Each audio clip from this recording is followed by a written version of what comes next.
Okay, okay, okay.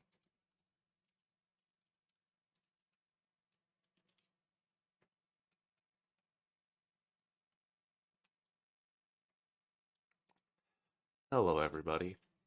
My name is Knightley, and welcome. Hold on, I need to open Snoot game. Just give me a minute. I'm futzing up everything. Just give me a minute, please, please. Fuck, I'm panicking a little bit.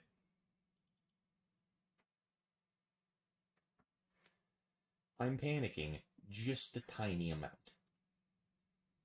Is this the right thing? Please tell me I opened the right thing. Oh, for the love of God, tell me I opened the right thing.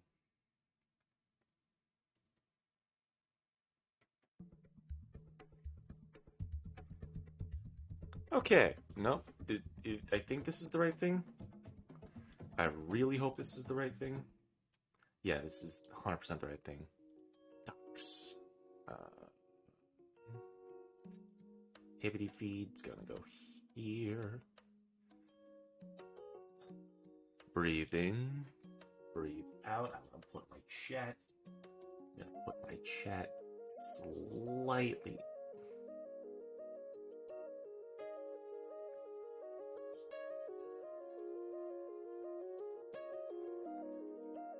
Gosling time. It's not Gosling time, not yet. Today's the big day. Today is the big day, everyone. Oh boy, this will be interesting. This will be interesting.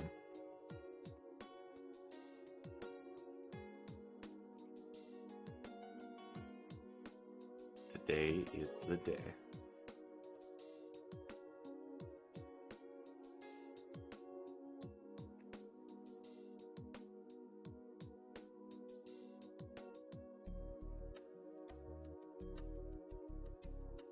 Easy Gosling time. Okay, hold on. Hold on. I'll set up a poll. Just give me a minute. I have to open up everything on my frickin' everything. I'm very much prepared for this. I am very prepared to get this done. You know, I'm totally on top of my game and haven't been panicking for the last few fucking days.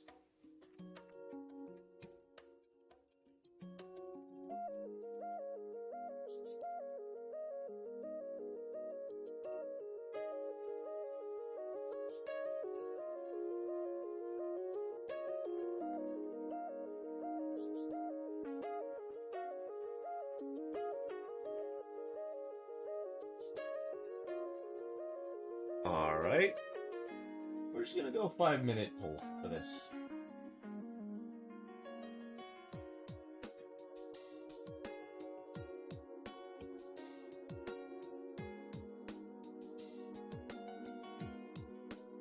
Oh god, why is it being this way?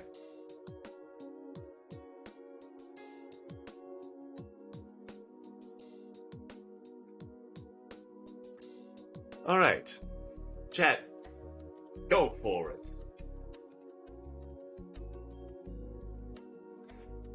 Is it Gosling time? 5-minute poll. I gave you guys a lot of time for this.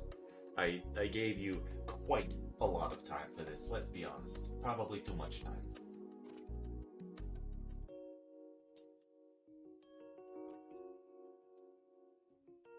Wait, what? Wait, hold on. Oh, wait. Hold on, wait. Something... Why are you doing this? Why... Yeah, I'm not talking about you, anyone in chat. Why is this a thing? Um...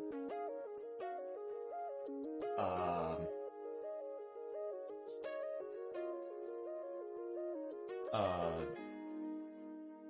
Hello? Something... Hold on, something opened up. That shouldn't have.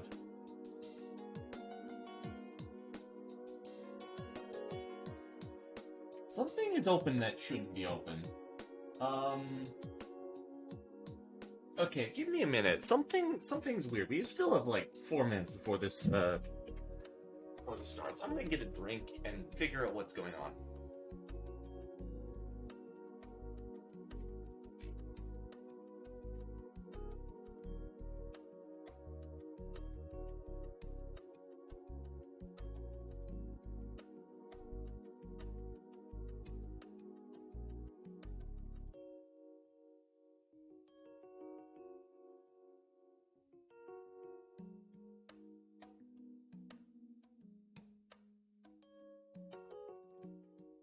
Oh, I just hit my knee. It just hit my knee on my door. Ow. Oh, I'm gonna ping Discord again.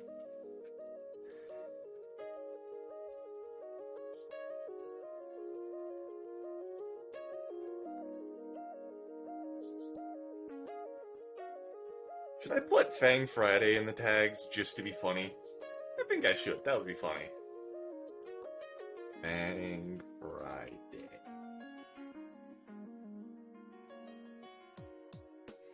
Alright. I put Fang Friday in the tags. I have 2 liters of soda. Remember the bonus chapters after E4? Never before. Oh yeah, no, I'm going to do them after, dude. Like, I'm planning on doing this as a 14-hour stream. I'm planning on doing this for the whole fucking day. No, I have 2 liters. I have 6 liters of Dr. Pepper. Ignore the voice crack, man.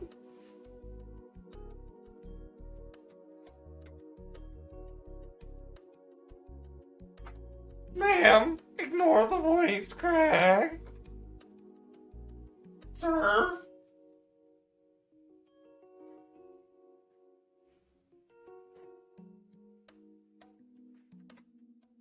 Okay, alright,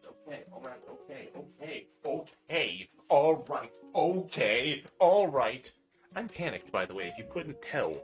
Okay, 3 hydrates, let's go. You would not frickin' believe how panicked I am. You would not believe how panicked I am. Also, the thing that's, the thing that opened is, isn't closing. Should I be worried? Like, I went to my friggin' launcher for this thing and opened it up, and it's now, something else is open. Man, I need to sleep tonight. You can sleep. I'm gonna upload this, like, almost as soon as the stream's over. Like, I will post a link in Discord. Please do not drag this. Dude, I'm going to say this, go to bed. I'm going to drag this out. Go to bed. I value your health more than you being here. Go the fuck to sleep.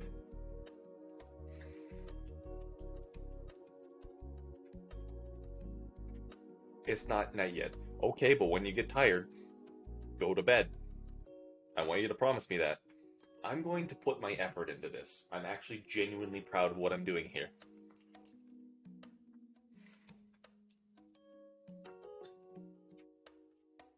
Okay, alright.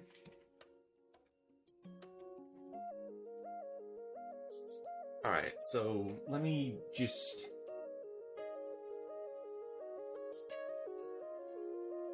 Hold on. This is what is opened in the background. This is what's open. I don't know what this is. Wait. What? What's going on? This isn't part of the Snoot game. It's my desktop background. Well, aside from the cat, obviously. No, I'm pretty sure I clicked on the right thing. I clicked on, Oh, wait, no, that wasn't right. Well, while we're here, just let me say a few things. I know the stream may seem like a small thing, and in a way, it just is a normal stream like any other day. But honestly, this experience That's not experience. Experience, not experiences. I thought I fucking corrected this with all of the. I thought I corrected this. It's honestly, this stream has been one of the most enjoyable things I've done in, well, almost forever. These few streams of me playing Snoot game have been so overwhelmingly positive. Oh, aside from a few notable moments, of course. You know what you did! You know what you did! You know who you are! I can't thank any of you enough for the support. Thank you from the deepest recesses of my heart. Not just for watching, but for engaging and joining, as I work past my trauma and hopefully become a stronger person. And a huge thank you to the developers for making this experience possible. Especially you. You know who you are. I'm not gonna say your name. I asked you in DMs if you wanted a shout out and you said no, so this section's dedicated to you as well. Also, the rest of the Caveman team. How do you say that? I don't know. Caveman. You've done nothing but be overwhelmingly positive and supportive of my adventures. I hope to enjoy more of your wonderful writing and enthralling stories in the future. I actually often wonder what could have been or should have been. But for this experience, me playing this game, I'm certain it's what I was supposed to do. Although the game has brought up some less than positive memories, I'm at least glad I've been able to start work on healing. Honestly, it may have been the best thing for me being forced to deal with this problem. I never wanted to solve it. I was perfectly content with living in my misery, but I've come to realize that struggle is needed and necessary to improve. Honestly, before I move on, this image took so fucking long to size correctly. Honest to God, I really hate this exact fucking image. Because it took forever to make it so it didn't look like shit. It still does, but you know. And lastly, thank you. Yes, you. The person who's listening to me speak this self-referential comment. Thank you for watching. I know it's cliche and it sounds vomit-inducingly sweet, but I mean it. I do these streams because I love them, and because I love heartfelt emotional stories. It's actually one of my vices, because I always love a sappy everything worked out in the end ending. Little pain is okay as long as everything works out in the end, right? So here's to you, anonymous troublemakers. I did steal that from Warframe. I hope you enjoy Stream 3 of Snoot Game. And wherever you go, whatever you do out there in the big blue wonder, stay safe, dreamers. I'll see you Starside. And enjoy the show. This was the secret I've been working on for like a week straight. This was the secret, okay? I legitimately tried learning Ren'Py to actually make a game. I know it's simple, I know it's just a small thing, but I really put my effort into this. I don't know. I put a lot of my effort into that, and I hope it showed. I'm proud of what I've done. I know it's dorky, I know it's dumb, but I've genuinely felt inspired to start doing something with my life. Here we are, at the very beginning, January 6th. Skip! The most important thing. Stop using soy speak. I don't know what the fuck that means. Start using real words, dick nips. No skipping. No skipping? No skipping? Okay. Real soy words. You're cringe! Drag it out as long as possible. I don't know, I might. I said I wasn't gonna read chat, and here I am, reading every single chat that's going on the screen. I want another 11-hour stream. Please skip. Oh, sure, the foot fetish man is going to tell us not to skip. I'm going to give you the satisfaction of defeat. Shut up about it. We're gonna bait the child. I can peep around friend circles without a problem now. I blacked out again.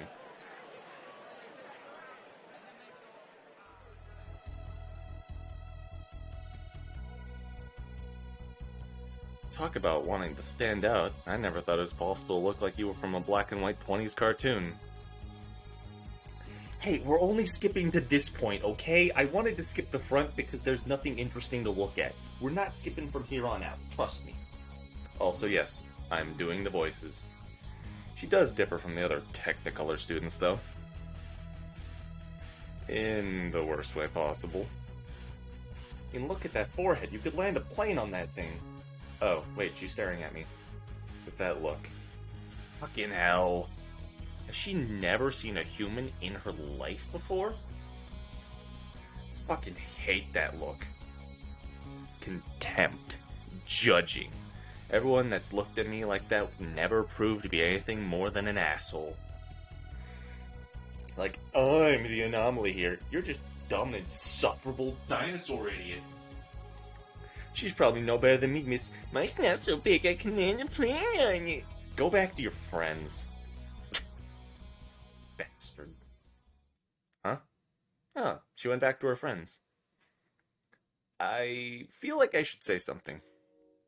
I noticed that all this time my knees were weak, my arms were heavy. There's vomit on my sweater already. My feet carry me over the soggy grass as I look for somewhere else to be. On the side of the building is where I find sanctuary. What the fuck is a chud? The side of the building, there's a small alcove. The pavement is cracked to bits and the shrubs surrounding it are overgrown. Even the bench, cracked paint, and rotted wood held between the two concrete legs matched the abandoned vibe of this place. It was perfect. I flop down the wet bench, and the violent crack from it makes my heart drop. Almost perfect, but good enough. I feel a tightness in my chest, and my lungs fight to draw in air. God, he's just like me right now, for real, for real. I'm so unbelievably fucking stressed! I don't know why I'm stressed right now, let's be honest. Head in my hands, I fully understand what I've done now. 6 months in a new school? A year on my own in some rundown apartment in a town I know nothing about. All on my own. 3 weeks. It took a day for me to want to change schools, 3 weeks to make it happen, and now this is my life for the next year. I think back to my dad's ultimatum. Once the lease is done and on, either college or the service. I don't care which. Great. Would you happen to be a nun? I look up. The bench broke down. I lay on the ground, ass hurt from hitting jagged concrete and splintered wood. Thank God for jeans. Oh my goodness, are you okay? I groan. Never better. I instinctively apply my chill guy facade in the presence of strangers to hide how uneasy I am today. A hand is held over my face. In pain-addled confusion, I shake it. He's here! Right. The hand tightens around my own and pulls roughly. The force is enough for my feet to get under me, stumbling back up to stand before a pair of strangers. It also felt like enough force to pull my arm out of its socket. Sup? You're Anon, right? I'm glad we found you! Who are you guys? Why do you know my name?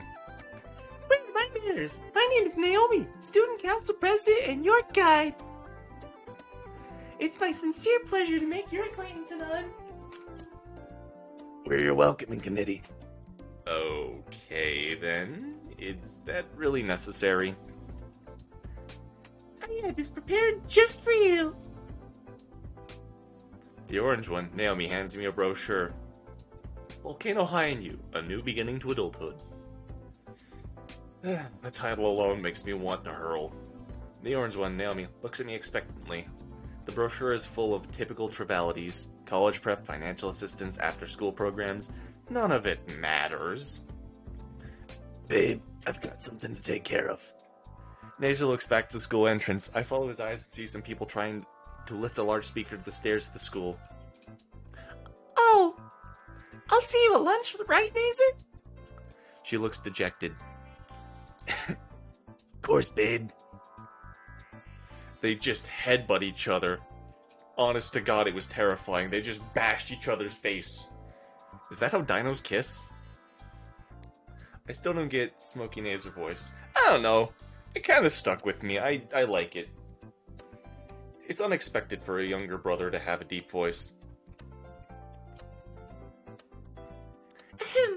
I turn back to Naomi. She smiles again, though there is a plasticity to it. I just want to, like, grab her head and fucking squeeze until she's dead. Sorry, I don't know where that came from. So, Nun, why did you transfer here? The question catches me off guard. Like a knife stabbed between my ribs, I am unable to breathe or think. It's an innocent question. She couldn't have known, could she? What did Mom and Pop put in the transfer request form when they shipped me out here? You don't have to answer if you don't want to. I focus my attention on the brochure out of embarrassment. Lunch. Right. Yeah, I'm kinda getting hungry. I could eat something. What about something to eat? Please, just let me eat something. What if I kill and eat you? How many calories are you? Yada yada, yada yada. Hey, can I hunt you for sport? Wait, hold on. Carnivore line. Filet mignon? What the fuck is wrong with this school? I can't hunt and eat you for sport? God damn it. Is there a soup kitchen or something around here? Oh dear. Anon, are you in need of financial assistance? I can figure things out on my own. Don't worry. Oh, the school here has programs to help the less fortunate students. The principal here is great. Come on, I'll take you to him. The absolute last thing I want to be doing is asking for handouts. Actually, Naomi grabs my hand and...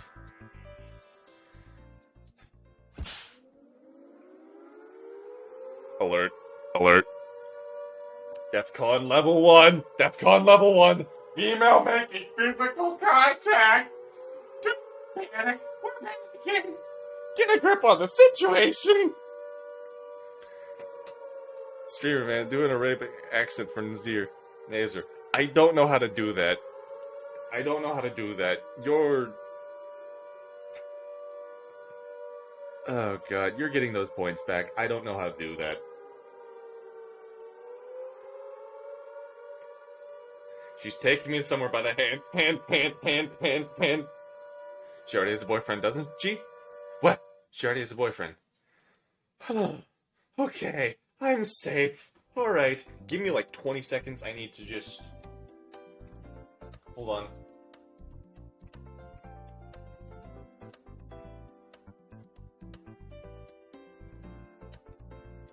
I forgot that I need to also ping the funny chat that like 40 people were in. I wish there was an opt-in option to cognize.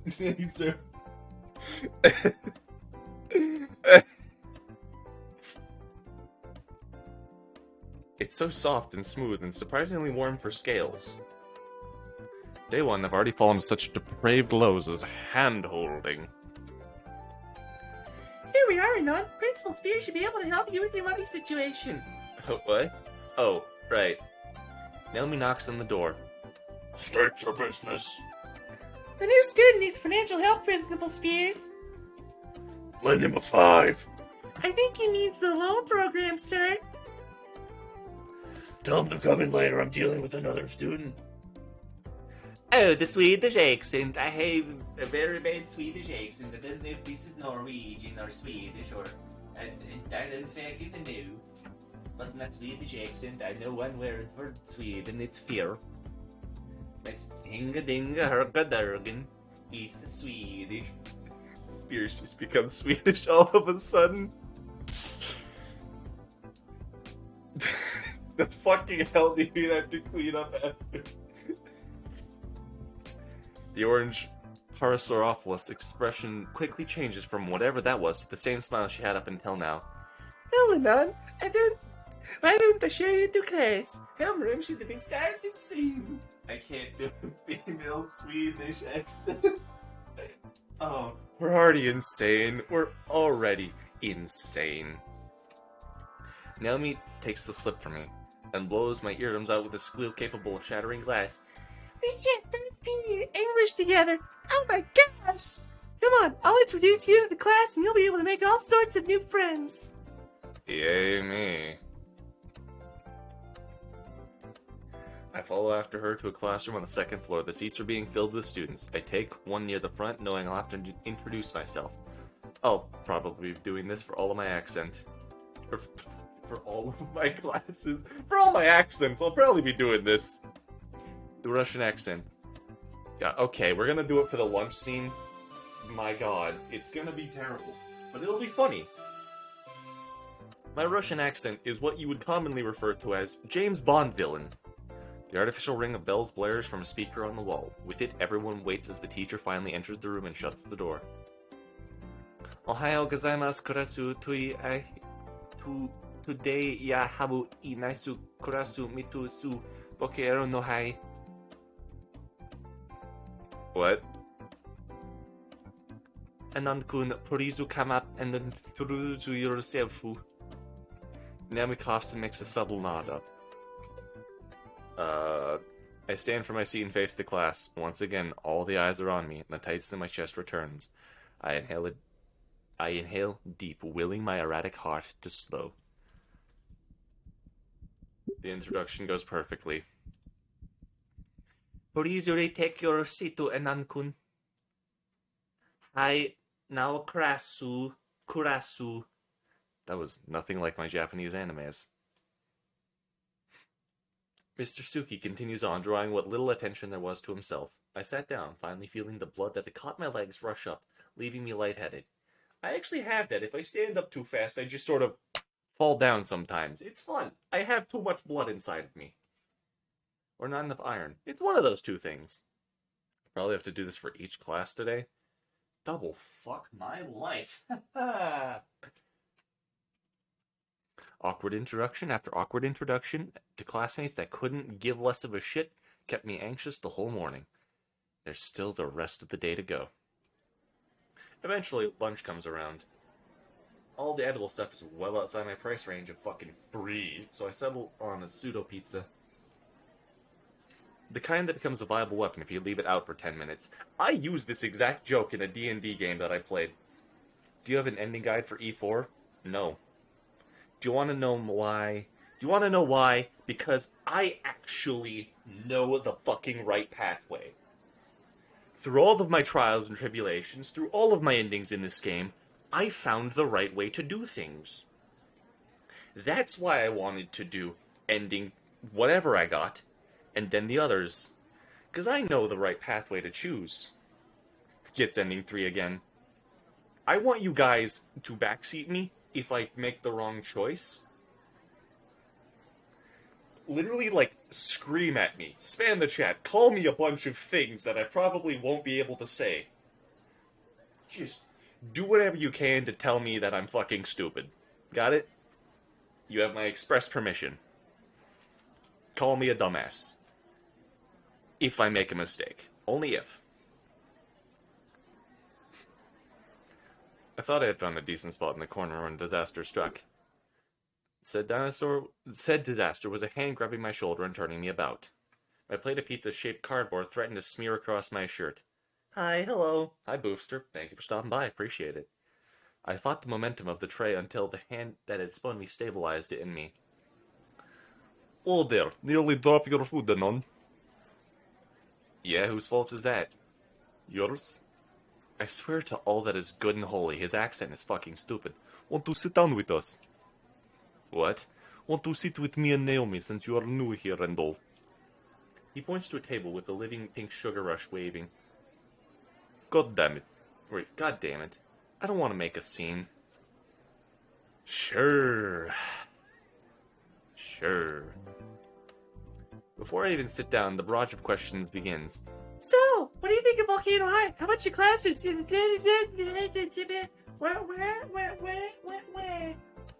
I just nod along, starting to not pay attention. You looking forward to the rest of today? Why is he Eastern European? Because somebody redeemed making him Russian.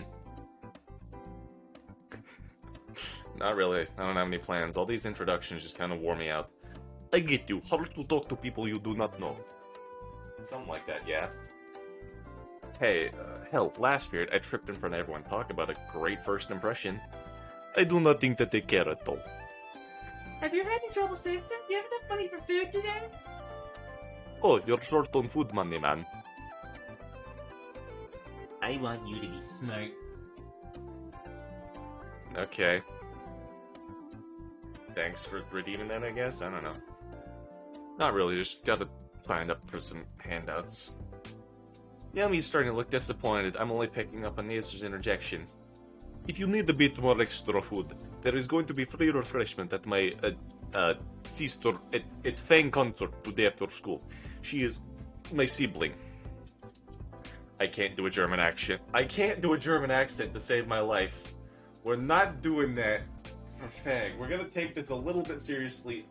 Sorry, we're going to be less serious until Cables.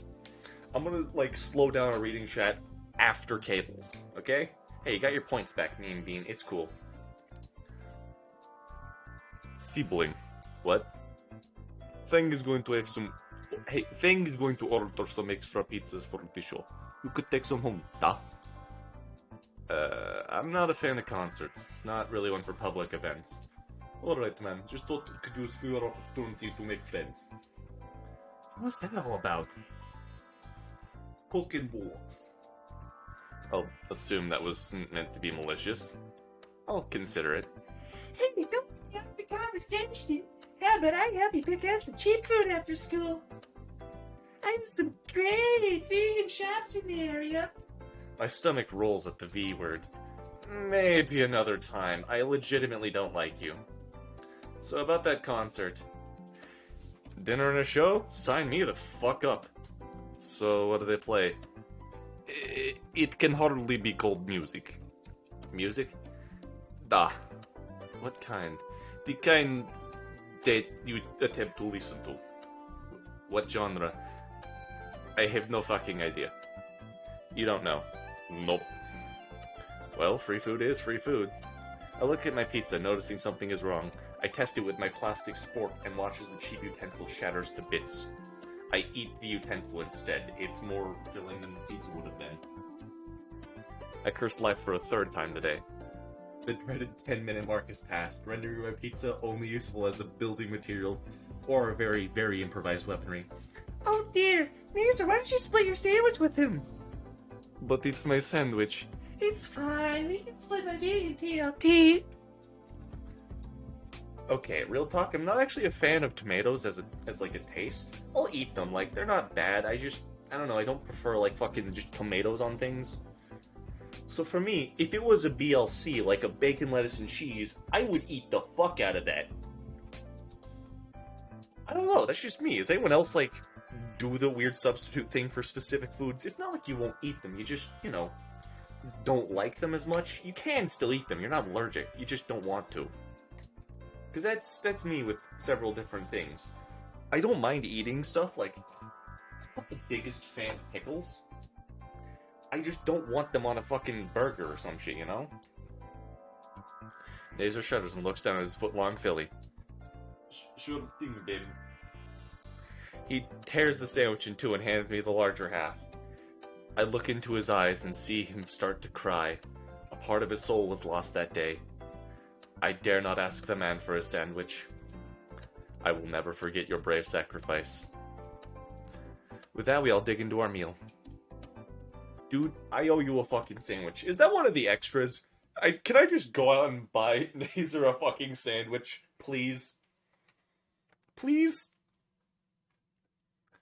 My class after lunch were the same as before. By now I had rehearsed introductions that only the teacher gave a shit about. My classmates were disinterested, and I would sit down and be forgotten. Hope the rest of the year is just like that. I just want to skate through it all.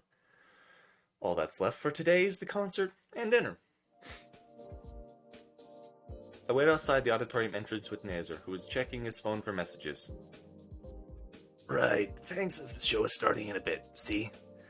Sorry, I don't know what was happening. Sometimes weird things happen, and like I slip into an accent. My apologies.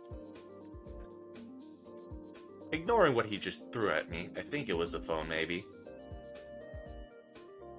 Something, not paying attention to this. I wait for him to continue. Well, Krieg, buddy, I love you platonically. I'm not that stupid. I'm not that stupid.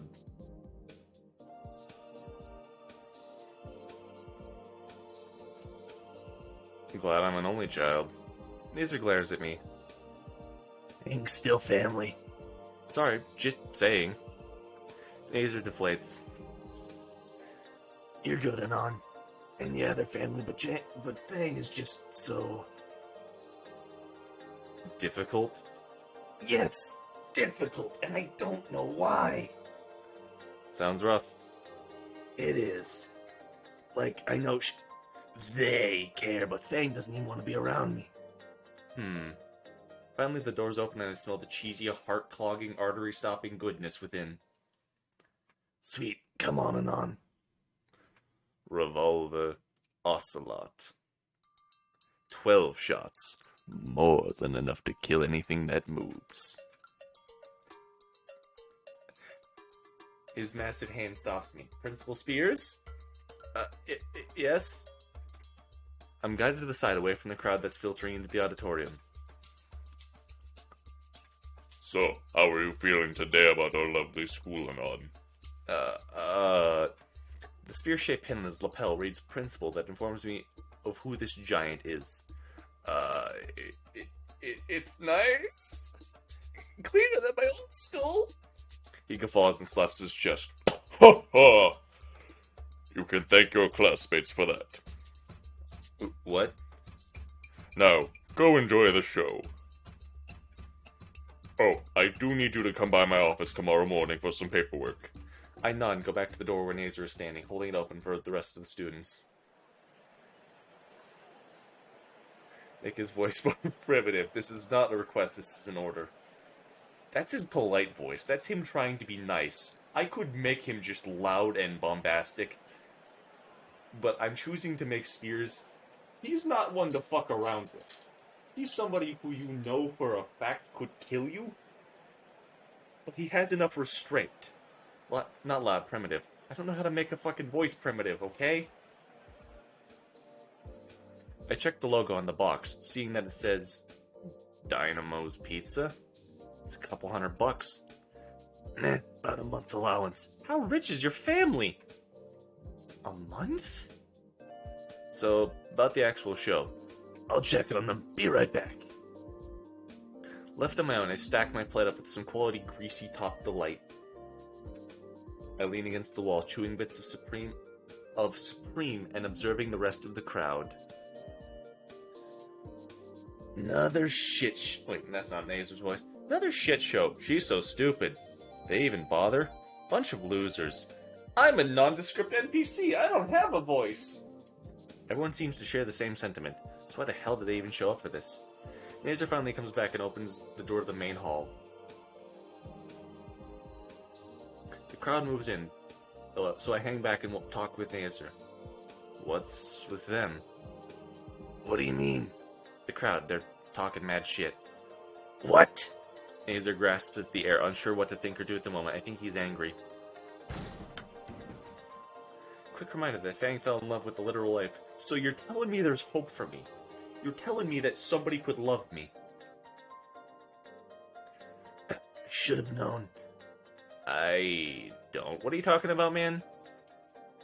I brought Here's the Fang as an audience. Oh. Nazer's phone rings. He moves aside to answer it. A lot of cuss words that I'm not going to be able to say. I don't know what that word means. I know what that word means. Sorry. I'm Retreads from the fucking Stompies ornament from Destiny 2. I'm very stupid, if you couldn't tell. I like that about myself. I don't care if people think I'm dumb. I genuinely enjoy being who I am. I like being nice and happy and positive and good-natured all the time, because it's fun. And shut up, nerd. I'd rather be happy than me. You know?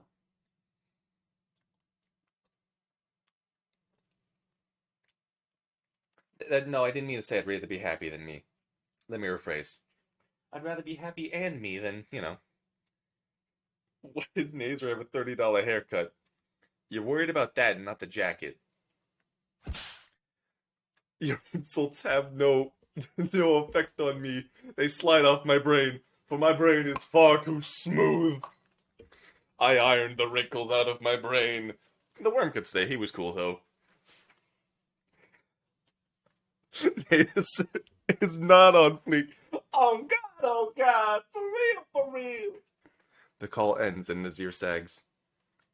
I just look at his fucked up jacket and honestly think, by God, how many people had to make that? How many colorblind people had to make that and think that it was an acceptable fucking color combination? That is such a gaudy outfit that honestly, it's starting to become its own fucking religion. You could build a house around you and you would be a preacher because you're a gaudy man. You know. Seriously, orange and green does not fucking mix at all. I know it's orange and purple for color differences, but shut up. Your hair is stupid, and your jacket's stupid. Go fuck yourself. Sorry, I don't know where that came from. Seriously, I have no idea where that came from. Yeah, Fang doesn't want me here. Ruin the show. Harsh. Look, whatever happens, promise you won't hold it against them. They're actually a nice person once you get to know them. He has a skin disorder that covers his mouth, nose, and eyes most of the time. Cracks only when those muscles are in heavy use. I know you're talking about Anon, but I'm just imagining that, like, you were about to go and make a really fucked up joke. Nazar has this weird problem with him. He has a very rare skin condition. He's, like, very cold most of the time. He's often covered in scales. He's a dinosaur, for one, which is, you know, a problem, but we're not going to judge people based on their disabilities. Probably make a bunch of jokes about that, sorry. Fucked up joke. Okay, moving on. With a huff, Nazar turns away begrudgingly. I enter the hall and take a seat in the back away from the rest of the crowd. The lights dim and the curtains are drawn open. Look at it. Fuck. Okay, you want to know? Hold on. Before we continue on with this, you want to know what like Reed reminds me of right here? He reminds me from that one dude with the fucking in like Nightmare in the Woods. That not dude, the dinosaur girl chick thing. Like same fucking side view POV or whatever, you know? Like tell me it doesn't look like that. Tell me it doesn't look like that. I don't know. I just noticed that. Bia? I don't know. I've never played Nightmare in the Woods. I've just seen the fucking dinosaur chick. I've never played that. I honestly want to play it a little bit. Just to see what it's like. Just to see if it's as weird as I've been told. I think Fang is the drummer?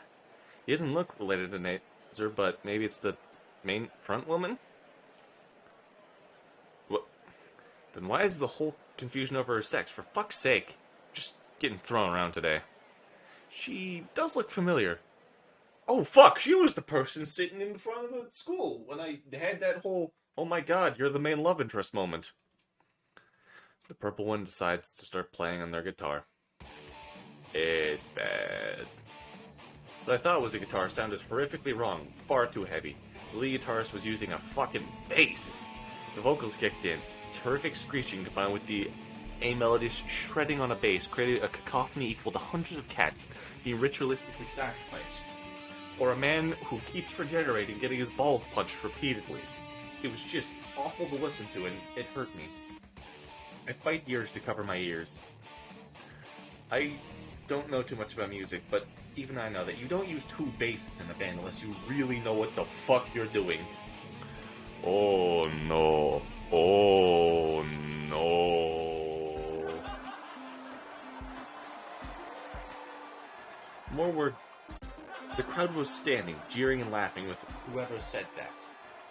More words were said, but the laughter eclipsed them in the music. Okay, I can't, not to be mean, I can't be too harsh on this band. Let's be honest, some of my fucking music is just awful. Like, it's just the worst, okay? You wanna know what happened? I didn't actually stream when I first started doing content stuff. The first thing I made was a fucking song. Yeah, literally. I made a song. And it sucks. It's the first... No, wait, sorry. Second video on my YouTube channel. It's like Corrupted Earth or something. It's bad. My first video, you can kind of see my face, but I, again, tried covering it up. Because I'm ugly as fuck, I think. That was like years ago, though, so maybe I've gotten better. Who knows? Point being, though, music is hard. I literally don't know what notes are. People have tried to explain to me, like, A, B, C, D, E, F, G, H, I, whatever the fuck. I don't know music, man. Music is difficult. I'd understand it if it was, you know, like, numbers. Because I understand numbers. I just play with my heart, which sounds awful most of the time, but it's honest, and it's legitimate. It's what I believe. What happened to the music? On stage, the trio looked panicked. The drummer was inching off stage, trying to get more of that sweet, sweet codeine, while the purple bassist was about to break down into tears. But the front woman stood there, stood her ground, defiant. Fuck you! She tossed her bass aside in a very masculine voice, raising both hands and proudly displaying a finger on each of them. Fuck all of you! No one would want to fuck you, bitch! That struck a chord with her. Ah yes, the I chord, as in I made it the fuck up.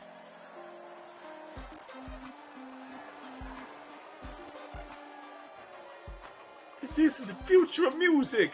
Yeah, this is all just mean. I turned towards the door and see Principal Spears, a fierce glare freezing me in place. Anon. Oh. Fuck. His voice is even more stern than this morning. Yes, sir. He looks to the crowd, then to me. I don't want to hear about any of this come tomorrow. I expect some goddamn maturity from you, Anon. You'll be an adult once you graduate. Why me, though? I've taught many students, and I can tell these things. Fun fact, these insults were based on the comments in Goodbye Volcano High's comment section. Oh, that's fucking amazing, actually. That's incredibly funny. That's amazing. His hand lands on my shoulder. I immediately crumple like that one fucking Dragon Ball scene. Its grip was firm as it weighed on me. I felt as if my entire collarbone shattered in an instant. Listen here, Renan. You are not the only person in the world. Everyone's fighting their own battles. The hand squeezed before pushing me towards the door. I want to see you in my office first thing tomorrow. Now get out of here. This is the only warning you'll get out of me. Next time, it will be a campus cleanup. And then he yells at them and kills all of them. I thought Spears only said this once in the game, not twice. No, I'm pretty sure this was twice. Back in the foyer, I see some boxes of partially finished pizza left. I consolidate them all into a pair of boxes and make my exit. I have food for the next week. If I really, really thin this out, I might even have it for 3 weeks. The sun is starting to set now as I make my way home. You are not the only person in the world. Like I don't already know that. There's like classmates that all ignored me today. Naomi's a fucking bitch. That fucking caveman of a principal. Nazer, who's actually been quite a bro. Nazer, sit. Oh, shit. The very next day. Oh, fuck, I'm up. Oh, God. Oh, I don't want to get up. The bane of all sleep echoes violently in my head, swiftly erasing any traces of slumber still clinging tightly to my eyes. Still, without the energy to turn the alarm off, I stare at the ceiling for a bit, recalling the events of the last few days as an exercise. The school, if you could call it that one, my new friends, if you could call them that, the band. It's not a band, it's just a conglomerate of music. Great idea, Non. Start the day by dissing everything you've done so far in your new life. No wonder you're so damn popular. Finally, I lean out of bed, trying to get the energy to simply stay alive. I turn the alarm off. I have a good 45 minutes before I need to be at school, and it takes 20 to walk there. That leaves 25 minutes to get ready. With practiced movements, I execute a proper combat roll from the bed, tackling the floor and headbutting it into submission. Fuck this floor. I'm going to kill it one of these days. Just like Knightley, if you headbutt a brick wall enough, you'll probably get brain damage, but you can break through that wall. I've played Dark Souls enough to know that if you break a brick wall with your face, something you'll feel accomplished. The hardwood floor, is it final? It's cold as hell, but it's starting to become warmer. I think I headbutted the floor too hard. I'm bleeding profusely from my face. It's going to heal in a matter of seconds due to my weird skin condition. From the purview of the floor, I look around my room again. A tiny one-room apartment with only a computer, a bed, a television, and a fridge. A whole year in this shithole. Also, hi, Soul Red Gem. Thank you for being here. I love you platonically, of course. I gotta take this one day at a time. Thank you for having reviling philosophy, Knightley. I don't know what that means. I know what that means, sorry. My brain's lagging. It's mining Bitcoin. It takes me a second to remember things. Picking myself up, I slide into day and every day's clothes and pour myself a bowl of off-brand cereal. Fucky Charms! It has some dwarf on the front, I think. My eyes scan over my phone while I shovel my sugary shit show goislop into my mouth.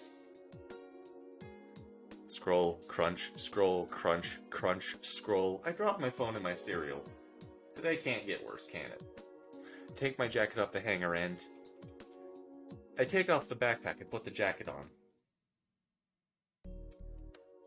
I approach the grand building, looking to find a place in line between the other students, trundling in through the front doors. The halls before class are as crowded as always, with hundreds of students filing in unison towards their homerooms. By now, I was starting to be able to make my way around on autopilot. I've walked the same path twice already. Even after the longest sleep of my life, I still feel miserably tired and ready to crash once again. Hey, thank you, Arick the boy. Adric? Adric the boy. Appreciate it. Thanks for stopping by. We got Snoot. That's about it. I found another entrance at the side of the school that has less students in it. The less the merrier. God, he's just like me. I checked my clock once again. Adric the boy. Okay. Fucking hell. Should have shitposted a little bit more. Why am I here so early again? I had to do something. Oh yeah, I had to talk to Nazar and tell him what happened. That way he won't kick my ass. Wait, the principal wanted to see me as well. Yeah, probably gonna get some demerit or whatever rich schools do as punishment. I'd almost forgotten. Please wrap the Jesus. Let this be the last time I need to deal with stuff like this. Get over it, get over it, get over it. I can finally just slip my way through the year and get through this. So I'm pretty sure that the right answer is caveman, right? I'm like 100% sure that the right answer is the caveman. You screw up when trying to eat, or should we say you fucked up or not? Yes. Wrong. Nope. Wait, actually? Actually, the right thing is to piss off the caveman here? This choice has no impact. Doubtful. Doubtful. Doubtful. Nazar's your bro. Nazar is #1 bro. I need confirmation. I need confirmation that this choice does not matter.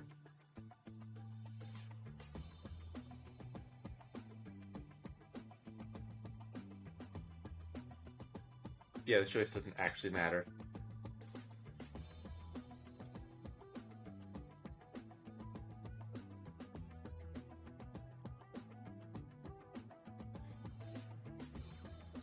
Nah, JK. You're giving me a lot of shit, man. Just talk to the dude later. Talk to who?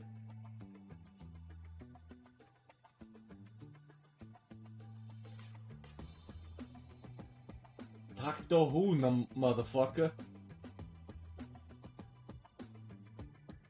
The spheres will disintegrate with this caveman magic. Muscle is not magic. I'm just gonna talk to the fucking caveman. I'm just gonna talk to him. How the fuck did I end up here? My apologies, this choice doesn't have an effect. Okay. Don't worry, man. It happens to new students all the time. What? Some pink raptors smelling of weed surprises me.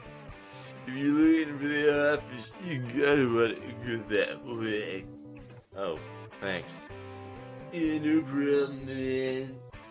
I better go myself, but I forgot something. See you.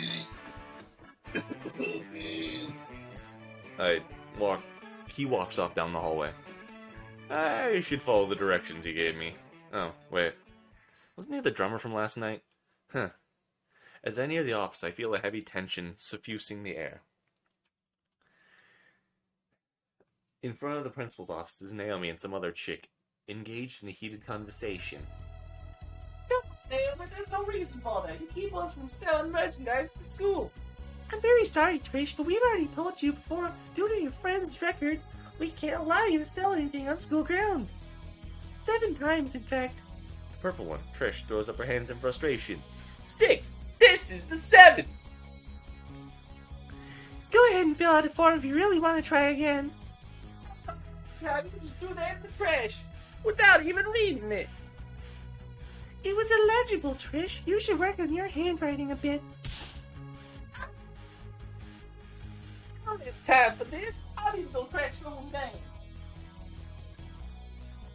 She stomps away, leaving Naomi to deflate a bit. That anything important?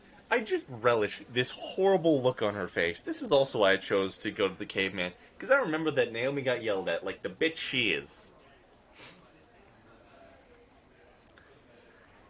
Sorry you had to see that, Anon. I didn't notice we were blocking the door for you. Apologies.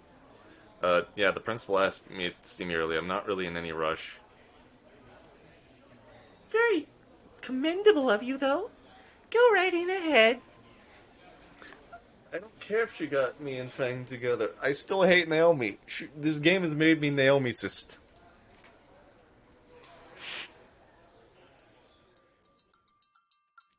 I open the door to the cramped office, expecting to see a gruff cave of a workspace. Holy shit, this looks like just any other office. Spears is a normal, functioning human, he's just built like a brick shithouse? I just fucking smudged my glasses, I can't see shit right now, give me a minute. This is not better, this is just... You know what, we'll deal with it, it'll be fine. This is fine. This is not a Naomi safe space. This is a Naomi hate space. If you don't beat her to death by... In this household, every bubble-blowing baby beats Naomi to death by every able-bodied fucking... I don't know, somebody in the bar. If you're from iFungus, you will know this place hates Naomi. Bar. Yeah, I know it's bar, but I'm trying not to say that because I'm like, this isn't a bar, this is a bathtub.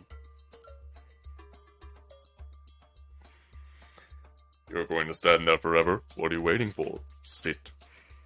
I plant myself in one of the armchairs and sink a bit lower into the cushions than expected. Perks of being human, I guess. Punctual like I asked. I like that and all. I trust what happened last night won't become a reoccurring problem with you. No, sir. Good, I meant what I said. You're not the only person in the world. Hopefully not about the whole pile driving thing. Still, I didn't bring you in here to lecture you. You didn't? Not many people have to use the school's financial services. What? Financial services? All the paperwork's done to get you a special lunch card for the semester. You don't have to worry about paying back until after graduation. No interest, no down payments, and you'll get a new car! What's happening? We need Naomi emote. Of what? Me beating her to death? What's that gonna accomplish? Alhamdulillah, Naomi will convert to the one true faith and become a model wife. Absolutely halal. Based as fuck. Actually, that's a good idea. That actually is a good idea. I'm gonna do it. For just $5 down. A new car! You're getting the trip to Hawaii. What is, you're not the only person in the world? You win! Naomi told me you needed help with the food and you had the papers filled out. I'm laughing too hard to do Spears' new voice. Naomi, that bitch. Allow me to double check real fast.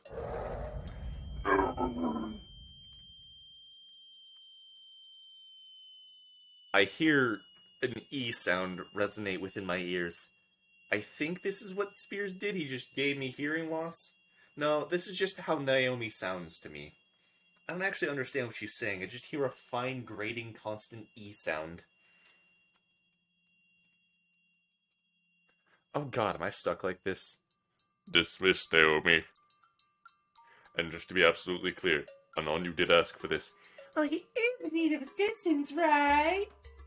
Otherwise, he's stuck with the budgie meals. Anon. I glanced between the two. It probably wasn't malicious, but still. I'm not getting involved in office politics today. Yeah. Oh, lovely. Don't hesitate to ask if you... You may leave now, Naomi. Yes, sir. Leave. I don't want you here.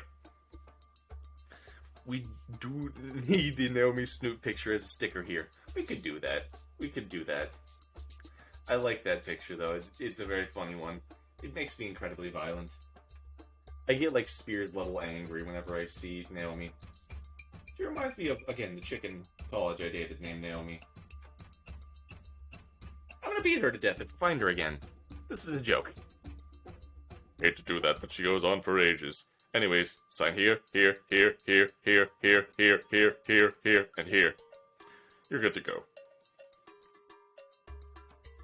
He holds out the poorly laminated lunch card for me to take. I look ugly as fuck. I'm not even smiling in this picture. Well, I mean, I'm not smiling right now. I don't have a face. I have a weird skin condition. That thing goes primal. Primal is not the right word. It's more of this unceasing bloodlust. A desire to just simply kill and nothing else. Feral is the right word. Yep, feral. The only other time I go feral is if someone hands me a loaf of bread. Now, I know that sounds like what the fuck, but seriously. I have gone feral on loaves of bread. It's literally my favorite food. Just plain bread. I could devour a whole fucking loaf of bread if I'm really hungry. Seriously, I will just horf that shit down. Like, honest to God, it's like a shark just destroying a fucking turtle or something. It's like throwing a cat inside a wood chipper. There's nothing but a powder left. Toast it first. No. Toast is not needed. Toast is a delicacy. Bread is fucking amazing no matter what it is. It gets better if you toast it. I'm not going to say that it's, oh, perfect just the way it is. But, my god, I could just go feral for bread. Spiciest white meal. Hey, I literally have fucking cayenne, paprika. I have shit, like, I have a spice thing right next to me. Just sitting in my room. What kind of bread, though? It doesn't matter. Any kind of bread. What? Oh, thank you, Spears. I'm sure you'd love the British cuisine of bread sandwich. It's just 3 slices of bread. Hold on. Let me go grab the fucking spices.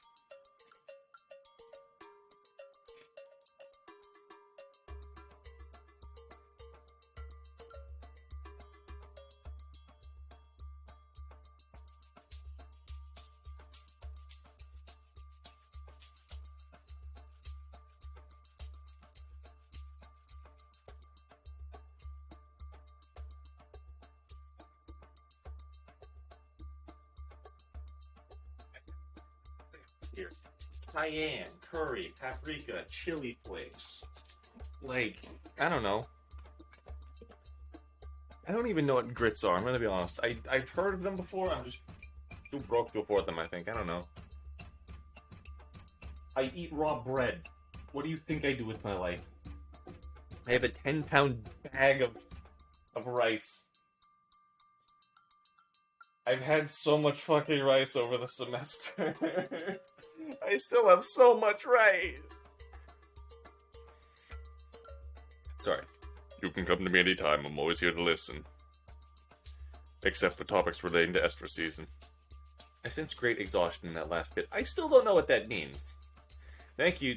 I thank Mr. Spears one last time and head out. Call me Sir. Sir Spears. Nazer should be around here somewhere. I want to talk to him before class. There's still a bit of time before the bell. But where would Nazer be hanging out right now? You got shrimp for that rice? No! I don't! I have rice. That's it. That's basically going into heat. Ah, I regret asking. With the screech of a banshee, a blur of purple launches itself into an unsuspecting student. Everyone in the hallway pauses to wonder as the midget of a Triceratops attempts to bring down the taller raptor student. The student body collectively rolls their eyes and continues on, choosing to ignore the pissed off as she finally forces the helpless guy to the floor and sits triumphantly on his chest. Pretty sure some would pay good money for this treatment. Looking at you. Looking at all you fucks. Huh? Some of y'all fucks would pay for this shit. The ineffectual pummel slap included as she flails at the raptor's face. You. My guy, I would literally get beaten to death by somebody if it means that I was acknowledged. You were there last night, weren't you? Oh, honey, you should be dead, motherfucker. I'm gonna skip this because I don't care, this is unimportant. Last thing I need is whatever's going on here. I discreetly slip away down the nearest hall. Oh, to be beaten to death. That's it. I don't even care if a woman fucking loves me anymore. If she just straight up kills me, I'm okay with that. If she just killed me, I'm fine with that, let's be honest.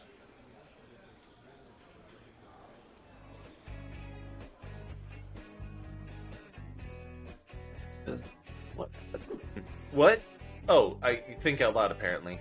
Nazer's leaning against a set of lockers along with that guy from before. The other one's making a throat-slashing gesture, waving a palm across his neck.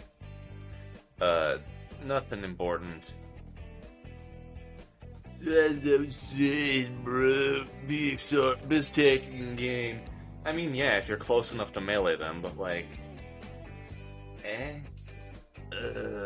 Yeah, makes sense, I guess. Anyways, Reed, I'm sorry for how things went. I didn't think those assholes would be like that. Oh. Nah, man, it's cool. They called me because they wanted me to kill bugs crawling on the drums with a couple of sticks. I don't know why a bunch of people came to watch. Right, and you're sure Trish is taking it that way? Hell yeah, man. Nothing going on in the Trish department. Reed successfully reaches into his pockets and retrieves his phone, tapping away on a shockingly long password. Oh, sick. Right. Gotta go, man. Catch you later, amigo. Why is they sound like Bale's Batman? Because it's funnier that way. Weird guy. I am the night. I'm Nazer. Ding dong, bing bong, ding dong, ding dong. Will you rate the entire soundtrack of Snoot game after you finish everything? Yes. Hey there, smooth skin. You wanna buy some right away? Crap, Candace homeroom today. Sorry, I'll have to wait a bit. My voice has changed 5 times. Just ignore it. I have laryngitis, okay? Oh, sorry to hear that. See you later. Anyways, take care. I'm dying healthy. Nazer heads off down the hall to go to his own homeroom.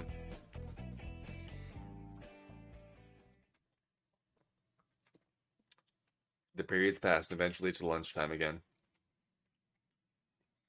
Well, when you're done with E4, yes, I know they're side stories. I've said that multiple times. I'm gonna do the fucking side stories!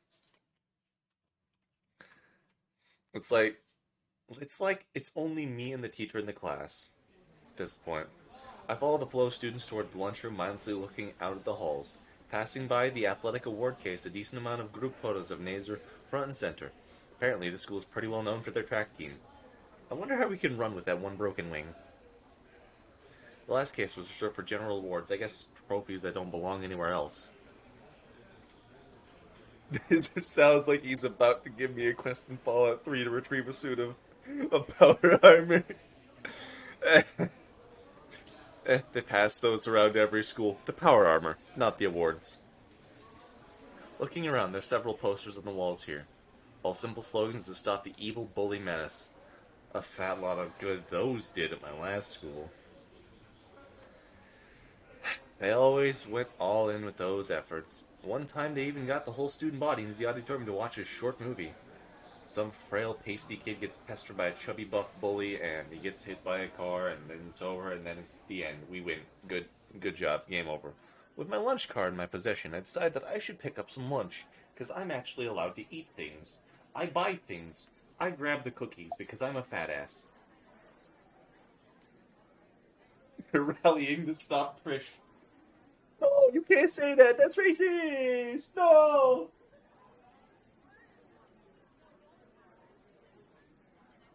You can't say that. No. Hold on. I'm looking up something. Give me a second.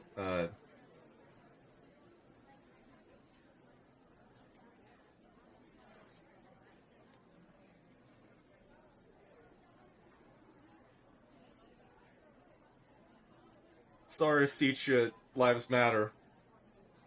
Yeah, that's not a funny fucking, joke. Ah.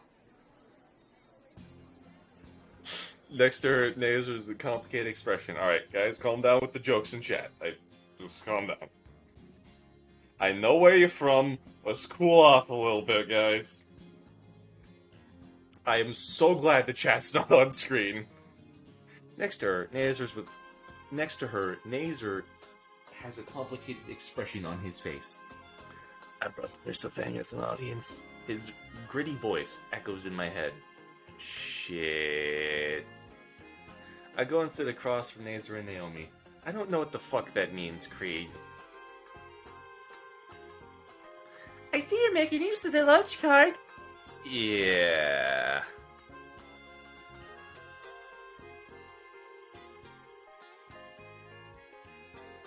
He knows about the thread. Do I? Put the chat on screen. No, Tree! Dude, no! I ain't putting that shit on screen. I value my life. But all those sugars, all is bad for your health, not in the school's vegan options. He's just talking Zoomer speech, don't mind him. Yeah. As soon as I learn somebody's in defeat, I immediately just ignore their opinions. I tune her out and Krieg out with the help of a crunchy sugar cookie. I tried making a sound effect. I have things to help with sound effects here, okay? Oh yeah, I also forgot to check the chat. Or the poll. What was the results of the poll? Health, yes.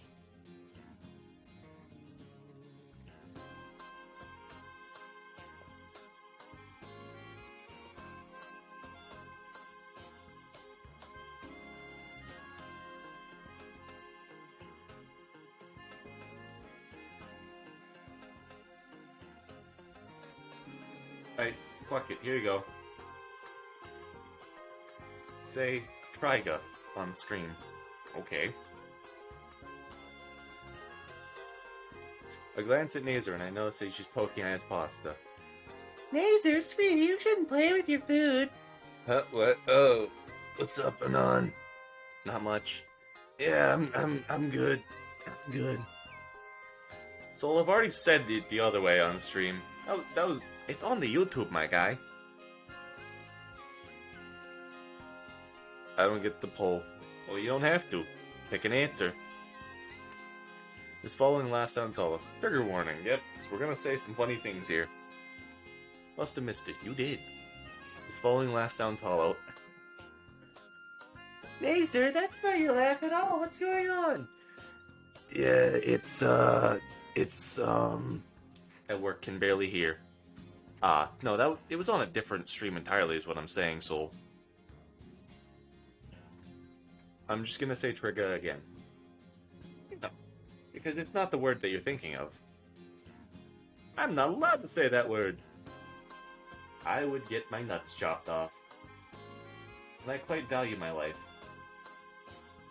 I stayed home today.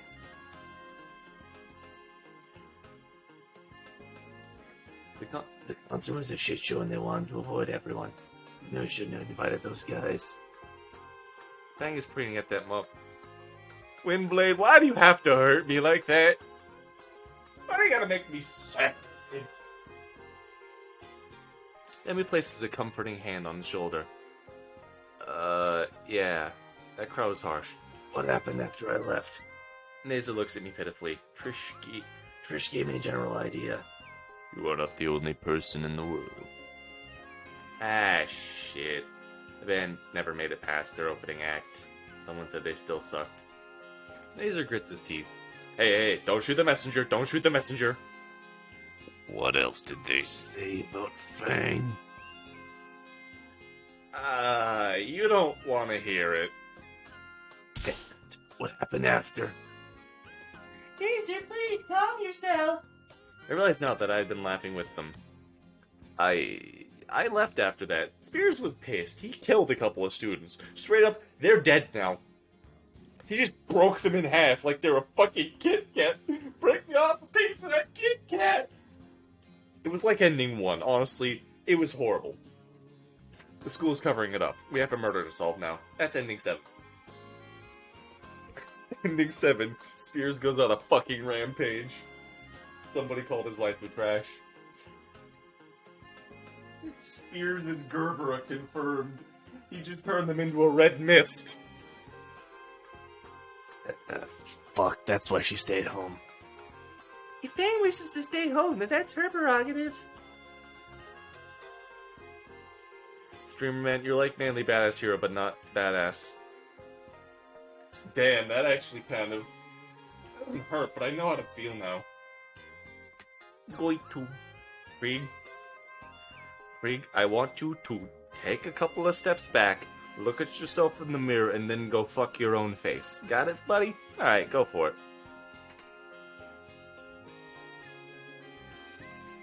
You just need to give him some time, Nazer. Well, she said that, and noticed a strange expression cross Naomi's face. I know, babe. Just wish I could help some more. If you need help, dude, I owe you for the pizza. And I still owe you another sandwich. I'm very sorry. I had to murder your sandwich in cold blood. Take 2 out of however many left out of my way. Hey, yo, model, thanks for the hydrate and the stretch thing, man. How you doing?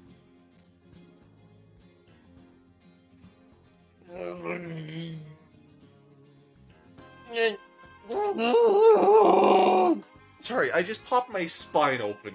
I just fucking Pez dispensered my vertebrae. I no longer have a spine.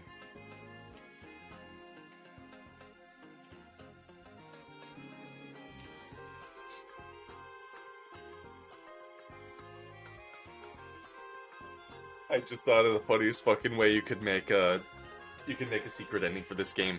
Bait the underage poster. Ignore Spears' advice and talk to Nazer first. Then don't study. He just gets so fucking pissed off with you that he just decides, nope, I'm killing you. What do you mean bait the underage poster? No. He wasn't an underage poster. Spears is like 12 years old. He's just built like that. He was born 25 pounds, the full head of hair and a full set of teeth. He clawed his way out. Those Cheeto-covered claws look like they freaking hurt, man. I was thinking about Nazer's claws. Anyways. Spears just breaks your back like it's Bane from Batman. Yeah, that'd be funny. You know the drill? Combat roll, bleed all over the floor. By the end of the school year, I'm going to have like a complete set of blood on the floor. Hey, fun fact, Twitch chat, do you know what color blood is when it dries?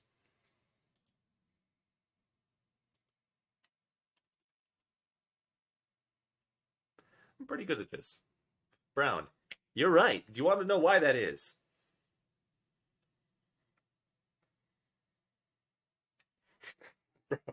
Brown, purple, scarlet, red. It coagulates. The reason for it is actually because the oxygen is basically lost. It just sort of like... It just sort of goops out of there. It dries brown because oxidation. Yeah, it's fun. That's a fun thought. Wait, your blood's purple? You should go see a doctor then. Uh, Opinions on ATP, the energy chemical? I literally took biology just like today. I don't understand what you're getting at with ATP. There's poop under your skin. Get it out of there. ATP is good for dancing because it's movement. Some people call it hip hop, trance, dance, rock, and pop. It don't matter. It's hot. We call it music, music. Hey, it's the guy walking his dog. Why am I my accent again? What the fuck is wrong with my accent? God damn it, we're going back to American accent finally. We're going back to this. It's a bit of a walk to school, so I grab my phone out and start posting on a shitty image board. Baiting people into replying to my posts isn't the most rewarding of hobbies, but it passes the time. Media dodgers, having jobs.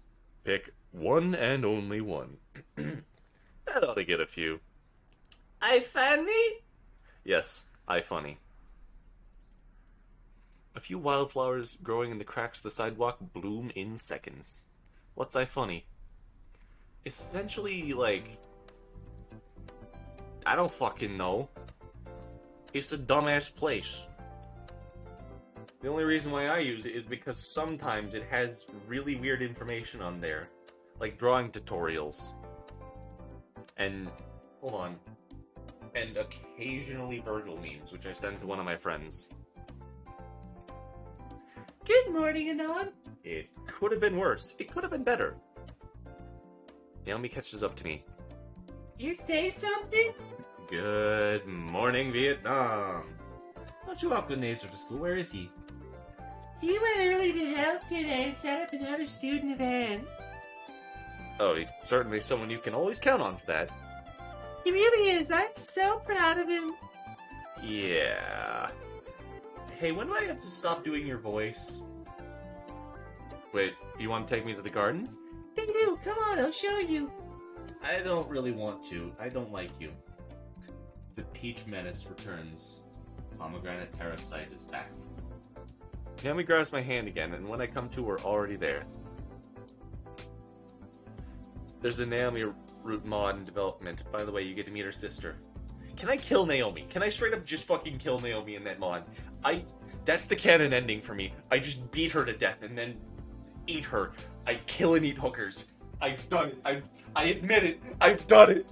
I confess my sins. Her ass adds like 40,000 calories. I'm gonna be honest. It's very thick. Aren't they just magnificent? Your ass or the flowers? I'm still gonna kill you, but, you know, the flowers are nice. Please stop dragging me by the hand. She is right, though. The gardens here are absolutely stunning. I can't tell what's more colorful, the bushes of flowers or the students that tend to them. Yeah, the gardeners here do a great job. Oh yeah, you could thank the gardening club for that. Naomi guides me through the gardens, occasionally giving tour trivia. I can't shake the feeling something is on her mind, though. And here's where the freshman planted flower seeds at the start of the school year. I'm sorry, I just love her fucking pog face. I think it's funny. I still want to kill her, but it's funny. By the end, they'll bloom wonderfully. ... And then I know what's going on here. She's not coming on to me. Instead, she's afraid of me. She just sees me violently steaming, clenching my hand so hard, blood starting to spew from my fingernails. Anyways, what's up? You alright? Huh? Something's bothering you, right? Not really.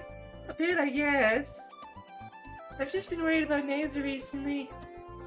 Yeah, me too. No, nothing's wrong. It's more that he worries a bit too much for his sister. Sometimes when I'm with him, he's anxious. It's just like him to relax around her a bit more, I suppose. Is that selfish? Yes, you should die.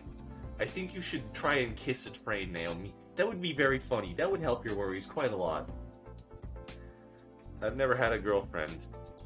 I've never had someone who loves me, but I imagine that'd be a bit inconsiderate to constantly be worried in front of them. I don't know. Naomi nods her head a bit, staring at her shoes. Sorry, I just wanted to share it with someone. You picked the wrong person. Guess I ended up doing the same thing and complaining about here, huh? What? Talking to somebody who doesn't give a shit? She checks her phone and jumps a bit. Yeah, got you off guard, didn't it? Oh, I'm gonna be late. I still need to check at the front desk. Really sorry, Nun, but the tour will have to end here. It was horrible. I honestly hope I never see you again. She waves and runs off to a side door. I should be getting to homeroom soon, too. I push open the usual side entrance I take and enter the hallway that's starting to become familiar now. Still occasionally glancing at the room numbers just to make absolutely sure I notice someone in the concurrent walking path. Hey, it's Mrs. Forehead! It was the bass player from one of the concerts. Izard said she was his sister, right? Glancing at her for a moment, the expression on her face sort of reminds me of something. It's probably just a leftover embarrassment from the concert, but she seemed to have a lost look on her face. What the fuck is that thing on her neck? Is that... I know I've noticed that, and I know I've said, oh, it looks like fang on her neck, or like a tooth or something. It looks like a very tiny bird skull. That looks like the fucking, the Everyman enemy from, like, the True Lab and Undertale. It looks like a fucking mask shard from Hollow Knight. It looks like a tiny bird head. Tiny tarot skull. Oh, that's fucking sick, actually. Maybe it's confusion? Or a mix of the two. Either way, there's something on her mind. I can't help but think that must be how I looked on my first day. She got a wisdom tooth. I have mine right here as well! I literally got it taken out, like 4 days ago. Unironically, I got a tooth taken out 4 days ago.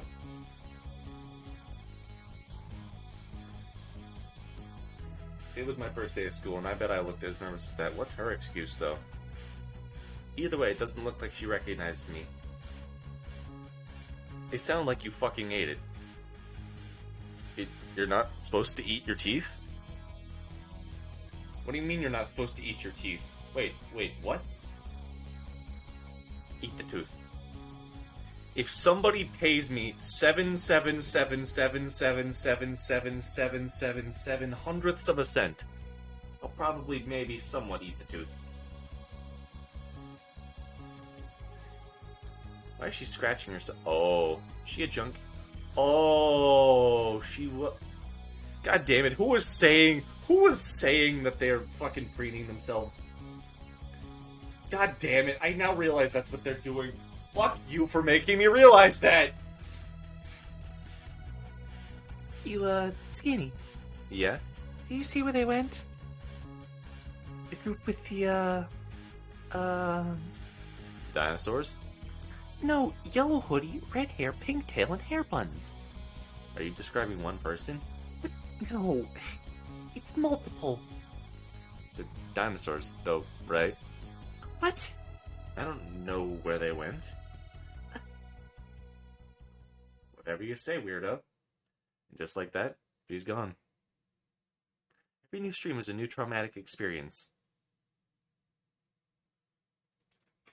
What do you mean? This is a completely normal experience. I've eaten my teeth before. I call them poison pheromones. They forced me to eat my teeth. That's how you get poison pheromones, by the way. That's how you do that. You just make women run away from you by continuously crunching down teeth in your mouth. They don't have to be your teeth. That's why nobody's ever kissed me, because they're afraid that I'm going to steal their teeth. I find a seat near the back of the room and watch the clock hands tick down the remaining few seconds to the bell. Right before the tone, one last student rushes in, out of breath. Oh, it's that girl again, the junkie. She strides across the room, taking her seat without a word. Strangely, nobody seems to have acknowledged her, not even a sneer or a chuckle. That's odd. Given how many people were there last night, you'd expect at least a couple of Snickers. I love Snickers! They're a good candy bar! I don't have any Snickers. I haven't had Snickers in like 2 fucking years, actually. I should have a Snickers bar eventually. Oh, sorry. There she was, being completely left alone, or ignored. Seems almost worse than getting laughed at. The lingering chatter in the room dies out as the teacher stands from his desk, moving to the front of the room. Good news, everyone! Today we'll be having a lab on magnetic fields. Find a partner and get prepared. Good news, everyone! My heart sunk as those dreaded words passed my ears. Why do you hate good news, everyone, huh? Oh, find a partner. Yeah, I've been trying. I know it's pointless, but at least I try. Maybe someone was out sick. I'll just skirt by without any issues. With my luck, I'll probably just end up with that fossil of a teacher. With everyone else already starting on the assignment, I resign myself to working twice as hard. Hurry up, Mr. Anon. Your partner is waiting for you. I'm a senile old man. What the fuck did I just read? I don't know what you just read. I don't know what I just saw in chat.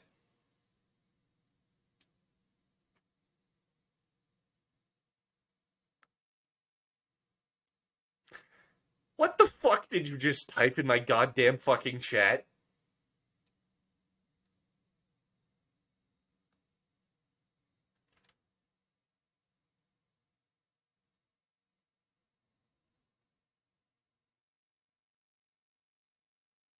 What? What kind of drugs are you on? Are you on what the fuck that reads on? Goddamn, I need a second to just like process that shit. What the fuck?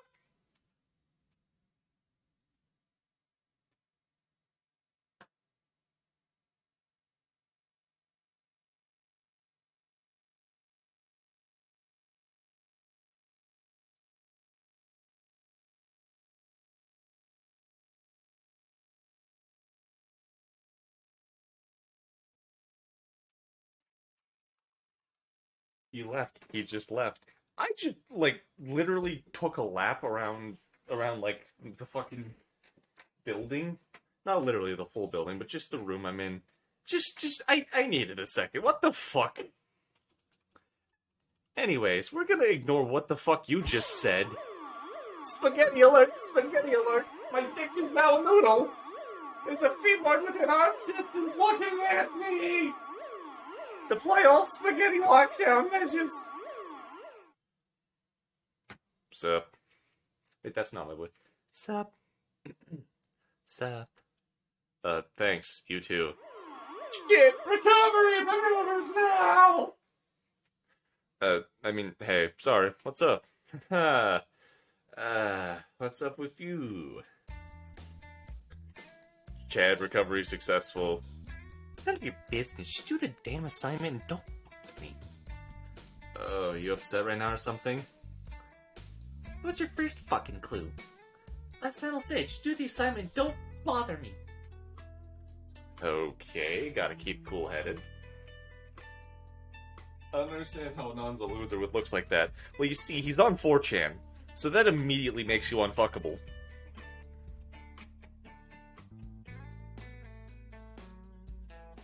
I do not appreciate your gender-affirming voice tone, even though you know the character in question is identifying as a non-binary. Well, here's the thing, Crowley. They just identify as a non-binary. They can sound like whatever the fuck you want. Go back to Twitter. Oh wait, you can't, because now Muskie is over there. Husky Muskie. We're fine, Dr. Fernsworth. I see, and you and all?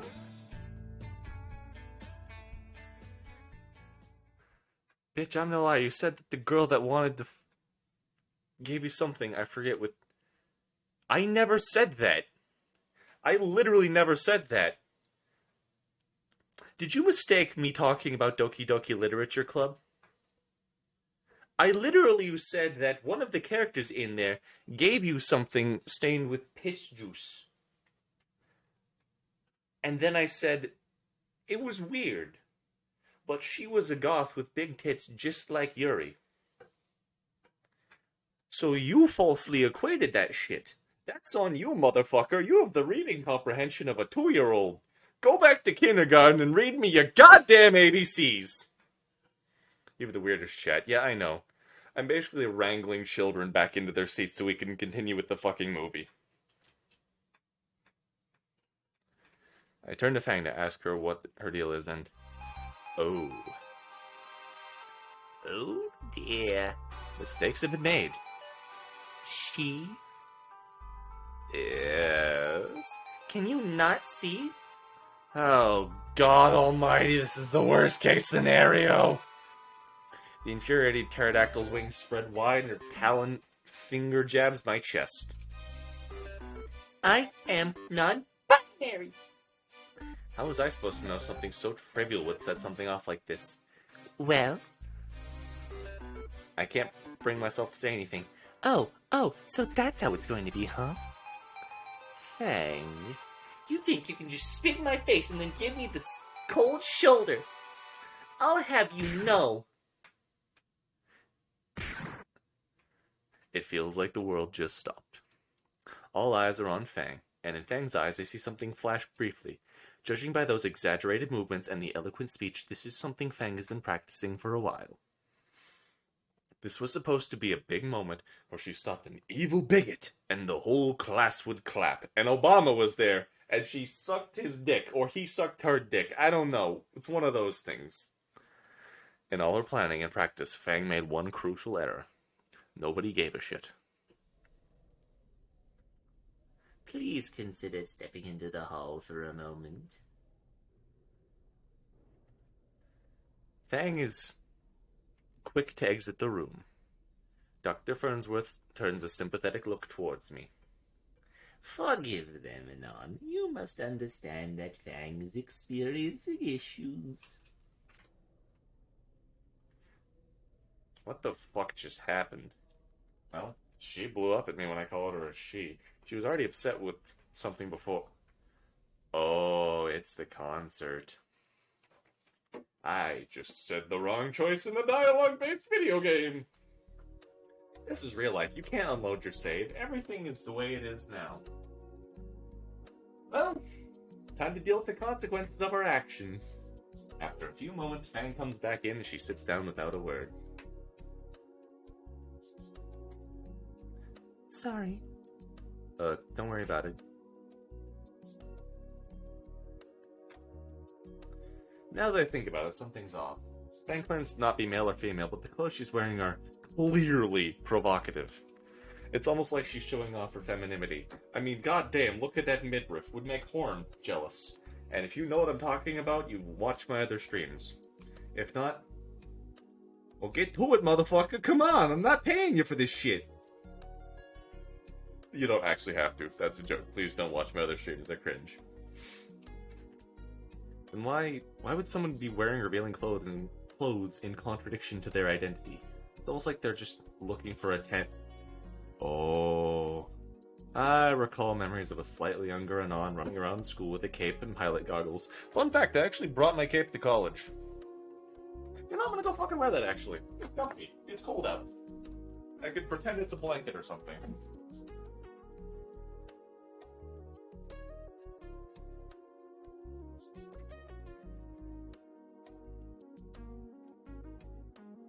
Hey, we're wearing a cape, brother. We're wearing a fucking cape, finally. I mean, no one can see because I don't have a face cam or whatever, but like, just imagine my voice, but with like fucking 4 foot, 5 foot type red fabric-y thing sitting on it. Buckle up, boys, we're going full retreads. We are. My doctor said I could say the word. Natalie is autistic, and you can't convince me otherwise. One of us. One of us. Hey, it's unconfirmed, but probably yeah. This is actually another story time, and I know I'm dragging this out, but I'm not actually trying to. This is a genuinely important story. So, one of the things that I've actually argued with my mother about for the longest time is the fact that I don't actually have a visual memory. Like, literally. One of the things that one of the things that happens with people, I call it like the 5 different ways you can think. If I told you to imagine a red apple, is it a 3-dimensional image? Is it colored? Is it like a 2-dimensional outline of an apple? Is it, shaded? Is it grayscale? Like what? For me, I could perfectly describe to you an apple. You were born a week earlier than expected. Motherfucker, I was born 3 months earlier than expected. I was born early as fuck! For me, I can't actually see anything, but I could perfectly describe to you anything. I still know what I'm thinking of, I literally just cannot picture it. That is a common symptom in autists. It's a very common effect in some autistic people.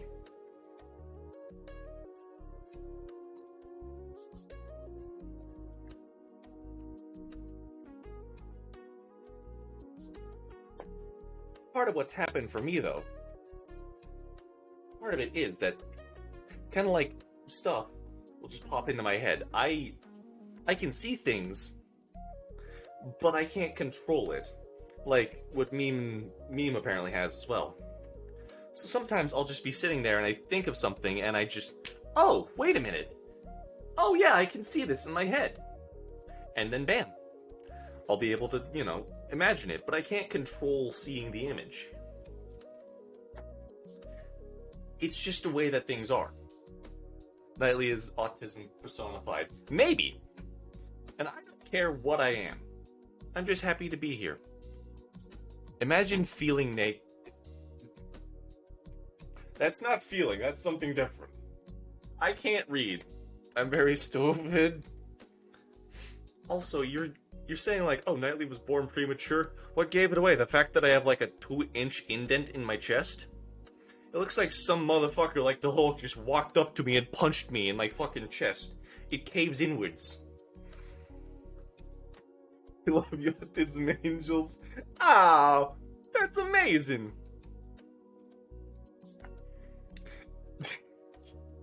I know that there's a lot of shit wrong with me, but I don't mind. I like to be a good person, or at least try to be a good person. Anyways, though, we're talking about swords and stuff in the hallway. You've been staring at me for the past 5 minutes, freak. Judging by the looks of the class and both our current social standings, we'll probably be working a lot more together in the future. Fang, I'm, sorry for calling you a girl. Non-binary people don't owe you androgyny. Doesn't seem like it's something she wants to hear right now. So, you're Nazer's sister, right? Sibling? Right, sorry. I say, rolling my eyes so loud that she can hear it. There's a brief pause until Fang speaks up again. Yes, Nazer's my baby brother. Why do you ask? I'm just curious. Nazer's been helping me settle into the school. Of course you did. Just wish you'd keep on my fucking business for 2 seconds. Sure. Actually, thinking about Nazer. It's more that he worries a bit too much for that sister of his. Oftentimes when I'm with him, he's anxious about something she's done. He's anxious about something she's done. I don't remember Naomi's voice. I have, like, 2 high-pitched female voices, and I can't swap between them. You told me about what happened the other day. Sorry to hear something like that happen to you in your band. What do you care? I don't know. Suddenly my shoes seem more interesting than the conversation at hand. I just think it's messed up people would go to a show just to laugh at you. Guess you aren't that awful. Her smile softens a little bit. Unlike every other guy in this school. The rest of the period passed between continued small talk with Fang. She seemed to be controlling the conversation, however. When the bell rings, Fang whips out her phone and immediately starts tapping. You going to your next class? Who cares about being late? Fair enough. See you then. She lazily waves a hand at me and I make my way to the next class. God damn, this cape is fucking comfortable as shit. I literally made it with 2 pieces of fabric that I used a zip tie to hold together. This thing is like... This is held together for literal fucking years at this point. I need to make like an actual thing, like get the same type of fabric because it's comfy as shit again, and actually like sew it together instead of just using this zip tie.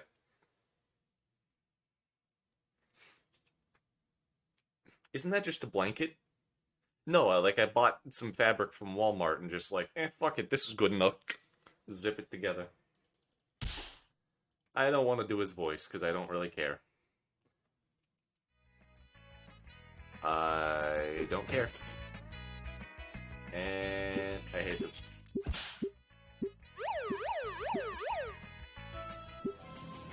Boo! Someone else is my backpack and that book. If they see my fucking manga, I'm going to die. I don't know how people are gonna judge Berserk. This backpack is from Reed. I'm averaged out of class. Fuck. On the other hand, I can get a Medal of Honor for turning all this stuff in. I think you can even get a bit of cash reporting stuff like this. What am I thinking? Any amount of power or money is not worth my power level being revealed. But again, I can't deal with this. Especially now with these losers. A half hour until lunch period ends. Good. I need to find Reed. I double back to the classroom I left and find it completely empty. Oh no! No! This is not happening. Obsessing about power levels is gay. That's what I say about all fucking characters. If you legitimately power scale characters like from Dragon Ball, turn in your man card or your woman card. You don't get those cards. They're my cards. I'm gonna kill you. Like Yu-Gi-Oh! Just beat you to death with playing cards. That's how that show works. Right? They just grab a fistful of cards and just beat the shit out of somebody. I finally spot the pink raptor at the end of the queue, tray in hand and incriminating evidence on his back. The world must be fucking with me since I'm the one currently carrying a mini cartel on my back. You not understanding the 4chan's meaning of the word? Hey, fun thing, I don't give a shit about 4chan. Ooh, look at me, I'm part of the infamous hacker commonly referred to as 4chan. Yeah, whatever you say, nerd. Go beat off to your anime woman somewhere else. This is a real man's... This is a real man's stream, and here, we use fucking... I don't know any other social medias. Shit. It's simple, he ain't beating Goku, that's the only power skill that matters. But could he beat Goku? Knightley isn't honest with class. No, I think I'm just cringe enough to realize it, but I don't really give enough of a shit to change. I just like being myself. The stoner drummer turns my way as I try and calmly as possible approach him. What's up, my guy? I give the backpack a bump, causing all the dubious glassware within it to clink. I think you got my backpack there, Reed. What? I was wondering why it felt lighter. He holds out my backpack to me. Here you go, man. We trade backpacks. I'm careful to hand his over while simultaneously examining mine, still within his grip. Doesn't look like he opened it at all, but... Hank? Fuck. Why are you worried about the bag, man? Shit, fuck. Thick, don't bring up the heart book. Think, you dumb fuck. There's gotta be something you can say. Naomi, I owe you a fruit basket. My lunch card. I wouldn't have been able to get my lunch without it. Oh, fuck, dude, I'm sorry to hear that. What? New kid at school and you need the lunch card? Do you, wanna hang? You seem lonely. Hey, you look lonely. Post Ryan Gosling. Somebody fucking post the Goslings! Nah, I'll be good. I just needed my... Come on, bro, introduce you to the whole band. You don't have to. You know, rewards your good team with good team.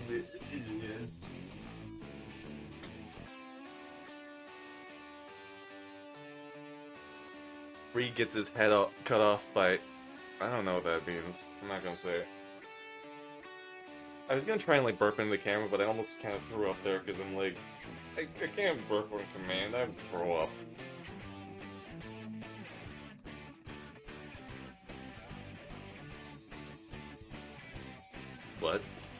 I'll be like your first friend, none. We're bros, dude. What? Yeah, man. I appreciate it, but, you know, I was trying to burp right there, because, like, what's up, dude? I'm high as a kite right now.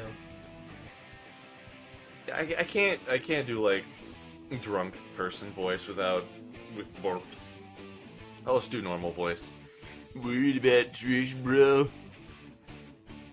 Yeah, she can be a bit rough, but she's great. It's just gnarly, dude. I'm kind of trying to go like stoner surfer type guy, apparently, for his voice. Isn't she on a crusade to assault everyone that laughed at your concert? Oh yeah, she does that. Don't worry about it, bro, Skiff. It's fine for you to be worried. You see, she's plenty nice. Maybe I was a bit quick to judge. No, you weren't. Fuck her. She's an asshole. I hate her. See, there's Trish now. But he's probably a cartel leader. Who isn't?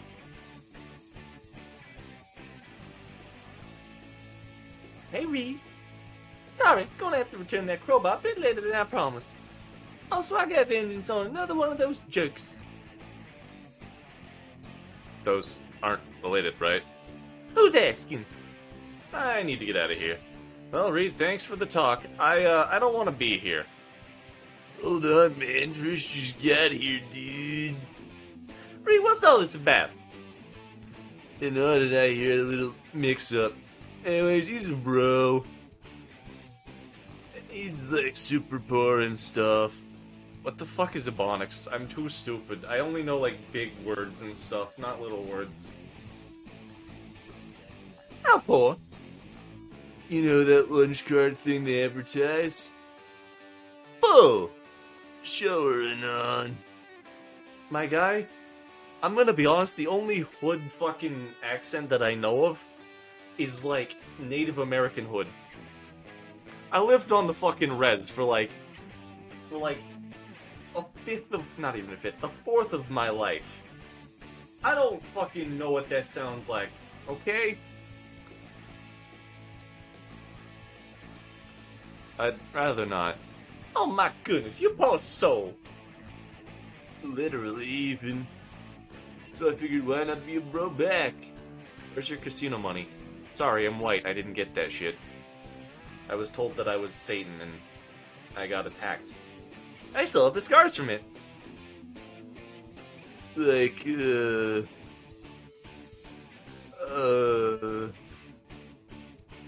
Yo, jumping buffalo, pass the peeps by. Ayo, my brother.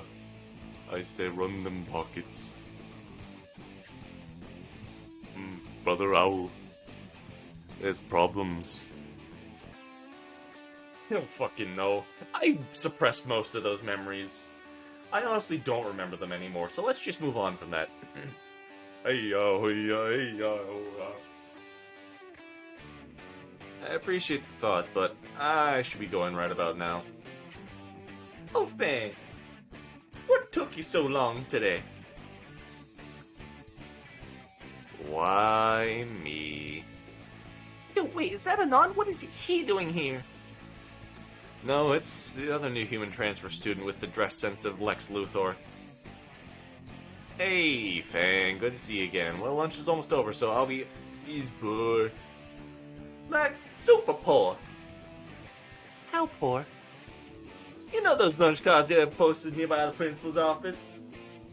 Wow, that is hilariously depressing. I'm going to fucking shoot myself. Anyways, that doesn't answer my question. Why is Skinny Loser over here? Man, Nud's like a total pro, and I'm his first rent. We're gonna be rock ring buddies for the rest of the school year. And like, he'll be my business partner. We'll sell enough goods to get half the country. And like, fuck narcs, fuck the IRS, fuck the FDA, man. I'm just reading in chat. That shit is funny. I'm guessing you're from inner West Coast, like really inner West Coast. My dude, I was born in the mountain or some shit, I don't know. My first toy was a rock. I was told that that was all I would ever have to play with. Any other people cooking beat me with it? Navajo? I don't fucking Navajo. I don't know the fucking, like, native tribes anymore. I don't know what the Assiniboine are. Just sue me, okay? Come on, come on, come on. That was a good one. Come on.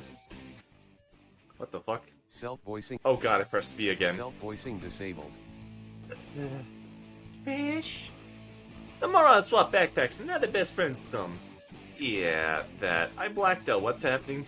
We can all grab some lunch together, man. Well, Reed is a good judge of character. Is he? Didn't you already grab your lunch, Reed? You should set up TTS. Maybe. Maybe some other time. For now, no. Maybe some other time. Yeah, 1 second. What? I look at Reed's tray and see that it's empty. He just, like, ate the whole thing, even the plate. I'm genuinely scared of this guy. When did you... How? Come on, man, I got a mean case of the munchies, bro. I end up walking to get food with Trish, Reed, and Fang. Every time I consider ditching them, Reed says or does something to keep me with the band. The band's getting back together! Fuck my life. Does TTS work already? I don't know. I mean, I have bit donations for TTS, but I don't really want you guys to do that. Let's be honest. I'm able to... What the fuck? I'm able to hold the makings of a conversation with Reed, but it feels like I'm talking to space. Trish was listening in while we made our way to the lunchroom, but was more focused on her talk with Fang. What do you mean my halter is out right now? I haven't noticed a difference. I'm telling you, the next thing is going to be leotards. No, fuck that. I would never wear something that stupid. As for Reed... So, you play games, right? Yeah, I got a couple of consoles and a toaster with PC. Only Xbox, Battle Droids, sick. PlayStation is better lineup overall. Like, Stony games are all lame, just like movies lame. If you're there and sold Bloodborne, you're right, it should be on more things than just the fucking thing. You can't prove that. I can. Huh? Get your phone out, man. Look up this thing. Why did you say that? Look it up. Oh, what's the harm? Save it for later. God damn it, Reed. Why did that give me the laugh? That's like a 2-year-old joke. PC Master Race console cucks. Yeah, but is your PC better than a console? Reed delves into his rant about console differences. I thought he was just an airhead, but I cannot get a read on this guy. Yes. Hey, I'll have you know that I worked in IT for 3 years and learned that I'm slightly radioactive. I should probably clarify that. That's mostly a joke. So, you guys know how some people are really bad with technology? I literally have this thing where sometimes computers will just shit themselves when I'm nearby. In my high school, for one of my summer jobs, I actually legitimately got to mess with the computers and stuff for our school thing. Just because, I don't know, it was fun. I learned a lot about computers. What happened, though, is whenever I would try and interact with this one specific computer, it literally would just break in the weirdest ways. And these people have been, like, IT workers for forever. They've been IT workers for forever, and they're like, we don't even know how that messed up. Hold on, can you back away like 5 feet? I just took a step away. It started working again. So whenever they tried showing me something, I had to stand halfway across the room, because every time, without fail, it would break.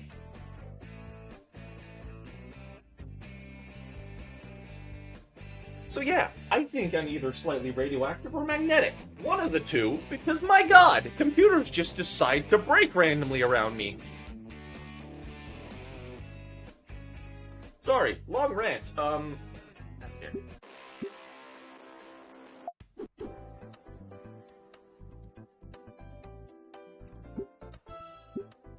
I'm skipping because I don't want to ruin my voice doing Naomi stuff. That's like the shittiest superhero.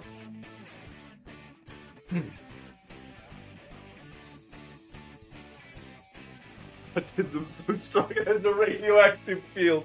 Fuck, that's amazingly funny! Naomi, my beloved.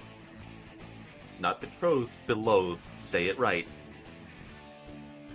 As I weave through the maze of desks squished together with the partners, more interested in their phones than the worksheet, I catch a hint of whatever Reed and Trish are talking about. Honesty's the best policy, eh? It's bad juju to keep something but man. Reed, how much are you drinking? Hi, how are you? No, it's how high are you? Oh. Hey, now. You guys need something? Nah, just want to chat a bit since we got time. There's something in the tone of her voice. It's like she's getting ready to gore me with those nubs that she calls horns. Sure. I'm gonna let you two get to whatever. Gonna go for a refill. He shakes his thermos and heads for the door. I can vaguely smell Sprite. What is even in that thing anyways? Is it lean? Fuck. He's just drinking lean. Fair enough, I guess. Wait. Fuck it. So, now, you and Fang You and Fang what? talking about you. They? This Triceratops rolled her eyes dramatically. Fang's been talking about you. All good things, I'm sure. Fang's been talking about me, that's dumb. Oh yeah, the phones. All I've been doing is more lab work in science. Last Thursday I tried to remember how to make a railgun, to show her I could, of course. I could make one too. You seemed unimpressed at the time, but... Was it about making a railgun? Yeah, it was. What exactly are you talking about with them? Just sciencey stuff? The railgun's just something I have to know, though. Picked it up off an old game. No. Trish raises an eyebrow. Right. Why do you ask? You learned to make deadly weapon from a video game. Her tone is flat, unlike her chest. Goddamn dinosaur milk. I'm a thirsty boy. Give me that milk, motherfucker. Come on, mommy. Let me milk you. I'm so glad this monologue is in my head, and nobody else can hear it, and I'm not saying this to the wide internet at large. Don't interrupt. Why did you think it was a good idea to make a weapon in class? How did you not get in trouble? Spears actually did talk to me. He said something about the great equalizer. Trish grabs the bridge of her snoot. User was milk for this post. User was milk for this post. Trish grabs the bridge of her snout. I know what that's referencing. I remember what that's referencing. Remember? Yeah, I saw it on iPhone a couple of times. I don't want to research that, by the way. You think I want to know about 4chan? Like, I'm already stupid enough as it is. I don't need that kind of negativity in my life. I can't kill my brain cells like that. This is why men are useless. She continues to mutter to herself, all a bit incoherent. Is there a fucking point to this? She rounds back at me, anger painted clearly on her face. Look, Hunan, you may be into that stuff, but leave Fang out of it. There are better things to do there than play with some man-child lethal toys. Whoa, harsh. Reed slumps into the seat next to Trish. I just remember. User was milked for this post. I hate myself, but it's really fucking funny. Just agua, bro. Thermos of water. What did I miss? I'm just trying to tell Anon here that he shouldn't be telling Fang how to make a fucking gun in school. Trish sounds like something between a hood gal and a Canadian aristocrat. How the fuck do I sound like a Canadian aristocrat? Hello there. That's English. Fuck. Oh god, I have to die now. I have to shoot myself. I sounded British for half a second. Bro, Non's so fucking faceless. That's the intention. He's supposed to represent my dad. What? I don't know what I'm saying anymore. I love my dad. He's actually a good person. I legitimately value him. Remember to call your family. This isn't even part of the stream. This isn't even a joke. Like, talk to your family. They love you. So we were talking about Anon. I don't care what you're saying, Trish. Shut up, nerd. So are those scars on Reed's arms, or are those just, like, his skin pattern? Fuck the feds! Blows up the school. Hey, you gotta do what you gotta do, you know? The skin pattern. Okay.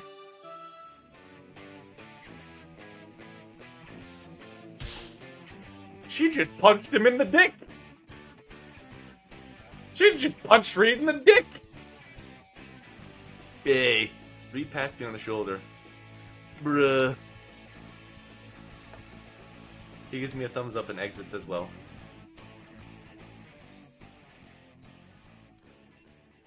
You know, Krieg, I think that Krieg, you are legitimately restoring my faith in God.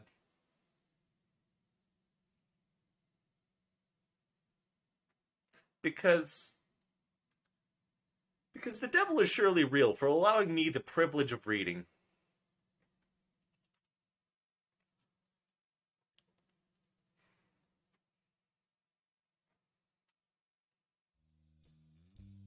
Anyways, back to fucking annoying voice. Nazar ended up dragging me to sit with him in the magenta motor mouth again. Naomi hovers over Nazar, who currently has Gucci under his eyes. So I talked to the soccer team. They're making a game or something. Isn't that great, Anon? Talk to your good family members and neglect the bad ones like they did to you. Most of my family is actually good people. Most of them. Also, what? You realize that... Mary, that's like... Am I even saying your name right, Mallory? Point being, that's not as big of a trauma as you think it is. I know what you're doing, like, you know, trying to protect me, and I thank you for white knighting me. You don't have to. But I really do appreciate it. The more impressive trauma is actually ending one, let's just say.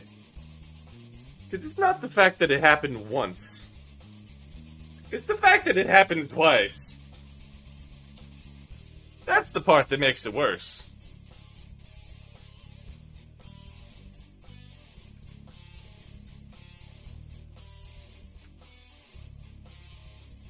Yeah, shit's fucked. I've come to terms with it. Hey! The first one was female, second one was male.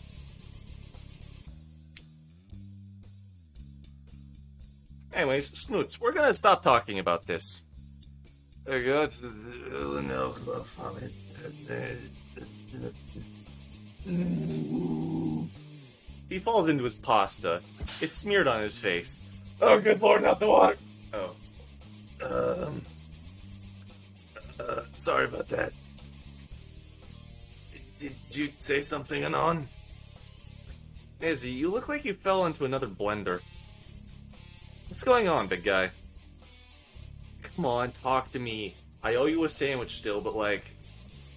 Sorry if I seem like an asshole, but I have the biggest shit-eating grin on my face right now. Oh no, I'm so scared. Oh, Guys, someone on the internet was mean to me. Guys, I'm never gonna be able to live with myself ever again. A singular person was mean to me. I'm gonna die now. Because I'm so frail that a single person can kill my emotional state. I will backtrace to FP. I don't take that threat lightly. I don't take that threat lightly, Crowley. I know you, and I know you're kidding, but that shit's not okay. Mask back on now. We're talking more about this shit. Just some family problems last night. Like what? Uh, You don't have to tell him if you don't want to, dear. Why don't you wipe that Alfredo sauce off your cute face? She's so saturated it gives the third world country diabetes. it's my sister again. Why is it always your sister? Aww. Naomi looks depressed. Don't mind me, I'm just gonna save this. I was going to sleep last night when I heard something downstairs. When did this turn into an interrogation? It was like 1 or 2 in the morning. I checked what it was, and she was just standing there. She... But, you seem very sensitive since, so that's why I'm being careful. I know I seem sensitive. I actually can deal with quite a lot of shit. Let's keep it real with you.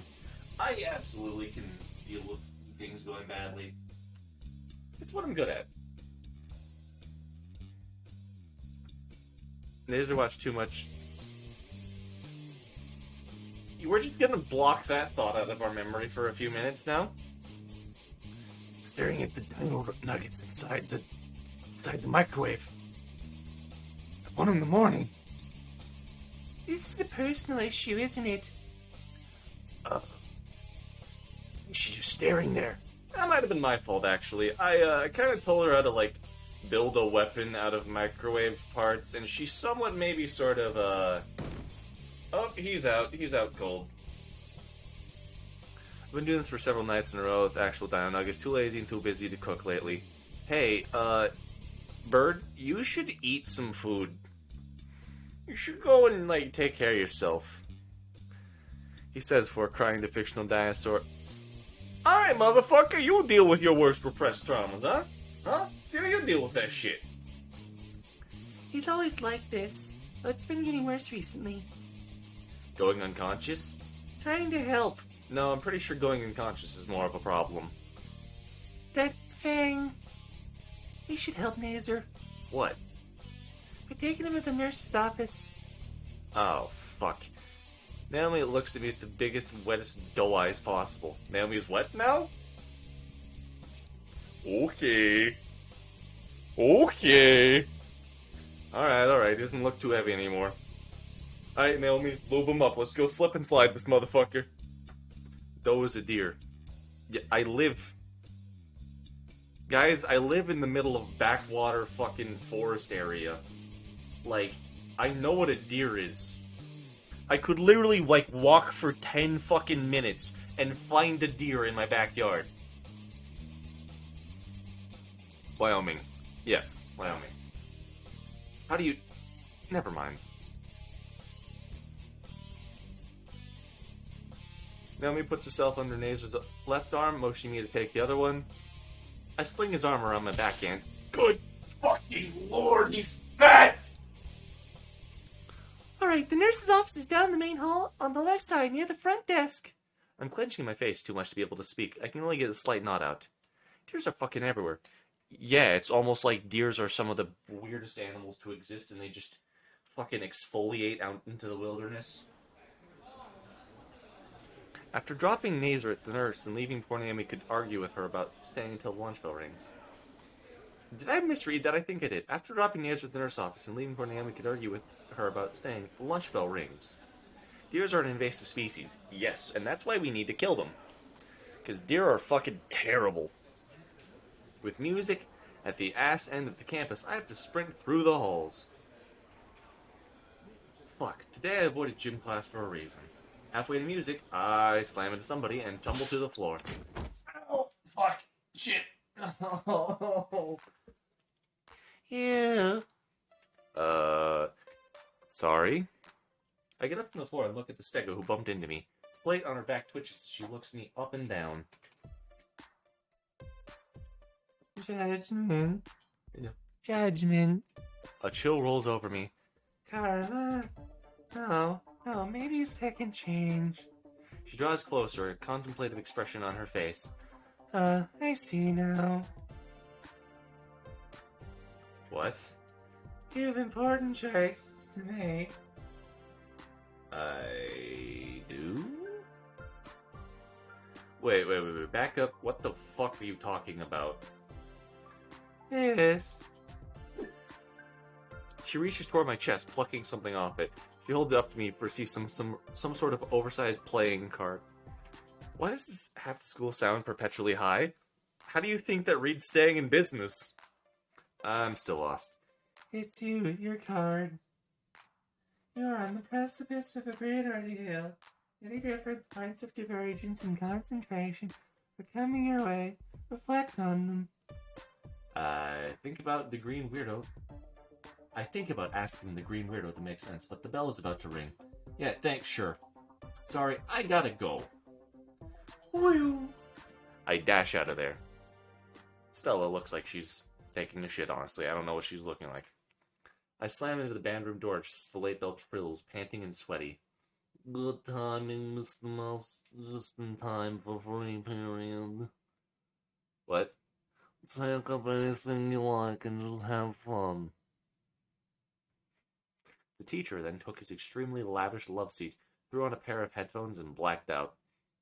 I looked at the scattered instruments left alone, for whatever reason. Dented-looking brass, cracked woodwinds, even a bass with a missing string. Wow, I feel like that about right now. I reached for one at random, taking a wooden thing. Looks like an oak tree made love to an eggplant, and this is the aborted monstrosity in Mexico. Whatever. I melt into my chair and pull out my phone. Seems the majority of my classmates have a similar idea. I have some shitposting to do. Let's see. He made some valid points. Yo, it's Bench Apiro. Click post. And now to wait. The fairy's deed that ain't done. I look around the room out of boredom. It's Elliot. I don't know who that is. Shut up, nerd. That person doesn't exist. I don't know who they are, and I am the center of the universe. Fang is a weapon of mass hearing loss. I'm covering my ears in preparation when the tarot starts strumming in. Oh, wow. I still have my hearing. Yeah, I don't know who that is. I don't know who the fuck that is, my dude. In fact, she's actually playing something pleasant. It's mellow, relaxed. A slow rhythm that carries a strange nostalgic hint to it. The difference between this and the performance is night and day. What gives? Looking a bit closer, she's swinging her tail a bit to the rhythm. She uses her tail as a metronome? Suddenly, the phone slips from my hand onto the floor. Fuck! The sound it makes as it clatters to the ground is a klaxon of pants-shitting terror. It lies face down on the aisle. Do I want to pick it up, potentially face the harsh reality? Schrodinger's crack. Schrodinger has a fucking hoarding problem. I can't leave it there.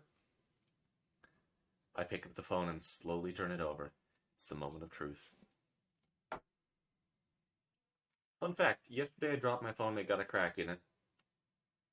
And I'm really sad. Oh well. Thank the Lord. This is the bad timeline where he cracks his phone. Yeah, you got lucky. Fang has stopped playing and is throwing a small smirk my way. I should probably say something. The playing is pretty good, I'll compliment that. That sounded way better than the video Reed took. Wrong choice of words. You're still not off my shit list. Watch it. Quicken on think. Why didn't you play guitar back then? You're obviously a lot better with it. What if I could've? What do you mean? There's an empty seat next to Fang. Finders keepers, I guess. Band's just Reed, Trish, and I. So we all have to decide by majority what happens. Reed says using a bass is more unique, and Trish is always saying how it's a promising business model. It sounds like you play the guitar much easier than a bass. I play bass just fine. I think the problem is more that if you want to make an unconventional band layout, you damn well better know what you're doing.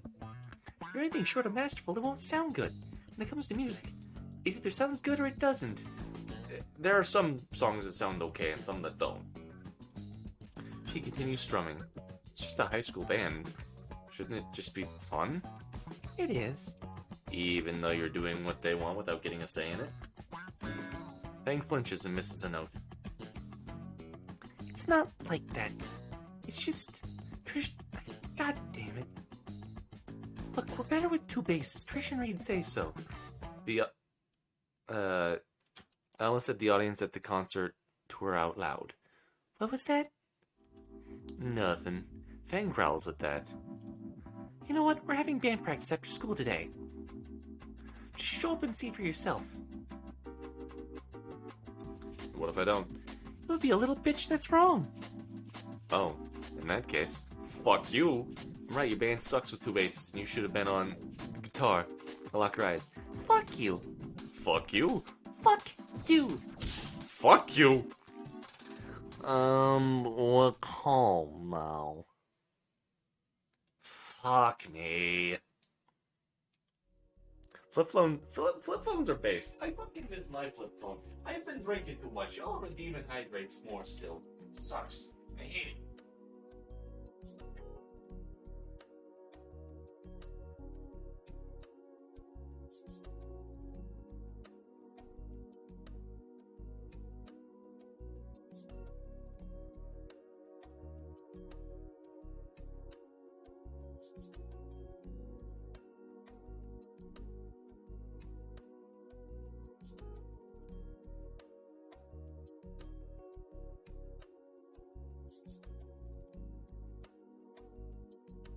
Y'all been drinking too much. Making me drink too much water. Okay. His annual heart attack, it seems. No, I've been drinking too much Dr. Pepper. I'm overloading my pancreas. Honest to God, I miss my flip phone. I fucking miss my flip phone. When I was like, I don't know, 12 to 15, I had a flip phone. She was the best. It was awesome.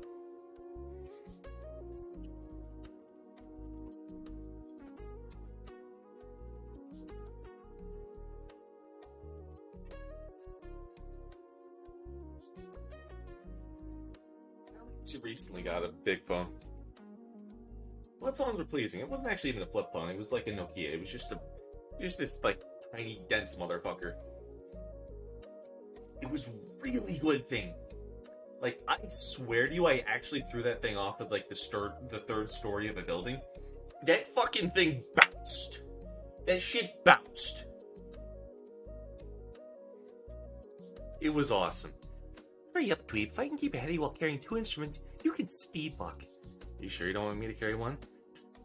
Fang is leading me back to the auditorium, with both the acoustic guitar borrowed from the music room and the bass in hand, one over each shoulder. Sure, man, iOS or Android? I don't fucking know, it was a Nokia! Modern phones are actual garbage, death to TikTok. Those are 2 separate statements, and yes, both of them I agree with. Dude, I don't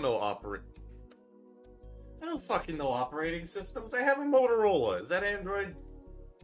This phone is $20. I don't really give a shit, if I'm being honest with you. As long as it works, I don't care.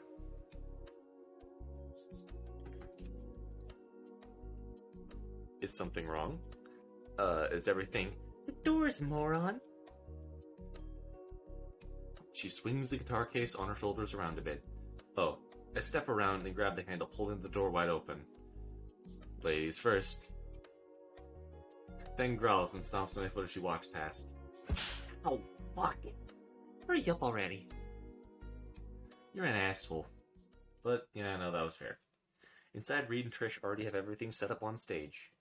And...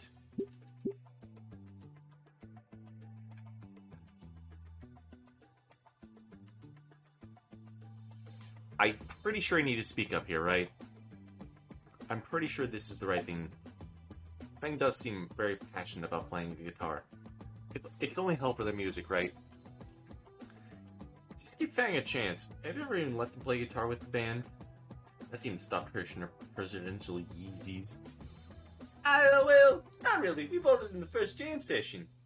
Fang made a weird face like she couldn't believe I was standing up for her. Honestly, I couldn't believe I stood up for her either. God damn it, I'm winning this challenge. And I'm pissing on Trish. Fuck her. She deserves it. Piss on the dinosaur. Trish's mouth opened and closed as she was trying to find the right words, her gums flapping as she refused to say anything of intelligence. fine. I guess we can try it with just a guitar. Alright, this time we're doing I Gave the Special Kids in Jonestown Special, and now I'm going to jail. I'm gonna need to see God after this. And 3, 2, 1, and... Opposed to the nostalgic tune earlier, Fang rapidly strums on her borrowed guitar. It's fast and rough, but the tone carried doesn't melt my eardrums. Watching and listening now, I can hear the difference clear as day. They're actually not bad. Not good. But at least I don't cringe so hard my spleen erupts from the side and creates a splash zone. I find myself bobbing to the song, in fact. It's a goddamn vibe. Just as getting good it ends. I'm disappointed, but I remember it's not a show. I definitely won this challenge. Home break and run.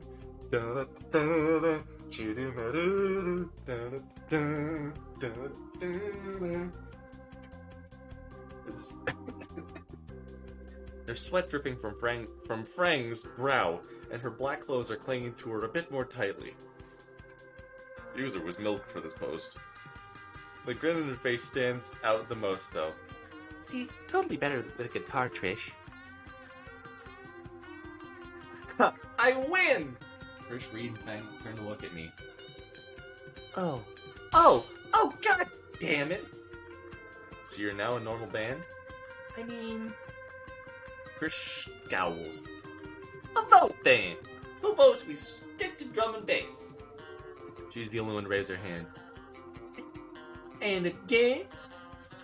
Even I raise my hand along with Reed and Fangs. This is my OC. She's called Frang, and she's Fang's third cousin. And she's exactly like Fang, and she loves me and only me. And don't steal my OC! Skinny? Yes! So, like, do we gotta redo all the songs? It's only one instrument line. Shouldn't take too long. There goes our main marketing strategy. Marketing strategy? I thought she was a Triceratops, not a Rhinorex. I'm abusing my good luck here, so I probably should leave. This was very fun, you guys. Hope that you don't play more, again, better than it was before. We're cool right now, bye. As I move the door, Fang calls out, Wait! We, looks to your fidgeting on stage. we could, oh, feedback. We could use your feedback. Wait, what? Fang? From him? What? He's been helpful, so why not re-back me up here? Okay, I should say he's a bro. Really? But... no, he'll stick around for a while, right? If you guys order some food, sure. Fang is resting bitch face. Yeah, me too. I look like I'm constantly going to kill somebody, but in reality I'm just like, you know, I don't usually smile, so my face just kind of stuck like this. It just looks sad. Oh, fuck. Oh, shit. For the love of all is holy, why now? I have to go, like, right now, actually. Why? I can spring for pizza if you're too broke. No, I have to do things. Okay, bye! More important than the music? I should go return a book. Fucking hell, don't go slipping web talk. See, it's way overdue and I cannot afford the late fee. Wait a minute. Travis didn't recognize Reed's voice. He said that too sharply. What are you doing? What are you doing? What are you doing?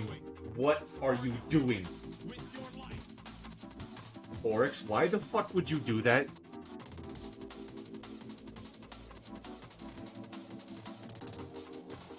Bro. Bro, why? Dude, Oryx, you don't got... Why not? Because I don't deserve your fucking money. Keep your goddamn money, motherfucker. I don't need this shit.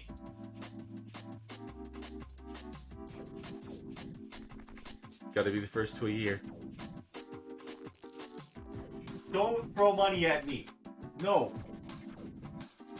I legally can't stop you from throwing money at me. I can only say, it's okay if you don't. I don't need your money. I'm perfectly okay.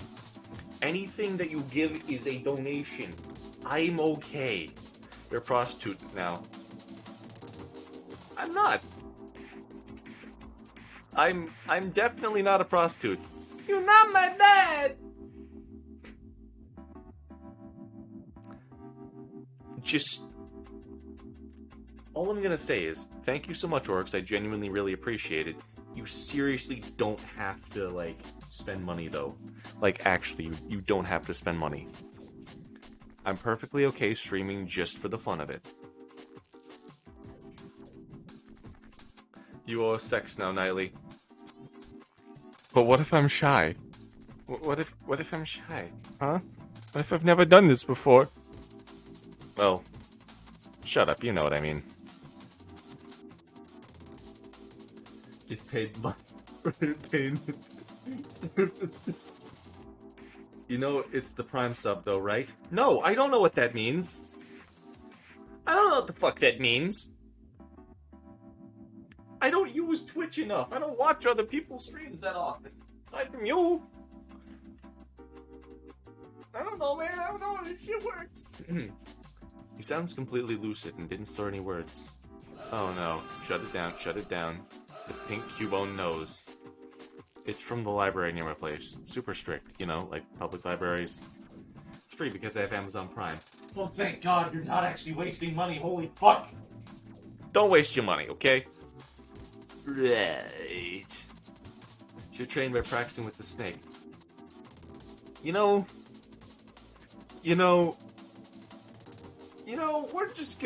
we're gonna play the quiet game.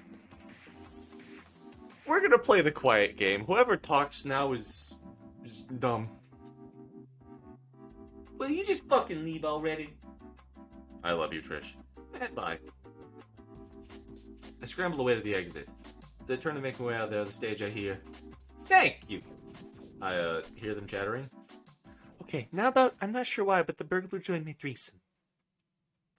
Don't think about a threesome with Trish and Fang. Don't think about a threesome with Trish and Fang. The meter dodgers for crying out loud. Okay, just for 1 second. Oh wow, we have that thing turned off. Fuck.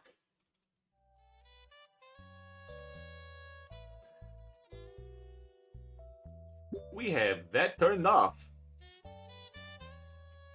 The following Monday morning. I haven't been able to focus much lately.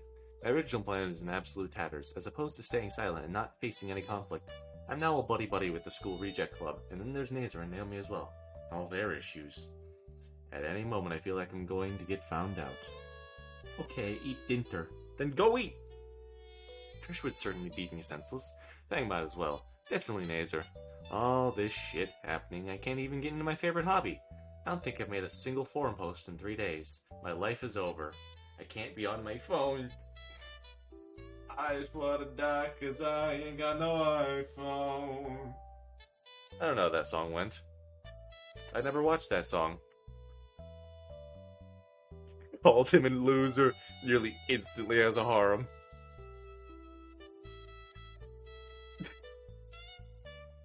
I don't know how to react.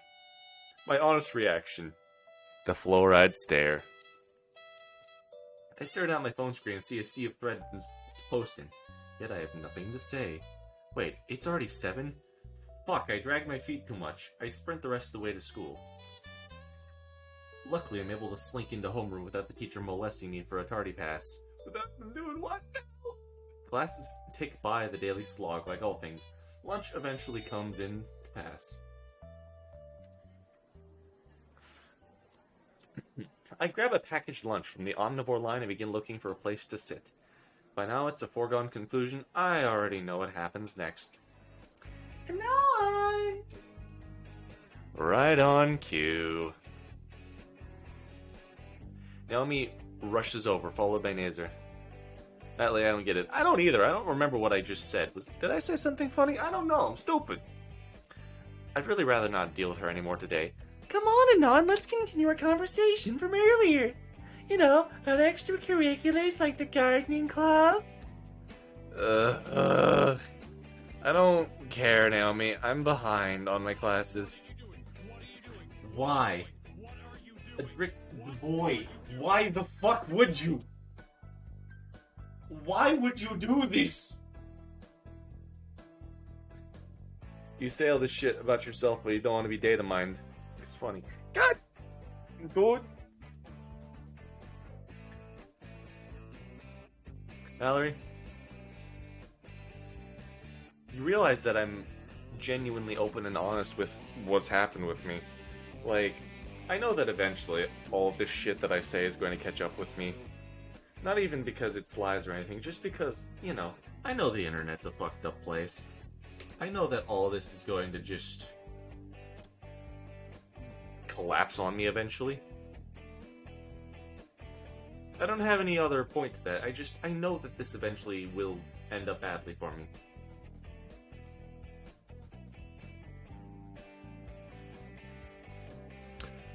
But I'd rather be myself than anybody else, you know? I'd rather be honest with who I am instead of trying to just put on a persona. And I know that gets me in trouble because, well, obviously, but if you can't live your life without being proud of your choices, good and bad, then what kind of life is that? If you're always afraid of what you've done, if you're always afraid of, I don't know, something, what is even the fucking point? If you can't be proud of your mistakes, not because you're proud that you did it, but because you've grown as a person, then I don't know how to live. Nothing more base than being yourself in the moment. Exactly. I live life sincerely. 3 stretches, okay? We're gonna pop all of my vertebrae.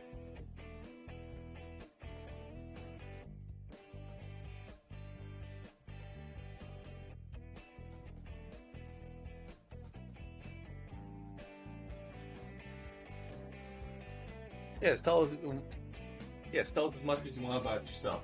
Alright, so my credit card number is go fuck yourself. Ooh. Y'all are just wanting me to do gymnastics, okay? Moth. We're not doing moths right now, Nanner. We're not doing moths right now. What kind of chair do you have? Shitty quality one from college. You got a gaming chair? No. Those things are a scam anyways. Should Nedley recontact the Snake X with the options yes, yes, and yes, but ironically. You can do that. Look, NASCAR has crashed. We need your credit card to get it back on the road. Oh, shit. Really? Okay. Here's my credit card number, guys. 2. That's it. That's the credit card.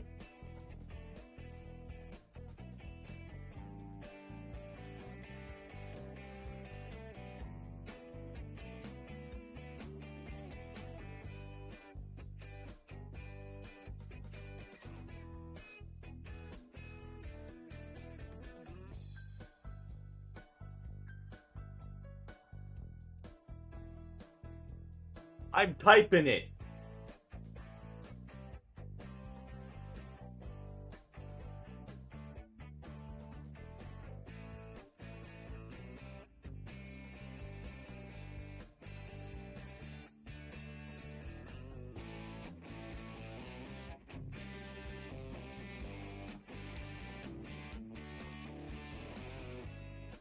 Oh god, all of the redeems are coming in. You guys have moments of high intensity and low intensity.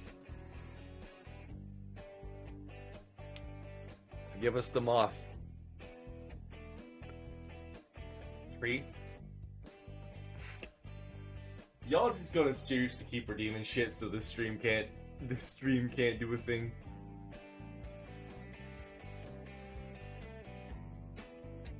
Alright, that's what's happening.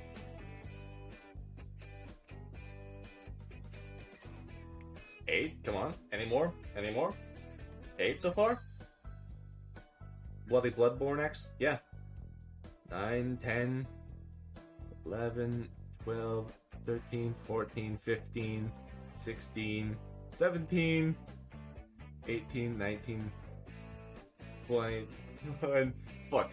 Can't do glasses. 22, 23, 24, 25, 6, 7, 8. Wow.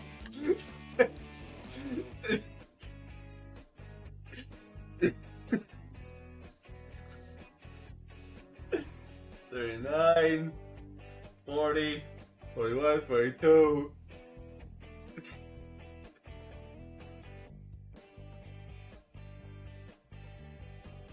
44? I haven't even started to drink yet. This might just taking a bath. I haven't even started to drink yet because you guys are just keep redeeming it.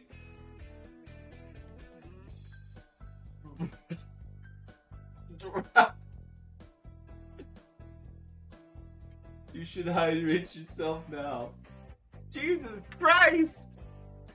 Jesus fucking Christ, my guys!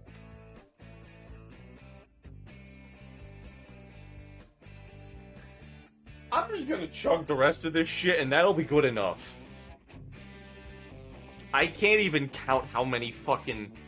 I can't count because I can't see. I took my fucking glasses off.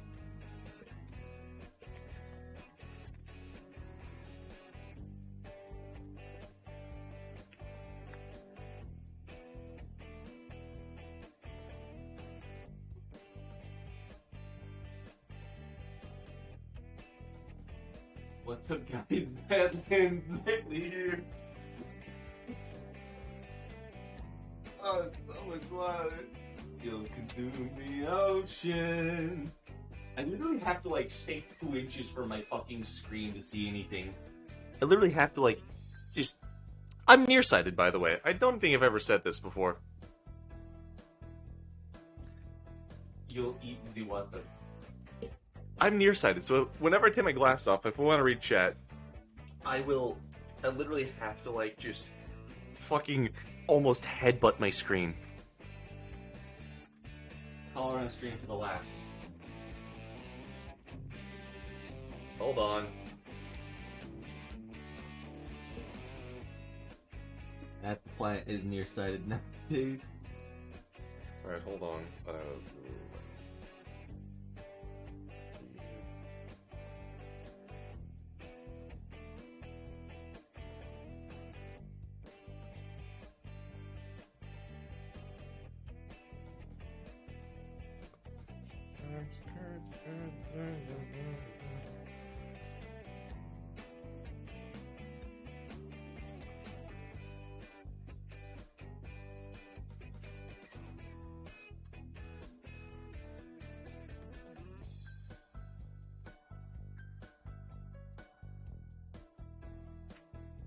I'm calling her, by the way.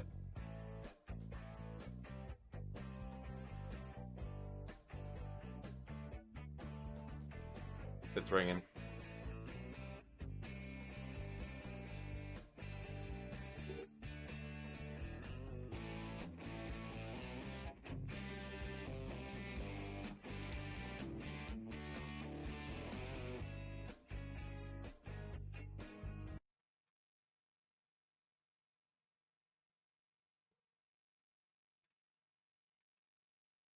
It's not picking up on my mic. I'm gonna try one more time.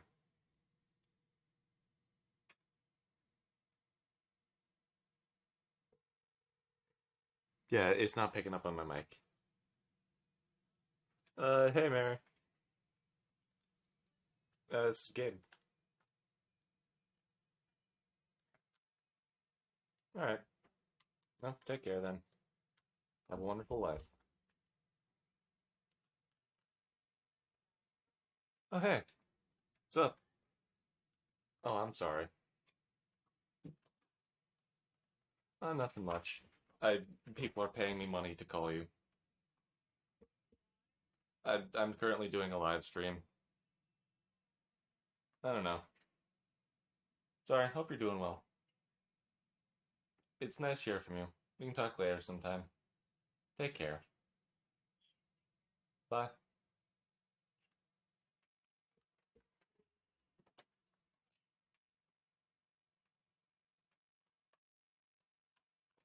We know now his real name. You know my real name is now Abe.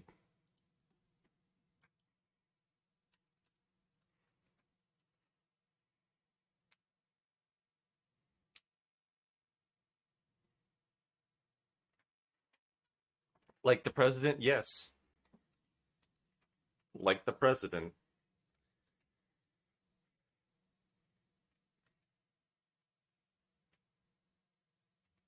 You realize that I could have just lied through all that. Like, you realize that most of that was a lie. Or is it? Who knows? I'm an untrustworthy narrator. No fucking way Abraham Lincoln's playing Snoot game. I am a tall bag of bones. He would. You fucking idiot. You should have tried to ask her something. She's at work, my guys. What do you want me to do? The fuck do you want me to do? Also, she sounded a lot different. Take a guess on how many hydrates nightly. I don't have to take a guess. I can literally just look at the answer. Over 100.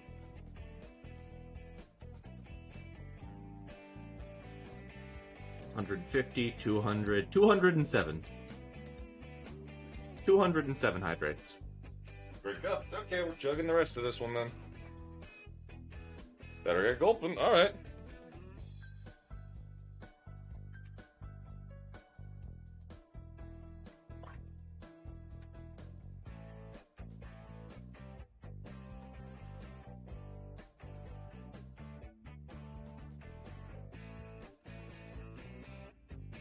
By the way, you guys realize that I could have just called some random person. I didn't even have to call anybody. I could have just, talked through that.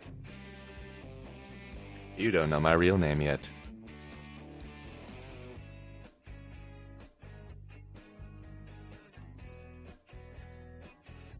If you want a hint, why'd you lie to me? I actually did try calling her.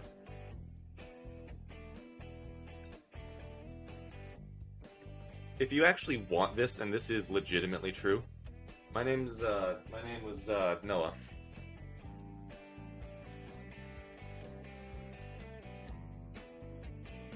You're talking about music, aren't you? Naomi, please stop memorizing the schedules of students. Nightly's not real, we're just watching an AI. You are. I'm not real. Like from the Ark? Noah, it's Abe! Noah of the Ark. My family actually... Yeah, they named me after biblical things. Yeah.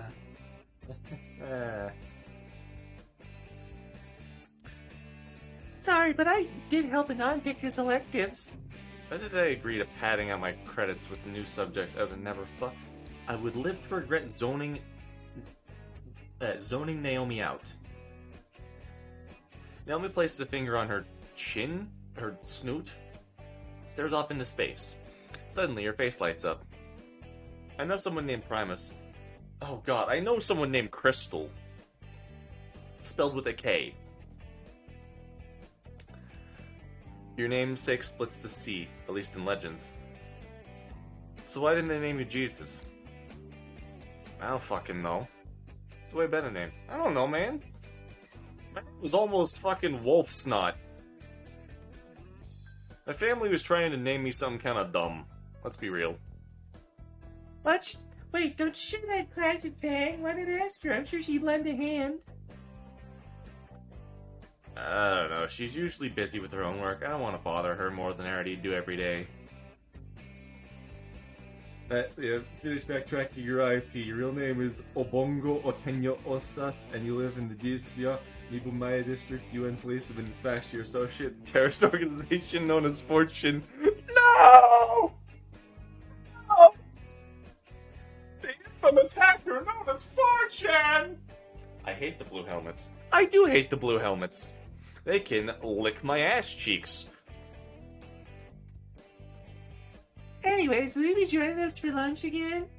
I need to think of something fast. I'm sorry, I already promised Fang I'd be eating with her. I hate the Antichrist. I do hate the Antichrist. I hate the Antichrist, and I'm not afraid of saying it. My hatred is pure and as potent as sunshine. Oh, I'm glad to hear you're trying to be better friends with Fang. Well, hey, this is a welcome surprise. Right, actually she doesn't eat in the cafeteria, does she? Didn't she tell you she hangs out with the band in the auditorium? Is she allowed to do that? I've asked Principal Spears before. He sees no issue with this. Hey, Adric, cool it with that. I know exactly what that means. Let's cool it with that.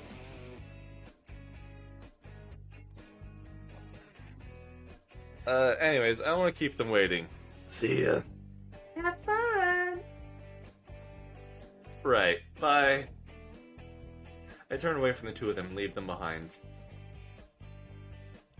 Reported. I have to say that's a bad thing. You know, like, I have to say, don't say that shit no more. Because, don't say that shit no more, alright? The walls are as vine-covered as anywhere else in the building, but the one... Naomi! That's actually really funny. Naomi. Ooh. Why is that so funny? The walls are as vine-covered as anywhere else in this building, but the ones here have small magenta flowers blooming on them. Hey, cool with the anti-Semitic remarks. I suppose they're different kinds of vines. Wouldn't make much sense otherwise. Never really thought about it until now. What's the other thing you're worried about? Me? I don't know. I don't remember what I worried about. I'm just kind of a ball of stress, let's be honest. I opened the door enough to see Fang's gang lazing about within. I'm cheesed to meet you. This one's on the mouse!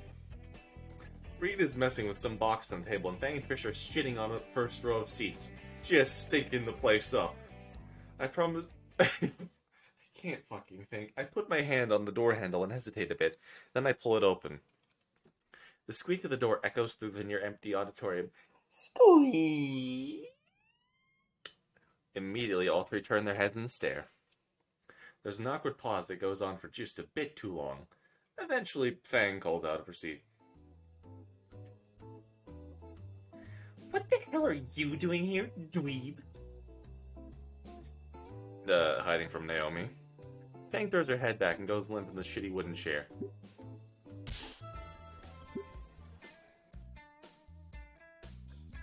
Anyways, we skipped that because that's not interesting. What music are you into? Fuck. I haven't chose this one yet. I don't really care. I'm gonna do this. Boomer. Boomer rock. No! Look, I don't wanna! Fine, boomer rock. Fang holds up a hand to her beak. God, you're such a dweeb. I flash her my biggest shit-eating grin. At least I don't need a license to listen to it. Oh, love, didn't share me tasting a bird on. Bit rude, innit? The two of us banter with each other with increasingly strong British accents all the way to class. Ugh, this stupid, define a treble clef. I don't know what the fuck a treble is. Or a cleft. I don't care about this shit. It will never be useful. Fuck this. Who can I cheat off of? I legitimately listen to almost every type of music. Almost. There's a few that I don't really like. But fuck it, it's music. Some people call it hip-hop, trance, dance, rock, and pop. It don't matter. It's hot. We call it music. Music. Music. I lean back in my uncomfortable chair, hoping to pop my spine back into place. Instead, they just explode out of my mouth like I'm a Pez dispenser of some sort. Wait, don't you share class with Fang? Why not ask her? I'm sure she'd lend a hand. I crane my head looking for Fang. Obviously, the right call is to ask Fang for help here. Like, this is obviously the right thing to do.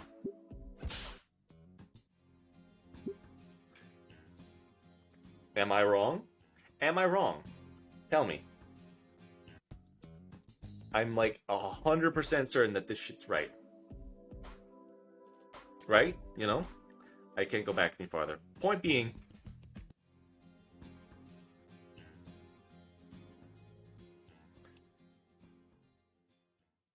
Now I'm just paranoid that I fucked up. Lightly, in your free time you should listen to... I don't know what that is. She knows. But how? She left her phone on the desk. I can see the important the imprint of the past are being illuminated by the room's lamps. It wouldn't be right, but I have to know.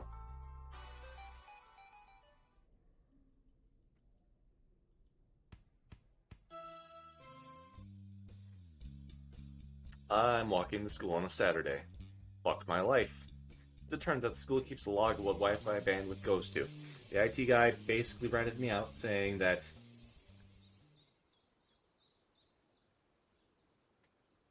so here I am. I'm just gonna skip all that because I don't really care. Basically, everyone's here. Da, da, da, da, da, da, da, da. My whole stream is autism personified. I see you are admiring our work. The gardening club takes much pride in our flowers. Oh, for such a large girl, you're surprisingly stealthy. By God, ma'am. I'm looking respectfully.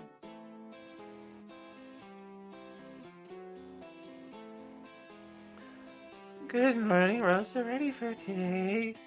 See, it is a beautiful day for gardening, is it? You want to hear? Again, this is just the average Hispanic idol stance. Rosa's the head of the gardening club. Judging by Fang's tone, she's been through this kind of detention multiple times already. Oh, does he wish to join our club? Is that why he's here? Stella, we have a new member. Oh, wait, no. Oh, wonderful. My eyes are drawn to the green stego, who I admittedly recognized from that encounter with the cards. But my eyes are also drawn. I'm looking respectfully. That's a nice tail.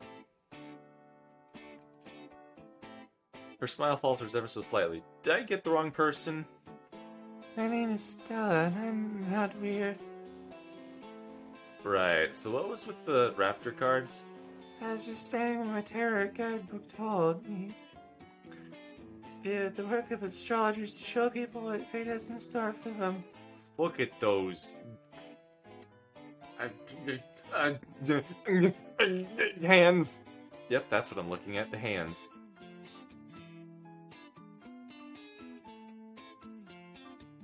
There will always be those. I look over and I see, look at those knees, looking disrespectfully. Yoshikage Kira. This is the perfect example of my chat. Honest to God, it's literally just like, you know.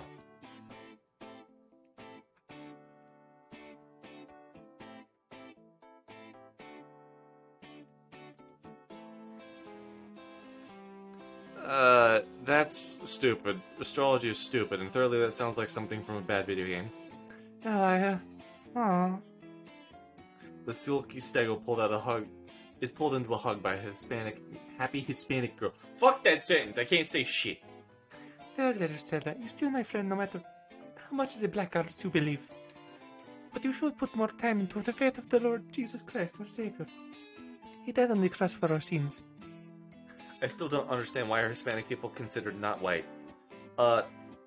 Gentrification. You want to talk believing black arts, Rosa? You and your magic dino in the sky. Hey, pinche pagano, you're lucky I don't... That's Italian. Why the fuck did I do Italian? Get your asses on the phone right now. The caveman's bellow reverberates through the entire school, even though I'm pretty sure he wasn't using the PA system. We should go. We should go. Even in detention, the partner curse still haunts me.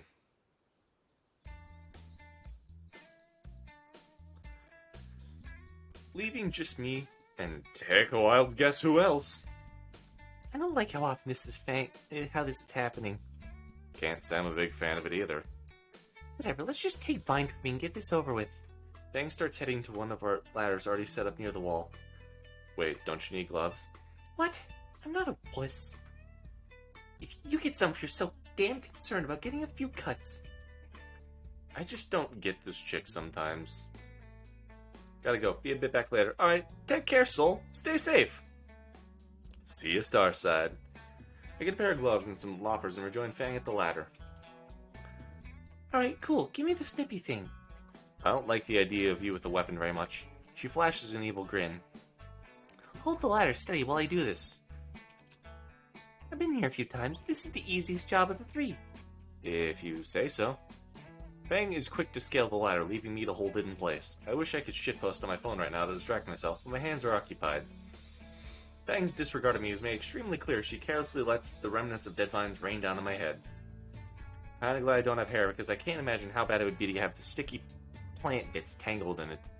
Shift the ladder over. You're still on it. Don't feel like getting down. Come on, you can't be that weak. Whatever, I shimmy the ladder to the side, Fang's weight making the process more difficult. Birds are dinosaurs. They're the closest living relative to dinos. Alright, this is good. She goes back to clipping vines and dropping them on my head. It started building up on my shoulders and neck now, and now the spots the vines have touched start to itch. Hey. She remains focused on the vines, dropping the largest clump directly on my face. Hey! Never mind. The follow-up clump was even bigger and lands right in my mouth. After I finish spitting the wad of dead vegetation from my mouth, I try one last time to get her attention. Fang! Why would you not fucking, like, put your wings up, like, topwards? You're just gonna get shit on your wings? That's gonna be fucking annoying. Through my blurred vision, I can make out Fang's tail slowly shifting side to side. There's two options I have. A less evil one, and something that would just shock her. Yeah, no. Ankle. It doesn't matter.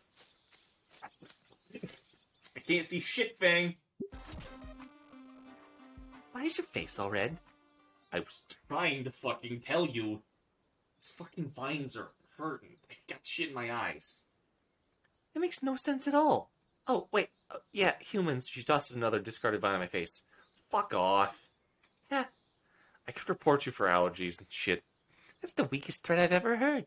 Actually, in general, you seem like a bit of a malignant toast around people. What gives? I start prying off the vines stuck to my clothes. Why waste time on certain people, you know? It wouldn't be worth my time to do something crazy. Fang leans forward on the ladder, pretending to be hurt. Am I not worth your time? Some people aren't. Just never amount to anything or do anything important.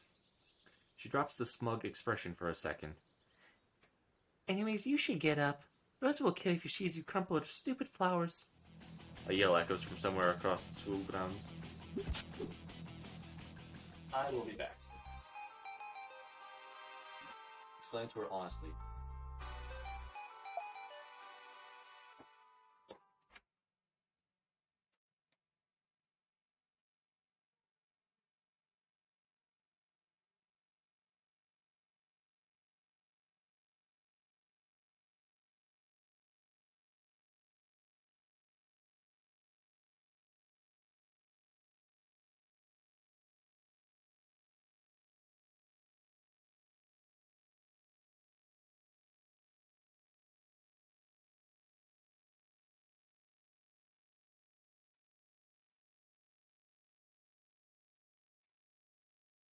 I hate y'all for making me drink that much. Joking is not a good way to move past mistakes. Yeah, I learned that from my own honest mistakes. Blue dinos even need that tall before anyways. They got bipedal, so it's not a weight compensation or something. It's an evolutionary advantage. Bipedalness isn't just for, oh, we want to be taller. It's also like, I don't know. I don't know what I'm talking about. I'm making shit up here, by the way. Completely. It makes them fuckable. That's the evolutionary advantage. It gives them tits. Is that what you want to hear? Dinosaur titties! This is so much this. Well, Nazar did invite me to your concert, and I didn't end up going. Fang's expression hardens as she crosses her arms. He told me there'd be free food, so I figured, why not? It's not like I knew it was going to end the way it did. So why did you tell me? Why did you tell us you didn't go? Because I kept seeing your psycho friend hunting down everyone who went. Why would I make myself a target? Trish was only looking for the dicks who... Did you laugh at us too? She jabs an accusatory finger at us. At me. Us. I'm saying us like you guys are with me right here. Did you laugh? I open my mouth to answer, but the words aren't coming to me. Fang seems to pick up on my inability to answer. I fucking knew it. Look, I'm sorry. I didn't know. I can't fucking believe you right now. Fang means to storm off, and I try to chase after her. Cause I'm behind your walls. Alright then. Prove it. Come on. Suck my nuts. Come on. Right here. Come on. Do it, motherfucker. Suck my nuts. You living in my walls? Make a glory hole. Come on. Do it. Go to bed. Which one? I'm not gay. No, sorry, you're on 4chan. You're definitely gay. Well, if you're not, then why does every fucking social media say that 4chan's gay, huh? Huh? You're on 4chan and 4chan is gay, therefore you are gay. It just makes sense. It just makes sense. You just roasted all of us. Yeah, 'cause it's funny. The only person I'm making laugh with my streams is me, let's be honest. I'm not funny to any of you, I'm funny to myself. Your target audience. Yes. My target audience is literally anyone who cares. Just because... Ooh. Oh my. How scandalous, Coffee. We give you money. Oryx gave me money. And I'm looking back at who else gave me money.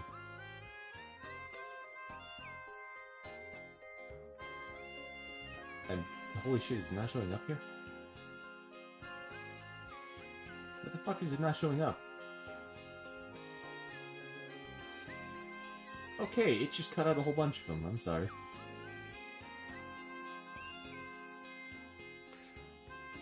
And that gay femboy's literally LARP as woman, so how is it homosexual? Because LARPing is gay. Also, it's in the name. Boy.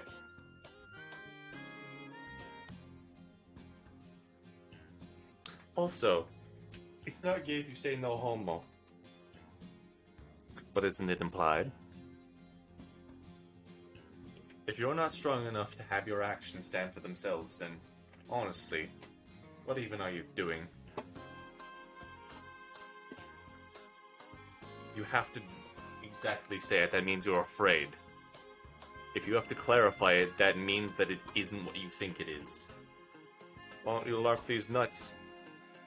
That doesn't make sense, you're cringe and you're stupid. Anyways, we're skipping through this as I fall on the flowers again. Get the fuck out of Dodge.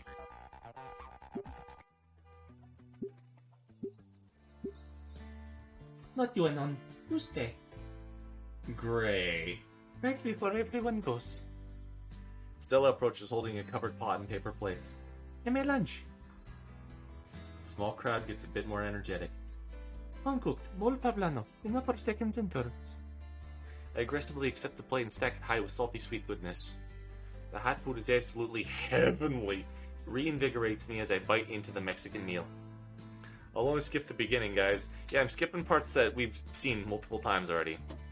And I also want to read through most of this, okay? I know that there was shit that's important there. Also, fuck yourself. I don't need to justify myself to you. Eat my ass. I meant to say my ass, but it came out as ass. For some reason, your Rosa character reminds me of a character in Far Cry 2. I've never actually played Far Cry before. The image proves that it makes the tale makes it better. Absolutely. Even Spears has gone home. Bang, about... Alright, Anon, back to work. You still owe me 2 hours of heavy lifting. Oh, don't be sad. You are a natural cream thumb. When you are not laying on flowers, that is. I don't get compliments. It's just circumstance. It's not like I'm actually less lazy or unskilled. Hold on, I'm not done yet. I can wait a bit while you two finish. These guys aren't half bad. I thought they were slave drivers, but then again, I did ruin their hard work. Stella, I've been meaning to ask. Why are you like this? Like what? You know, the whole thing with astrology and quoting Naruto? Video games, I mean, sorry. Oh, I don't know. I guess it's just the stuff I like. Right. It's still autistic. Ha, Krieg, no, go fuck yourself. Maybe some other time, Stella.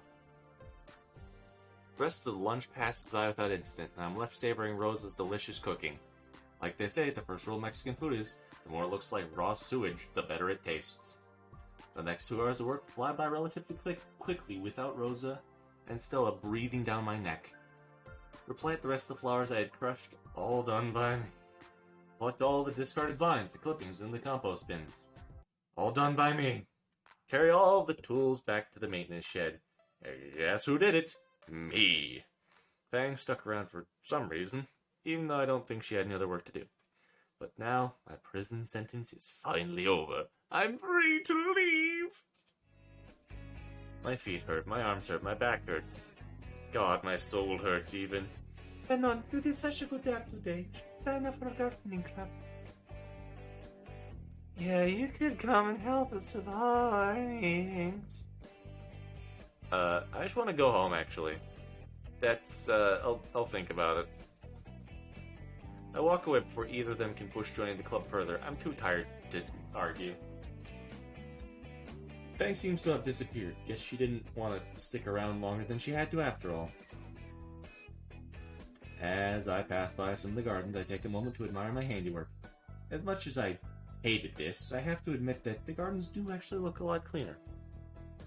I'm almost feeling proud. See? That's what doing some actual hard work for once can do. Fang's sudden appearance from behind makes me flinch. I guess she stuck around after all. How does anyone find Stella attractive? People like nerds, apparently. Fuck, that's why y'all are here watching me, right? A wimp like you could use it too. So now Fang is suddenly talking to me again. Yeah, sure. Healthy, important, and beautiful plants can thrive without any of the useless weeds choking them up and holding them back. Oh, right, I almost forgot that Fang thinks people like me are barely worth oxygen. Not that I really blame her. Yeah, well, don't let weeds like me get in your way. I sigh and turn away from Fang, beginning my very achy walk home. I'm gonna go and sleep for like 20 hours. Hey, wait. I stop my tracks. Now what? Look, I'm sorry, okay? I don't care if you don't want to talk, I just need to say that shit. Non, it's not the concert I'm upset about. But it's not? I mean, maybe a little bit, but I'm anxious you kept it from us. I haven't made friends in a while. I don't want to lose an actual friend over stupid bullshit. I just thought you'd have trusted me enough to tell me the truth. I mean, you were trying to, like, get the fucking purple dinosaur bitch to kill people. Could you stop being a... Yeah, Krieg, you're kind of ruining the whole fucking vibe. I'm gonna politely ask you to just not. For like a while, bud. I'm not even trying to be an asshole here, just maybe tone it back. Like, you're at like a 7. The vibe I'm going for is more like a 3 or a 4. Remember to stay quiet. Yeah, you don't say shit here. There's a time to speak and a time to listen. You ever feel like you just don't matter? Fang stares at the vista of Volcadria, but her eyes are vacant. For how long do you want me to shut up? It's not that you need to shut up. You just need, like, I'm politely asking you to just tone it back a little bit. Please? I'm asking politely. You don't have to. You're under no legal obligation to do anything I say. I can only ask, just calm. The stream for now, or at least now, is going to be a little bit less chaotic. Wonder if Volcadria is in Cali. I don't know. I've never been to Cali before. I feel like no matter what I do, I'll never be able to make something. Try and try, but nobody likes the way I express myself. She growls. Not once, after all the work I've put into Verm drama, has anyone ever told me it was good. Her eyes weten, her voice roughens, her shoulders quake. Nobody's ever said, good job, Fang. Can I get a copy of that last song? We've been playing since I was basically a kid. All I have to show is it for a shit reputation. Her hand curls into a fist, her nails bite into her palm, and I can clearly see the minute trickle of blood. How much harder do I have to try to get people to notice me? Her fist crashes down on the floor. Even my own parents. When Dad looks at me, it's just like he sees a lost cause. Oh, Fangs, the scene team better focus on the one that isn't broken so we don't screw up again. She punctuated her shouts with her fist striking the roof beneath her. Her fist lands softly one final time, uncurling to reveal the bleeding grooves of her sharp nails. Watching her break apart is causing the dull pain in my chest to intensify. Can't I be popular like him? Fang deflates completely, all anger gone, replaced with melancholy. Acer doesn't have to try at all. Even crippled, he just breezes through life. Why does he get straight A's? Why does he get my parents' attention? Why do I have to be the burden on everyone? She grabbed her knees and buried her face in her lap.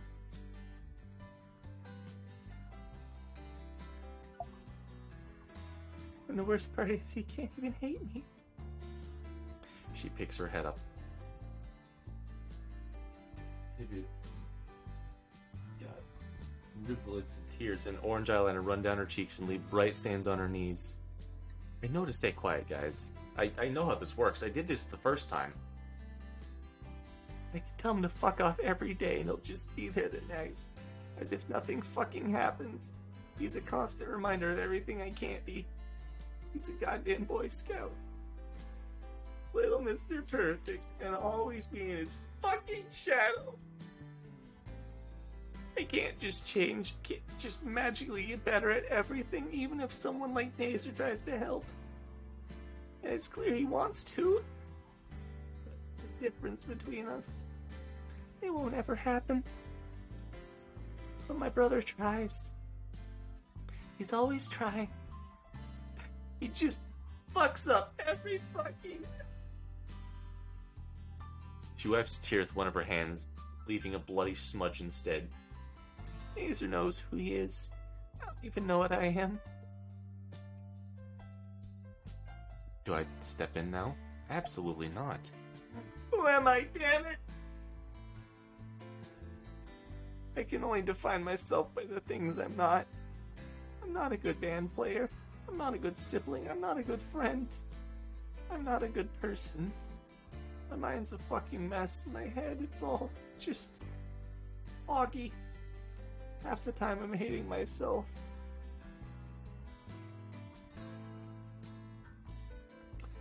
Am I who I say I am?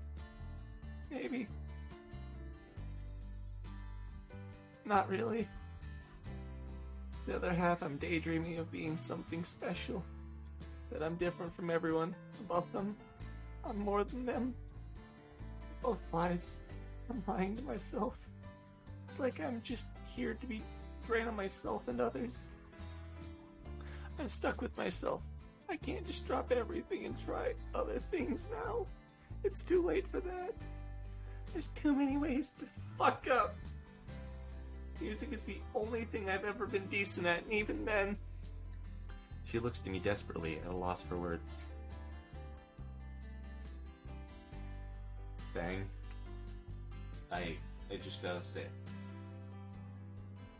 I can't control what you're thinking. I can't force you to believe anything. And honestly, I understand all too well. I understand the feeling of always feeling like a burden for other people. And, you know, it does hurt. All I've ever actually been good at is playing games. They were always there for me. They were always a thing I could confide in. In a way I understand better than anyone else. Bye, Tree. Have a good time. See you, Starside. Always had to act to try and be somebody important to people, but now more than ever, I realize that just being me is good enough. Just being who I am, or at least trying to, is good enough. You don't gotta be perfect. You just gotta be enough for you.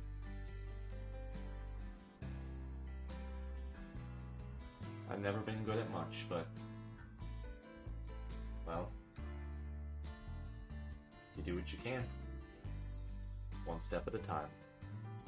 One step at a time.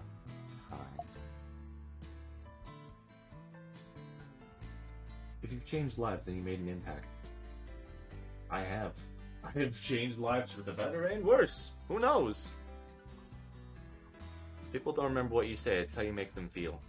No. Bullshit.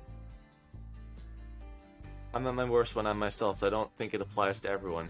Maybe it does, maybe it doesn't, who knows? But I'm the best version of me when I live sincerely. And I do what I believe is right. Why won't you say anything? Here I am begging for help, but you haven't said a word. You're always so sure of yourself, yet here you are listening to me in crisis and you can't say anything. Fang grips my jacket with both hands, digging in. What is it that you have that I don't? What is it that you want from me? What is it I want from you? When you got here a few weeks ago, you were just some nobody, a kid without friends who lives alone on financial assistance. She's shaking my arm around. And now, everyone I know is friends with you. You have no talents, no knowledge, no personality. What is it with you that you can lack an identity but know exactly who you are? Honestly, I don't know. What? I don't know how to say it. All I know is it's me. You're you? I struggle to find the right words. Fang stares pleadingly. Eventually she buries her eyes in my jacket arm. It's like, I don't know. You're trying to be something you're not. It needs to happen naturally. Fang looks up from my arm. Naturally? If you're forcing this, whatever. That's like some misplaced idea or refusal to leave the comfort zone. What I'm trying to say is, I ended up trying to be someone else too. To the point I rejected who I really was and started to fuck myself up. I'm not about making others notice me or about being great at something. I just do what makes me, well, me. I'm the only me here. I think it's safe to assume that there are several of you. Like, you know, you said it yourself. Her fingers tighten around my arm. I'm not certain she's breathing right now. And there's tons of different people going through what you're right now. Trying to force their egos only to reject who they really are. I'm not trying to undermine your feelings. At the end of it all, I've accepted that I am and will always be me. You know? Honest to God. Honest to the good Lord above, like, after ending one, this whole conversation holds so much more of an impact on me, if that makes sense. Like, truly, legitimately. After going through all that, and after trying to legitimately get help, I actually starting to believe this. I'm actually starting to try and believe it, I mean. I don't need to prove myself. In the end, I am and will always be me. I have to figure it out myself. Fang's grip loosens. She puts her hands around her knees and lowers her head. Her expression is one of complete resignation. I don't I can't do anything on my own. How am I supposed to do anything like this? You aren't alone. I'm here. Reed, Trish, even Nazer. We all want to help you. It doesn't need to be all at once. Fang looks back to me and gives a sad smile. Alright. She tries to dry her tears again, only to smudge her face with more blood and makeup. Remove my jacket and offer the sleeve to her. She sniffles, then grabs it to wipe her eyes. It's laundry day anyways. After returning my jacket, Fang looks at me again with a somber smile. Why did you come up here? It's nice to be up here. Why? Why? Why alone? To think. Maybe throw myself a pity party. Maybe throw myself off the edge. Who knows? Up here? Just somewhere I can be alone. Every year? Since I was 11. Jeez, what happened? I broke Nazer's wing. Ah. Hold on. Damn. This shit hurt.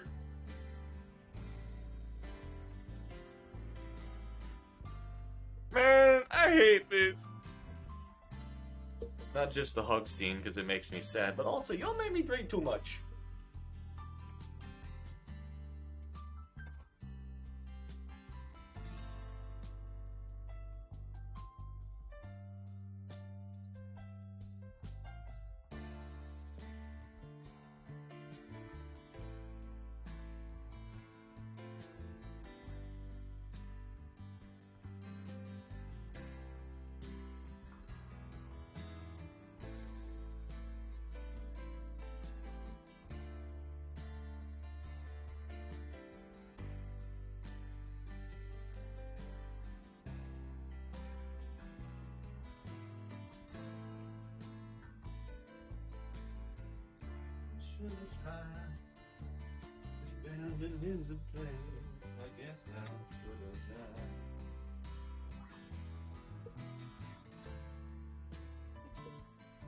What the fuck just happened?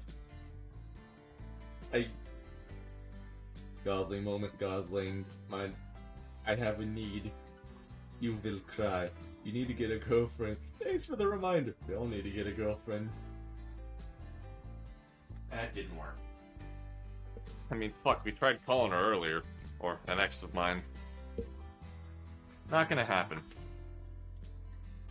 Won't happen again.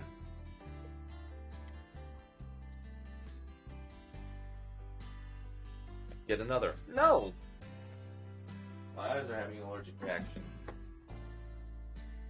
Part of me, in a way, and I know this is again legitimately like, oh, shut up, Natalie, we don't care about your stories. Just hear me out, okay? Part of me why I don't have... Part of me realizing why I don't have a girlfriend now isn't even because I'm not trying. But it's just because, in a way, I realize that I'm a little bit unlovable. Not to other people, but to myself. Before anything else needs to happen, or before I try anything else, I need to start loving myself first. I need to try and be okay with just being me. It all starts with me knowing that I'll just be I. That's all I need to be. I've never loved myself, and in a way I don't think I ever can, but... Well, one life, it's worth an attempt.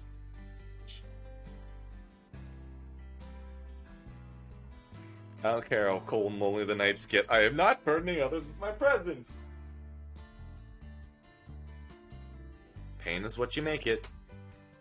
God complex or the inferiority complex for today. God, he's just like me, for real, for real! But yeah, no. That really is what it is for me. I either have such an ego where I don't feel like anything can touch me, or like I have such a fucking weakness that I can't even really breathe. Even though it's like a waste of oxygen, I'm learning a middle ground. It takes effort, but I'm getting there. Also, Marilyn, I still don't know how to say your name. Fuck it, I'm gonna call you Mario, the person that just said low self-esteem. For me, I forgot what I was gonna say, let's be honest. I'm quite stupid as well. There was a point to this. Murale. I don't know. I'll say if I remember what I was going to be talking about. Point is, I don't know. I don't remember. I'm fucking stupid.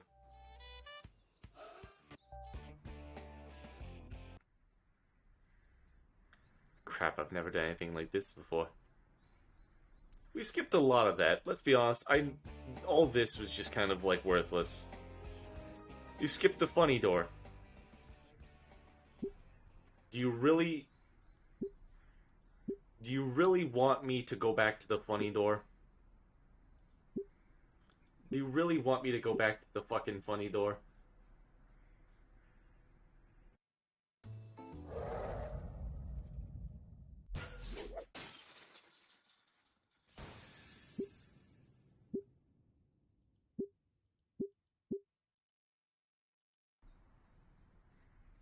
We saw the funny door. Before my knuckles reach the door, it swings open. God, I love this guitar riff. What is this killing intent? So, is Volcano Bluff supposed to be Los Angeles? No, it's supposed to be... Mom! Shit. Alarms, shut the fuck up right now. I need to focus. Yeah, I'm a non. What's your name? Executioner. They call me Killer. My pants are heavy as shit. With shit. Yep, heavy with shit. Hold on. Sorry, I just shoved it back in there, using the force of my suction cup ass cheek. You know, I really should think before I say things. I need to just start thinking. Let's be honest. That's one of my biggest problems. I don't think. Just period. Brain empty, scramble egg. Oh, honey, who is it? Oh, you must be an on. Come in, come in.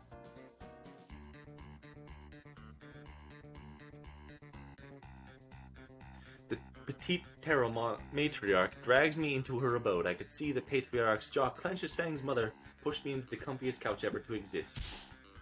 Oh, well, honey, don't you dare be mean to that guy. Anyways, I'm gonna fucking kill you, Naomi.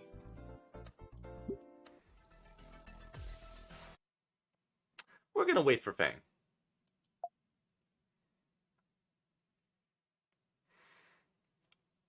Why are daughters always taller than their mother? I don't fucking know, man. Being tall is like dominant gene or some shit. Just trying to think of good places. Guess it's now or never. Fang? Fang for this one? This one's the one that I'm really uncertain of. Do we ask Nazer or Fang? Yeah, that doesn't answer the question. Fang? Fang. Don't worry about it. Alright. He looks ahead, paying great attention to Naomi's spiritury. Turn to Fang again. Hey, if you want to stay in a group, why don't you ask Nazer to split off for a while? Why me? He'll listen to you. He's only doing this because your dad put him up to it. I think he trusts you enough to be willing to take Naomi elsewhere for a while. Give him a chance. Fang looks in contemplation at Nazer walking ahead of us. Might as well try. Hey, Stephen Hawking. That's not it. He responded? To it? Can you take your girlfriend and fuck off? Me and her just aren't gonna get along. And cover more ground. Nazer slows down a bit. I don't think that's a great idea. We should stick together. Two can play this game, you citrine psycho. I look at Naomi and give her a subtle nod. I think it's a wonderful idea, she says, being the smug bitch that she is. We can check and promenade. Oh, I know this wonderful cafe and... Great, now fuck off. Hold on a second. I haven't seen this either. Add a suburban angst to Fang's voice. How? How? How do I do that? How the fuck do I do suburban angst to Fang's voice? Oh, this is just wonderful then. What the fuck is this shit? You can't skip new scenes. Also, I'm not intending to skip this. I'm just laughing my ass off at this face. This looks... Okay, I'm gonna be honest. Like, they got the posing right with the fucking face and jawline. You can't see my mouse, can you? I don't know if you can, but, like, this just feels slightly off. This feels slightly off. That's it'll make me do anything that you do to Fang. What? You gotta promise not to let anything creepy.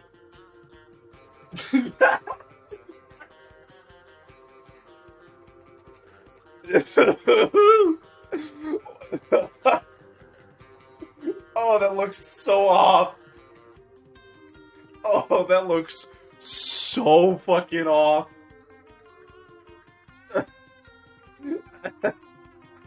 at his eyes. Oh, hold on. Hold on. Hold on. Oh my god. Hold on a second. Okay, so hold on. You see this eye? It's looking straight ahead. It's looking at, like, the lamppost. This eye is looking up here somewhere. This eye is that... Motherfucker's going cross-eyed. Motherfucker's going cross-eyed in this bitch.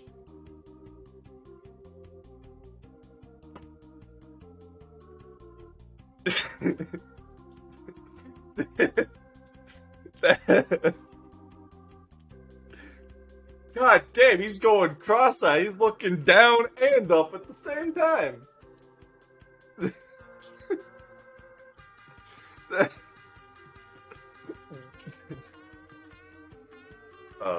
Nazer, you realize that your sister, or your fucking sibling, is like... You realize she's probably going to attack me instead of me doing anything to her. Honestly, you should fear for my life more than you fear for her life.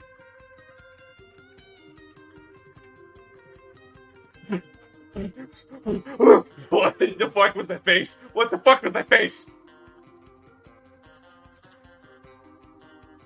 Is she looking at his cock? Fang looks at me and grins wickedly. Fang just stares at my girthy nuts, all dumbfounded. Please, Fang.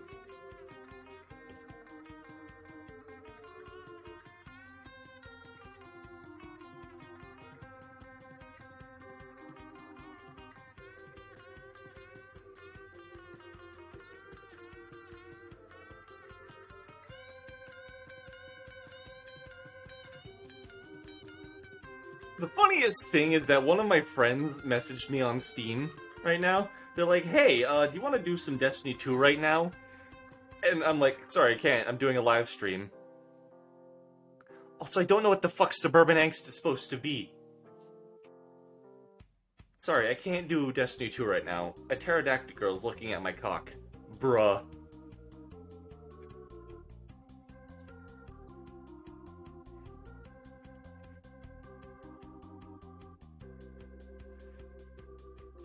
Speaking of suburban angst, what if I don't wanna, huh? Furry exposed. I'm not a furry. I don't know what you guys are trying to get me to do, but like... No.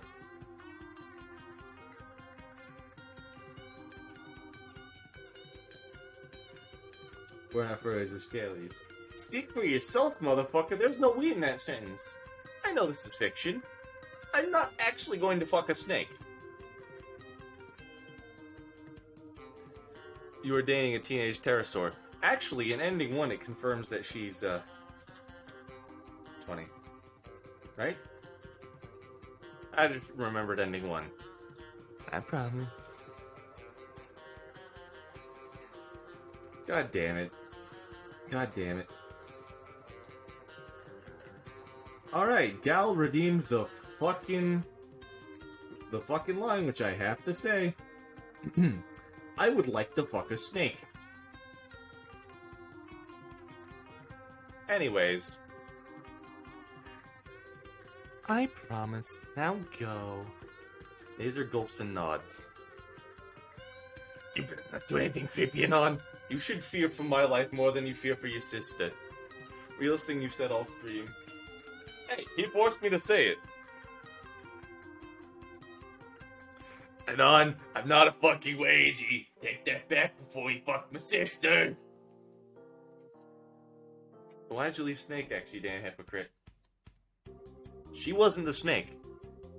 Nazer calls Anon a junkie. Then Nazer and Naomi leave, turning the corner onto another street. Now it's just the two of us. We can make it if we try. Just the two of us. I don't know the words to this.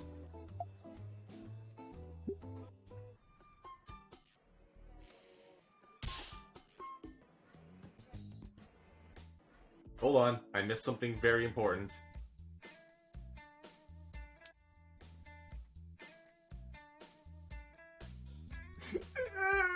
Anyways. You were meant to buy it. Wait, actually? Actually was I meant to buy it. You fool, I actually did buy it. Haha. I did buy it, by the way. God damn, it's so fucking... You look lonely. You didn't, though. You didn't buy... I can rewind to this shit.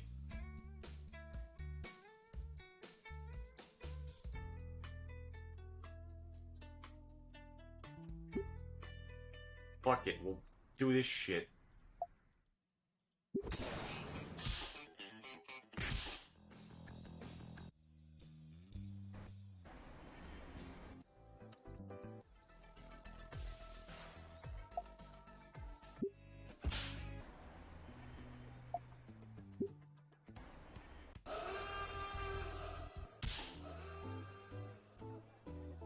You will be happy. You will buy Rainbow and you will be happy. You will own Rainbow and you will be happy. Timeline restored. We all know how this goes. I've done this a whole bunch before. Alright, hold on. He saved the route! Where'd she come from? We've met before. Oh wait, it's Stella, the chick with the fucking tits. The tits shirt.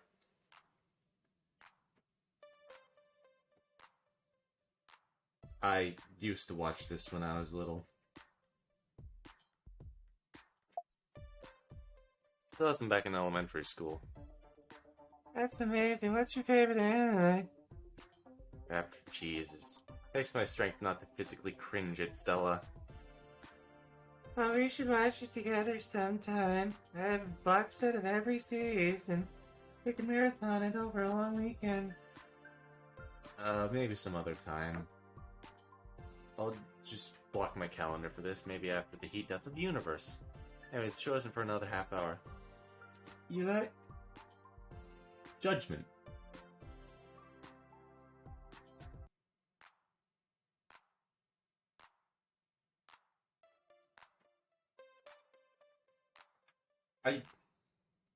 I look over at chat. Now, do you see some T-Rex that... Me too, but you don't see me complaining. There you go, I thought of the funny voice. I thought of the funny thing to say. Upright strength. Oh, wait a minute. This was the card reading. Upright strength. Oh, I don't think you need to worry about what's to come on. The fuck does that mean? I gotta go. Nature calls. See you at the show. Bye. Good ending. Hell yeah! Sorry, I'm a little bit excited. Ow, my balls! I landed on my massive gargantuan balls.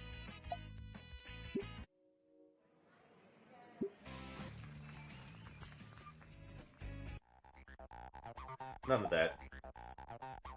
I do not have a thing for the Stegosaurus. Do not fix the cables. You know what? Now that you said that, I'm gonna go and fix the fucking cables! Huh? What the fuck is permothenant? Okay, do I have to explain this again? Okay, so, what permothenant is that sometimes you can spawn moths on screen. That's what, summon a moth reward is. Permothenant is this reward that I gave out to people where you can actually permanently get the ability to keep a moth on screen. However, for these Snoot streams, I have been denying people that. I'm going to literally give you 5 after all of this is done. Not 5 permanents, just 5. The next time you want a moth, this is the last Snoot stream, I'm fairly certain. You will get 5 times the amount of moths. Deal?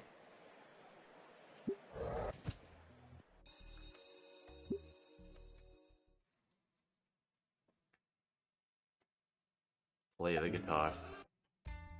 It was still in skip mode. Play the guitar. What are you gonna do after Snoot? I don't know. I have no idea. It'll be a new adventure. Maybe we do mods, maybe we don't. Maybe I do something completely different. Maybe I go back to what I was doing before and playing Destiny 2 or Warframe because I hate myself. I have no idea. It'll be a new adventure. And that'll be okay. Nothing lasts forever. Actually, kind of, that's something I've been coming to terms with a little bit. Part of the reason why this week was difficult for me.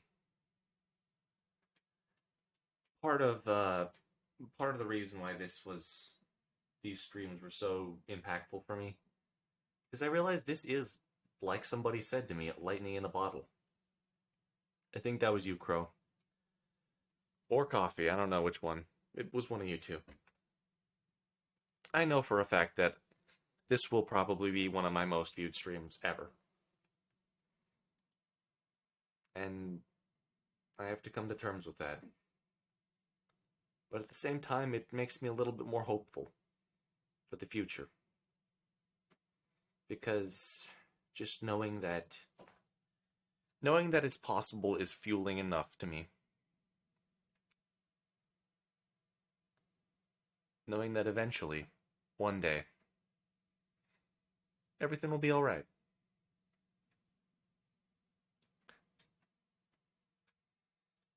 Dedicate the channel to Snoot game. The problem with that is, while I love this game, there's only a limited amount of things I can do with it. I've been very personal with my streams. Yeah, bonus chapters. That's happening today! That's fucking happening today with the bonus chapters!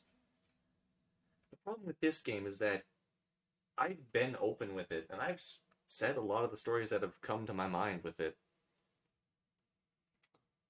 Honestly, I don't know if there's anything much more I can say. I could just endlessly read the same dialogue.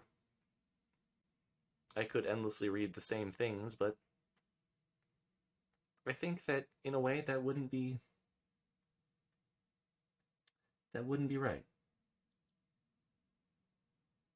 We'd still watch it. Maybe you would, maybe you wouldn't. I don't know.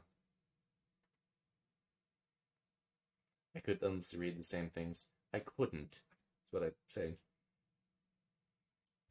You'd fit right in on the weekly threads. Stop being a depressive espresso. I'm not depressed here. I'm just saying that I've had to come to terms with the fact that this stream will not last forever. So for now, I'm just enjoying it. I'm enjoying the lightning in a bottle. I'm enjoying this little bit of, like, catharsis. It's the best way I got it.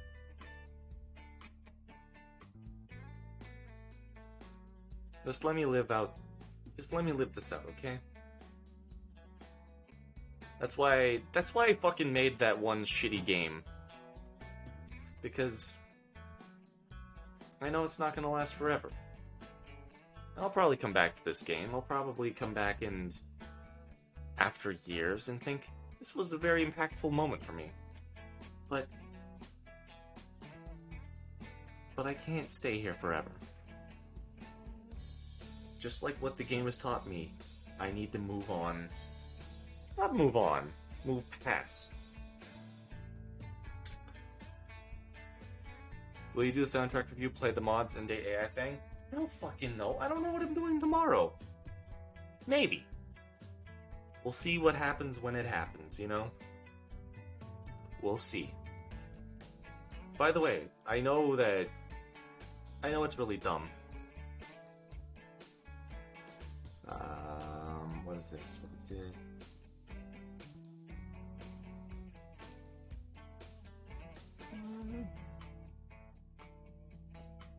If you guys do want to, like, tell me games that you can play, if you do want to tell me things to do, fucking join here. Best I can do is just, you know, take your advice. Seriously. If you want to help me, if you want to still stick around with this weird-ass idiot, then fucking do it, huh?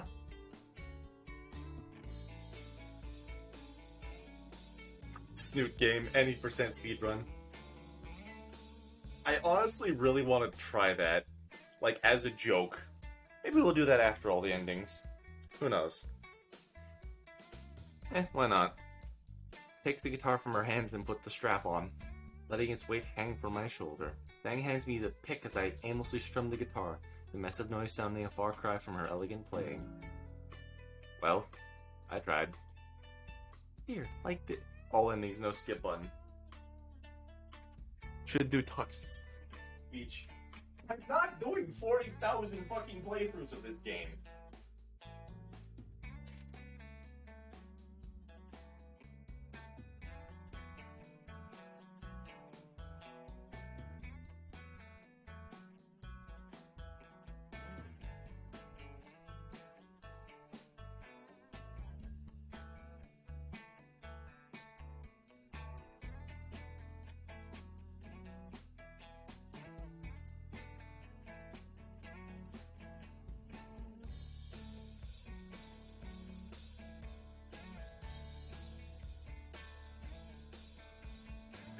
Doing 400 billion playthroughs of this game.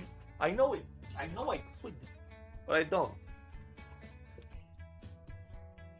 You won't play Snoot game 50,000 times. Your mother will die in her sleep.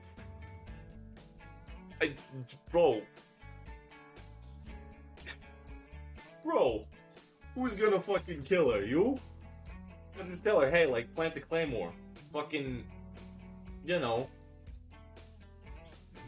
Buckle up, motherfucker! Spears would not kill my mama. Spears would be like the last person to kill my mama. Ben grabs another guitar, motions me to copy her hand movements. I try to mimic her hands in the fretboard, but it feels like my fingers are twisting into pretzels. Naomi. I absolutely think that my mom could easily kill Naomi. Trish, she's short.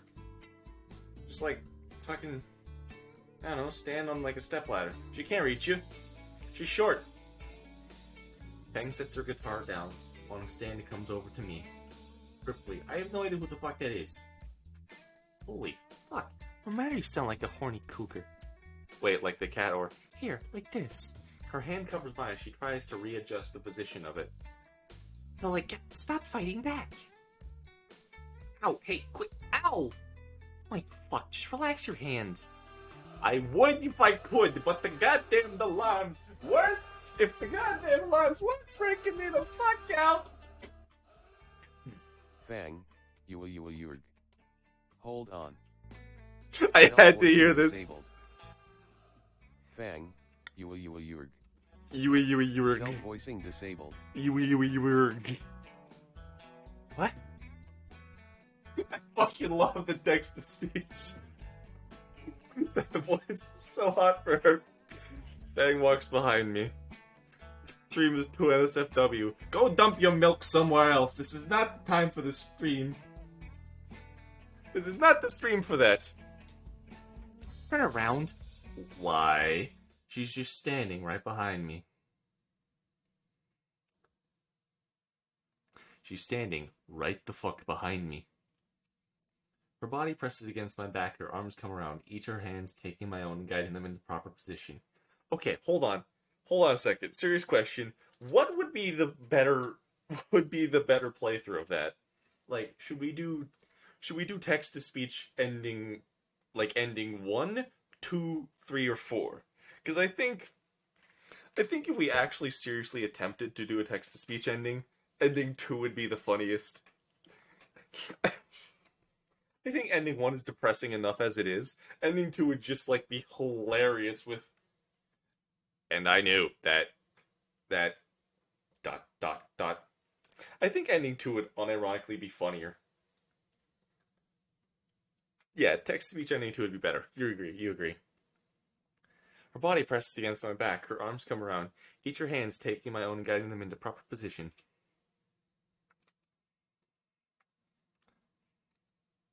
Self-voicing enabled.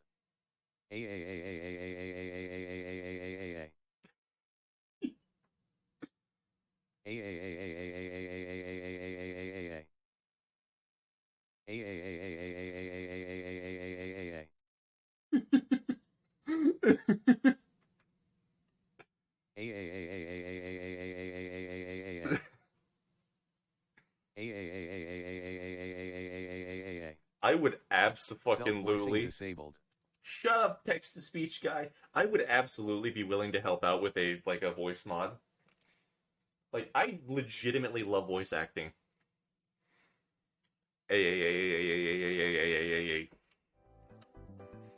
are you paying attention? Yep, totally.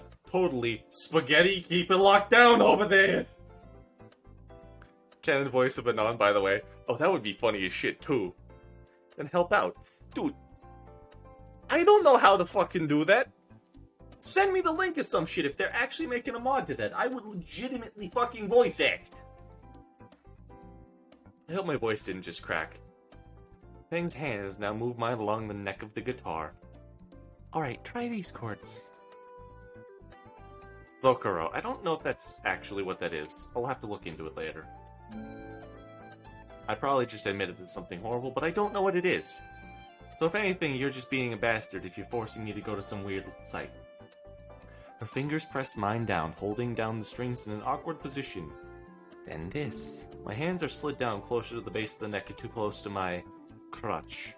And then, finally this. My fingers are shifted back up to the middle of the fretboard. Try that on and on. Fang lets go of my sweaty hands. She doesn't move from behind me, though. I try and replicate the movements. The first strum sounds not that bad. The second was more horrendous. I blame my pants. Last chord. Then Naya played a secret chord. He played it before the tarot. And then the fucking world sang hallelujah. The last chord comes out right-ish. You'd make a great Naser and Reed if you changed your accent a bit. Maybe. I could try. I could legitimately try. Now, do it all together. Repeat the pattern and it comes out sounding alright-ish. Again. Oh, hey. Wait. Again. Okay, that didn't sound too bad. You're getting it. Am I? I have no idea what I'm doing here. I keep strumming, each time progressively sounding better and better. Now try playing chords of your own. My own? I thought you were showing me how to play a song. I'm teaching you to play the guitar, dumbass. I reposition my fingers and try something new, producing several more horrid sounds from the instrument. My pinky slides off the fretboard, and when I strum again, a strange look appears in Fang's eyes.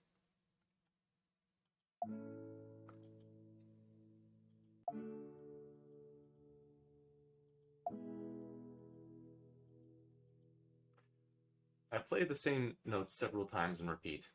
Fang's tail starts to wag, along with the beat of my strumming, turning into her usual metronome. Wait, She takes the guitar from me and sits on the edge of the bed, toying with the chord I was strumming. I think I figured out that song. Her tail slaps a simple beat on the mattress as she slowly builds up a rhythm in her strumming. Her head bobs along, wings relaxing as the guitar's tone starts picking up. The song born from the guitar was memorizing. It started soft with gentle tumbling trills, a slow jam at first, but eventually it grew into something more. The crescendo crossing the strings reshaped the music. The transformation into a weightier rock piece was seamless. More than just fingers and a pick, it was as if Fang put her entire life's effort into this. Thinking back, she must have made countless songs like this, most of them never heard by anyone, left forgotten. She soon started to hum with the song she was playing, harmony and melancholy blending in with the melody. As Fang poured her very being into that instrument in her hands, it dawned on me what this was. A lyricless ballad. An instrumental aria. Musical notes that bore the weight of the words she couldn't define. All of which sounded beautiful, melding together into a harsh yet intoxicating piece of dissonant serenity. Eventually she started to diminuendo, the fading softness of strings and harshness in her humming, as she slowly laid the guitar to rest. The music had stopped, but her own emotions wore on. Fang sat there, looking down at her guitar, realizing she showed me something she had never shown anybody before. Fang bit back tears, fighting the sob that threatened to spill from her. She sets her guitar down and slouches, rubbing her eyes and trying to repress her inner turmoil. Instinct pushes me to my feet, carrying me forward to the vulnerable girl sat on bluish duvets. All that matters is her. The part of me that felt scared at that thought, that wanted to remain isolated in my comfort zone, that wanted to pretend that no one else mattered. That part was ejected forcibly. Fang gasps as I raise my arms around her. Anon. The frailty of her voice makes my heart ache. That song was amazing, Fang.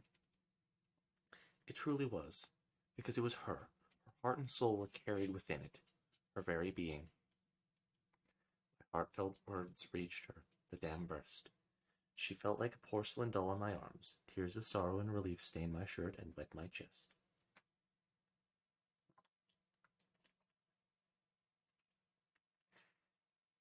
Thank you, thank you, thank you. Unlike the rooftop, Fang's voice was a weak mumble, broken by hiccups and uneasy breaths. My embrace is soft as I cradle her, soothing her with slow rocking. We stayed like this, my arms calming the fragile and spent girl.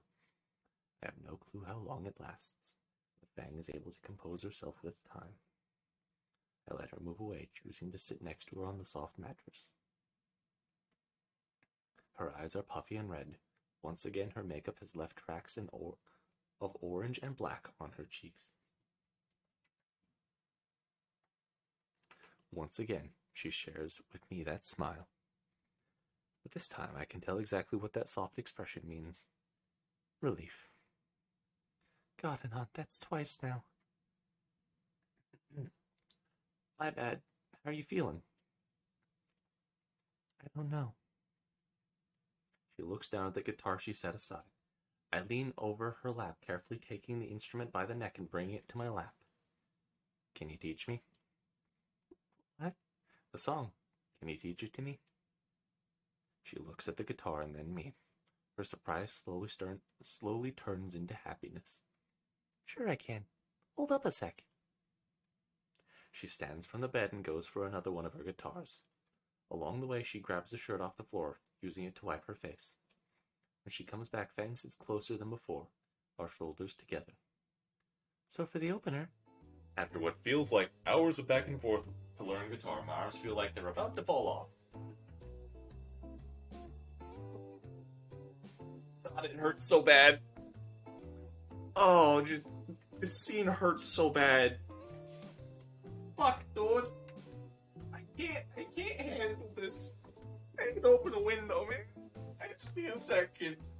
I'm not crying. I'm actually not crying. It hurts.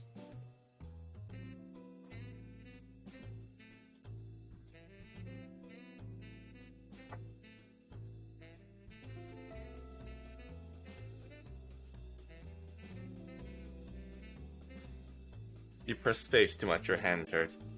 Who put the bowl of onions in here? Yeah, who did that? Who did that? Thing is an unexpectedly patient music teacher. This is why I said you should teach the children to play music. The bastards need to learn. She ends up correcting the same mistakes I make over and over with little more than dweeb.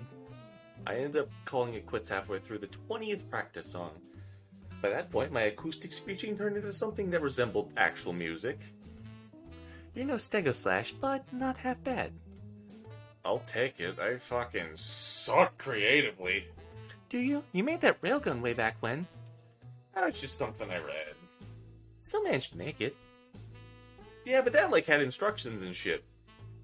Anything that needs imagination, it's like, I'm an epileptic with Down syndrome. What about your wordplay? Not telling her about my shitposting just yet. That's the best I can do. Fang's fingers trace along the strings of her waiting guitar. How about a jam session? Jam session? Not that kind of jam session, fuck. So what's the whole pirate princess thing about? She doesn't have a candle, so I'll be fine. Ow! A guitar pick bounces off my eye. I have very reflective eyes, apparently. I told you not to mention that. I know, I'm sorry. Jeez, you made my eyes materialize, okay? Really though, what was the deal with that? It's just something I did sometimes. What, play pretend? All kids do that. What the hell are you doing here and now? Yep. What the hell are you doing here, Anon? Yep, that's me. You're probably wondering how I got in the situation. Well, you see, it all started with me here, in this girl I like's room. I was learning to play guitar, maybe even get a little bit good at it. Then, right out of nowhere I tell you, the scariest motherfucker who sounded like Mickey Mouse I have ever seen in my life shows up.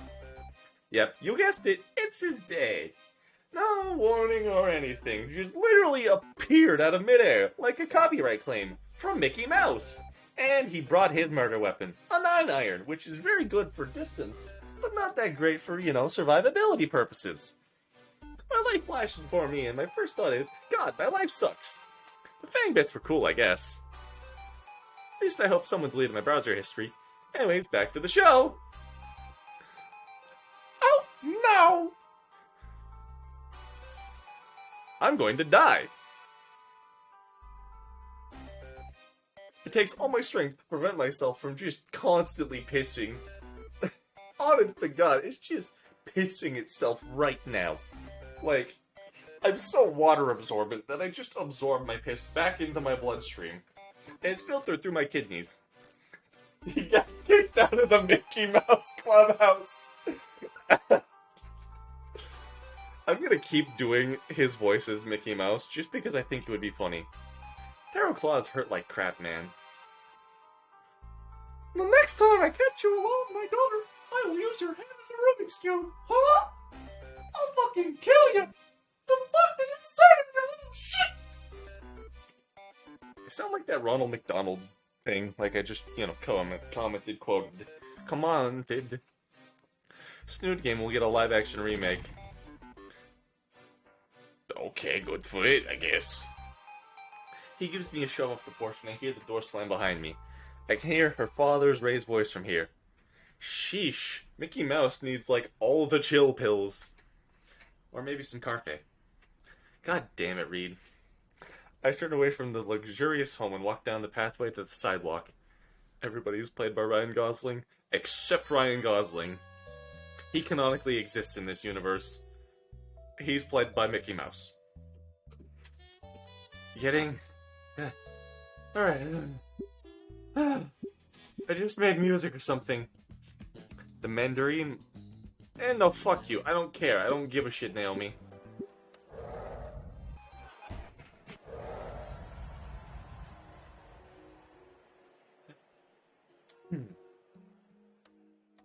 Okay, so we're mad at Trish now. Yeah, you might have a point, Reed, but I don't know what the fucking... I don't know why she would have done this, but I know you might have a point. Trish can still burn in hell for all I care, though.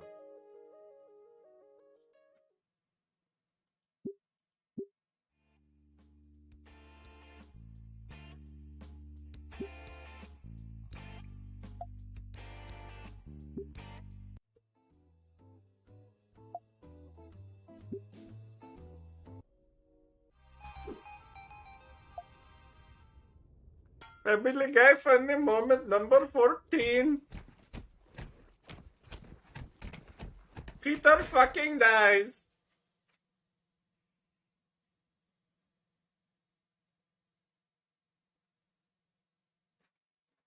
God, ERP is so cringe.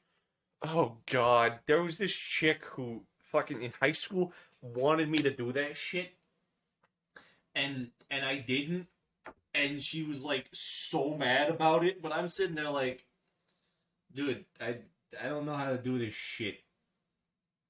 Like, motherfucker, I've never fully kissed somebody before. You expect me to know how fuck works? I don't know how this shit works. I'm a child of God. Didn't happen. Kill yourself. What? Nothing? Sorry. Bad joke. I apologize. That was a little bit too far. I keep forgetting I'm not online. And actually, the things I say have consequences. Well, I mean, I am online, but you get what I mean. That was completely a joke. Don't actually.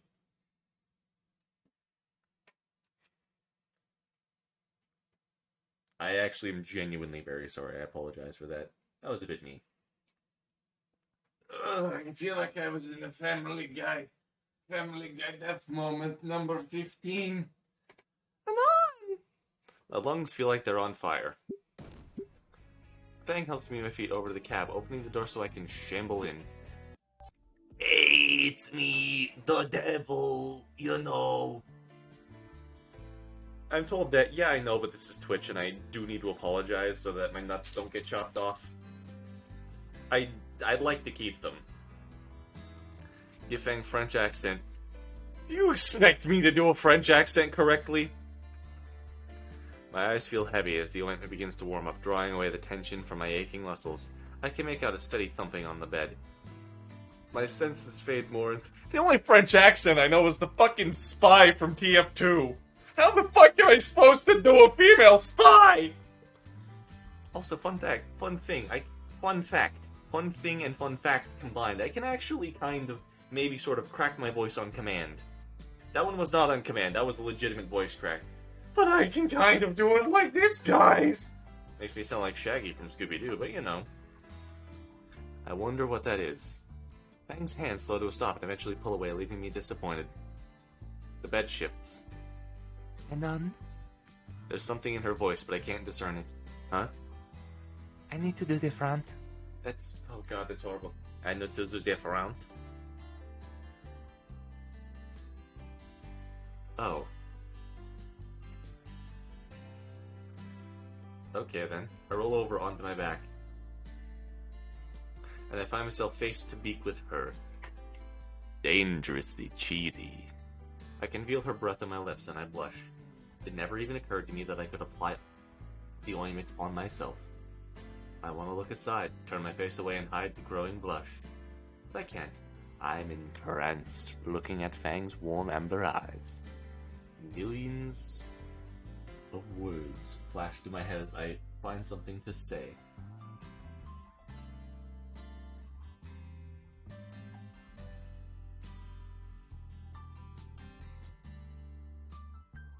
Fang is looking right back at me.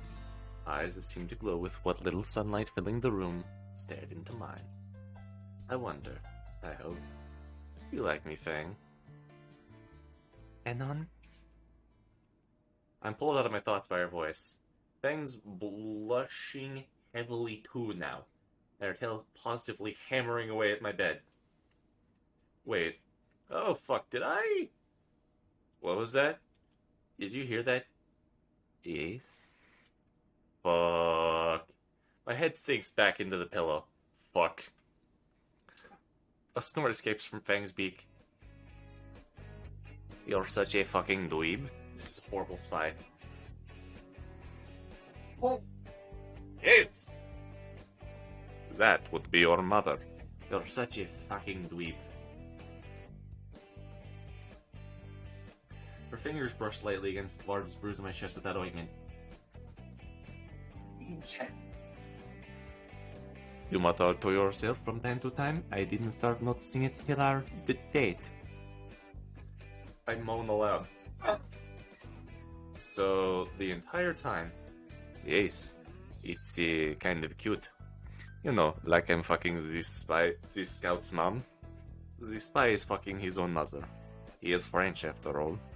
He has a weird French accent. I can't do French. I don't understand. I've never met a French person in my life. You want to be fun? Yeah, that's fair. That's fair.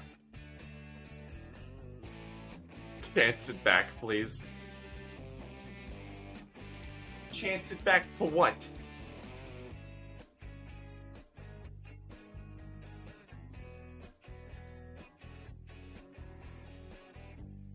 Paris reeks of piss.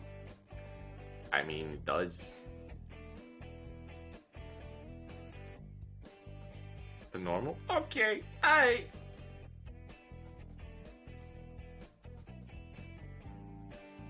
Her voice. Yeah, okay, hold on a second. I just need to do one thing. I'm clicking things in the background. We're going to complete all of the hydrates because I've drank like 2 liters already. Hydrates are done. I've known, and Fang leans over to me with hand braced next to my head in support. God damn it! I say anything. I say one thing, and the floodgates open. The fucking floodgates open now.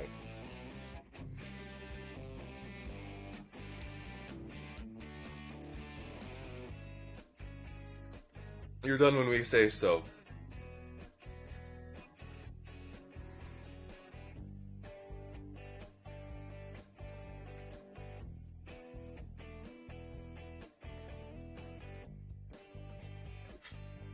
I'm tired, Grandpa. Let's do it. I like you too. Fang's hand moved back to my chest, resting over my machine gun beating heart. Her head slowly descends towards mine, and before we can start trying to figure out how human dino tonsil hockey is played... I'm tired, boss. I know it, I don't like you.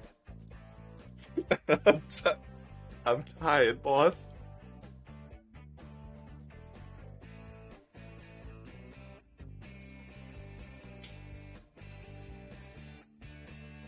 Also, I've never heard anybody call it tonsil hockey before.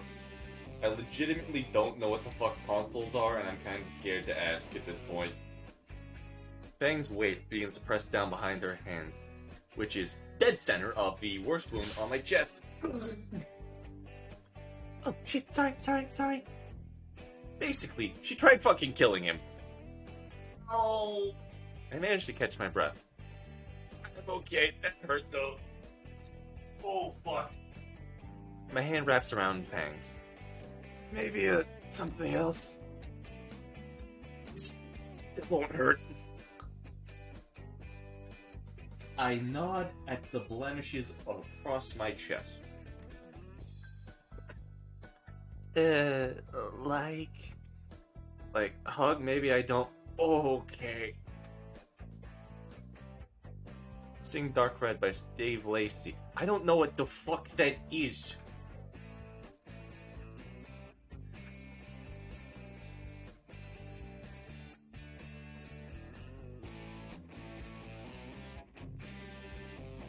God damn it, Krieg!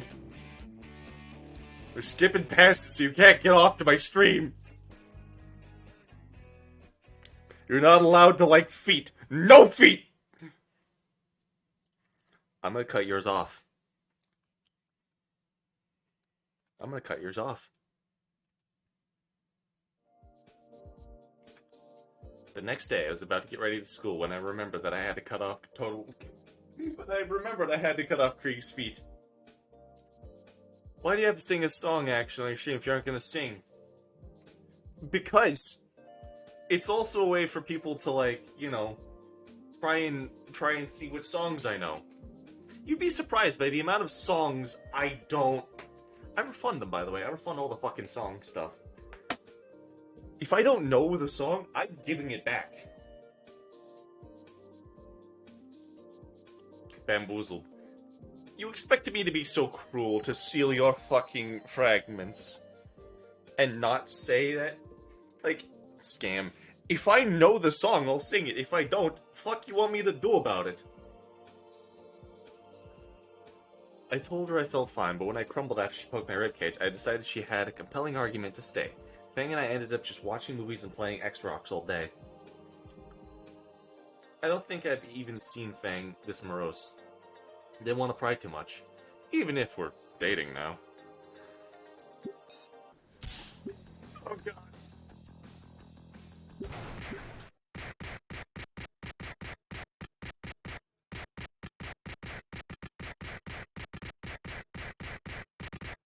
Do you not know it? Yeah, I don't know the song. Sorry, this is funnier to me. This is the 7-page Muda. Combo breaker! Go! Ah!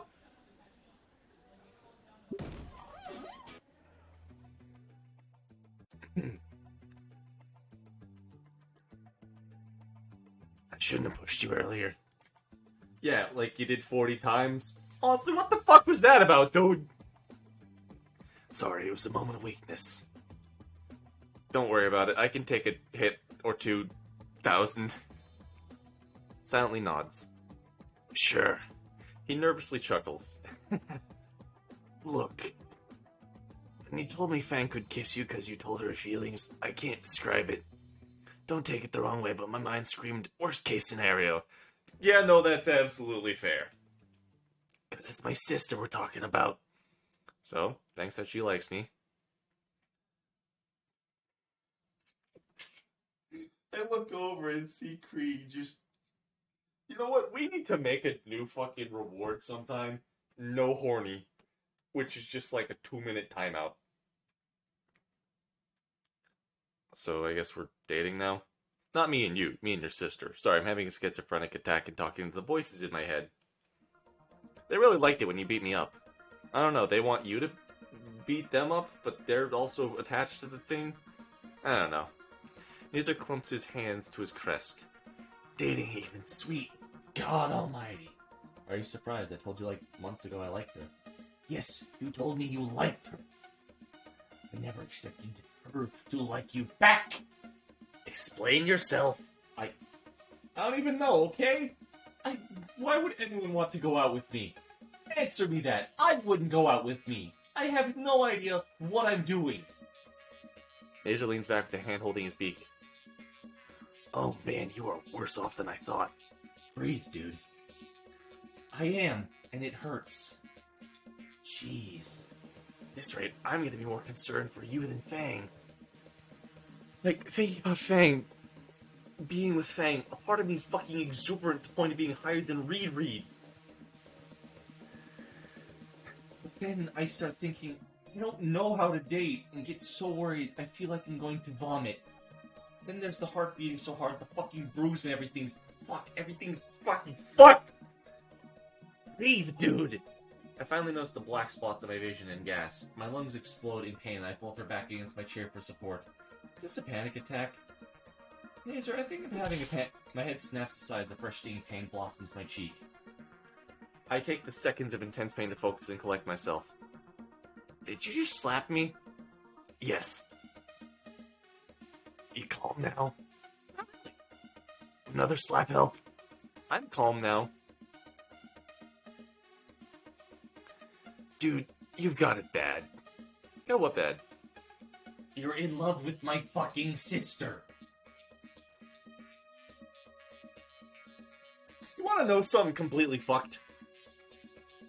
The first chick I dated in high school, the first one that turned lesbian, I had a very similar talk with her brother. This is very reminiscent of shit that, like, actually happened to me.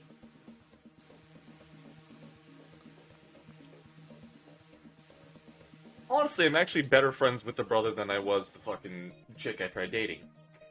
We're still good dudes. He actually, he and I actually played a few games on stream, like Stardew Valley, and it was honestly really fun. Good dude. Plays Destiny. He actually played. I got him into Warframe. He was gonna play Atlas, Punchy Boy. I don't know. It was just kind of fun. He really sucked at it, but hey, this is literally reminiscent of what happened in my fucking life. You're in love with my sister. Is that bad? You both need help at this point. You know, that's fair, honestly. It's true. Last thing you need is to be romantically involved. Well, if that's exactly what we need. Just let me get this straight. You have never had a girlfriend before. Never a dinosaur one. Yeah? Aside from being sad, that just makes it really not a good idea to go for what seems like such a poor combination. That a challenge? What, are you even paying attention? I mean, a great boyfriend. Just you watch! Oh my god. You know what? You may be right. What? Maybe just the thing Fang needs is someone to support her. I clearly can't do anything, and neither can her parents, or anyone. But thinking back to a few days ago, she did shield you from the crowd and get you out of the auditorium. I brushed it off, but it's clear she cares about you. So you know what? I trust you. What? Mister gets up from his seat, motioning for me to follow.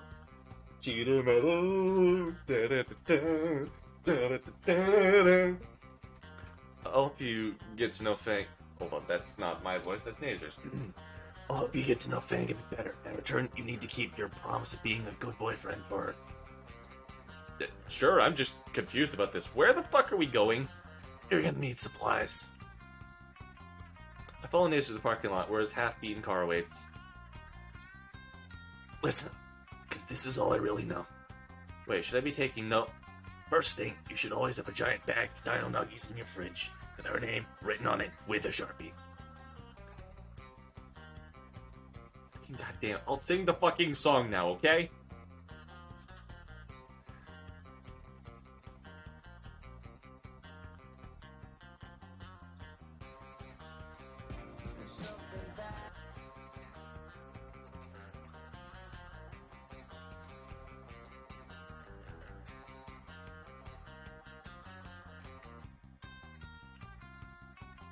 Damn it, god damn it, why do I do this to myself?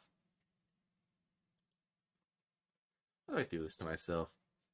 I'm not even gonna be able to listen to the fucking... Actually, no, let's listen to the... Hold on a second, I just need to...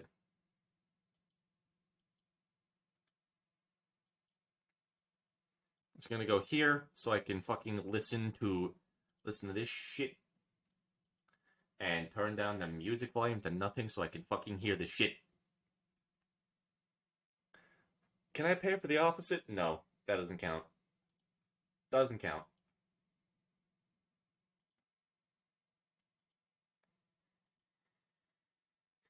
I gotta get the melody of this.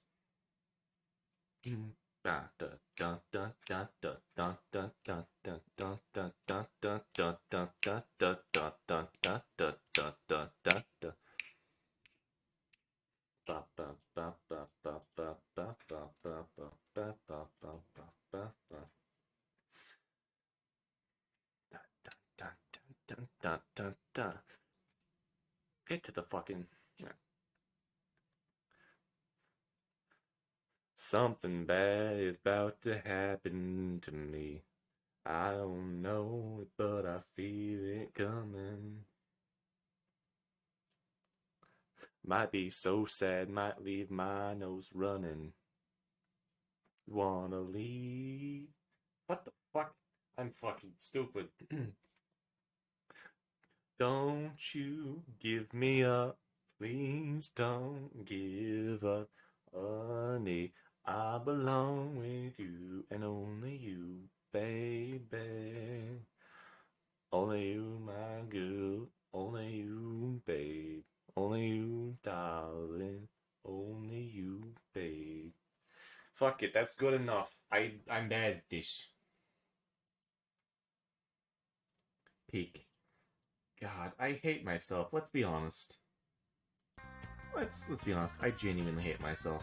Anyways, I need to take a minute to just deep cringify myself. That was the worst attempt I've ever done.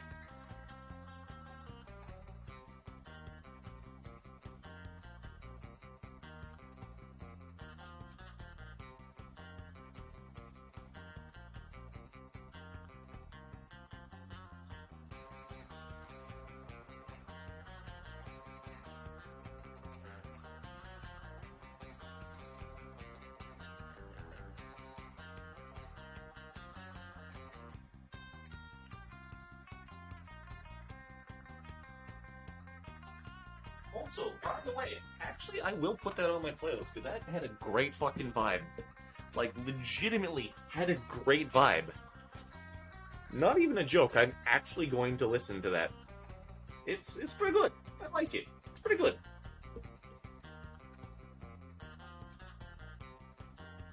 Pretty good. Anyways, though. Anywho. Listen up, because this is all I really know. Wait, should I be taking no? First thing, you always have to have a giant bag of Dino Nuggies in your fridge, with her name written on it with a Sharpie. Be warned, she counts them. You eat any, and it is all over. Get through the ending already. You're the one who's fucking... Oh, you need to sing. I climb to the passenger seat as Nazer revs up the NASCAR. Honestly, this is not the passenger seat. You're gonna need some barbecue sauce, too. None of the bargain bin stuff. Yo, dipping sauce. The car violently peels out of the parking lot.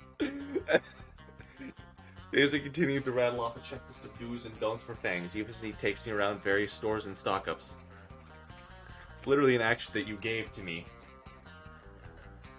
Okay, hold on a second. This isn't about what you're saying right now. This ending feels like tonally so different than everything else. You know? Like, seriously. This feels incredibly different than like... Last time when I talked to Nazer about this shit, he broke down crying because he's like, I need to help my sister. Ending 3 was so different than this. This is weird. This feels so, like, happy. I'm already getting emotionally, like, involved. It's already looking like it's a happy ending. I don't need to do this yet. I don't need to hurt myself yet. If she ever says she isn't hungry, she is lying through her teeth. Most places you know if you need. Most places you know what you need if you say my girlfriend isn't hungry. Next, either get a good supply of earplugs or say goodbye to your sense of hearing entirely. She can and will stay up to 2 a.m. listening to music on full blast. Nazer tells me more information about Fang than I probably should have known. Lastly, she will rip your shirt at least once. Asper's ready. What? Yeah, this is my 5th jacket. You were able to find more than one of those jackets? Dude, where do you go to buy clothes? What place is selling you that shit? So then, that confirms Nazer's just colorblind if he keeps getting these fuck ugly jackets. So I've got your blessing. If you help my sister. Of course. I'll be the best.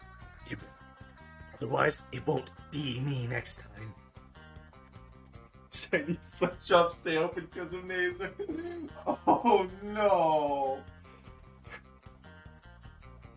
What? Dad needs a new caddy. We'll probably ask you and then you'll go missing.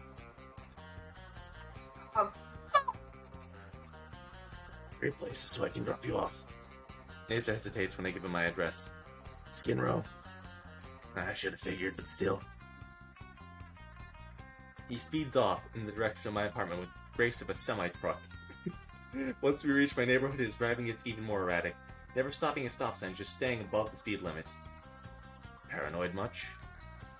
Nazer finally comes to a stop in front of my building and let me out. Thanks to the ride, Nazer, and Fang stuff. Nazer's gaze is fixed on the building stores instead. So you're just going to see her? You know, you can come talk to her with me if you want. No, I can't leave my car alone here. Don't want something to happen to it. He tops it off with a less than genuine laugh. Nazer, your car is more dense than most of the ones around here. Also, I need help carrying this shit. What, there's like 4 bags. I have wounds, Nazer. You slamming me into the locker did not help either. God, you shouldn't have done like the 50 fucking combo. It's a miracle I'm still able to breathe, actually. Nazer rolls his eyes. Fine, I'll carry your crap up, but only for a moment. I want my car getting jacked. He gets all the bags from the back seat, and I lead him up the stairs to my place. Has Fang been doing alright? Probably still a bit rattled. Wasn't in the best mood this morning. Probably a good idea not to get confrontational. Yeah. Nazer nods as I unlock the door. I hold the door open for Nazer. He hesitates to enter, so I look and see Fang sat on my bed, mashing away on the Duke furiously.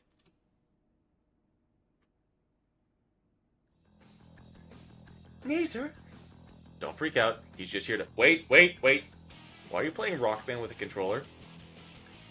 You mean I was doing it wrong? My account was locked. How did you even get that to start? Dude, your password's Rainbow. Here's about that. Why is he here? Nazer waves dismissively. Well, and you're welcome for the ride. I'll be going now. Wait, Nazer. He freezes halfway out the door. How much do you know? No. This happened due to buying Rainbow. Fuck you. No, it didn't. No, this can't be... Oh, God. No, really? The decision that changed the timeline. You're fucking kidding me. You're actually fucking kidding me. You're fucking kidding me. I'm... Oh my god, that's amazing. Oh my god, that's amazing.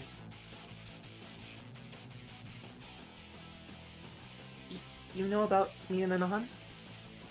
He filled me in earlier. As that one fucker in chat keeps saying, I filled them up earlier. You what? Yeah, I got filled up by one of his chat guys earlier. Or something, I don't know. I can't even say that with a straight face. Bang, don't worry, he's cool. He's completely full. I should stop. You weren't planning on telling Dad in here, were you? I wasn't. I'm serious, you can't tell him, he'd kill him. Really? What's it going to tell him?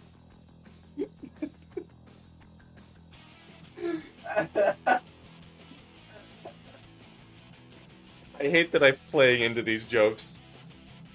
Please, Nazer, I need to know for absolute sure. God damn it, Fang. Please, trust me. Nazer inhales deeply and turns towards the door. I won't say anything. It's not that I don't trust you. He pauses again with his hand on the doorknob. Like Spears did numerous times in the past, I take hold of Nazer's shoulders. I offer a reassuring smile and nod back towards Fang. You hate me. I don't hate you. Every time I see those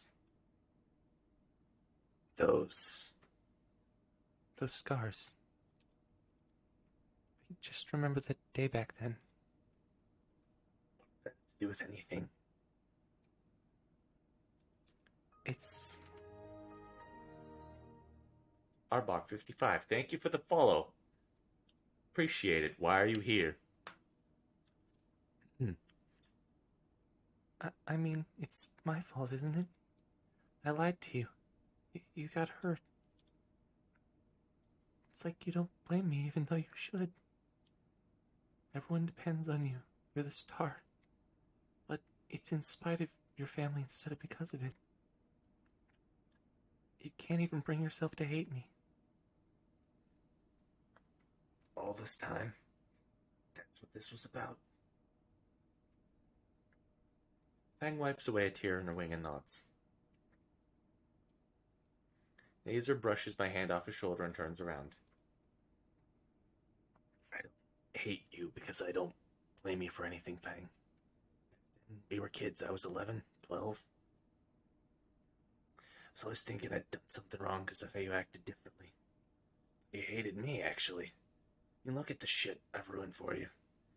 Band, practice, shows, parties, hell, even dates. You ruined things. What I did is I'd always get told off by Trish. A part of me wants to groan at the mention of her name. I think I did since both Nazer and Fang are looking at me. Way to ruin the moment, Anon. Real smooth, man, real smooth. Oh, come on. You two are making progress. Remind me why we're dating again. He's your boyfriend. Cut him some slack. What's that supposed to mean? The siblings chuckle lightly at my expense. The things I do for love. The things I do for love.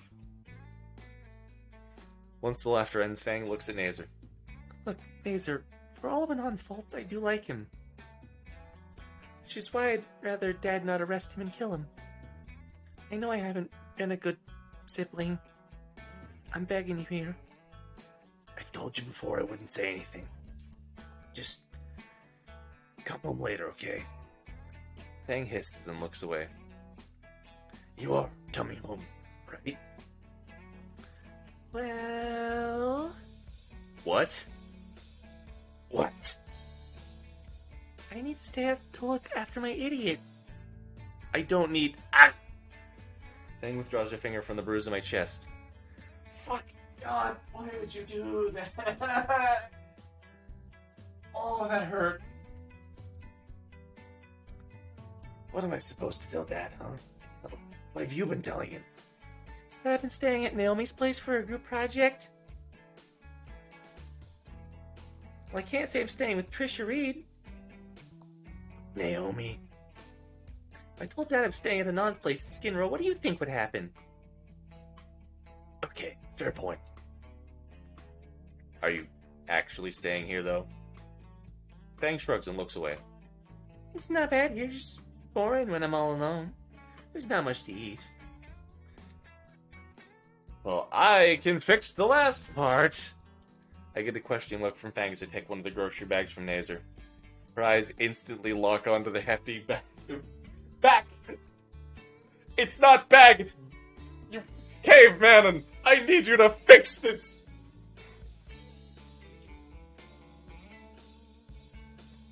You gonna stay for dinner? You but... The loud blaring of a car alarm has Nazer drop the rest of his bags on the floor and rush out the door. Shit, the NASCAR! Huh? Guess he wasn't wrong about the carjacking thing. Turn back to Fang, who's currently writing her name on the bag of tendies. The bag of tenders. Mine. Fang, you can't hog. Did you just hiss at me? Mine. We ended up watching Top Gear until midnight when Fang hogged her bag of... While Fang hogged her bag of nuggies.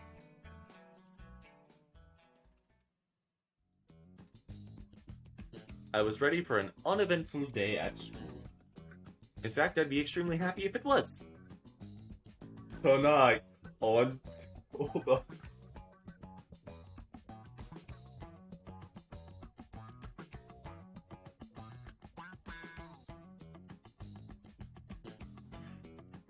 Hold on.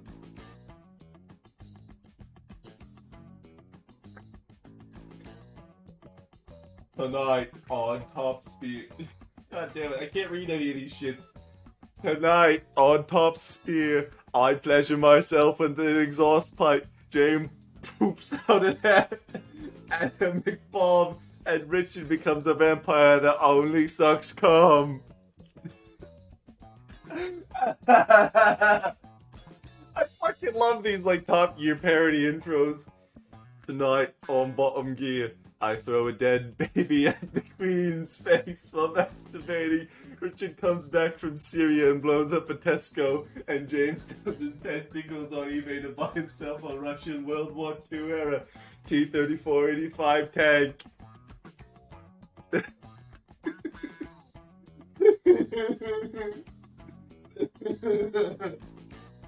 I'm losing my sanity. Okay, we're having a moment. I think all the sugar from the Dr. Pepper I've drank is finally catching up with me a little bit. I haven't had much genuine food today. I've had a roast beef. That's it. And I couldn't actually sleep last night. I was too anxious for the stream. I've been, like, genuinely fucking panicked.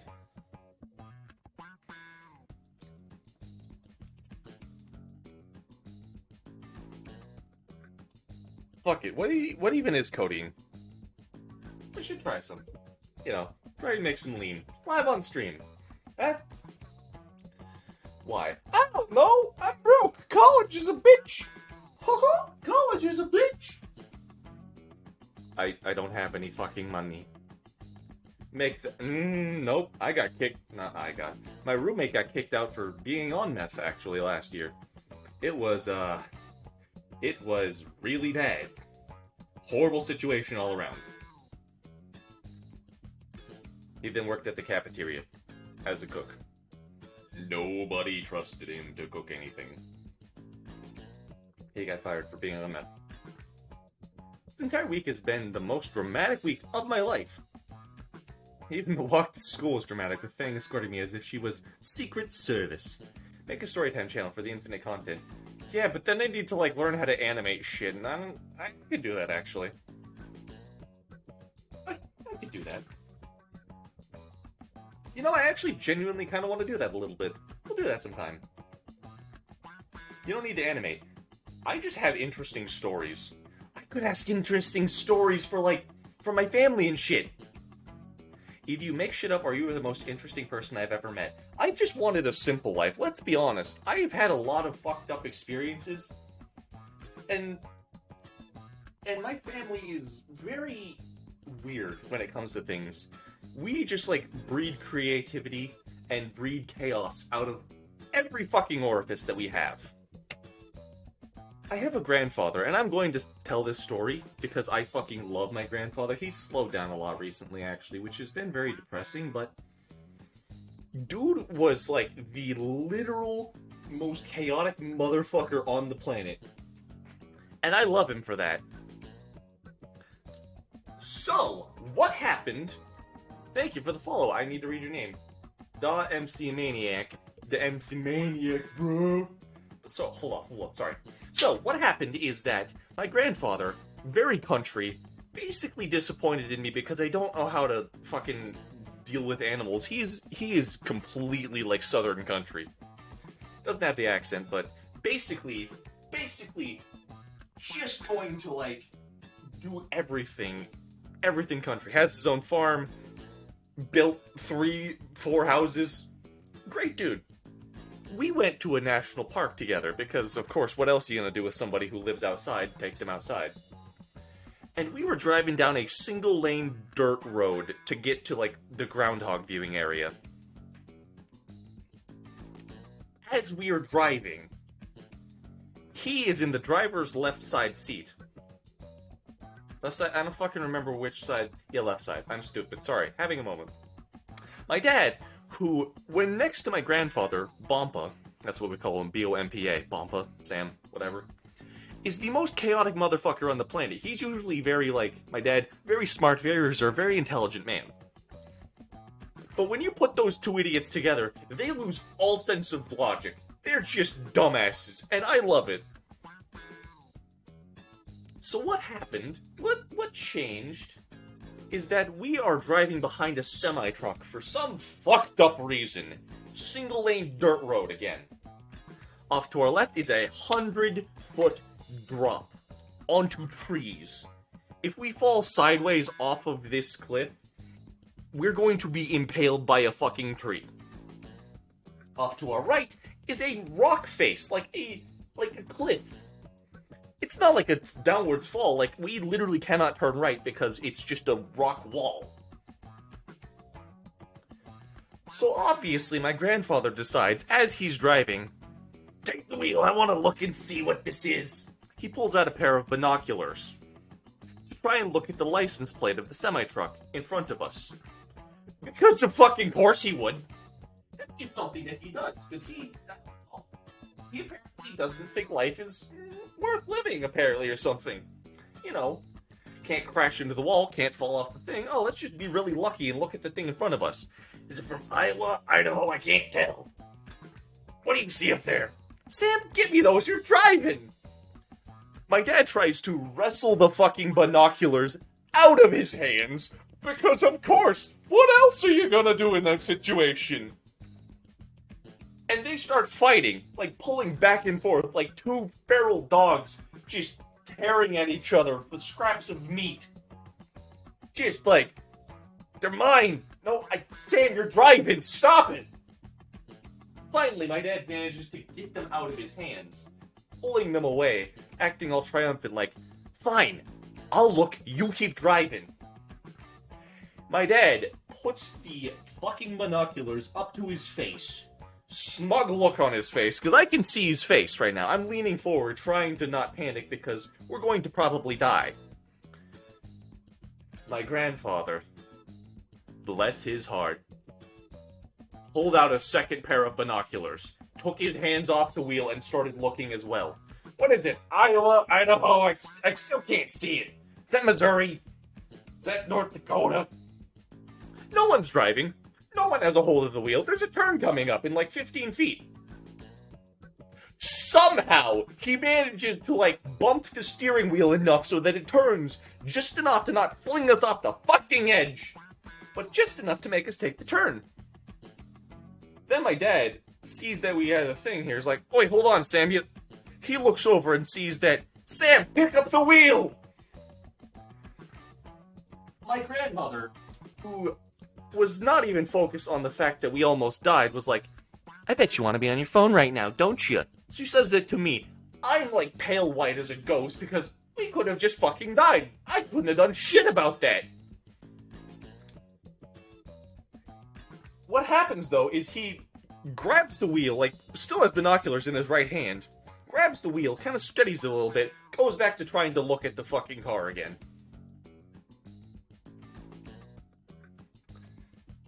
It was from Iowa. It was from Iowa.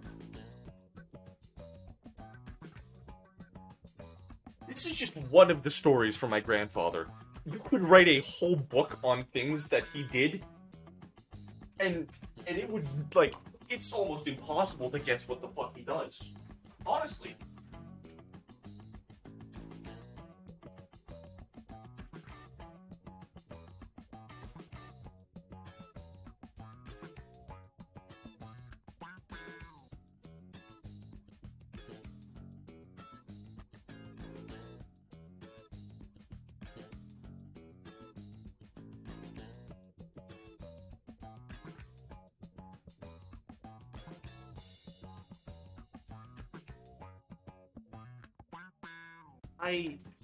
Tell me how your family felt about your girlfriends. Which one?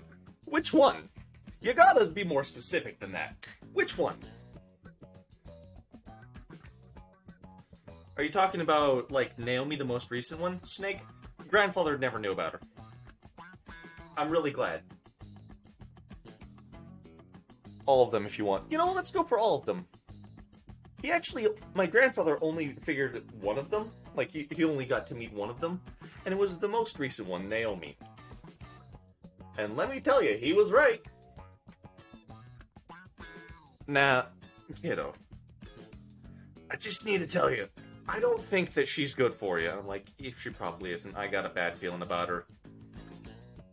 Now, know that she might be good for you, but just remember to protect yourself, alright? Like, thanks. I really appreciate that. That was all he said to me about her. He absolutely knew that she wasn't good for me, and I knew that she wasn't good for me, and I just didn't want to admit it to myself. We never told him what happened about her. He doesn't need to find out. But my grandparents, was that before or after? Naomi was not the fucking snake one. Naomi was not the snake. She was a snake in the fact that she was a bastard, but she was not the snake one.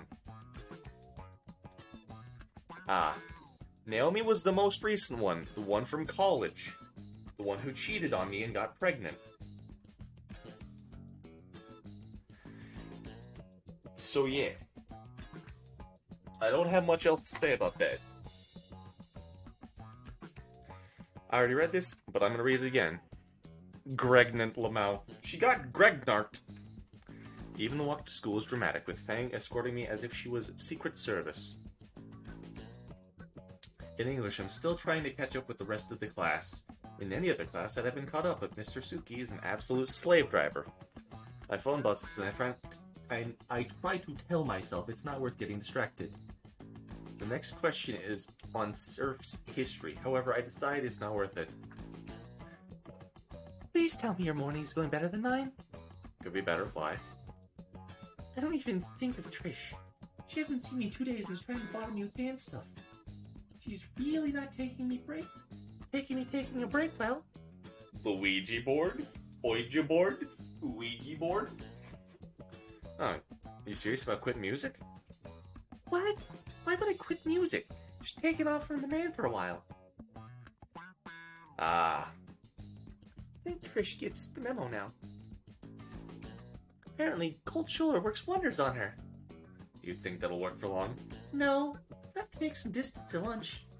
Let's eat in the roof or something. Good idea! He doesn't respond further, so I turn my attention back to the assignment.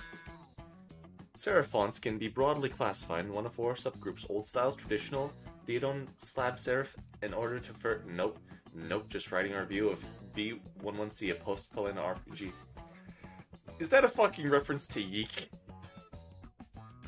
I passed the assignment.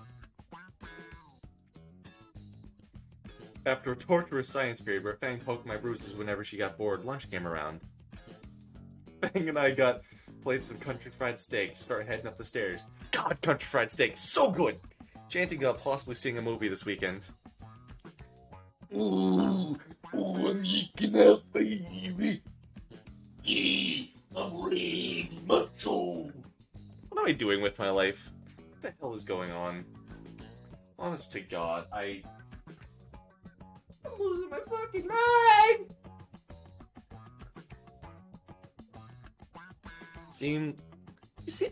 Hold on. Seem like a Kong fan. Did Nazar say that? Maybe. But come on, it looked like it'd be a great movie. Before I can retort, I hear footsteps from behind. Bang! I thought we'd be hanging out the auditorium, like usual. The most underrated joke in the game right there. I don't know. Have you driven your roommate insane yet? Oh, he's not here right now. My other roommate left. I have two roommates. One of them is a country kid who actually has really good soundproofing in his room. I wish I would have taken that room, but it's fine. We're not going to talk about it. He can't hear me at all. My other roommate is usually out in the living room, because we have two rooms, a left room and a right room. He's usually out in the living room, however, because he just, he's just out there playing Pokemon or some shit. Point being, though, he just doesn't give a shit. I also told him that I would be doing the stream. He's like, cool, I'll just put my headphones on. Like, okay, sure, whatever. I have good roommates. Shared housing, though. Lamau. All Americans. I'm supposed to have a roommate in my room right now. And we're supposed to have, I'm supposed to have 5 people in this, not room, but in this dorm. We have 3. Fang doesn't even bat an eye and continues up the steps.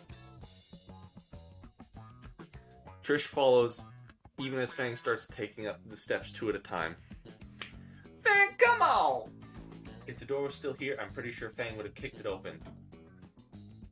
Instead, she quickly turns with a hop and starts to scale the ladder one-handed. That's impressive. Before Trish can climb, I pull myself up the ladder awkwardly.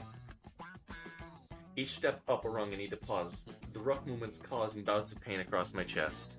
Trish growls as I take my time climbing up. Halfway up, I'm able to hand Fang my food tray and scale the ladder at a slightly faster snail's pace. Once I'm at top, I swing my legs onto the ladder, blocking Trish from climbing up too. So, let me talk with Fang. Know any theaters with easily accessible fire exits? You're kidding, of course I do. Sweet, saves me some money. And I swear to fuck! Babe, please, just say something, man! Okay, but you live with like 2 other men. Men? Did you just assume their gender? I'll have you know that I have 600 confirmed kills in Al-Qaeda.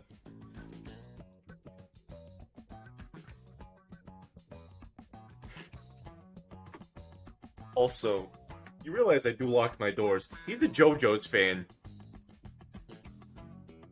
He's a JoJo's fan. I have to protect my ass at all times. I can tell Fang's getting annoyed at Trish not taking the hint. Trish, I just don't want to see you right now. Okay. But why? I'm your best friend. I still need some time away after what you did. What about Reed? What about Verm Drama? We can't perform with just the 2 of us. I think you should leave, Trish. I think you aren't thinking straight, motherfucker. I need to smack some sense into you. We need you to come back. Trish? Her voice is calm fury. Cold, collected, and bitter. I am trying to have lunch with my boyfriend that you just humiliated in front of everybody barely 2 days ago.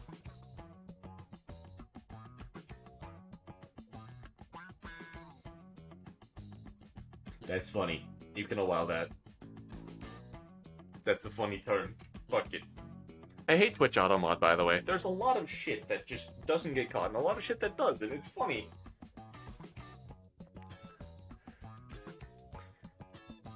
I am perfectly capable of deciding for myself if I want to take a break. And if and when I want to get back into the band, I will talk to you. For now, all you're doing is pissing me off and ruining our lunch together. Leave. Trish's jaw hangs open, a barely audible squeak of protest escaping her. She wipes a tear away with her jacket sleeve and shimmies down the ladder. Sorry. E2, but instead of offending Fang, he calls it, "Hey, sugar tits! Hey, come on! Come on, sugar tits! It's me, Arnold! Ah! Arnold! Fang waits until her footsteps quiet before letting out a sigh. Ah! That hurt. Fang's hand finds mine and grasps it. Her grip is feather light, and I can feel her shuddering breath as a shiver in her palm. I offer a silent reassurance. My fingers curl around her hand softly. Damn, I'm never gonna have this. Anon, do you think I fucked up? I consider for a moment. Well, Trish did mess up big time. She's still Fang's best friend. It wasn't malicious, just misguided. Maybe some time apart will help both Fang and Trish. This feels like ending one me. Anon? I don't know.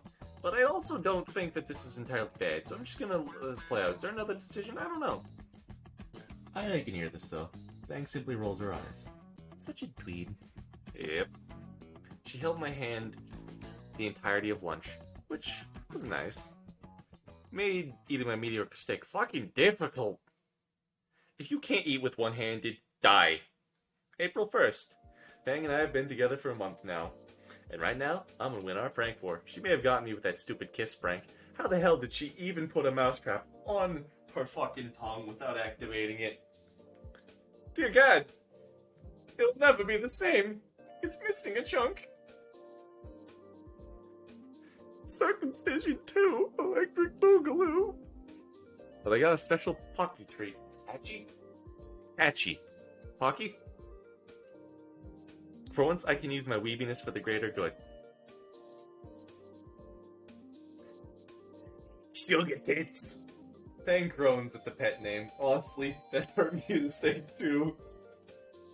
I consider using her mom's pet names, but after last time, I didn't want to tempt her. Phase 1 complete. How am I gonna put a mousetrap on my balls? How am I gonna do that? Huh? You tell me. That will be entirely visible. Phase 1 complete. She's too distracted to check the box in my hand. Wanna play the pocket game? It's... So, it's spelled patchy right here. It's spelled patchy. It's spelled patchy. But why is it Pocky here? Caveman on, fix your fucking game! I'm just gonna message him. This game is amazing.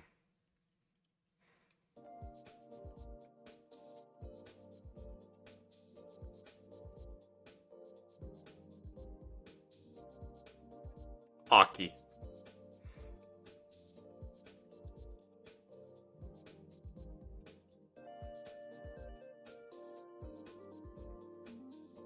I'm yelling at him. I'm telling him to fix your fucking game.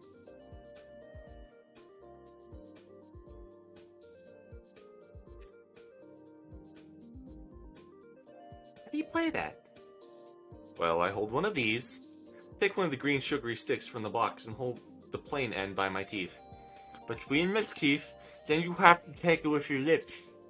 And try and bite it as you can without touching my face. Fang narrows her eyes in suspicion and then cautiously moves her head towards mine. Is this chocolate? She moves and then crunches down the Pocky stick centimeters from my face. Jackpot. Jackpot.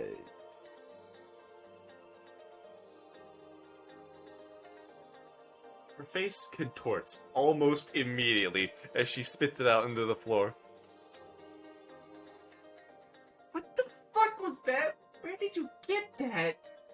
It contained my laugh as Fang downs the rest of her coffee to get the taste out of her mouth. Let's just say Stella gets all sort of weird snacks from Japan. In Boxu, which is not sponsoring the stream.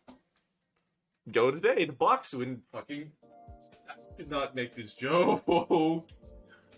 Ooh, we stopped a bad joke before it happened. Okay. Like wasabi Pocky sticks. Contact Caveman on Twitter if you have an account. Why would I do that, though?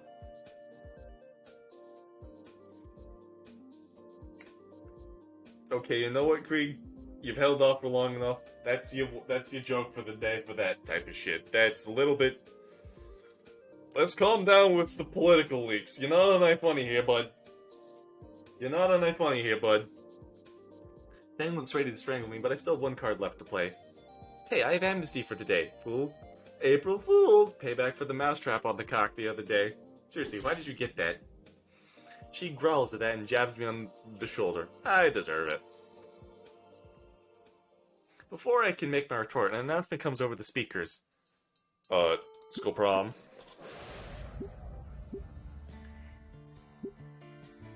I turn back to Fang with a mischievous grin. What? Her grin only grows. Well, what's with the look? She shakes her head and covers her mouth. Did I say something funny? Ooh, that caught me off guard. That snuck up and stole my fucking lungs. Anon, you ignorant slut. Notice something about me? Anything at all? Why, do you have feathers on your elbows? God, no, I'm not actually Anon. What? Oh, she. Oh. Why do you have feathers on your elbows? Fang rolls her eyes and digs her feathered elbow into my side. Alright, I get it, just joking. Shame, your jokes suck. We chuckle together. So, like, can I say my girlfriend now? Fang blushes a little. You always could, dummy. The blush becomes contagious as I find myself looking back at the worksheet. I'm having an anime nosebleed right now. god, it's just pouring out of my fucking nose. Just oozing. Fun fact, weird thing. Alım dolaşır, you return to factory settings. Fun fact, I've actually had an anime nosebleed before. I saw a Pretty Woman and then immediately just... I had a bloody nose.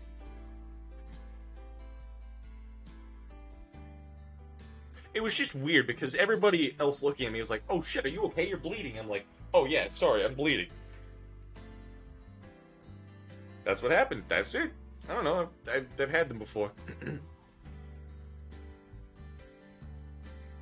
Okay, cool. That one's completely made up. Actually, no. That one's actually accurate. Like, legitimately. That was the first chick. The one that eventually turned gay. That was the fucking one with the sister, you know? The dude who... It's like, you're dating my sister.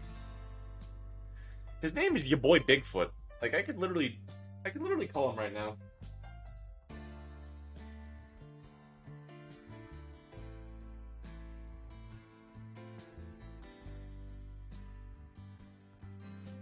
So not the snake fucker, got it.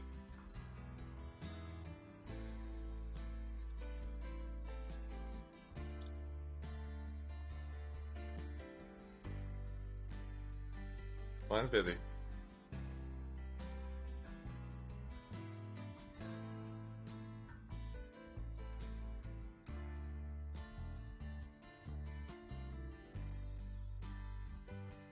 Hold on a second, I'm calling the person.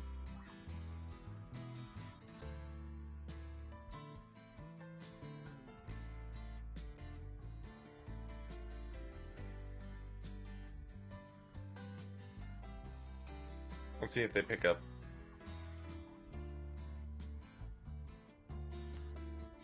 They're probably... sad. Oh well. Oh well. My kid's finally being paid. Also, I want to hug that gator. I mean, I was already going to play that, like, actually.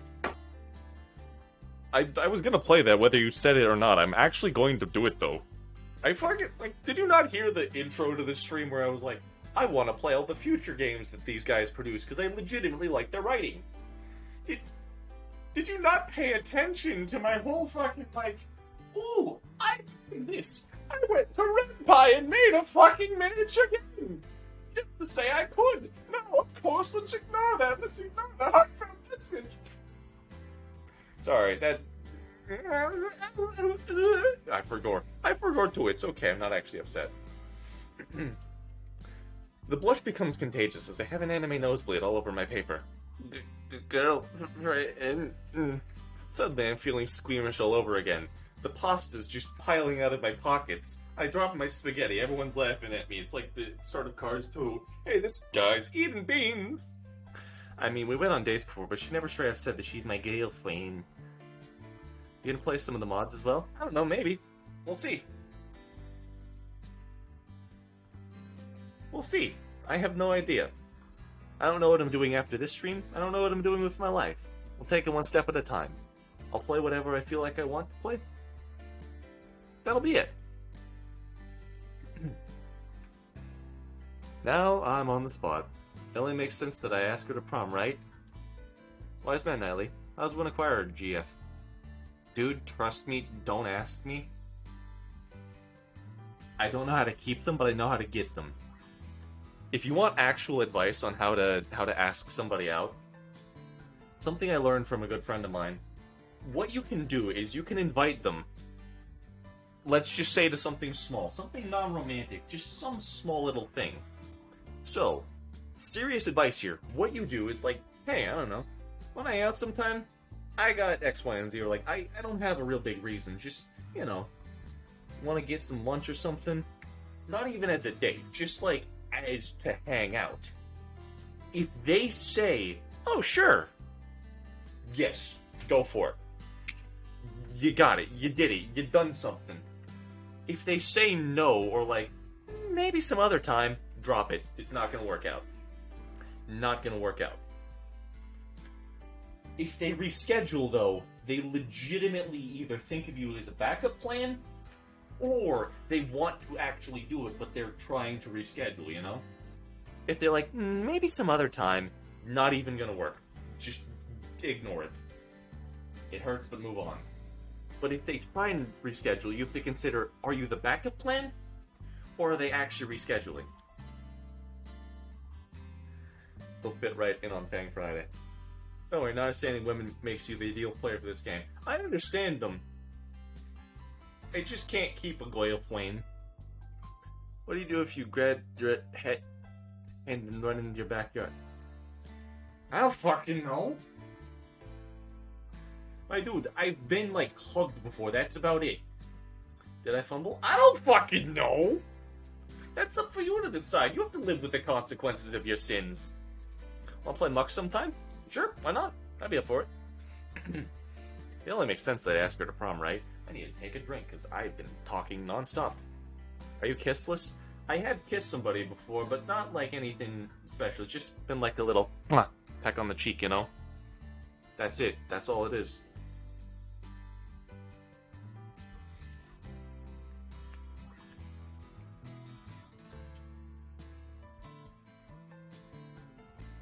I've never been full-heartedly loved before, but that's okay. We're moving on, so I'm not sad anymore.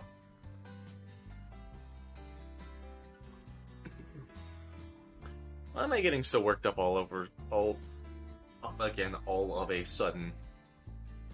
This is ridiculous. I'm just gonna ask. Hey, Fang, we're going to prom together, right?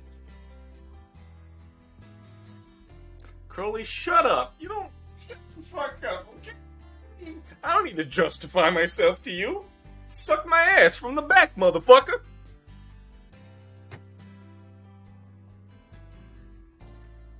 Dead Space, I'm gonna be completely honest with you. I'm very sorry that happened to you.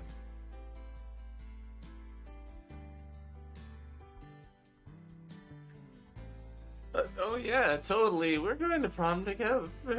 I was gonna ask if you wanted to go at all. Of course I do. But do you want to go? Only with you, of course. Yes or no, dork? Yes. That wasn't so hard, right? Like plucking feathers? She playfully elbows me again. I think I got the feathers in the elbow thing now, because those things fucking dig in. Ow! Do you even have something to wear? I was gonna ask my dad for his old clothes. You sure I could ask Nancy for his old stuff? Tail and wings, I don't want an ass flap. What about you? You actually gonna wear a dress? I've got this sick-looking dress shirt. Nah, shirts suck. Wings again? Wings again. At least I can wear a backless dress. I cut my chin and tried to picture the dress. The heat creeping up my face tells Yifeng exactly what I'm thinking. I grin and nod approvingly. And earn a third elbow to my side as my face opens up and reveals my mouth. Wait, hold on. Do you still go by Fang at least? Why would I? Cool, just checking. Taking it one step at a time, you know? So, there's only about 10 minutes left of class. Are we gonna have enough time to finish the assignment? Probably not. The flip over the page to reveal the entire second half. It's gonna be close. Fang scoots her chair closer. No time to waste, yeah?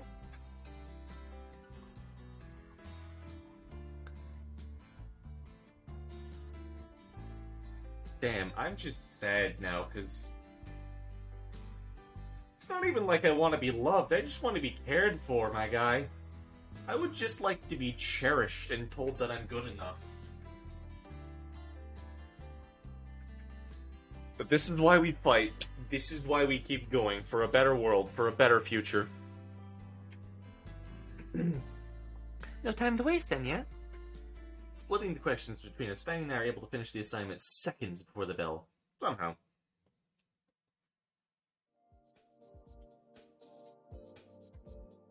We walk through the hall together, at least until we have to split off to our separate classes. Hey, wait, you did the word search bit this time, right? I thought you said you were terrible at those. Can you believe me up to this point? I feel used. That's because I used you. I'll get you for that. Oh, right, there you are. A moment, please. We turn to see Principal Spears trailing behind us. Yes? Fang, I was planning on asking you during your next class, but since I found you out here, I'm embarrassed to say we're missing one event slot during prom. Scheduling error. and your teacher, Mr. Jingo, recommended you for our musical talent. I'm not asking you to make your decision right now, but if you consider helping out by performing a musical number or two, that would help monumentally. Oh, Fang's gonna play for the school? If she agrees to. sure. Yeah, I'd love to do some songs. Fantastic news, Fang. When you can, please swing by the office. Thank you, Principal Spears. I'll come by after school today.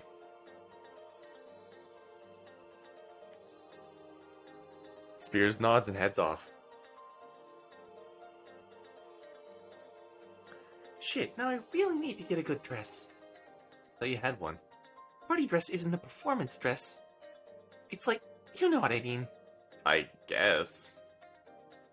You don't seem as excited as last time you got somewhere to play. I know, I mean, last time we had a whole band to play with. You sure you'll be alright playing solo? Probably. I'll also need practice. A lot of practice. You'll help, right? Yeah, of course, sure, absolutely. Okay. Ooh, yeah. As long as you don't need me up on stage with you. I'm trying to keep the crowd from throwing things this time, actually. Bite me. Speaking of, I'll see you at lunch. Of course, sure, yeah. Damn, I got sad again. Fang pecks me on the cheek and starts down the hall to the next class. Damn, I got sad again.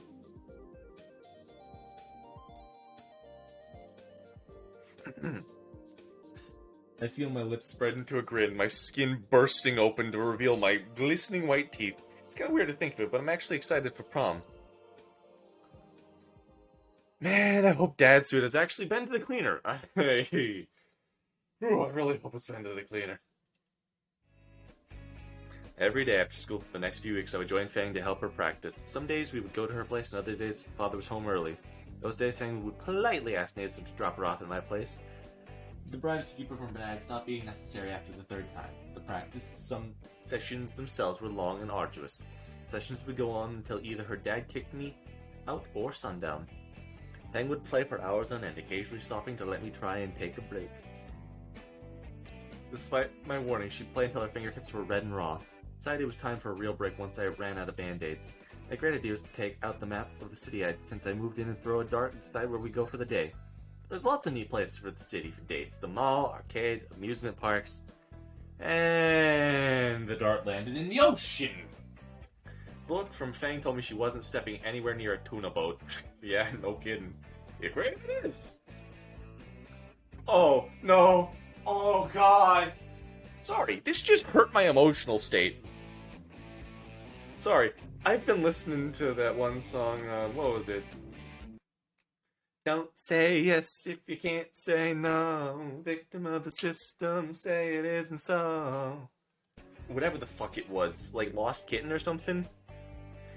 God damn it, that was actually part of the fucking... There's a Fang version. Hey, I want you to just... I want you to, like, use that brain for a second. I want you to use your brain for just, like, half a second. Please. Please. Please. You can't hurt me like this. So here we are, inside after paying admission. I'd suggest she wear some gloves just to protect her hands. I don't think she understood the second part, because they were fingerless. The aquarium is a large marble building on a marina. The various exhibits sprawl out to make the places turtle-shaped for a bird's eye view. Am I not turtly enough for the Turtle Club? Embarrassing story about Knightley. This one isn't super long. I watched the fuck out of Master of Disguise when I was little. I am a cringe-ass motherfucker. I watched the hell out of Master of Disguise. And it probably affected me. It probably gave me secondhand autism, let's be honest. It's a nice place, but I still need to make this entertaining for Fang. Master of Dick Size? I mean, I am. I'm sorry, that's horrible. She already looks bored. Looking through one of the map kiosks, I try and make a mental plan for the trip. They got exhibits for the deep sea, the Gulf of Mexico, the dopefish, tropical reefs. Healy? Sea turtles it is! Take Fang's hand and lead her through the lobby of the chamber labeled Sea Turtle Conservatory.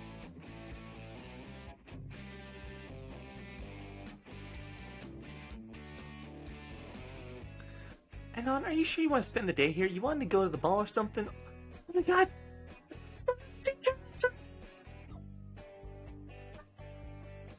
My heart died as soon as I see that. No, hold on. Hold on. We're saving this shit.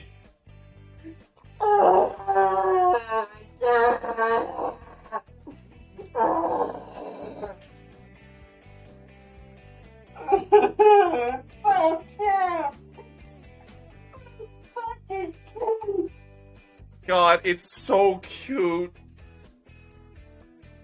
A little sea turtle swims out of hiding the tank right in front of us.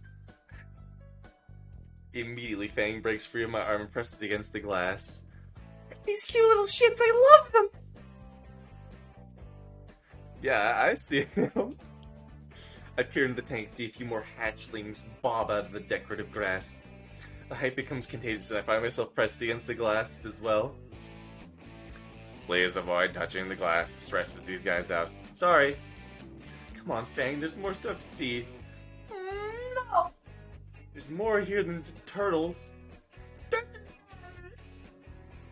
You're just gonna stay here all day then? Yeah! What do you do for lunch? Bring me something! Alright, here I am going off without you. Oh look, a Dumbo octopus. Wait! Is that Fang's move from pressing your face against the turtle tank to pressing against the octopus tank?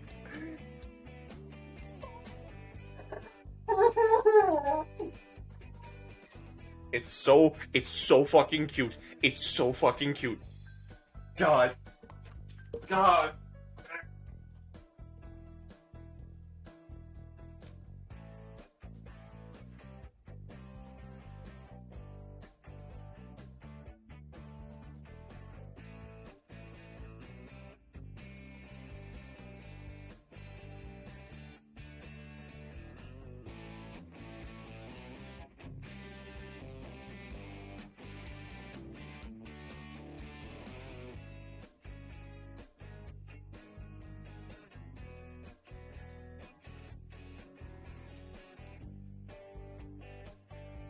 Fun fact, my favorite sea animal is actually the turtle.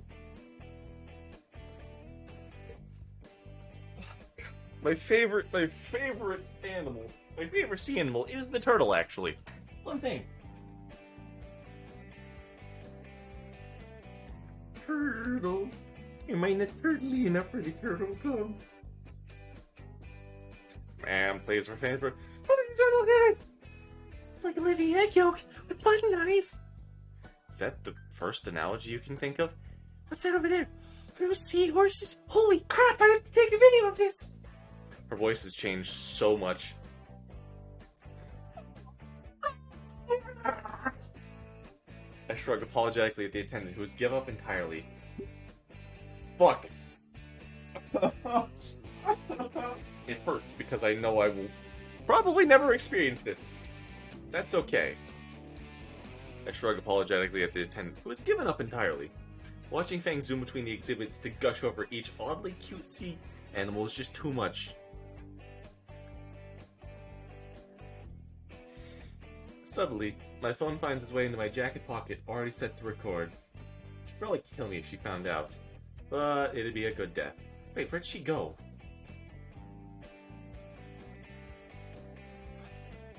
Oh my god! Okay, hold on. Maybe my favorite sea animal is actually the fucking, maybe it's the sea pancakes. No! I know what it is! It's, fuck, what is it? It's, horseshoe crab. I fucking love horseshoe crabs. God, I goddamn love the horseshoe crabs. They're so cute! They're so fucking cute! I really like horseshoe crabs. More than any other creature. Around the corner to see the next room is a large group of school children hovering over a stingray touch tank. God, stingrays are so cute as well. That is a large group of school children and Fang towering above the rest. He does have the act down, though. I don't think these are horseshoe crabs. I know they're not horseshoe crabs. I know they're stingrays, but I like horseshoe crabs more, but I still think stingrays are fucking cute. Oh, cool, a stingray pool. You plan on touching one? Touch? Yeah, you can put your hand in it, it'll slide against it. Watch. I roll up my jacket sleeve and push my hand into the water, splaying it out. Fang and the children lean in intently. The water's cold, but sure enough, a few of the playful things make their round and slide up right against it like a cat begging for scratches. See? Several in the crowd start jumping with excitement to put their own hands in the water to try for themselves. Fang doesn't seem to be completely convinced, though. You're sure they're alright to touch like that? Aren't they dangerous? I mean, it's a bit slimy, but there's hand sanitizer on the wall right there. That isn't what I meant. Come on, I'll make sure they don't bite. They do sting! It's in the name, they sting! They're stingrays, they sting! So don't get stung, don't go for the tail. Fang reluctantly grabs my dry arm and I lead her to a spot not occupied by ankle biters. Put my hand back in motion for Fang to do the same. She hesitates with her hand raised just above the water surface, then plunges her hand down next to mine. Doesn't take long for a few rays to make the corner brush up against our hands. You alright? Yeah, no, it's just... Ugh, you were right about the being slimy. Well, I have yet to hear of a dry fish. Shut up. After a few more rounds of rays, Fang decides she's had enough. God, it's so fucking cute, man. My heart can't handle it.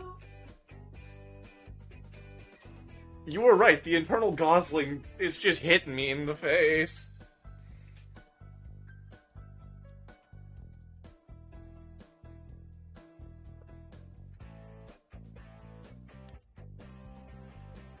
I take craps on horseshoes every day. Exactly! Fuck the horses. I mean, some people would be into that, but those people deserve to be dead.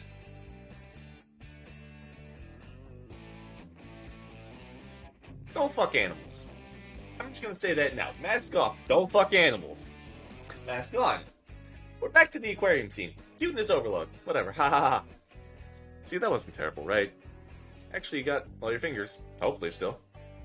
I don't know. Wanna check? Her cheeky grin and raised middle finger confirmed her hand's integrity. So, which exhibit are we checking now? I checked the aquarium pamphlet to see where we haven't been today. Well, if we go outside, we can see the dolphin pools. That way it loops back through the deep sea exhibits. With Fang in agreement, I lead her towards the exit marked with the large dolphin sign. Upon exiting the building, my nose is assaulted by a mix of salty air and the smell of rotting fish. Another mariner, another misfortune. Somehow, it's even fishier than inside the aquarium. Fish. Smells like lunch, Fang says, in not her voice because I didn't do it correctly. Ooh, smells like lunch. Says they should be feeding the dolphins pretty soon. The walkway circles around a large pool with several dolphins swimming around, and I can make out a trainer holding a hoop with a bucket of fish. One of the dolphins jumps straight through the hoop and is rewarded with a fish caught out of the air. Would you jump through the hula hoop if I had treats? I notice the trainer has traded the hoop for a large brush and is getting one of the dolphins to open its mouth. The trainer starts brushing the dolphin's teeth and showing off the rows of neatly spaced cones. I make a show of craning my neck down to get a view of Fang's teeth from below. She raises an eyebrow for the second time and then realizes. And the elbow jams in my shoulder and other hand covers her snout. So that's how you brush your teeth. Yeah, I know dolphins are incredibly messed up creatures. They used to be my favorite until I learned most of the facts about dolphins that are completely fucked up. I don't need someone to bribe me, at least. I can brush my damn teeth on my own. Well, if you ever need help, I'm sure I can get them to lend me one of those. Ow. And that gets me a jab in the ribs. Oh, come on, you have to admit they look a little bit like you. Oh.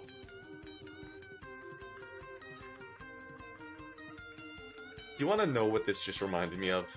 This just reminded me of that one fucking dolphin looking face. Like um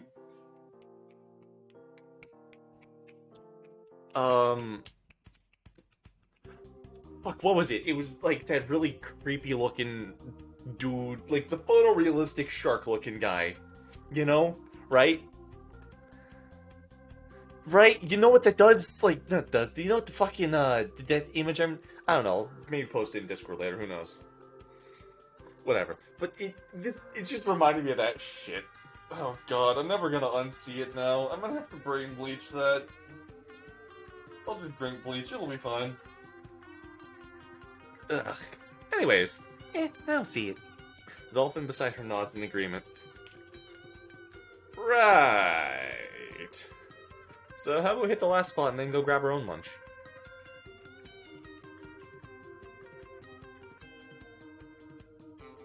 Oh, unless you want to have some tuna with your clone there. Fang rolls her eyes at that. Her dolphin duplicate did too.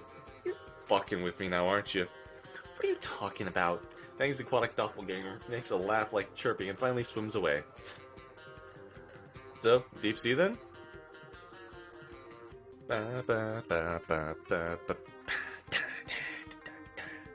We leave the dolphin pen, following signs back towards the building. The floor slopes slowly until we reach a door labeled as the sub-level to our destination. Pushing through, we find ourselves in an oversized hamster tube beneath the water. Oh, I didn't realize they had one of these, actually. These things are so cool, actually. I really like these. From within the glass walkway, we're surrounded by a myriad of colorful marine life swimming around us. Fang's eyes are wide as she tries to follow the different schools of fish that dart to and fro about. I'm more mesmerized by the water-filtered light cascading off of Fang, casting her in a gentle glow that illuminates the white feathers. God, I am so glad I'm recording this. Recording what? The shark. Yeah, these cool sharks over there. One of the shark that's currently lazing about, casually drifting by the walkway. Fang turns to gush at the shark, giving me the opportunity to quickly stop my phone and see the battery's near dead, and the storage near full. There's the last exhibit. God, Fang's face is so fucking cute, okay? Hold open another set of doors, the room with near pitch black. Is it closed? The lights. Oh no, the room's dark because these things inside are used to light. Oh! What? Are you scared? No, I just wasn't expecting it, that's all. I offer her my hand. Despite her claim otherwise, I can feel how tense she is by how her fingernails dig into my hands. I lead her into a darkened room. What little light there is coming from the various animals within. The aquariums within are packed with bioluminescent jellyfish, illuminating the darkened room with an ethereal glow. Oh god, that's so fucking pretty. Oh my god, that's so fucking pretty. Like, I'm just imagining that shit. I'm imagining something, holy fuck! But like, I'm just... So cool. Memories? No, not even memories, just like, I have a fucking image in my head, what the shit?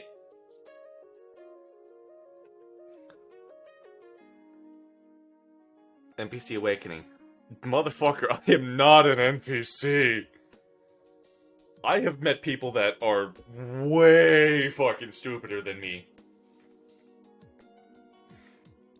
I ain't an NPC. I just can't see images in my head, remember? Actually, this does kind of remind me of something, though. It was one of those, like, fish things that we just saw. God. Fish are so, like, dumb looking, but they're so pretty. God, they're so pretty. Hey, yo, this motherfucker can conjure an apple in his head. I can't, like... I can't think of things on command, motherfucker. And the image is gone now, great. I can't think of things on command. But I can see things. I just can't conjure them.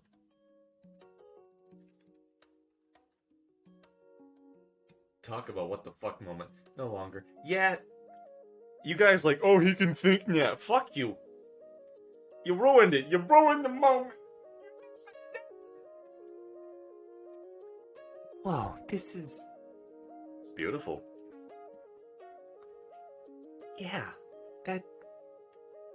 I wasn't referring to the exhibit. Fang's grip on my hand eases as her fingers work to intertwine with mine. With what little light there is, I can make out Fang's smile. My eyes have adjusted enough so that I can see Fang's eyes locked onto mine. The gossamer light making them glow. My lips are pressed softly onto Fang's beak, and in a chaste peck. Beep! Oh, give me a warning next time. Nah. I laugh, even as her hip bumps me roughly. Our interlocked fingers prevent her from using her preferred elbow tactic. So, did you have fun? Maybe. If I say yes, you'll delete that recording? Oh, but you were so cute. Shut up, I'm sexy. Damn it, not cute. Why not both? She glowers. Feel rested? A bit. I feel even more rested after some lunch, though. Sounds like a plan. The rest of our day was spent just relaxing by the pier. Snacks on the boardwalk. Bad sunburn on my neck. Sunburns suck. And a very relaxed girlfriend. Overall mission successful. Except the sunburn. You can use sunburn as like pockets. I'm not gonna lie. It sucks ass, but it's an extra pocket, you know?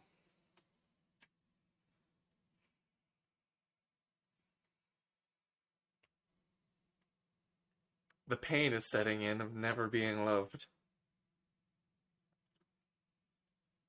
1 month later. It's prom night! My old man was kind enough to send over his tuxedo from his time at high school. It took a bit of suing, but he got it looking pretty good. Judging by the wine stains on the sleeve, Dad made a lot of important announcements in this tux. Gives it a bit of history, though, I guess. When I arrive at Fang's place with a cheap corsage, I see the pomegranate parasite waiting outside the front door. I immediately beat her to death. She doesn't get to go to prom. I've killed her. It's a monster. Woo! Great. Dear God, how can she move in that dress? The top half looks like it's been shrink-wrapped to her body, which is impressive. And I'm 100% there ain't nothing beneath that bottom half. Let me tell you. Bro, you wouldn't grab that ass? I'd grab her face, gently, tenderly, so she relaxes her guard. Move her so close to my face. Put my hands right under her chin, and then just squeeze as hard as I fucking can and try and crush her windpipe. Just kill her. Just tear into her flesh. Kill, kill, kill, kill, kill, kill, kill. Sorry, what was I talking about? Oh, hey, Naomi, fuck you. Oh, I'm not darling. Liz will be out in just a moment to invite us in. I'm sure Fang will be getting ready. I heard the two of you are going to prom together. Ladies and gentlemen, Sherlock fucking Holmes. No, I'm just here to go golfing. I ignore her, focusing instead on trying to repress my killing intent. Fuck it. I kill her. And nothing more free than a 5-finger discount in the neighbor's yard. Of killing her. I'm going to bury her under the fucking roses. You and Fang make the cutest couple. Could you two sign up for prom king and queen? Nah, she said something about the fastest sexist loyalty system. Well, these are 900 and we're going to prom royalty. Oh, I cannot wait to wear that beautiful tiara. I picked it out and everything. The crown for Nazer.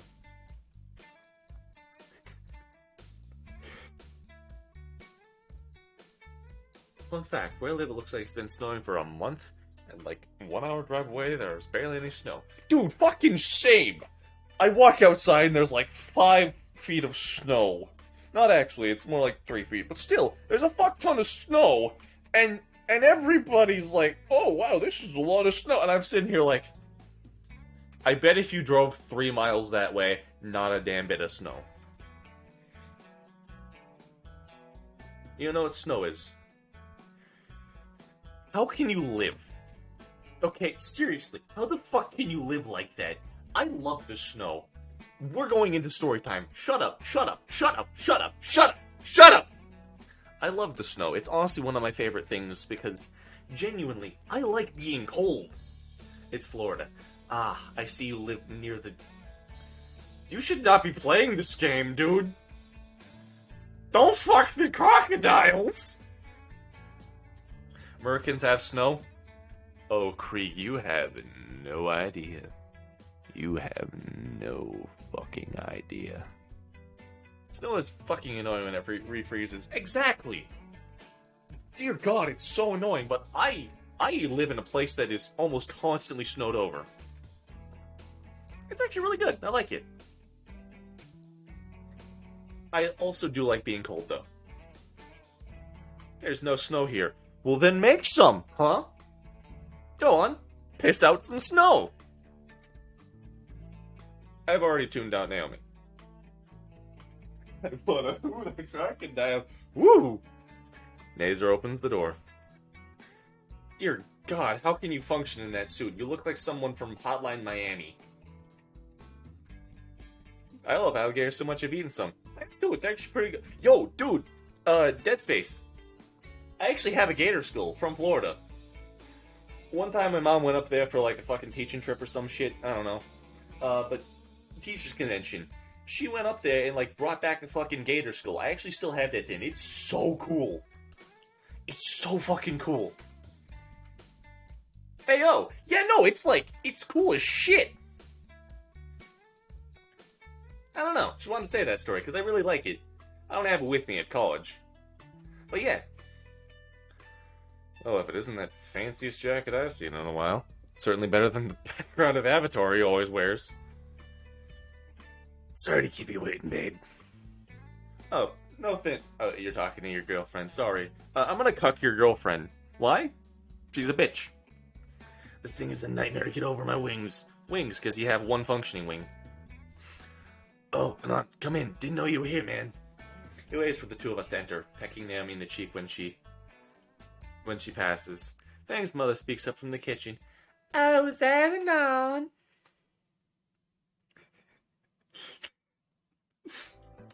Here we go. Yeah, we're just gonna... We've been through this a whole bunch. Fang leans over the railing of the staircase. Nice suit, did you get it from the suit store? That's not our voice. Nice suit, did you get it from the suit store?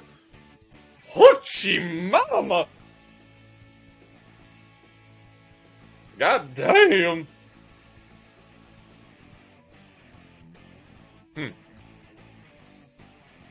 Hoochie mama! Need Snoot!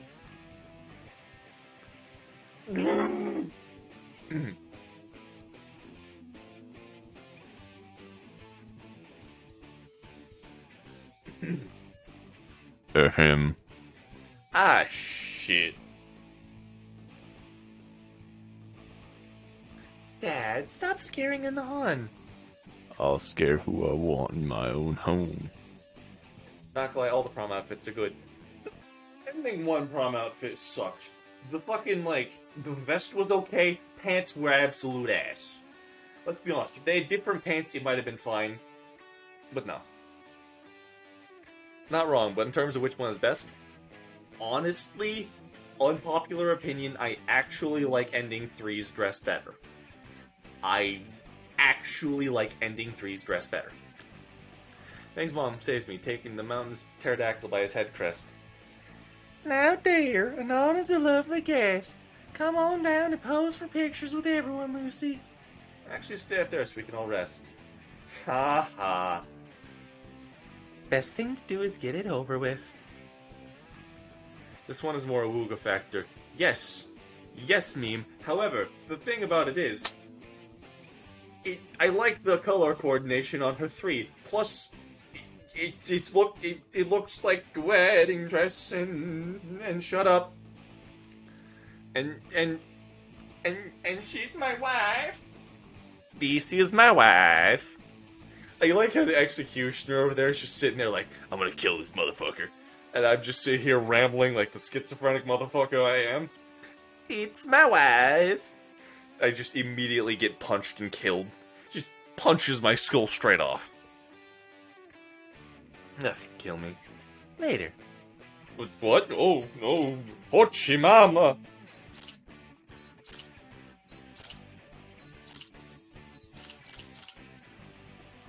Why the hell is Anon saying awooga? I am not looking at all respectfully. In fact, I am drooling quite violently. Girl, pretty. Naomi is slut. You just figuring this out now? You just figuring this out now? The onslaught of flashes continues as the 4 of us are distracted to stand and pose together in every possible combination. After a millennia, Fang's mother. After millennia, Blade of Michaela. Fang's mother is satisfied as she kills Let Me Solo Her. Her camera ran out of storage. No. Fang, you should smile. You're very pretty. Nazer and Fang both crash on the couch, rubbing their photo-bleached eyes. Even Naomi's holding her eyes closed. The whole thing has left me parched. I hate to bother. Do you guys have any water? Where's water, Spencer? Cups are in the cabinet closest to the right. Thanks.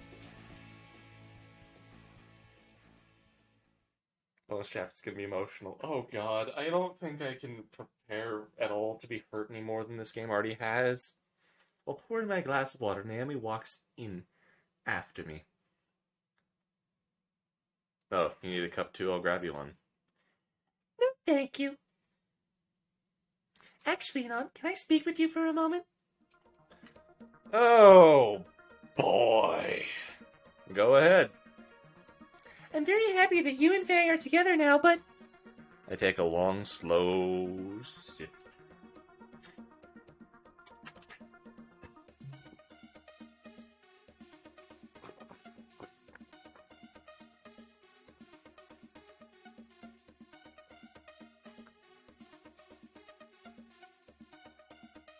So you know that shit like Mortal Kombat, Naomi? Make that shit look like kindergarten. You ready? Alright, your fingernails are coming out first. Your fingernails are just being completely torn out with my fucking teeth. Then, because you have nowhere to hide a weapon, I'm going to just take that tail and try and twist it as hard as I fucking can. While you're still really in pain for me breaking off the fucking tail, I'm going to take your fingers and each individual fucking knuckle is going to be broken twice. Both left and right. Your wrists are next. Those you can just easily twist off. Afterwards, while you're still just sniveling there in a pile of your own shit and piss, guess what? Then your arm. I'm going to bite through your fucking arm, tear it out, and beat you to death with it. But oh, no, you're not dying there, motherfucker. You are being revived. Because don't you know, I'm carrying a defibrillator in my ass cheeks right now. That's why I got so much cake. It's actually hidden medical equipment. I'm going to fucking revive the fuck out of you, just so that you're here left to live with this constant agony. Then, your other arm is gone. You might die from the blood loss, you might not. Dying would have been a better choice. If you still manage to be alive, guess what? Your eyes are going next. Then, I will let you live. If you can survive that, well, you can survive that. You'll be left alone and crippled for the rest of your fucking life.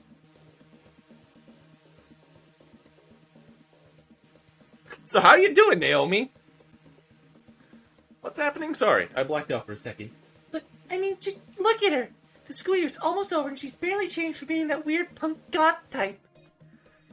I don't think you understand what I'm getting at with this. I don't think you get what I'm getting at with this. Killing her would be a mercy. Letting her live, letting her suffer is enough. Letting the person suffer is good enough. Killing them is a mercy at this point. Killing them is letting them win. But keeping them alive to suffer, extracting as much pain as possible, that is what needs to be done.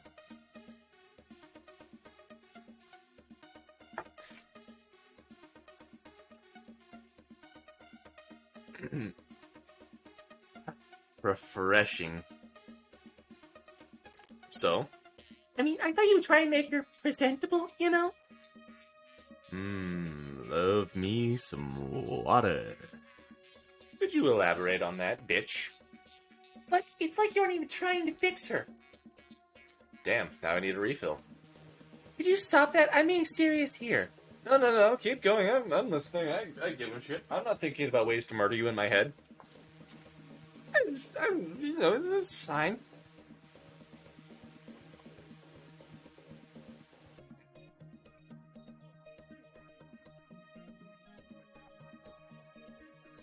You ever had Dr. Pepper? You ever had Dr. Pepper? I think you'd be less of a bitch if you drank some Dr. Pepper, you know? Well, I figured it would help her become more ladylike. I understand. How does it make you feel? Well, to be honest, I'd rather Fang not be a problem to me at all. I've tried everything too, but even getting her a boyfriend didn't work. It's harsh to ask, but when you go to prom tonight, I'd like you two to avoid us. It's supposed to be a special night. Oh, you a bitch! Remember that the devs unironically considered ending Three Fangs fixed until someone rightfully critiqued their shitty wish fulfillment.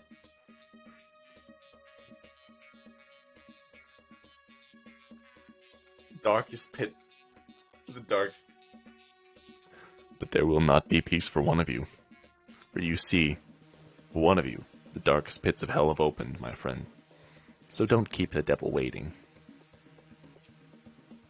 I see.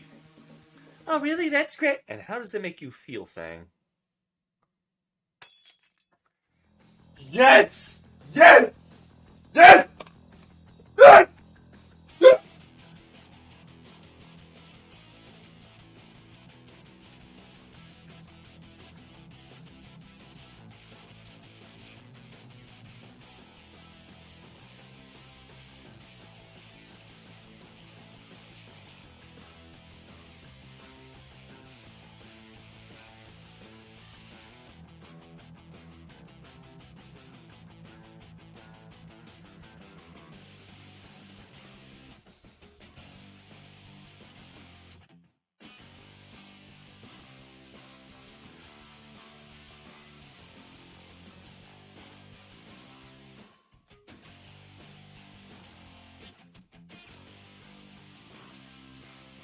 Yes!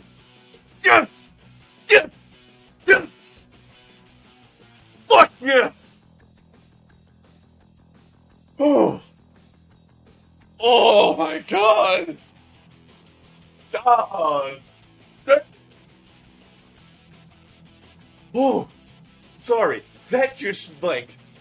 Oh my god! Oh! Oh! Oh! Oh! Oh! God fucking damn! Ooh! Ooh! Yes! Well, since you asked it on, I'd be glad to share. Oh God, she deserves this! She deserves this! She deserves this! Ah. Whew. Sorry, this just made like my entire life up to this point worth it. Oh, Fang, I didn't see you there. You'd be surprised how effective staying quiet and stationary can be. How close you can get to someone without knowing you're even there. Oh, I'm gonna be riding this high for like a fucking week.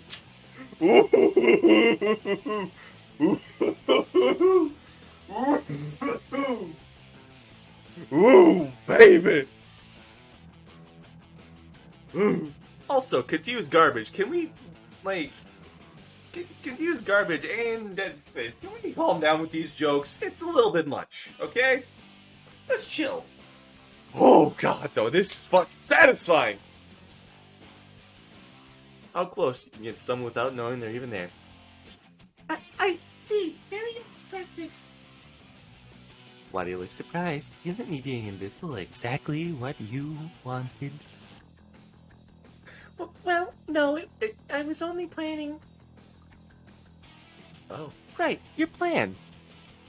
Didn't think this would still be up. Didn't think what would still be up. So we're going until this is done. Sorry, Happy. No, that's cool. I'm asking politely. I'm not accusing you of this yet. If you would have kept going, then I would have been accusing. But no, it's okay. It's cool. They bring up bad memories and hurt his feelers. Mariel, I appreciate it, but you don't need to white knight me either. I am perfectly able with having a sensible talk with these guys. They're all reasonable people. I assume. I was ironic. I can't tell. You're typing over the internet. You kind of like... You know. Whatever. Tell us when you try and fix Fang. Don't when you realize you need to fix Naomi. I'm a little... Hey, same. It's okay, dude. Don't stress out, none. I'm not upset. Oh, right, your plan. I've known for months now you were up to something stupid, but not what. But today I get this. It's exactly something only you would come up with. Down to the whole crashing and burning. I mean, really, how could you mess this up? Literally, all you had to do is get some more schmuck and get him to do everything for you. Hey, you can't even get one person to do what you want. Pretty sad, right, Anon? Oh, absolutely. And I could do that in seconds on a certain website. Man, even Anon can do it better, huh? And even Anon can do it better, huh? So basically, fuck your stupid plan, fuck Prom Crown, and fuck you! In a flash, Fang strikes Naomi right across the face.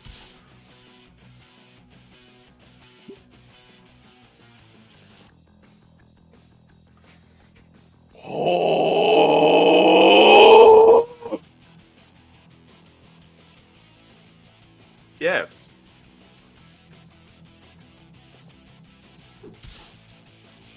God damn. Okay, that's a little bit much now. Anon, you got the taxi number, right? We're gonna need to leave, like, right now. Yeah, I'll give him a call. Hi, Naomi. Enjoy your hat. We leave a speechless Naomi fuming in the kitchen and head towards the front door. Oh. God. Damn. And are promptly intercepted by Fang's mother still holding her camera. I guess she found another card for it. You two look so darling together. We need more photos. I think we're gonna be late if we take any more photos. Yeah, Mom, we need to leave early so I can get everything all set up. And to avoid anywhere being near Naomi. To my surprise, she seemingly relents to Fang this time. Oh, fine. You be happy when you... Happy you have them when your own children are going to prom. An image flashes in my mind of me and Fang as parents. A bit early to think of something like that, and the blush on Fang's face tells me she's thinking the same thing. Mom! Make sure to have fun. Fun at prom, make sure to have fun at prom, you two. I glance over and Fang's dad catches me dead in the eyes. Sir, I'm not doing anything, sir! Home by midnight. I manage to nod as Fang grabs my hand and leads me out the door with her guitar in the other. I just accidentally kissed my fucking microphone, let's be honest. We're not doing Mickey Mouse voice for that guy. That was the one fucking scene. This was emotional. I can't do Mickey Mouse when I'm just enthralled by a bitch getting comeuppance. God damn.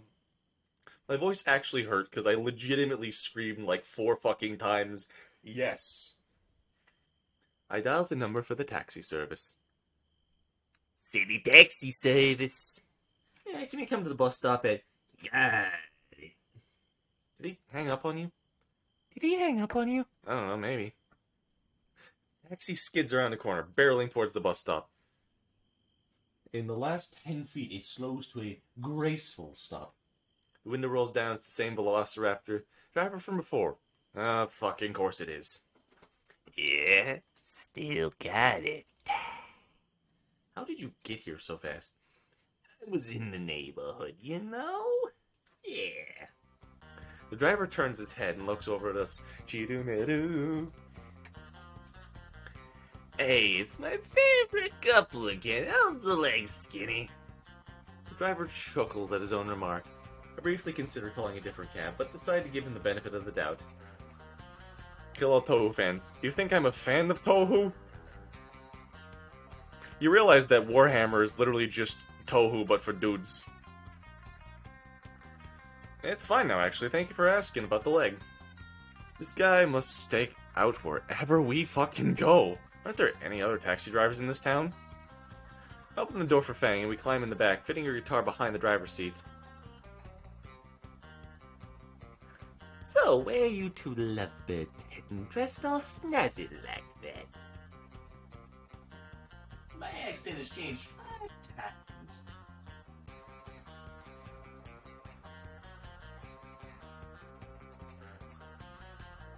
He couldn't handle the truth. Gem hammer is key. I don't know what the fuck you're saying anymore.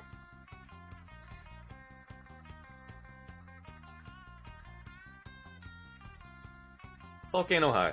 We're heading to Volcano High. The driver gives a whistle in response. Night, sounds like one romantic night. With that, he speeds off away, leaving Fang's house in a shrinking spot in the rearview mirror. This stream's really distracting for art, but your reactions are priceless. Yeah, I don't know what you mean by art, but yeah. But yeah, I really enjoy my reactions. That sounds retreads. Let's just. I really enjoy reacting to this game. It's honestly very fun. Why? Why? Why? Why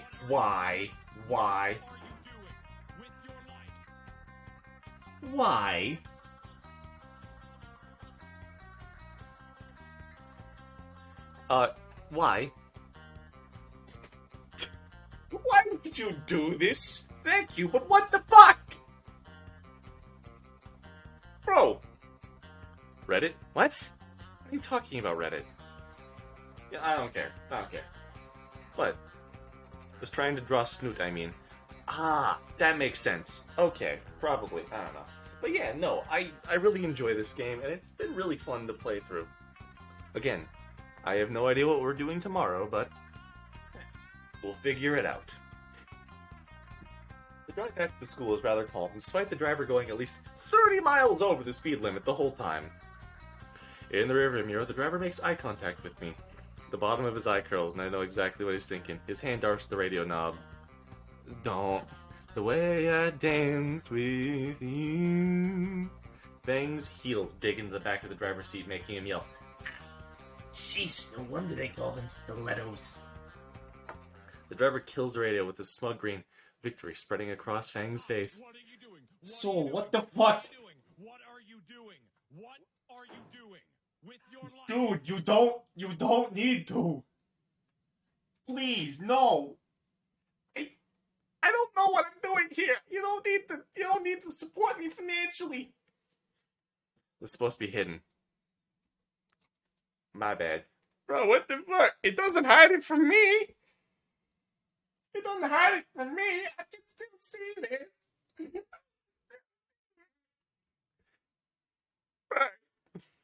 If you're actually drawing a soy jack, please send it to me in Discord. That shit seems funny as fuck. Hype trade started. 2 subs! We got 2 subs! At least sorting out. I could literally, like, hold on. I made a VTuber that actually kind of looks like my face. I'll put that back on, I'll put it on screen, hold on.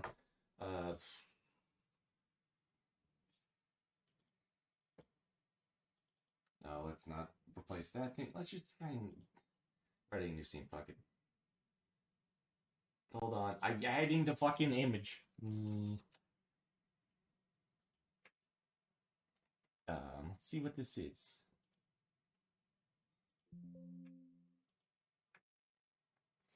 Hold on. I'm stupid as fuck. Just give me a minute, okay? Sorry to night out, boys. God, I'm losing my sanity. But thank you all. I legitimately really do appreciate your support. I never thought I would make it this far.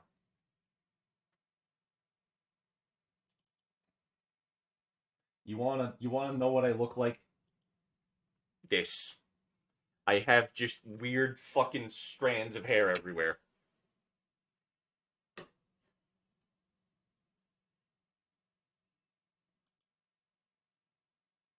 You look like Cole. Yeah, I feel like it most of the time. Anyways, we're ignoring that. Driver kills the radio, a smug grin of victory spreading across Fang's face.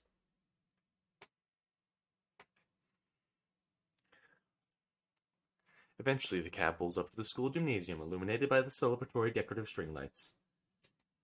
I guessed it would be that model. Yeah, I legitimately look like that, though. I'm not even trying to, like, play this up. I actually have the fucking widow's peak. I actually have, like, these wild... I have cow licks all over my head, okay? A cow has licked me. I've been licked by a cow before. Vegeta hairline. Fuck, I know, I legitimately have, like, the widow's peak that just... If you really want to see my face, if you really want to see my fucking face,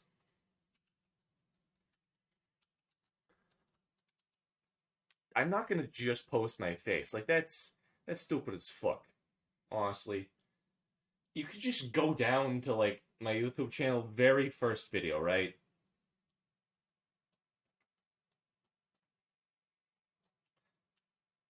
Oh,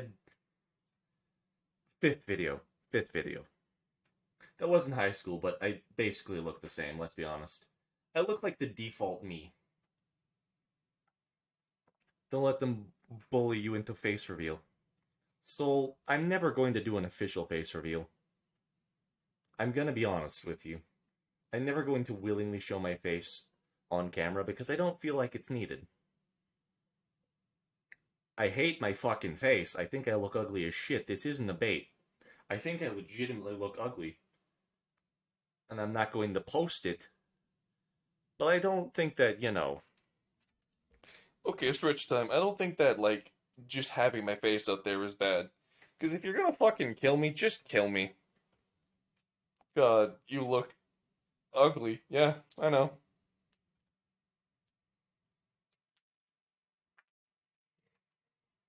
Special? Yeah.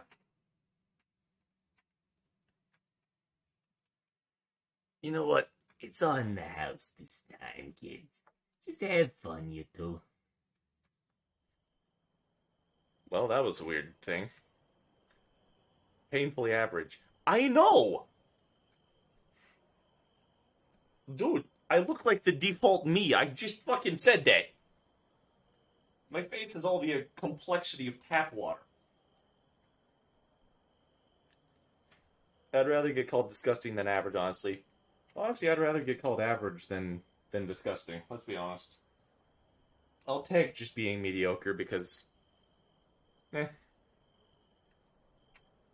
We climb out back of the cab, and the driver gives me a wink before the taxi screeches away in a cloud of carbon monoxide. I offer to carry Fang's guitar from here, which she gladly accepts. You look like a senior I'd see in high school. Good for you. Is that the door right there? Sitting... Hold on. Is that the fucking door leg? Right, hold on. Here it is. Here's the fucking corner. Is that the door? Serious question. You look like a cool guy. Don't lie to me, but thank you. Appreciate it. A rather impressive mural of King Rex is spray painted on the wall outside the ticket booth. You could tell how recent it was by how there was smoke leaking out of the eyes and mouth. I think about getting a picture with Fang by it, but I think I've developed a serious case of photophobia. Now I can imagine you talking and in all the scenarios and stories. Well, that's great. Glad I'm able to give you a visual reference.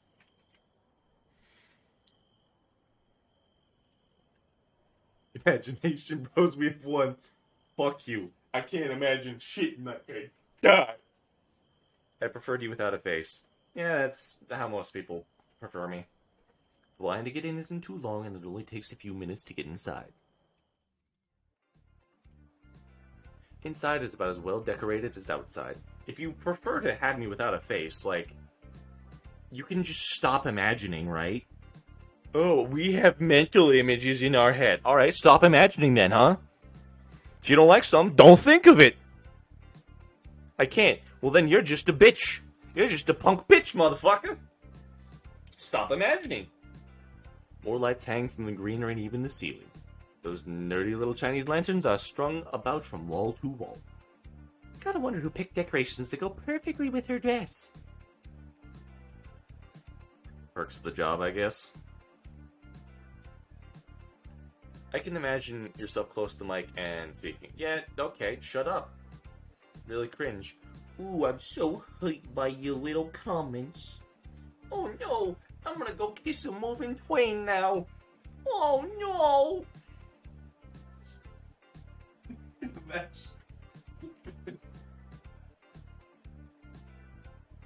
I think honest to God being alive was a mistake. Anyways. Perks of the job, I guess. Fang leads me to the temporary stage on the other side of the gymnasium where a curtain had been set up. Thanks to the guitar lessons, I feel like you can actually help get her set up instead of standing around doing fuck all. Well, aren't you just special? We slip behind the curtain and come face to face with King Rex, smoke billowing out of his mouth. You are most definitely an iPhone ear. Yeah, I'm cringe? Is that what you want to say? Sup, man? Reed must be helping Spears with the sound system. Oh god, Reed's here? You can get everything set up like you usually do. You got it, amigo. With a mock salute, Reed takes the guitar case from my hand and promptly disappears behind one of the speakers. Only for him to return moments later with the guitar, now with the cable trailing behind him. Damn, he works fast. Yeah, he does that. There's a reason he handles all this sort of stuff. The mumbling. Reed dusts off his hands and lets out a sigh, releasing another mushroom cloud of smoke from the costume. Man, I haven't talked to you guys in like ages, you know? That's since the projector. You know, I sit 2 seats away from you in math. Why don't you just talk to me then, huh? Bro, I would, but like, I don't want to leave Trish alone. No, the mock butthurt directed at merrily calling you cringe. I'm gonna go kiss a moving twain now! My guy, I know for a fact I'm cringe. I don't give enough of a shit to change. She's still super beating herself up over it. Don't want to isolate her even more. Aren't you going to talk to her about it, Fang?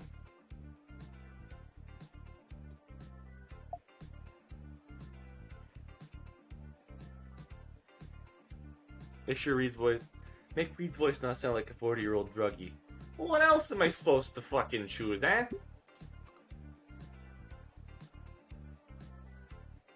Also, I'm still gonna choose this, I just want to save. Aren't you gonna talk to her about it? I've been meaning to, but it's just sort of awkward, you know? I'll try talking to her soon, I promise. Fish is here, somewhere. She bought a ticket. Does she even have a date? Took advantage of my +1 deal for DJing tonight, dude. I don't think she wanted to dance with King Rex, though. Reed's shoulders slump a bit inside the costume. I can imagine.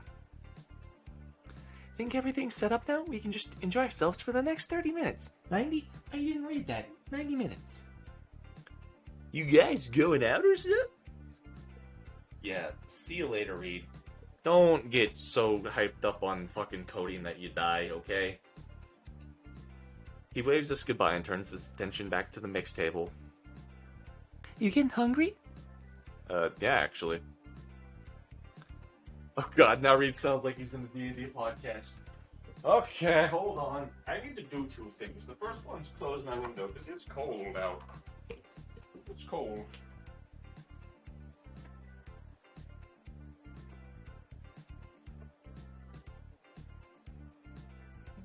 And the second thing is I need to go get more drinks. Come out.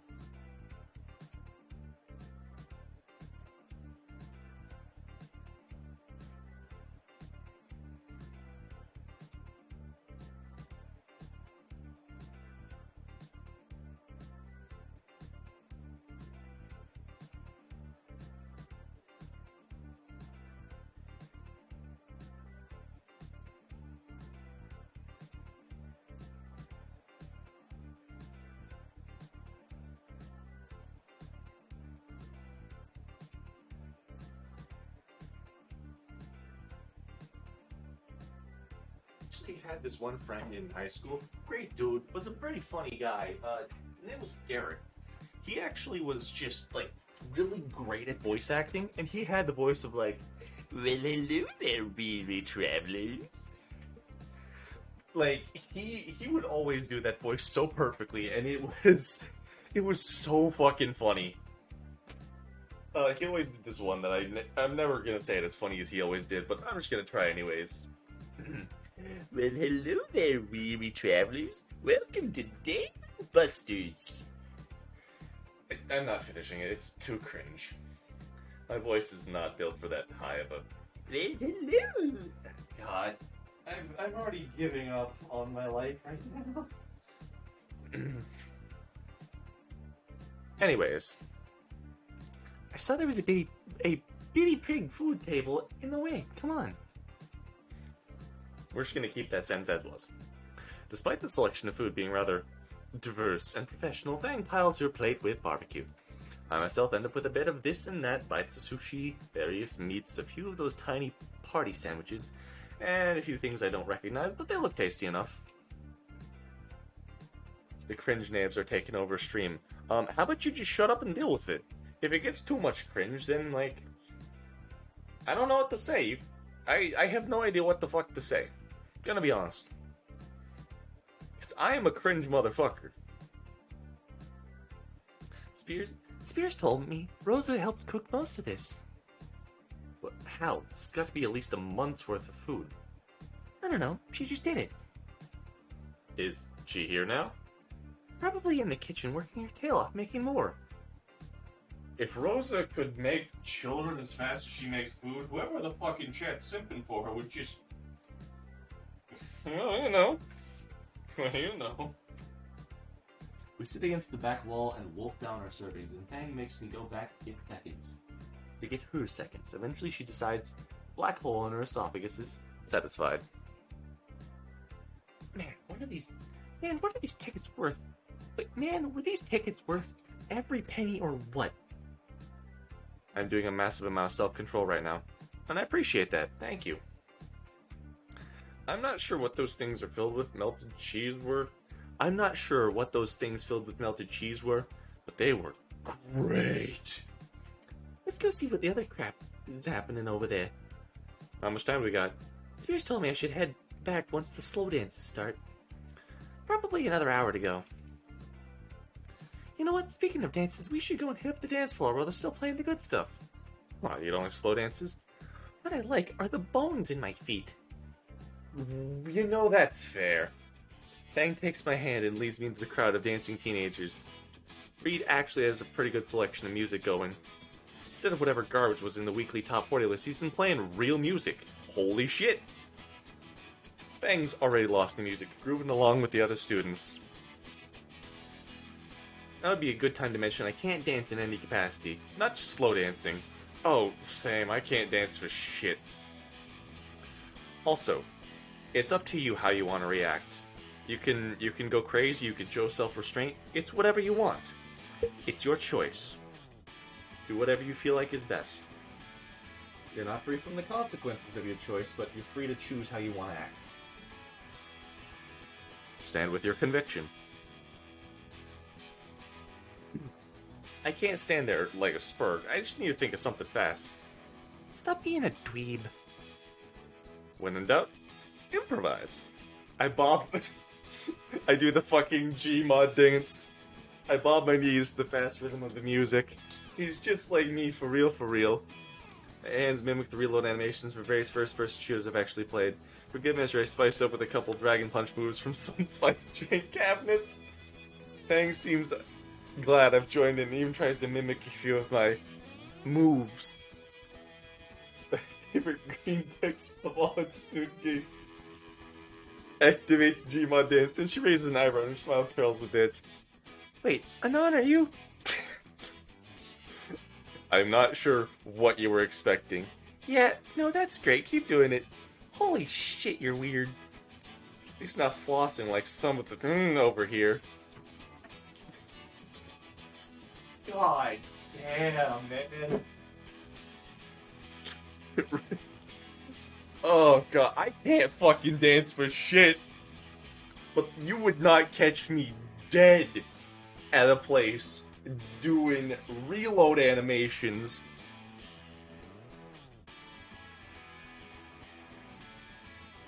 If I went crazy, all you'd be doxxed within 6 hours. I know this sounds like some cringe Fortunes hacker shit, but not joking, man. That's up to you. I'm trying to keep the seed inside. It's up to you, whatever you choose, but you will face the consequences of whatever you choose, you know? You can make your choices, but not saying your choices are good.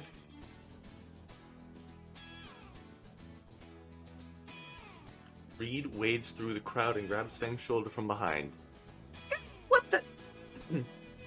Reed, why aren't you on stage? Autoplay, don't worry about it. Something's come up, we're gonna need you a bit early. Fang hesitates. Damn it, sorry, Anna, I don't mean to leave you like this. He's happened, go ahead, fix whatever Reed tripped over. How did you... Never mind. Come on, there's no time. Good luck, Fang. I love you. Fang gives me a brief hug before following Reed out of the crowd, leaving me alone among us? The sea of sweaty teenagers. Aww. Ain't that cute?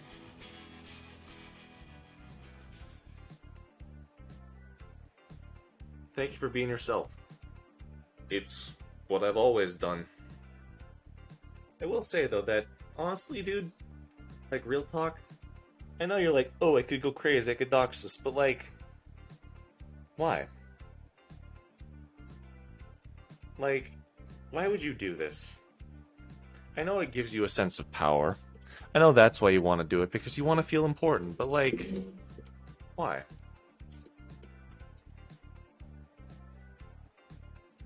I wanted to ask and say the fucking anonymous heckin' Legion shit so much.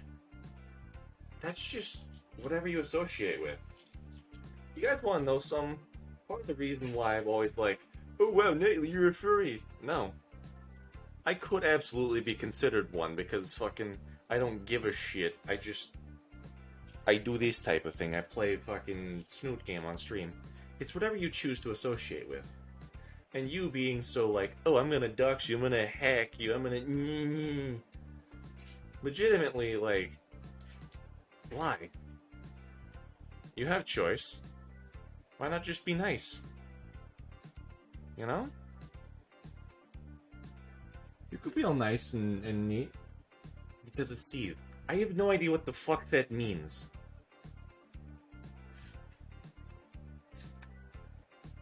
Like...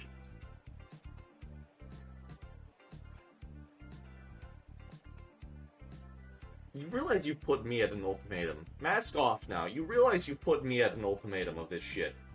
Because now, I legitimately feel like I have to do something because I'm concerned about the rest of the people in this chat, you know?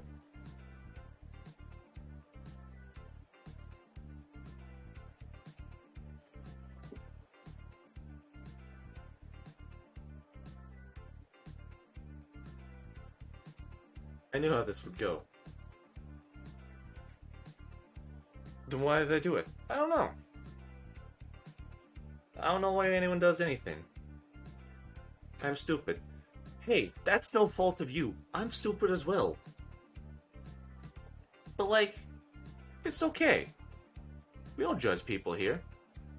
I mean, we do, but we're gonna be nice about it, you know? I don't think you're a bad person. I don't think you are. Shouldn't type anything. It's okay. You don't need to feel guilty. I know, Soul, I know I shouldn't say anything here, but I wanna reassure them it's okay. Because it'll be okay. It's not guilt. It's cringe.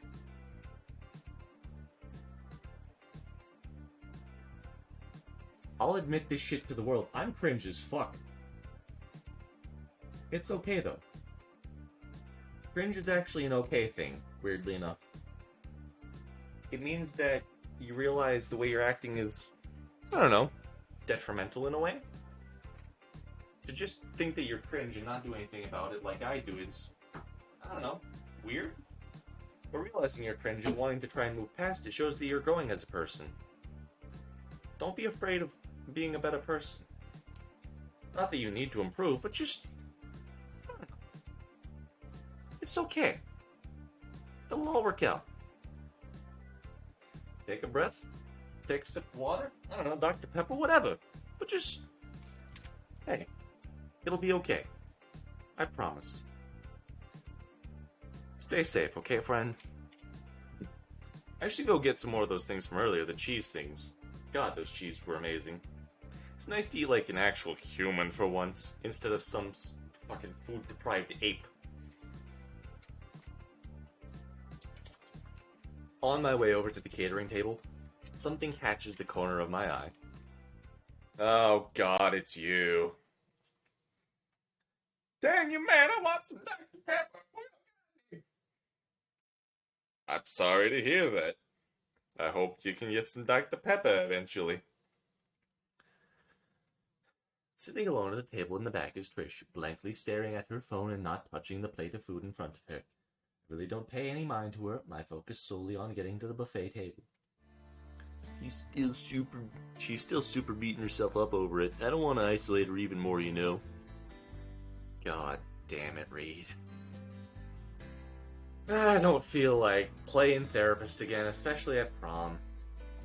But if she's still hung up on what happened, then the least I can do is talk to her, right? After getting another plate of tiny, greasy delights, I begin to approach Trish. Worst case scenario, I get gored on her horn, and it's not as threatening as staircase. Is this seat taken? Trish looks up from her phone, and her face flies through a myriad of emotions. At first confused, then fucking pissed, aroused? Then back to fucking pissed, all in the space of a nanosecond. Hey, you look good in that dress. You too. I'm in a dress. Okay, Operation Confused is off to a good start. I hold out the second plate of morsels to her. I snagged these for Fang, but she had some last minute stuff to deal with. Oh, thanks. Sit down next to her and tuck into my meal. Aren't you supposed to be with Fang? Why are you here? You got something to deal with. I'm hungry. No, I mean here. To eat? For emphasis, I show her my half-finished plate. Oh my fuck! No, as in right here! Oh, because it's prompt. Before her hands can reach for my throat, I finish. You're looking lonely. You look lonely. Ah, there we go. Trish locks up completely. Looking closer, I can see just how dry her eyes are. Man, she must have been crying a lot. I wasn't. God damn it, mouth. Alright, I was just thinking. Like, how do I say this? Trish's focus completely on me now. Okay, brain, help me out here. So you sat here. No date, no friends, nothing. Ah, bad choice. Trish's face sunk with each word. Thinking how about lonely you are, which is something I know quite well.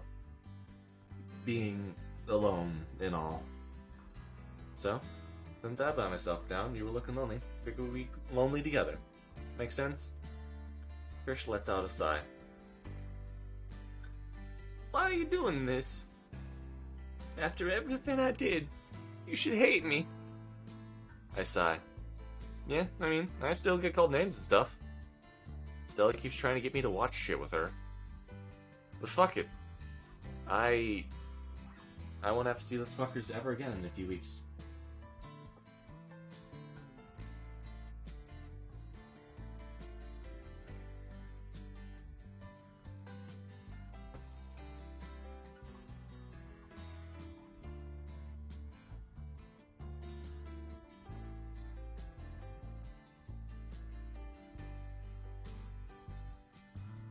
Hey. It's okay. You don't need to worry about it, dude. It'll be okay. I don't have a way to help. I don't have a way to make anything better. But honestly, it's okay. Sometimes we all say stupid shit. I am included. Hey, be nice, guys, be nice. But hey. Riot, Krieg, calm the fuck down. I know they're trolling, and in a way, I don't care. Everyone is welcome here. Everyone is welcome. Unless you do something egregious, you're allowed to stay. It's up to you to decide how to live your life. I can't force you, and nor would I want to. He's been taking the piss out of you since day one. Yeah. Here's the thing. Do you think I give a shit? Do you think I honest to God care? I don't care. But even if someone's trolling, I'm still going to be nice. Because, why not, right?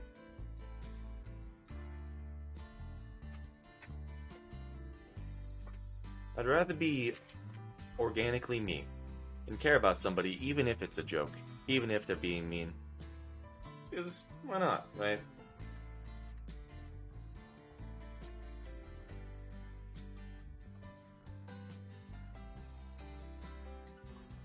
Well, I live my life with regrets. If I'm hurt for my good intentions, so what?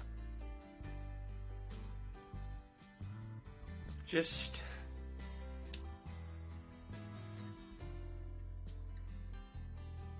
I'll do what I believe is right. Anyways, though, let's move on. This has taken up enough of the stream. But fuck it, I don't have to see these fuckers in a few weeks ever again. That shit is going to be in the past. But I've been meaning to, but it'd crush Fang if she never talked with their best friend again. Trish's eyes widen. So, peace? I hold out a second plate of food to her again. Trish takes the proffered plate, her dry eyes start to water, and a fragile smile grows in her face. Peace. Cool. Also speaking of, the food's probably cold now. It's a bad joke, but it works in getting a simple laugh out of the Triceratops. I make quick work of the rest of my pot stickers, noticing how Trish is ravenously devouring them. Half the stream is just talking. Yeah, it is. Because I like talking. Shut the fuck up. Eh? Well, guess she was looking a little thin. The months must have been hell for her. She is absolutely not looking thin. In fact, I am drooling violently. I can't delete my account, but that won't stop the humiliation that's gonna happen in the thread. Best thing I can do, someone who's been embarrassed before? Live with it. Live with the sins of your past. Move on and try and, I don't know, if you feel like you need to change, then change. Do what's right because it's needed.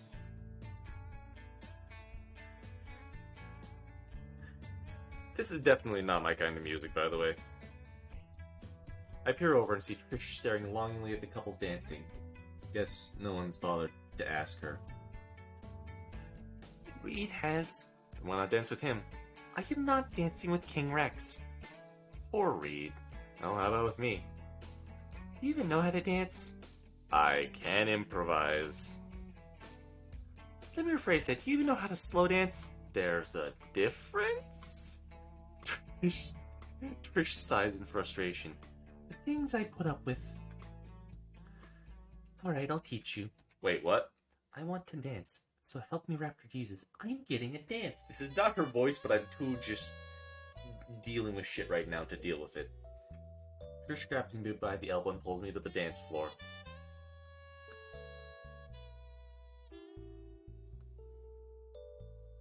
When Trish finds the spot she's satisfied with, away from most of the other couples and open, she turns back to me. Well, this is nice. Left hand, hip. Oh wow, she's short as hell. Need to actually reach my hand and plant itself in the hip. Okay. Trish left hand, step to the right. Left foot moves left. Bring your right foot next to it. That's one step, and that's it. Oh, dancing is simple. Slowly, I find myself getting the rhythm of the dance. Occasionally, I look over to see Jake Fab's comic. God damn.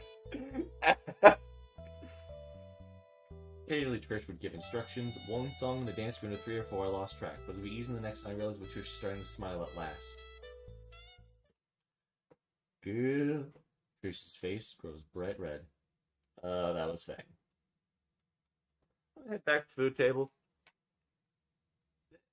Yeah, sorry. For what? Come on. I lead Trish out of the crowd back to the general direction of the buffet. At least Fang didn't say shit.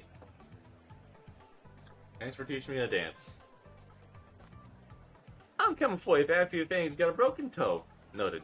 You go ahead. I'll wait at the bench we were at before. I gesture toward the tables of food. Oh shit, give me a bit. She heads off and I go sit in the same spot on the bleachers as before. You know, honestly, I don't feel angry at Trish anymore. I just feel apathetic. Like, damn. Well then, got some time to kill. Time to ship up. Oh, Trish, warn before you jump into the chair.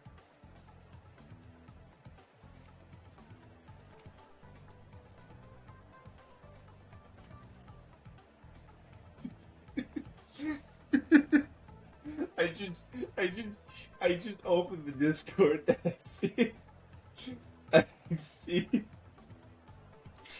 I see a fucking meme one of my friends sent. Nightly mental health chart. Literally anything else. Snoot game just BAM!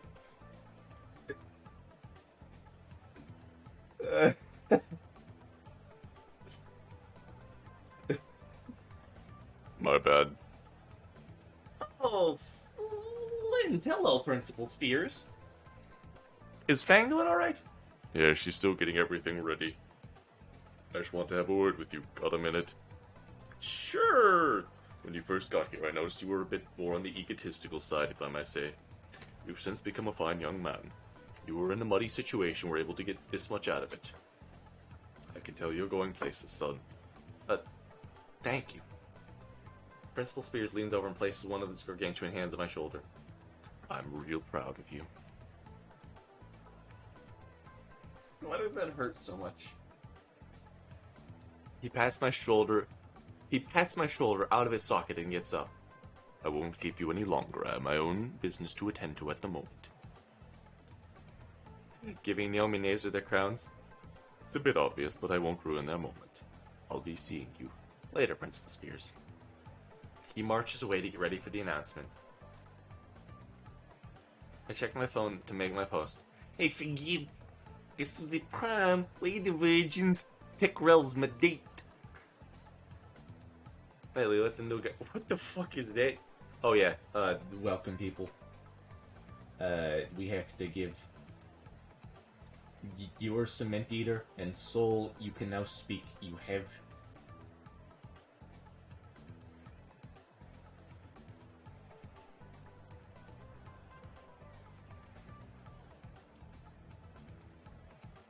You can speak now. Go forth, Soul and whoever the fuck Firewolf is. I attached a picture I took Stella earlier when her date was in the restroom. Ooh, Jesus Christ, that man is built horrible. How'd she end up with the football captain anyway? Whatever. 3, 2, 1, refreshing. 40 replies and revenge for that soda can. Chad Shark. Hi, sorry, I'm back. Trish slides into the chair Spears just left for them. Did someone bend this? Spears. I'd be Firewolf. That's actually the FI my name stands for. Ah, that makes sense. You're a furry! Point and laugh! Nah, I'm kidding. We don't judge without good nature attached to it.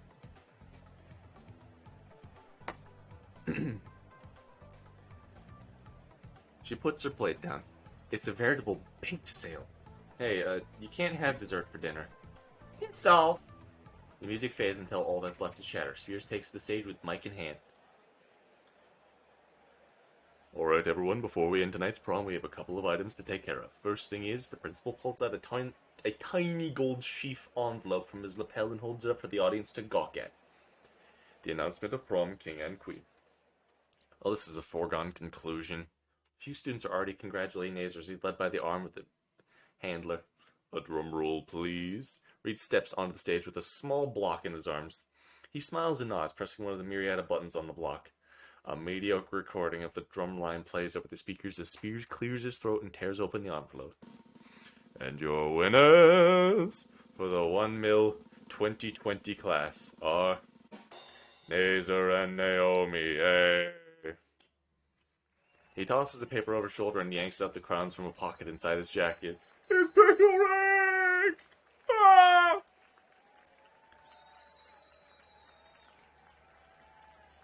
It's...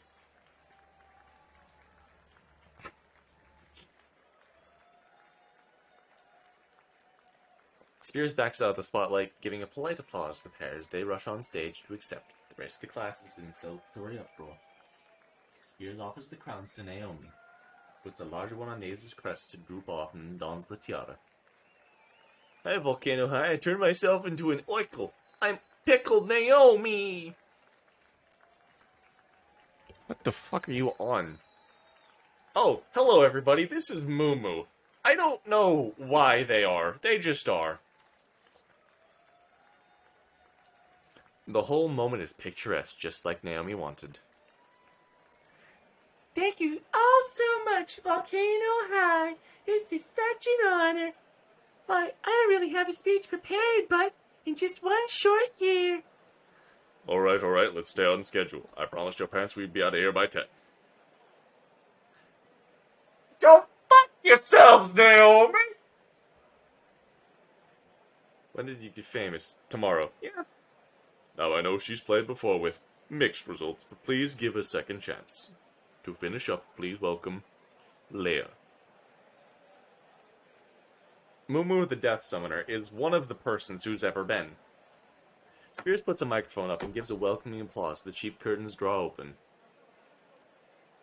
Fang is standing on stage, front and center, guitar in hand. Wait, who? She was there last time, wasn't she? I'll start recording. She scans the room, a nervous look creeping onto her face. Oh, boy.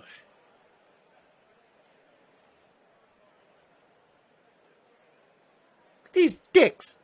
I start waving my arms in the air, trying to catch Fang's attention. Trish sees what I'm doing, whistles her thumb and the index finger. Who the... It's that weed. Oh, yeah, what... What... Okay, well, you suggested a poll. We're gonna make a fucking poll.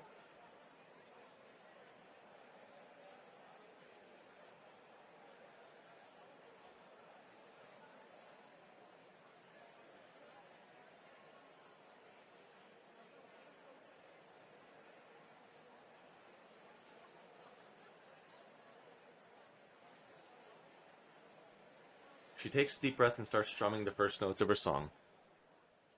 It took half a year, but she finally completed the song from the roof.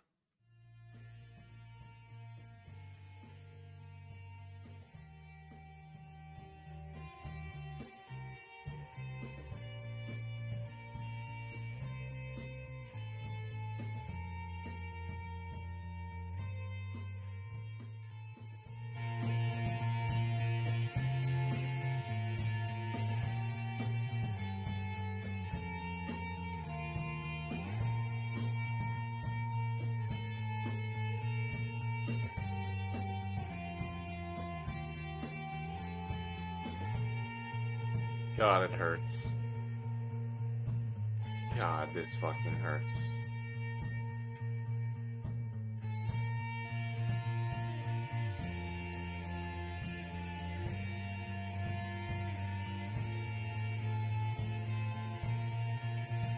One day, bros. One day. One day we'll finally get there.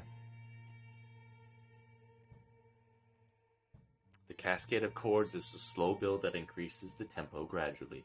Thinking back all over the practice sessions, Fangs fretted over what exactly she would play.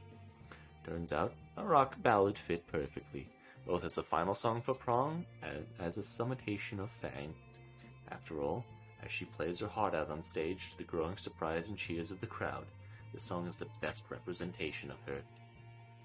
Trish and I cheer Fang on loudly.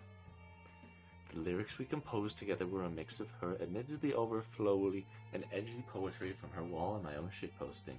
Surprisingly, it mixed well. Apparently, the rest of my classmates thought so too. I spin around and get a better look at all the cheering students and immediately fix my eyes on Naomi. And she looks pissed. Nazer looks like he's enjoying the show, however. Not wanting to let the moment go to waste, I get my phone out and zoom in on as stealthily as I can.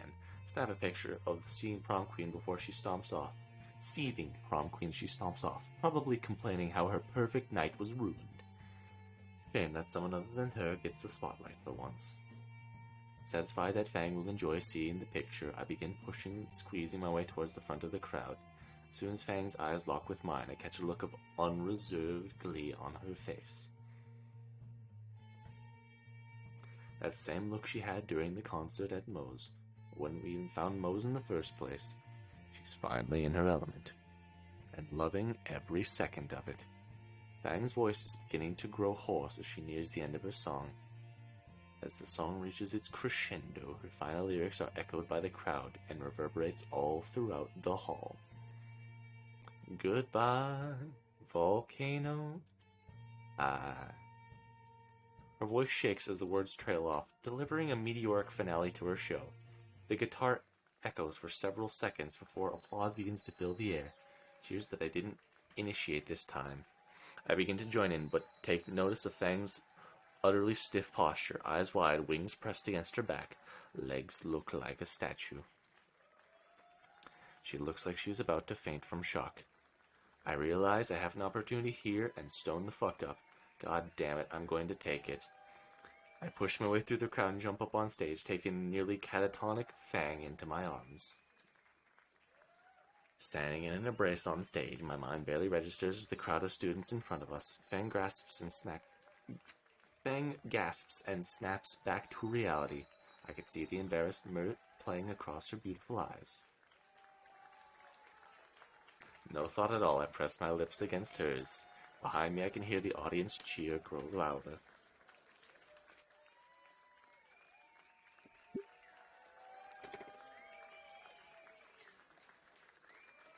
Behind me I can hear the audience cheers grow louder.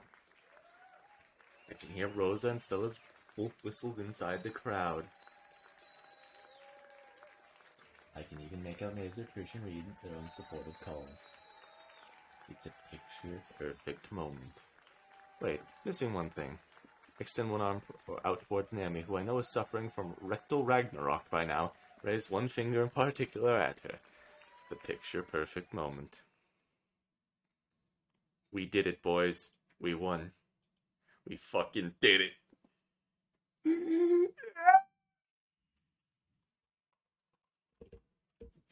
I need a minute just to, go and smack myself in the face with some snow.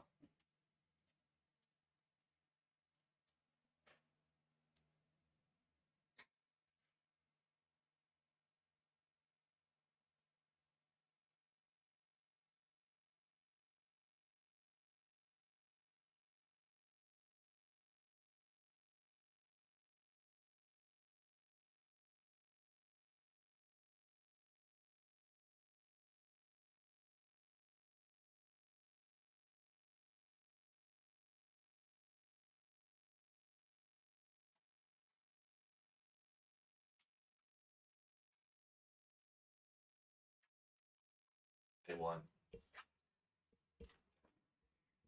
I can't even cry. Like, I'm just so unbelievably fucking happy. God, I'm so happy. Like, I just feel like so overwhelmingly happy.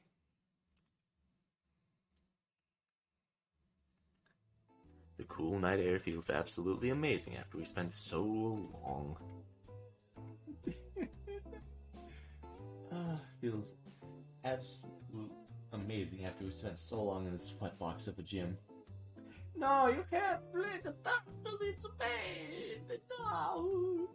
Also, I'm checking DMs.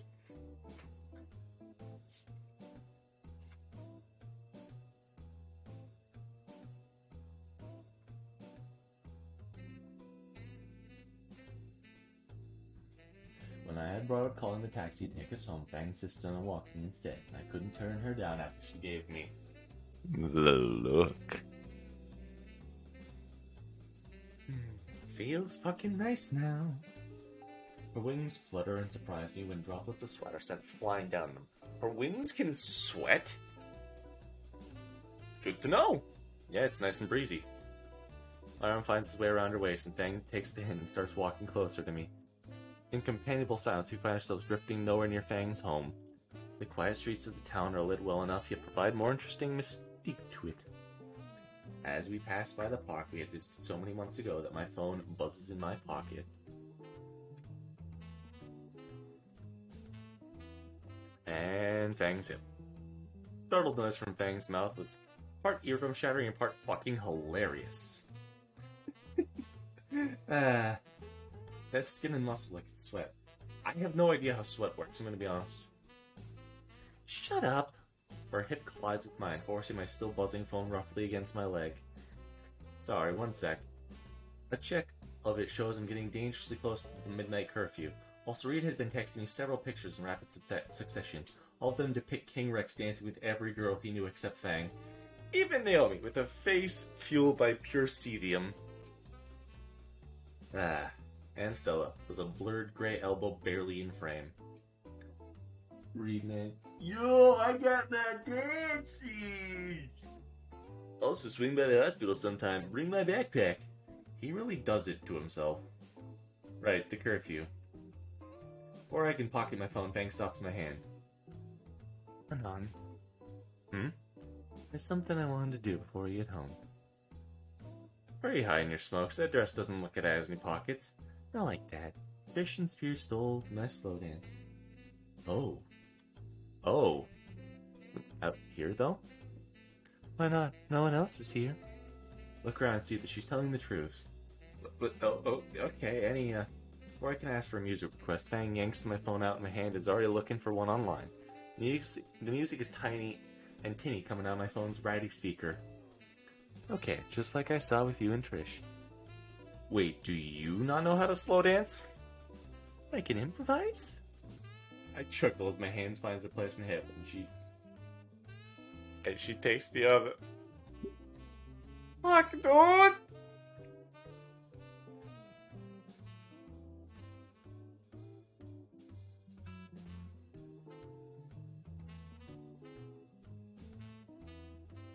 Fuck, dude! Oh, goddamn, my heart!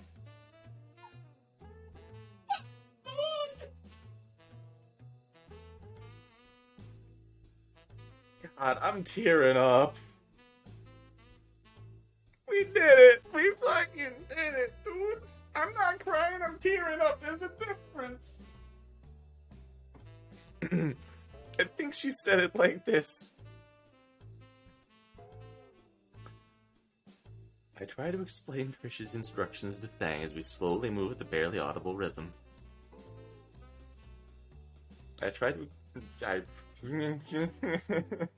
Ooh, man. Ooh, baby.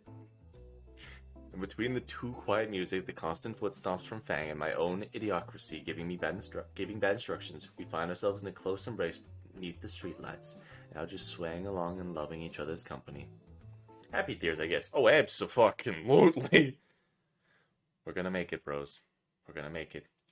2 weeks later. Oh no, not the beach. Time seemed to fly after prom, honestly.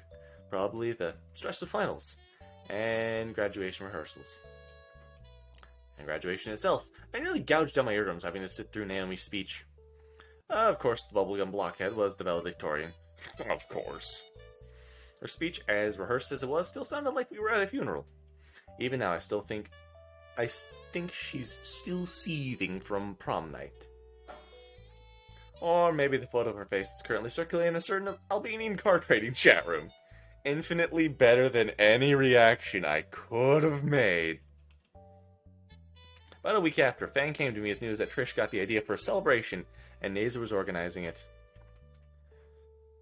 Nazer organizing any party meant that he'd make sure nobody had any real fun, so Fang convinced him to split the work between the rest of us. It was Fang's job to eat the pizza.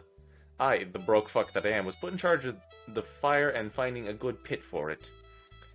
You people are good at making fires, right, Anon? You people are good at making fires, right, Anon? Wonder if I can sue him for hate speech. Funny joke. The party's at Sir Hammond's Beach, which is just below the cliffs that make the, town's namesake. The sun is already set when we got there, the starry sky illuminating the whole place in pale blue. I got to the site a bit early and set up an impressive fire pit with meticulously set stones surrounding it and logs set in an ideal tower for an overnight blaze. Everything is ready, so where is everyone? We agreed to meet at 7, right? As I reach my pocket of my phone, a van chugs onto the sand in the distance. It stops right in front of me, and Trish flies out the side door, gasping for breath. You look like you just got choked out by spears. She just points back to the van. The driver's door opens, letting a gust of smoke from within. Reed emerged from the closet as if nothing wrong. Wait, your car? Oh yeah, you like it? It's an electric. She just died! Before I can check if she's still breathing, a stereotypical mariachi car horn catches my attention. I swing it around and catch Stella and Rosa exiting a hot pink Prius, each with a pair of phone speakers in their hands. Waving to them, my focus returned to Reed, now helping Trish off the ground. God fucking damn.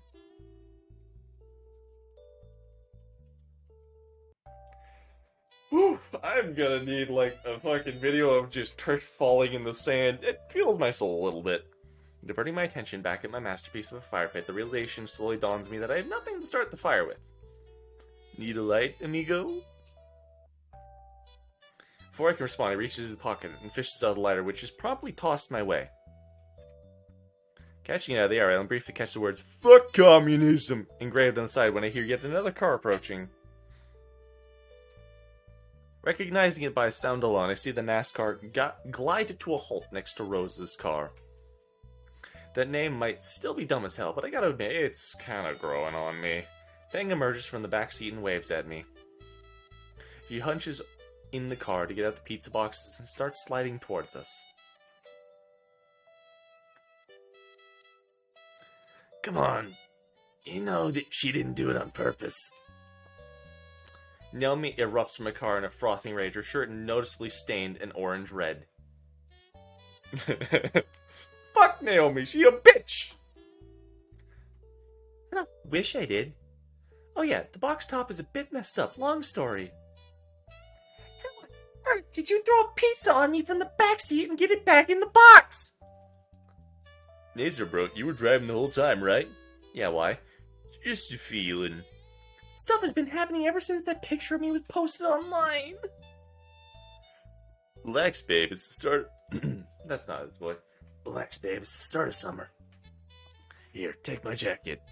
You really want to take the gaudy jacket? What is this non-Euclidean bullshit I see before me? Why is there a second jacket on? Reed taps my back and pulls my eyes away from the spatial anomaly. Hurry up and start the fire, man. I got booze all here. I immediately throw Naomi in the fire. I think it would be funny.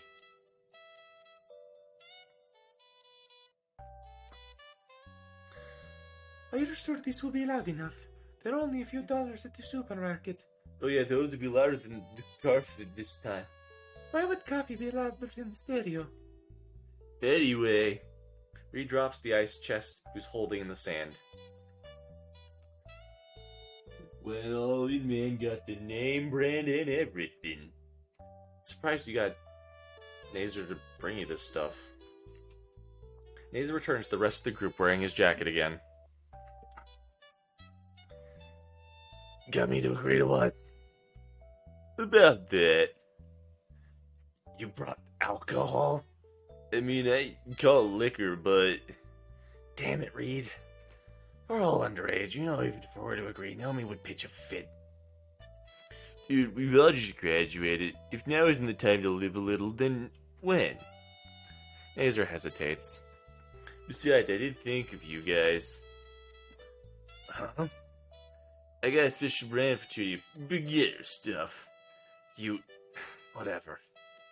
Just never not call the fucking police. You're a bro, man. If everyone's ready, then let's get started. Soon enough, the pizza and booze are passed out and we're all sitting in the sand around a blazing fire, the weekly top 40 list playing on the speakers. Everyone is conversing amongst themselves.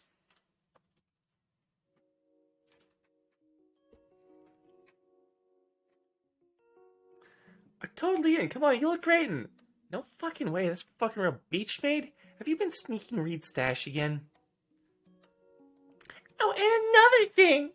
The song wasn't even good!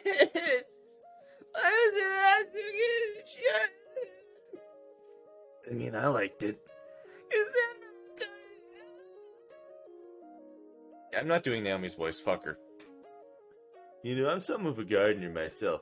You know, I'm something of a scientist myself. You remember when the first thing I said was the sprite for Naomi being drunk? Oh my god, I do remember. Look at Rosa, though. No, don't mind if I do. Poppies, you say? The coincidences keep piling up, don't they? That's just how he sounds when he's completely drunk. Oh, really? Okay. Normal voice, then. That Fang sprite is peak. God damn, Fang's so cute. Holy shit, my eyes and mouth are available. My skin is cleared away. She wants that.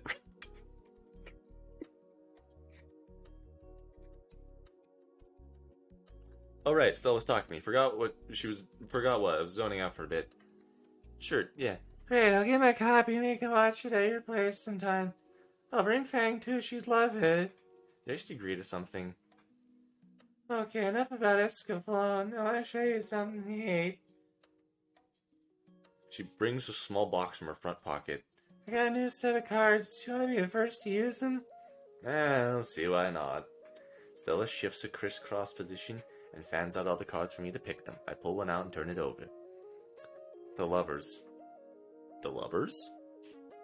The lovers. The illustration depicts a human and pterosaur in embrace. Raise my eyebrow at Stella. What's that look for? Oh, come on. You know, Yu-Gi-Oh! Heart of the cards. Go ahead and keep it.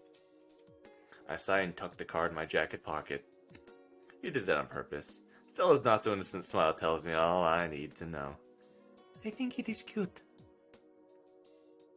Rosa and Reed apparently finished their botanical conversation and were listening on Stella's entire fortune. Oh, do you mean X? Maybe later, Reed. Reed deflates a bit. My attention now returns to the inebriated couple behind him. If you even give Nazer, give them that to get them that wasted. Reed glances behind him before throwing his head back from laughter. Little party trick. Nod seems to be missing some animation. He grabs one of Nazer's empty cans and tosses it on my lap. Holding it in full, I barely make out the words non-alcoholic written in microscopic font. So you mean they're totally sober, dude? It's my turn to laugh at the pair making fools of themselves when Fang suddenly gets up and starts walking towards the parked cars. Got some I want to do. I'll be right back. I give her a smile and turn back to Reed. We can still mess with them, and watch this. Hey Nazer, what's the plan now like you're out of school? The two virgin drunks turn their attention to us. Nays are clearly deep in thought. Oh, man, like, I'm a neurosurgeon. I've been just like... God damn, this is funny. Gross. Lean towards Reed and lower my voice. Shouldn't we tell him? Naomi looks like a sock puppet. She does! She looks like fucking Kermit the Frog.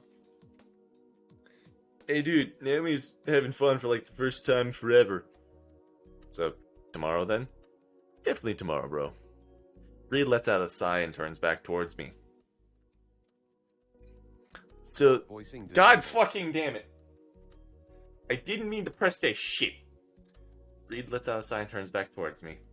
She's pretty when she's drunk, isn't she? No. I still want to throw her into the fire. Let's be real. So, like, for real though, what are you gonna do now? The school's over, man. Fuck.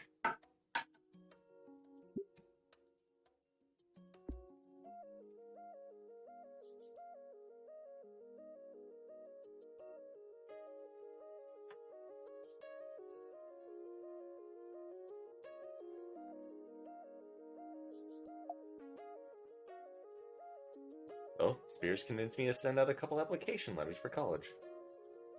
I'm thinking of doing something with music, maybe becoming a sound engineer. Nice, dude. You could be the band's technician when you're done. Yeah, something like that. What about you? Me? Flow with the go, dude. Like that I was old. Gotta get in sync with the universe first, you know? Right. What about... I'm gonna get my cosmetology license and open up my own horn salon. The miniature Triceratops bursts out from the other side of the bonfire, catching me off guard. We'll do hair and horns, piercings, and engravings and fan even... That? I'd be your first customer. I've told you a million times by now.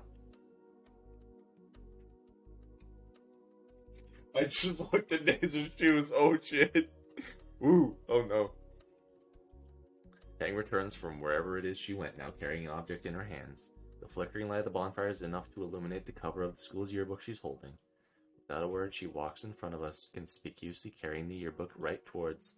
You're not gonna burn the yearbook, are you? That thing was like $80. What? No, how drunk are you? This many. I hold up 3 fingers. The why is it suddenly 9? Hey, I'm gonna need more beer to fix that. I don't know, I just think we all could, I don't know, sign it? I saw a lot of others doing that. Oh. I always thought it was a silly tradition. I think back to all the yearbooks I have back home. How they're all blank. Totally just a silly tradition. Why else would I even have one of these things? Aside from my mom... Doing your mom! Ooh, me first, me first! Trish is already fumbling through her hoodie pocket for some writing implement. Yes, I would love to, Fang. Oh, I know exactly what to write. First, let me do a palm reading. I'll sign it too. The yearbook makes its way around the fire, each of us leaving some meaningful message on the inside covers. I'm the last to receive the book, and when I look at what each of our friends wrote, you'll always be my best friend, no matter what happens. Trish. Fang will always be Fang to me. Stay frosty. I even drew King Rex, complete with fire breathing. Even the most wilted flower flourishes under God's light. Rosa. I think reading that one counts for my next few church visits. Amen, wrapped in Jesus. The future is something that you build by yourself. Stella.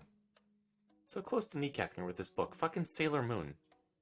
I can't decipher either of Nazer or Naomi's. They look like a bunch of chicken scratch scribbles, while Naomi looks like her chickens went to college and got a doctorate. Nan, hello, you've been staring at the page for 5 minutes. Right, now just thinking of what to post. Okay, something meaningful. Something that'll remind Fang of you every time she reads it. What will you write?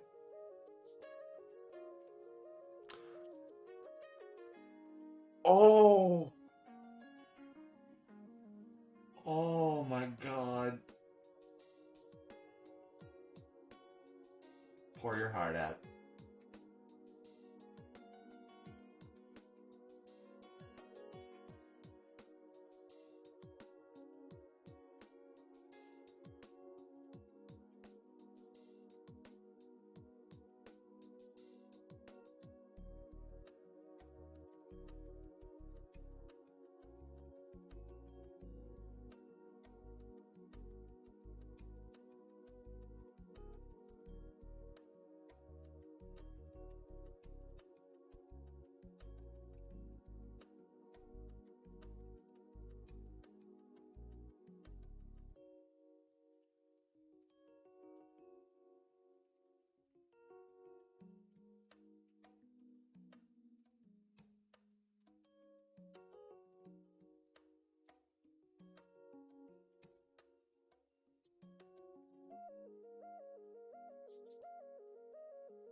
Oh, right, it's dweeb. Sorry.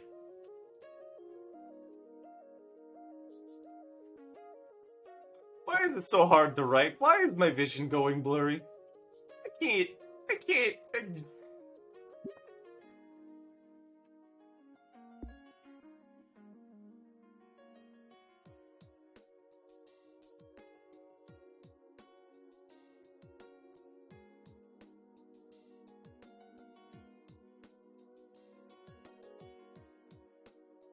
Hold on, I need to have actual good punctuation. That's not a fucking comma.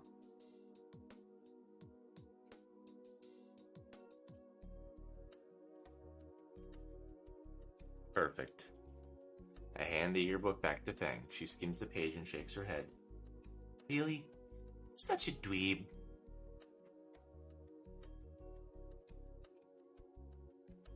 It was very fitting, if you ask me. As the night draws on, the temperature falls. We move closer to the fire. My fingers find themselves interlocked with Fang's, and her wing drapes over my shoulder as a natural blanket. I can't help but smile as we slowly drift off to sleep around the campfire. I can regret the hangover tomorrow. Right now, I just want to be alive, simply exist. 6 months later. After prom night and graduation, life slowed down. I've been accepted to a college a few states away for a degree in sound engineering. No worries about the school except for the lunch card I still had to pay back. Well, been kind enough to give me a summer job to help with that. No, I don't think I can talk about some of the things I've seen. I'll never be able to look at Miraneer the same way again. The pasta-based trauma aside, now is the day after Christmas. I was sitting in my bed looking through one of my favorite presents. Fang's mom was right. I'm happy about all these photos. As I look through the scrapbook spread around my lap, I can't help but reminisce about the best year of my life. I have to contain my laugh, but Fang looks ridiculously cute curled up beside me in bed. Curled up around my pillow, sucking on her thumb. I'll go back to the scrapbook, enjoying the memories I've shared with my friends. To think I wanted to stay a loner when I got here. Beep beep boop. The loud noise of Trish's present makes Fang bolt upright. Oof. Sends me tumbling onto Reed's present. Oh. The new Metal Gear Rainbow Mach 2 bumps against my face, turns, and continues eating the crumbs off my new carpet. Even from the floor, I could say both were really thoughtful gifts, actually. Reed was right. The carpet really helped tie the room together. Are you here? On the floor. Fang's face appears over the edge of my bed. Why are you on the floor? Yoga. Right. I sit up from the floor and shiver. Volcadra bluffs may not get snow, but the cold air and the ocean definitely make this town cold as shit. I crawl back on top of my bed and try and find the spot that I warmed up. Hang, you stole my warm spot. In fact, she's taken up the entire bed. Her wings are spread wide. All my blankets have been piled over her. 9. 9. Come on, you gonna let your boyfriend freeze? Yes. It's just cold of you. She groans at my pun, but acquiesces, holding open the blanket and shuffling over. God, eventually one day, dudes, eventually one day. Hurry up, you're letting the worm escape. I slide into the blanket next to her, my arms automatically wrapping around her waist and drawing her against my chest. Her beak rubs against me as she hums. Ah yes, cuddles, best way to spend a cold day. Yeah, I'm right. I chuckle and reach for the scrapbook. You're looking at that again? Yeah? Her face glows a soft pink in embarrassment. Oh, someone's embarrassed. Someone's about to be on the floor again. Hey, my spelling wasn't that bad, okay? I think Mark II would like the company. Sheesh, you're always so grouchy in the morning. I laugh even as her elbow digs into my chest. Fang crawls on top of me and puts all her weight down on my lungs. I only laugh more. Not like Fang can do what a staircase could. Stop. Cuddles now, scrapbook later. Cuddles it is. She squeals when I roll us to the other side, bringing us face to face. I can feel my own face glow as warm as hers, but I also have the same smile as her too now. I place a chaste kiss at the end of her snoot, eliciting some giggles from Fang. What did I say about that? About what? Kissing that? You need to be more specific. Kissing my nose! Oh, you mean this? I kiss her snoot again. Stop messing with the snoot! I chuckle again. Fuck! I made you say it. Fucking insufferable! I kiss the snoot one final time and get another elbow as my reward. Insufferable! I snatch the scrapbook at last. Fang groans and hides her face in my chest. Why do you like that thing so much? Because your mom was right. Fang groans again. Come on, there's some embarrassing pics of me in here too. Like you making out with an anime girl again? Okay, not that embarrassing. Let's tone it down here. I turn onto my back and Fang adjusts herself to lean on my shoulder. The rest of our morning is spent cuddled in my bed, going through the scrapbook together. When lunchtime rolls around, I have to face reality and make something to eat, especially since no restaurant in the city will deliver to this neighborhood. Alas, I must leave the warmth of bed to make lunch. This is gonna suck. Grab the thing. I'd rather just carry the blanket around. Mine. I reach under the bed to retrieve the bag I tried hiding and pull out the jacket from within. Two expertly stitched gorilla heads stare back at me with the term monkey for life embroidered in gold thread. Still don't know if Nazer's racist or if he really is just that clueless. This is great. Looks freaking fantastic. I don't know why you don't want to wear it. You don't see anything wrong with this? Nope. You realize last month was Homo History Month, right? What's that? They have to do with an ugly jacket. I'll sue him later. Alright, here I go. I zip the abomination on and step out of bed. The wall of cold stinging my toes. What the fuck? Carbonara sound good? Why do you make it so weird? Most people just use tomato sauce. Don't ask questions you aren't prepared to know the answers to. I crack 4 eggs, separating the yolk from the whites and saving them in Tupperware for later. Maybe a simple custard pudding for dessert. I grab some bacon, cheese, and milk from the fridge, grating a hefty handful of cheese into the yolks and mixing them with a splash of milk before dicing the bacon. Boiling some water in the kettle to save time and measure out the appropriate amounts of spaghetti. Hold on.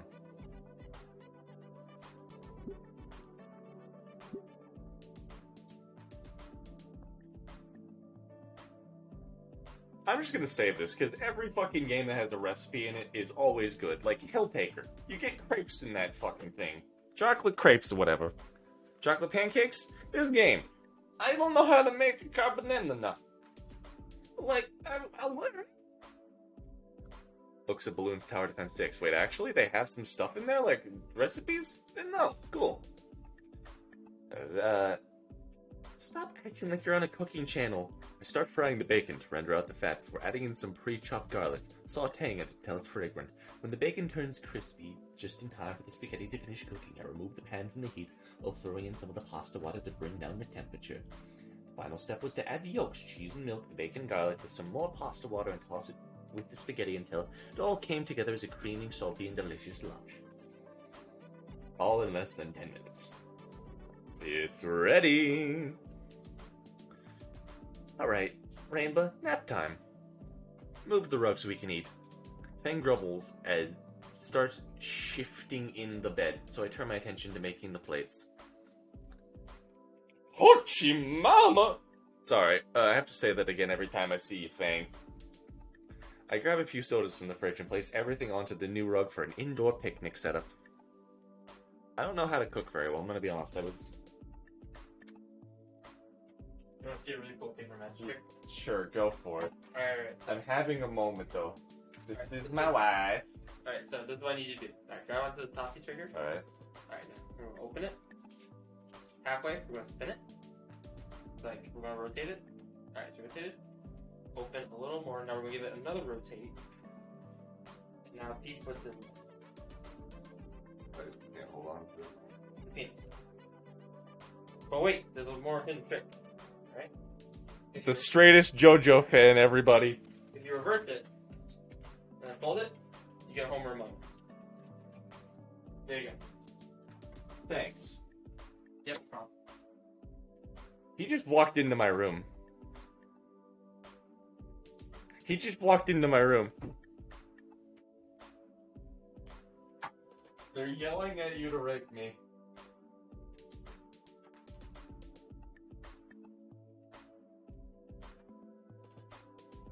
Look, I have standards, okay? You know, Not yet. I look like the default me, actually. Here's the thing about rape, right? You gotta wait until they're not ready. And right now you're ready. I am not ready for it, let's be Yeah. honest. You're I have a fucking stick right next to me, I could beat you. Exactly. I'm locking my door tonight. What? I'll find it first. Oh, sweet. I have a stick right next to me.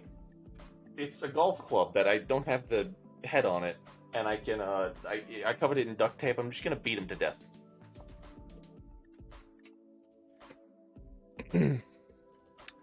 Fangs moved from being wrapped in the bed to being wrapped up on the rug, laying on her stomach. Her foot is wagging back and forth in a pair of plush green dino slippers. He left the room, by the way. Better hurry, in this weather. This'll get cold in minutes. And again, the computer's right there. I could always try running the Snoot coin miner. It sounds like it'll only work once. Wait, that's not voice. It sounds like it'll only work once. True. You both start eating the pasta. Well, stop! While I take the classic approach of just slurping the noodles, Fang has a harder time and resorts to just twisting the fork around and eating the whole clump at once. You plan on enjoying any? But, like, cheese. Thank you. Eventually, lunch is reduced to greasy plates and crushed soda cans. Fang moves her trash aside and rests in her arm. Oh, I just remembered, actually. I have something else for you. Another Christmas present? You'll see. I take my phone from my pocket and lay it face up on the carpet. Your phone? Hold on. Also, Trey, you can go. You can go to bed. From under my bed, Rainbow Mach 1 hums to life and instinctively makes a beeline for the phone. It struggles a bit due to the small package strapped around it like a pack mule. Fang has to raise her arm after it bumps into her to let it pass. Reaches my phone and starts happily scraping the dust from it. Impressive. You get Reed to make that you get Reed to do that for you? Maybe. However, that's not what I wanted to show you. I remove the small package from the robot and hand it to Fang.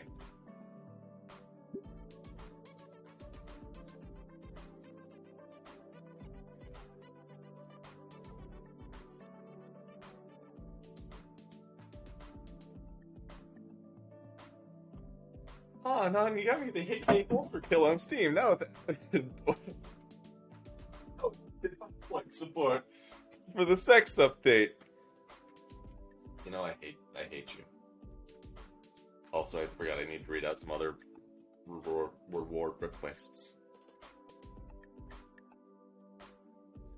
Cobson will always be a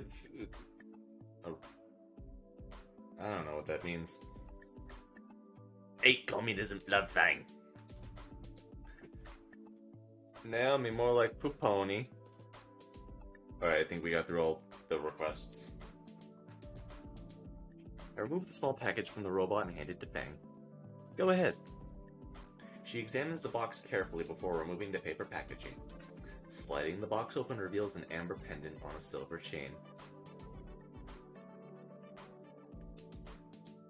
I take the necklace from the box and hold it up for the both of us to inspect. As the amber dangles in the air, it catches the light from the outside and glows the same brilliant orange as her eyes. Anon, it's beautiful. Here.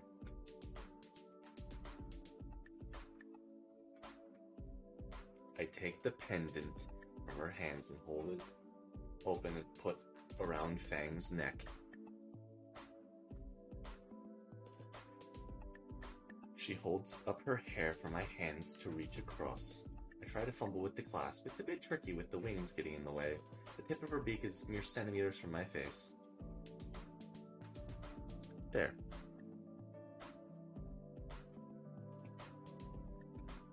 Fang lets her hair down again and holds up the pendant. This is... Thank you, Anon. The moment I saw it, I knew it would have been the perfect present. Speaking of presents, she gestures to her snout.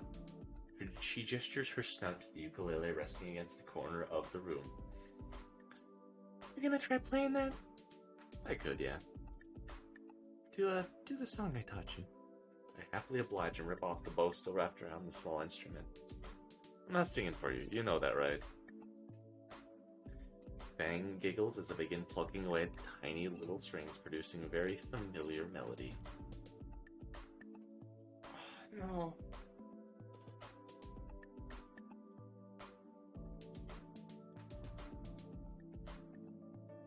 She starts thumbing her new pendant absent-mindedly. My shrill rendition more resembled the first time Fang played it on the rooftop than her energetic performance at prom. Despite my occasional fumbling, it still possesses the same nostalgic tone it always had. When Fang begins humming along, I soon find myself joining in to make the song sound complete. I wish moments like these could last forever. But, just like the music in the air, they always do. Before long, we reach the end of the song. A little silence fills the room after the notes fade. I love that song. I hope so. You wrote it. Yeah, but you know... Her thought is interrupted by a knock at the door. You experiencing company? I give her a puzzled look in return before getting up and heading to the door. My momentary fears of being a potential addict or murderer followed upon her opening the door, revealing, Principal Spears, what are you doing? Our ex-principal is squeezed in the narrow hallway holding a delicately wrapped gift in his hands. No, I trust that you had a good Christmas. Normally I wouldn't disappoint a student like this, but I intend on making light of my offer during the school year. He extends the gift towards me and I cautiously accept, beginning to open the wrapping paper. Inside is the box set of anime I've never heard of before. Rurouni-kishin? As I said, I'm always open to giving some quality anime suggestions. I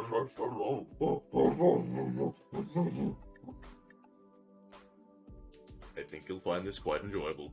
I'm doing the voices twice because shut up, nerd. Thank you, Principal Spears. Spears gives a fatherly smile as I shake his hand. I hope you and Fang enjoy the rest of your holidays. Thanks. Yeah, I had fun exchanging gifts with my friends. I can see you're wearing a new jacket now. He stares with certain thinly veiled disgust creeping on his face. Anon, I get that we live in a post-racial world and all, but come on, have a little pride in yourself. Fang struggles to keep her laughter in behind me. No, it's cool, Mr. Spears. I'm taking monkey back.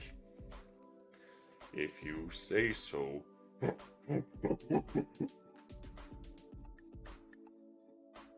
any rate, I shouldn't keep you too long. You sure I have some leftover lunch if you want to stick around a little bit?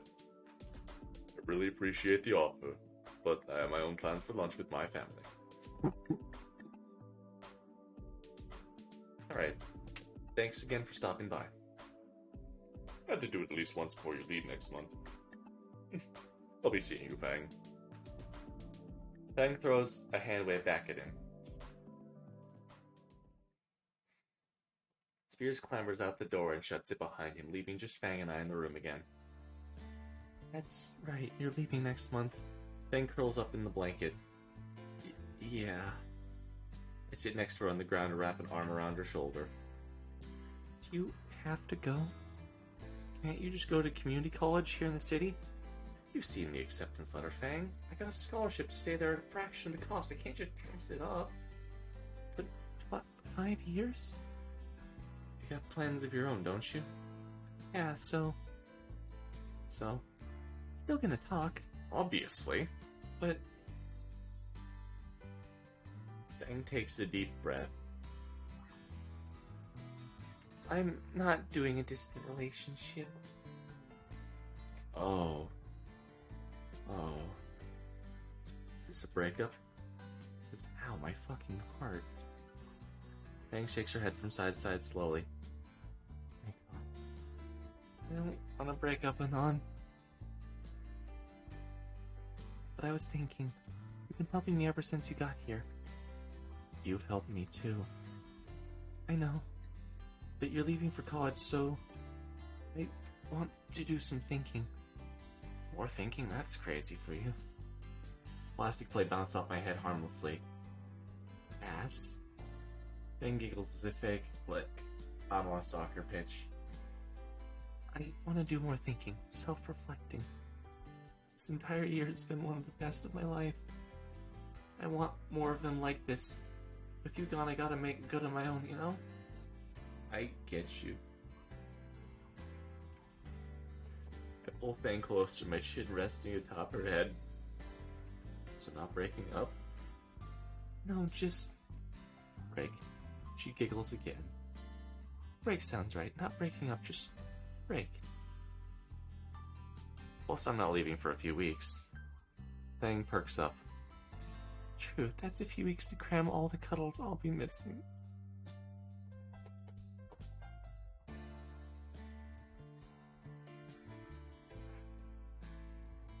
Cuddles or cuddles? Fang's grin is just shy of mischievous. I'm in the bed now, collecting one of those cuddles right now.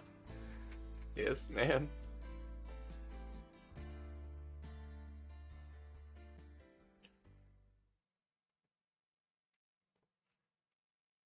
Five years later, July 17th,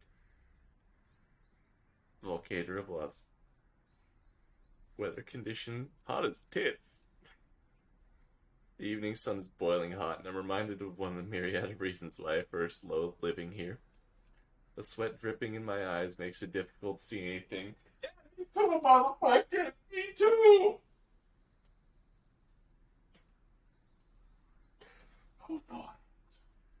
Hold together, you still got a bunch of bonus endings. Hold together, hold the line. Okay. Makes it difficult to see anything 5 feet in front of me.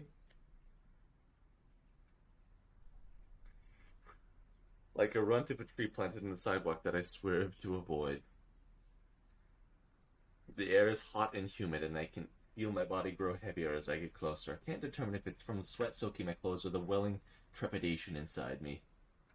It's been 5 years since I've seen anyone here. I've kept in touch with all of them, but to see them again in person? The sound that reached me first, the chatter of people milling about. Bro, it's been too long. It's only 5 years. I can make out the buildings now. I use the sleeve of my shirt to wipe the sweat from my eyes and brow. Look at the name written on the arch over the entrance. Volcano High. Just give me a minute.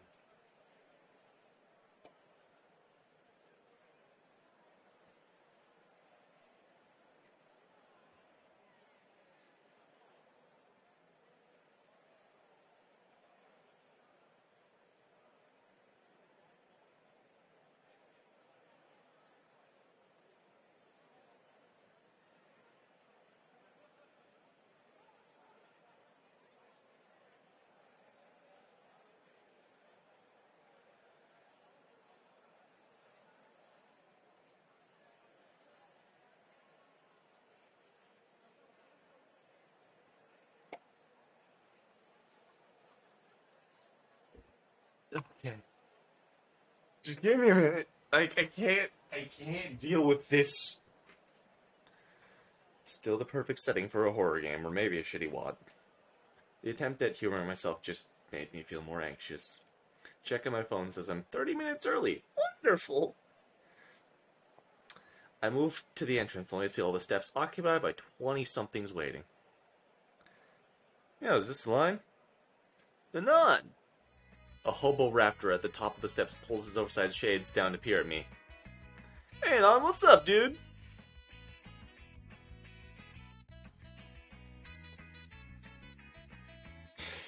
I immediately recognize that voice. Except it's less drunk now. I'm taking a big old fucking sick, man.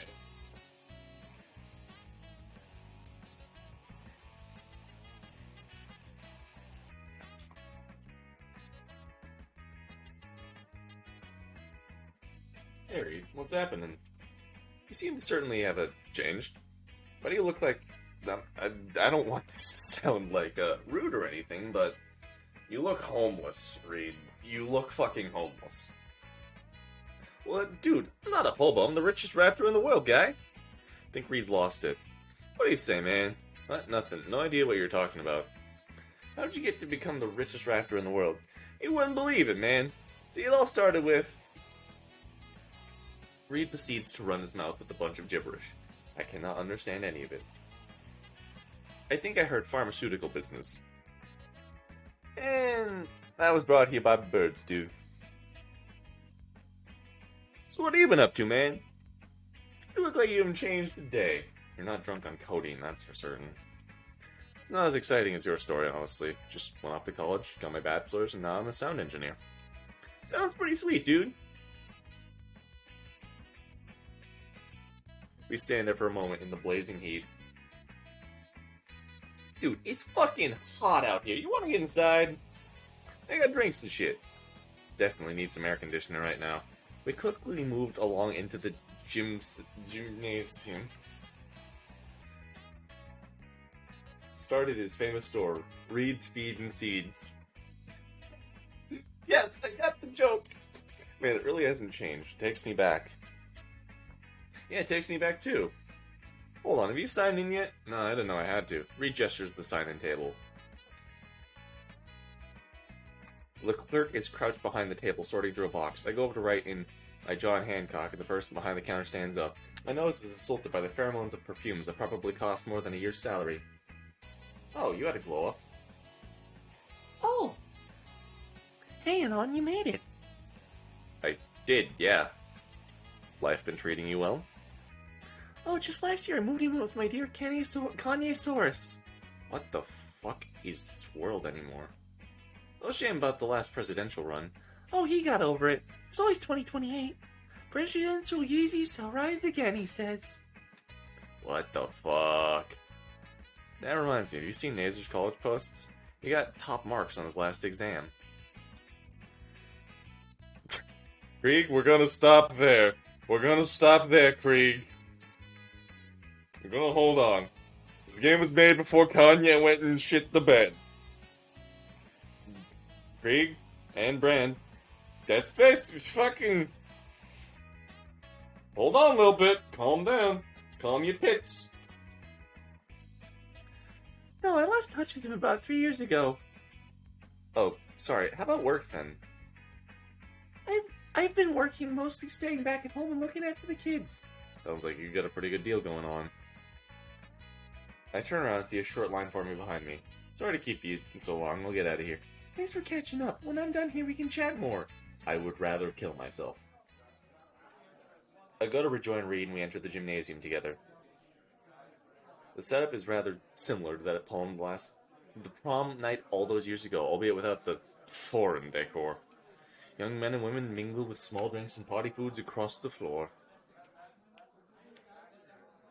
Man, those look good. Come over here, I'll get you a drink on me. I follow him over to the minibar. Trish is sitting in one of the seats, huddled over an empty glass.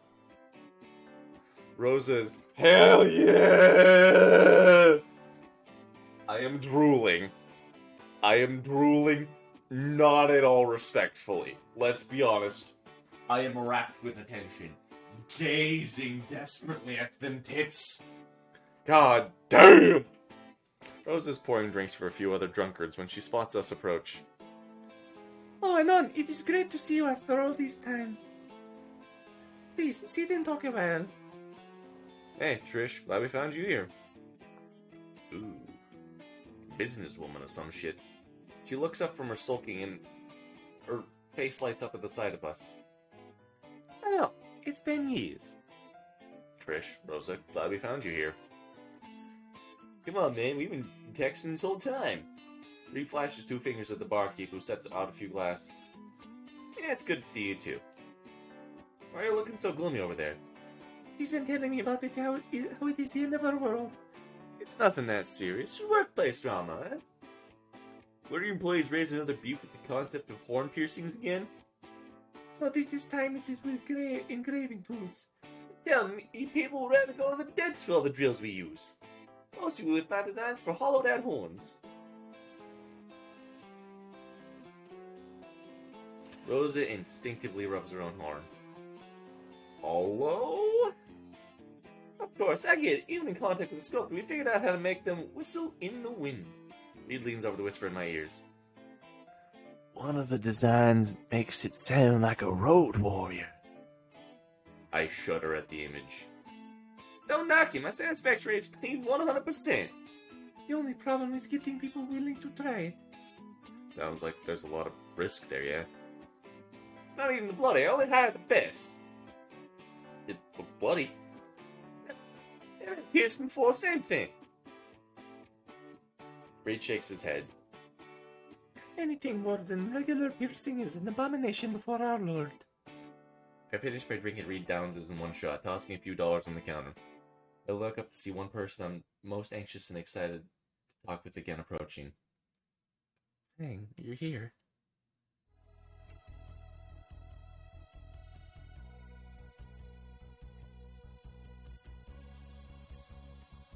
Oh, my heart. Soul.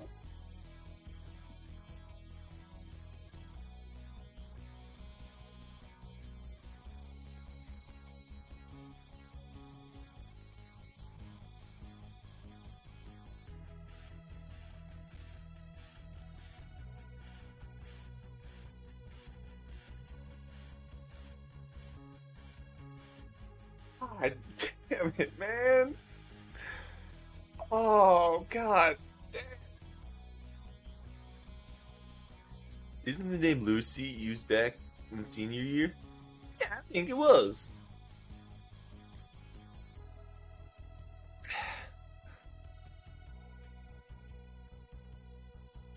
Come on, you'll always be fine to me.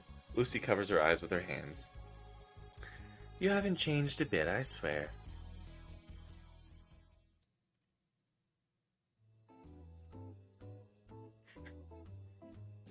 Come on, get over here. Order us all another whatchamacallit of drinks. It's on me, the richest raptor in the world.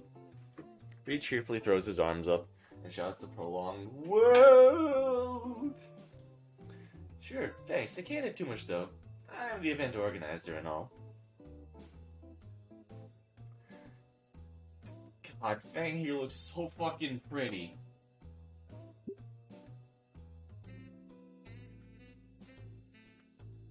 Sounds like a tough break.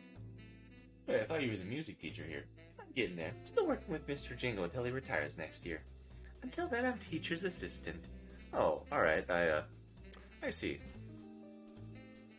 I take a quick glimpse around the room and fail to see any large ape man. I feel like we're missing someone. Where's Spears? I could have sworn he would be here. Nah, man, he's gone. I saw him on TV the other day. Is he giving a speech? Sorta. He does commercials for a car dealership now. He's built a reputation for his gimmick of wrecking a car every ad he does. I see. Oh god, I thought this was a joke about slamming people into cars. The hours reconnecting with my old friends pass surprisingly quickly until the time eventually comes for everyone to go home. Lucy excuses herself from the group to go give a closing speech. She goes up on stage and tests the microphone, getting everyone's attention. Alright, everyone. It's been a wonderful night. You don't have to go home, but you can't stay here. Please start finding your designated drivers or calling up a taxi. We will be locking the doors at 3. She puts the mic back on its stand and jumps off stage. God damn, man. Reed pats my shoulder. You got a ride home, man? I can walk, but thanks. Lucy returns to the minibar where Rosa is waiting with the last of the alcohol. There it is. Alright, great seeing you guys. I'll bounce. We should all meet for lunch sometime. Yeah, sure, why not? It's been forever. You got it, man. See ya. Hey, bye, Reed. Actually, I should get going too. I don't want to get stuck in traffic now. You've had the most drink out of all of us, you know. You're gonna be alright. She raises a smug eyebrow and starts walking towards the exit. See ya! Come visit me too, and Stella and I would love to have you. More people trickle out of the room until it's just Lucy and I. Naomi gives a thumbs up to Lucy through the door, signal that everyone else is left. Thanks, Naomi. I couldn't have organized this without you. Oh, don't worry. It was nice getting to act like class rep again. Plastic persimmon waves and lets the door swing closed with an echoing clang. So, just the two of us. Tam Hunan and Bill Werther's. I mean, come on. Still got it. Yeah. Lucy holds up a plastic bag that clinks with each shake. I was gonna offer you the last of these, but... Hey, let's not let them go to waste. Her smug grin and laugh says enough. Hey, Dead Space, here's the thing about it. You don't have to do it all in one sitting. You can do art in multiple sittings. Don't give up. If you really believe that you can do something, put your full effort into it. Or work on a different project as well. So you're being procrastinating, but you're working on two things at once. Her smug grin and laugh says enough. Rooftop. Rooftop now. She leads the way through the darkened school hallways and stairwell. I can picture all the old posters from my time here along the walls. Oh hey, they finally replaced the door. And the fence! The door is booted open, and the night air is finally cooled down to somehow breathable now. I turn to the ladder on the side of the stair enclosure and climb up. Lucy hands me the bag and makes her own ascent. From our new vantage point, we can see all the town lit up. With the stars above and no moon, I would say the view is picturesque. Oh, you gonna hog the drinks? Taking a pair of bottles, using one to pop the cap off the other. Show off their twists off, you know. From River Point, she takes a cap and simply twists his top off. Ow, my ego! Anyways, a toast. To adulthood. To stable employment. We tap our bottles together and chug the sweet ambrosia down. I needed that. Oh, I'm already handing her a second bottle, knowing that she'll finish her first with the next chug. I guess you've been busy.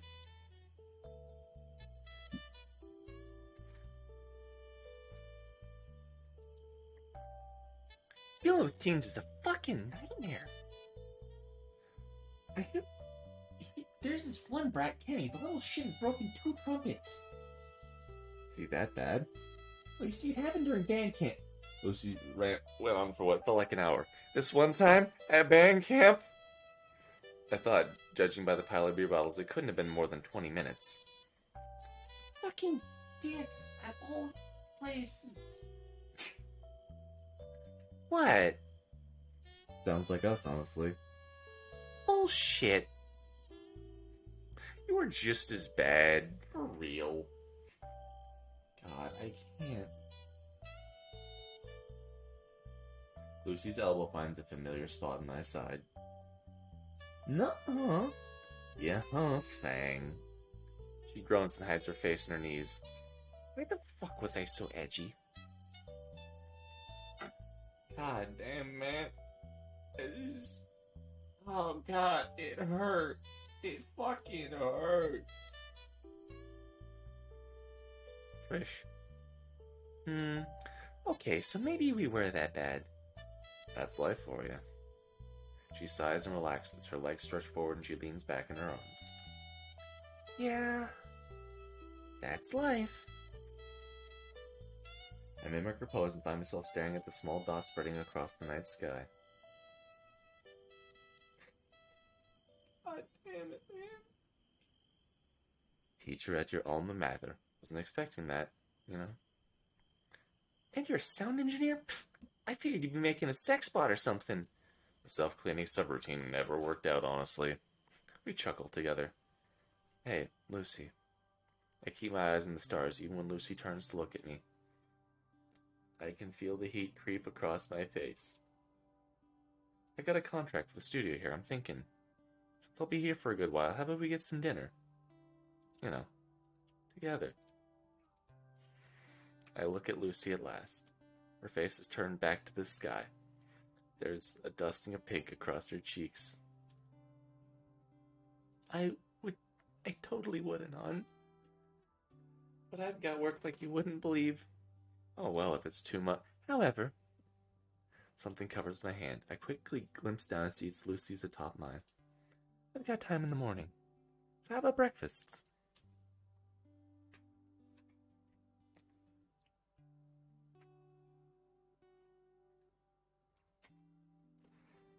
Oh, fuck.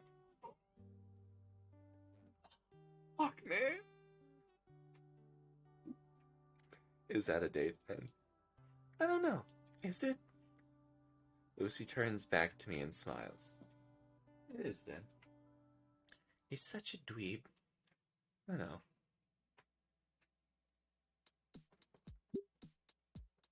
Fuck, man. I didn't stop Lucy from shuffling closer until her legs were pressed together.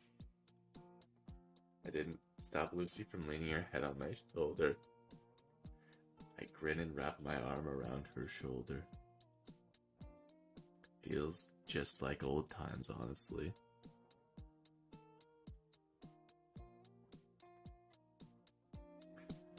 Like no time has passed since I left Volcandra Bluff.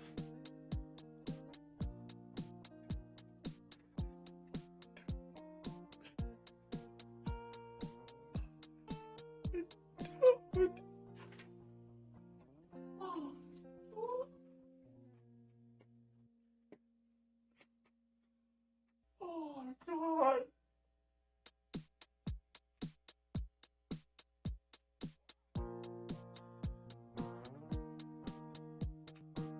Holy fucking shit.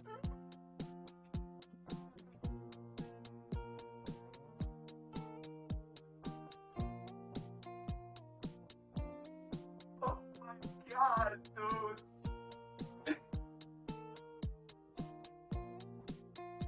Oh my God, dude.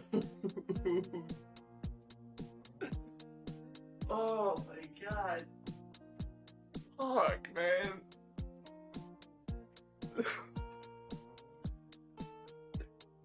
Oh my God, I can't. This is such a great game. I guess I never did say goodbye to Volcano High. Thanks. Now my face is stuck forever in cringe and on. Hey, way to ruin the moment, Fang. You ruined it first with your mumbling. Fix it then. You ruined it, you fix it. Fine. My hand cups her cheek gently. Lucy smiles and leans in. I miss the feeling. Our lips meld together as we embrace just like we were teens again.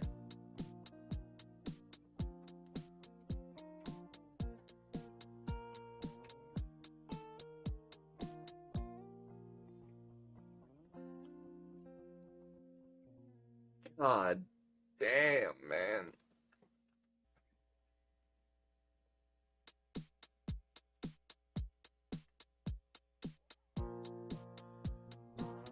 You doing bonuses? Yeah, I'm doing bonus streams.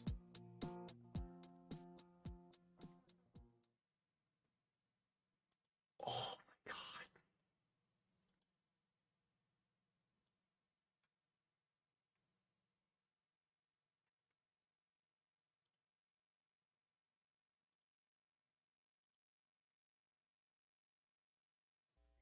There's a cute image at the end. Alright, we can wait for this shit. We can wait for this shit. I'm gonna wait for this. And while this is going on, while this is going on, I'm gonna turn the sound down just ever so slightly. Thank you all so much for watching. This isn't the end, but this feels climactic enough. This is probably a very climactic moment for me. I know for a fact that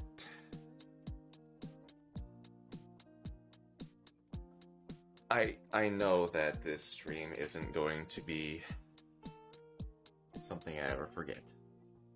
This game isn't going to be something I ever forget. Because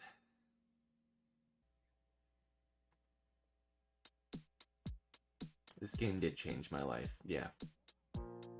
This game isn't a shitpost.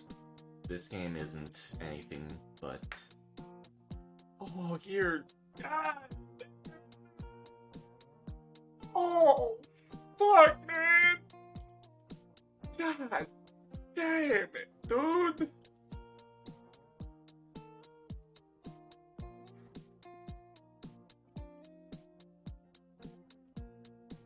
God damn, dude! God fucking damn! Holy shit!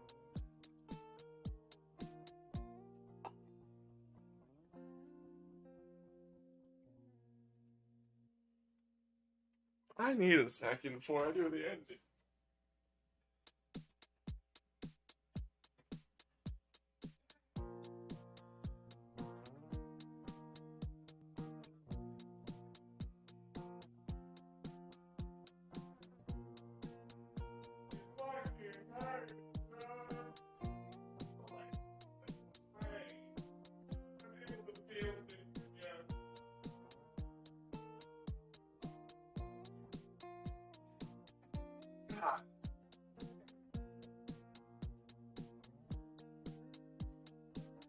Oh my god. Oh, fucking shit, dude. Oh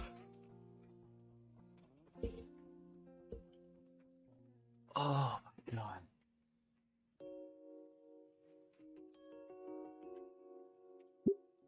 Bonus chapters. Holy crap, there's a lot of them.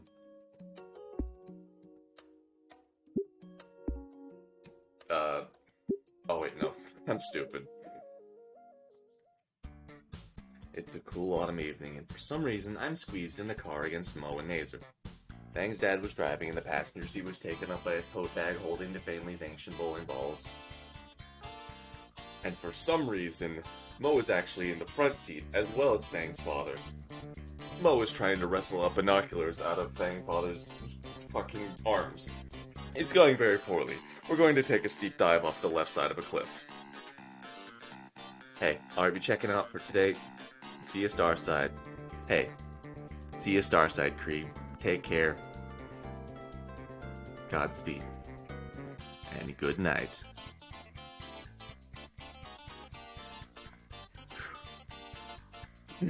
Every time I looked in the rearview mirror, I swear his gaze lingered on me for just a second before returning to the road. The only consolation is that if I don't live to see the next day, it wouldn't be because he didn't have his priorities straight while on the road. The drive couldn't have lasted for more than 50 minutes, but it felt like a good couple of hours. Well, we finally pulled into the parking lot. I step out and scratch my leg while Mo and Nazer continue to catch up. Oh, fuck, dude. I'm still emotionally recovering from... Oh, from, like, that whole shit, dude. Hey, bye, Booster. Take care. Stay safe. See you Starside. Also, Mallory. Again, I know that's probably not a saying name, but when you were saying, has this game affected you? Abso-fucking-lutely. In the most massive and minor of ways. It has helped me. You wanna know why? Not even just because ending 1 literally started helping me go to therapy, but for the fact of ending 4. Everything will be alright. Everything will be okay. Because...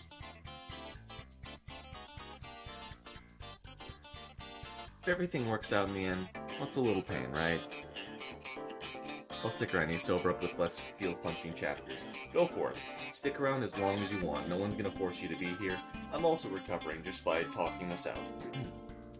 Hayes was having a blast listening about how Fang and Berm Dramas knocked it out of the park at Moe's. Mo was even where the apron Chris sold him to a little gathering.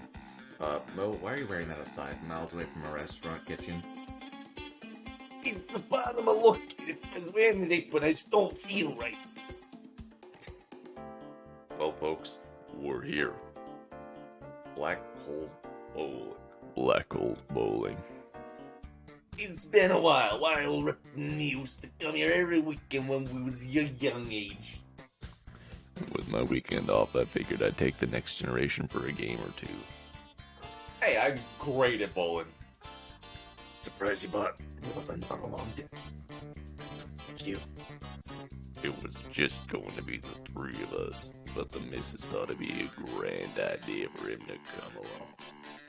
I mean, you don't have to. I could absolutely just not, you know? It's fine, I value my life!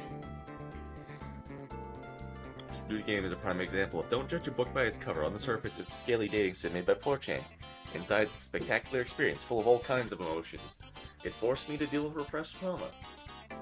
I will probably not... No, I shouldn't say that. I was gonna say I probably won't be able to sleep. But no. At the end of everything... At the end of everything, I feel content. Also, Soul, I know he's probably not here right now, but I will end the stream by singing the Volcano High song.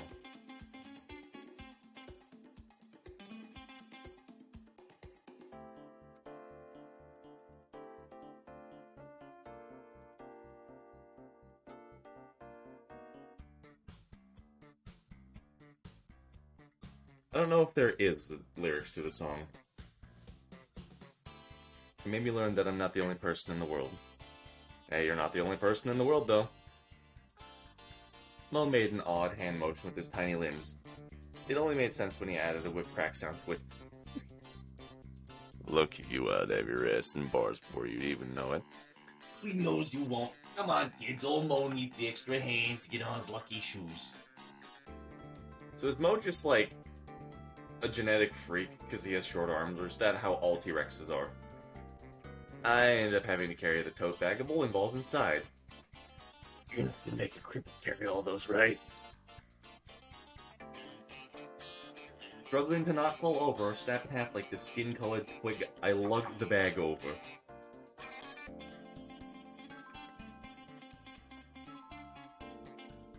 After we got a lane and I placed the balls in the rack, Fang's father and I sat in the benches while Nazer and Mo went to get some snacks.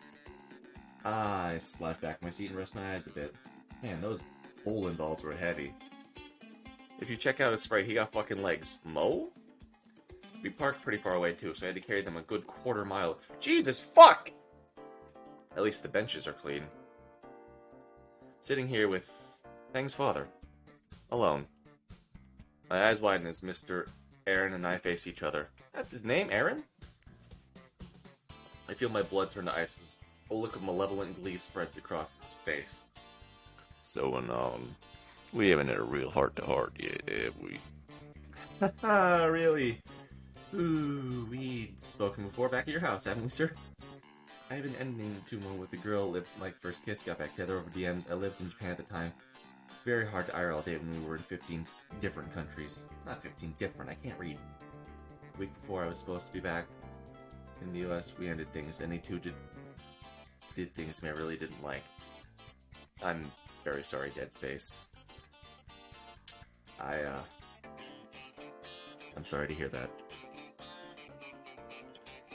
I hope you're okay. Again, if you need to talk, Discord's open. I'm always here for you, buddy. I don't know what I could do to help, but I know that I can listen. Really, we've spoken back at your house, haven't we? Ruben, here we can really have some good old man talk, you know. I see. Why does your voice remind me of Ram Ranch? Bad joke, I'm sorry. Fang's mother isn't here, and Mo probably dropped his order twice already. Yeah, but this was 2 years ago. I'd like to think I've gotten over things by this point. You know, fair enough. I don't care, though. That sounds mean. I don't care, though. No matter what time, if you need help, message me. I will try my best just to be there to listen. Please come back soon. You've been getting along well with everyone so far, huh? Dear, Lucy, Nazer, even my old buddy Mo. Hey, no problem, Dead Space. I'm here whenever it's needed. You're your fast learner in his kitchen. I swallow hard as I manage a nod. The inside of my mouth felt like the center of the Sahara, while my shirt was practically glued to my back from sweat. You know, I do actually know a bit about humans. My line of work, you need to deal with all types, you know. I had this real interesting thing one day. Apparently dinosaurs and humans have different amounts of bones. Makes sense when you think about it, but I guess it never occurred to me. Yeah, it does, doesn't it? Anyways, the article goes real depth about it. We know the minimum number of bones a human needs to survive. I do. Real nifty piece of information. Yeah, pretty cool. He holds up a hand and points to his wrist. Apparently, absolutely none of these bones are vital to. Here you go. Here you go. Nazer drops a pair of old shoes in my lap. I just gave man size, but this is all I had. Thank you, Nazer. Thank you. If these weren't the rentals, I'd enshrine them in my home and pay them respect every day for the rest of my life. I'm once at a GF. I don't know how I got her. She stuck around. Eventually, she broke up with me because I was weird. Not proud of it, but yeah, that may be why. And I know you're bait, but I don't care. I'm treating this like you're, serious. That might be why. What are you guys up to? Terrorizing the poor kid, I bet. Mo sets a tray of fountain drinks and snack foods on the table with his grabby claw hands. You know, Rip, just because you're in love made you piss your britcher doesn't mean you can do the same to the kid, eh? No clue what you... Wait, hold on, wrong voice. No clue what you're talking about. Not to reveal my power level right now, but I got a girlfriend right now. Ah! He's mortal! Kill him! That's sweet. That's very powerful. Good job, man. I honestly have no idea what the fuck you idiots are on about with power level. And I don't care. My power level is probably low, but don't underestimate me. I have a stick and I'm ready to kill myself. That's a joke, mostly. Sure, it's sure. Sure, it's sure. Let's just play already. Eager to escape his clutches, I bolted for the console and started entering our names. Bang's dad was up first. For some reason, his solid flesh tone ball seemed a lot newer than the others. He made a show of inserting his clawed fingers in each of the holes while making sure I had a real good angle.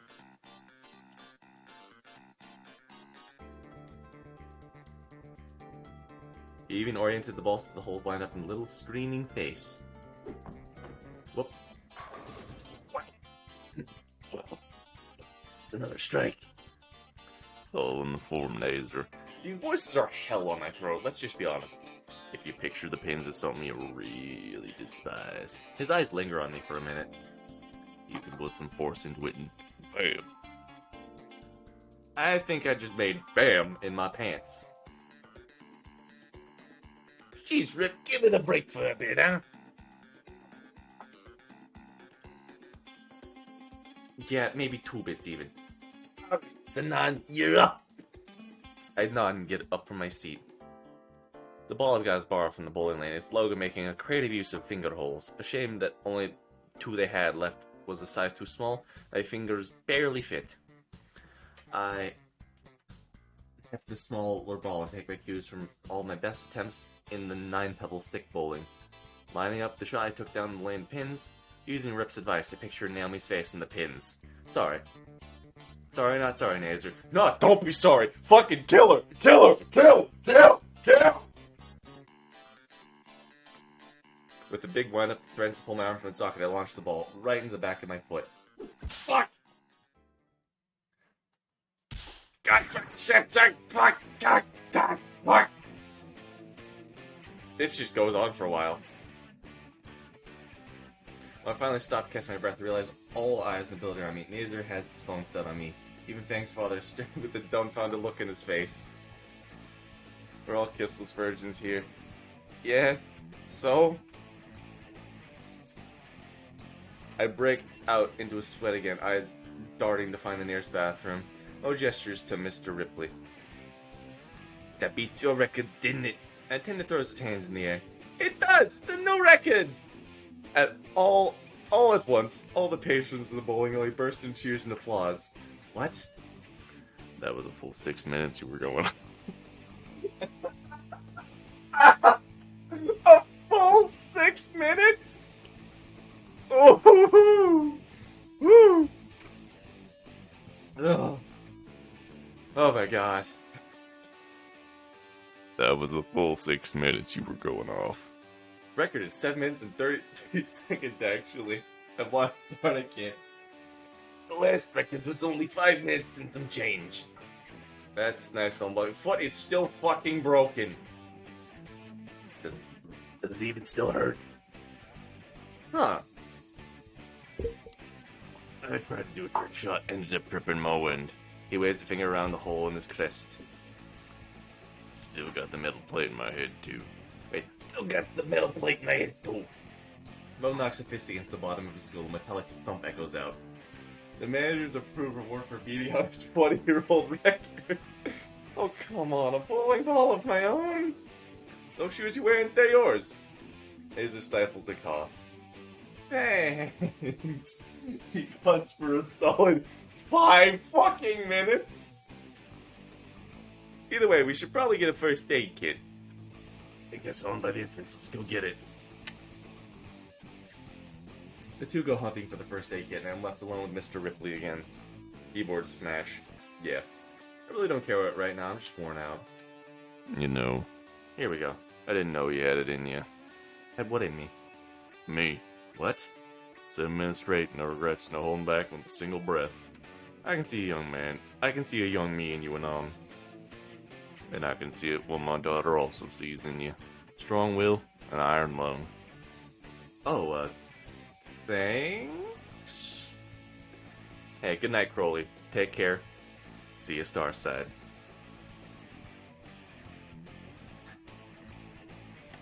Thank you, sir. Does that mean you're okay with you set foot near second base? I'll finish the job the bowling ball couldn't. Understood! Good talk. Next time we ought to go fishing. Next time? Yeah, next time. Well, that was a nice bonus chapter. Anyways, we're not done yet. The mouse pad?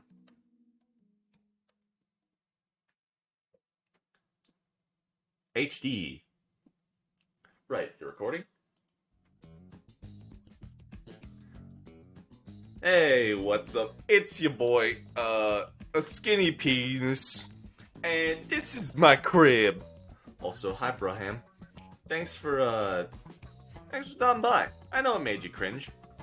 I could make it worse. I could make it so much worse. Dork. Quiet, you. Ignore the hired help, everybody. Hired? Shush! We're right in the heart of Skin Row, one of Volcano Bluff's most historic cultural districts. Yeah, if you call crack cultural. Cultural districts. I've been living out here for almost 7 months, and I wouldn't trade it for anywhere else in the world. So let's head on inside for the grand tour. Volcadera. And you can kiss my nuts. I'm gonna say it the way I've been saying it this whole time. So grand about a one-room apartment. My bedroom is bigger than this. Man, I swear to God. Don't make me ask for you to do this instead.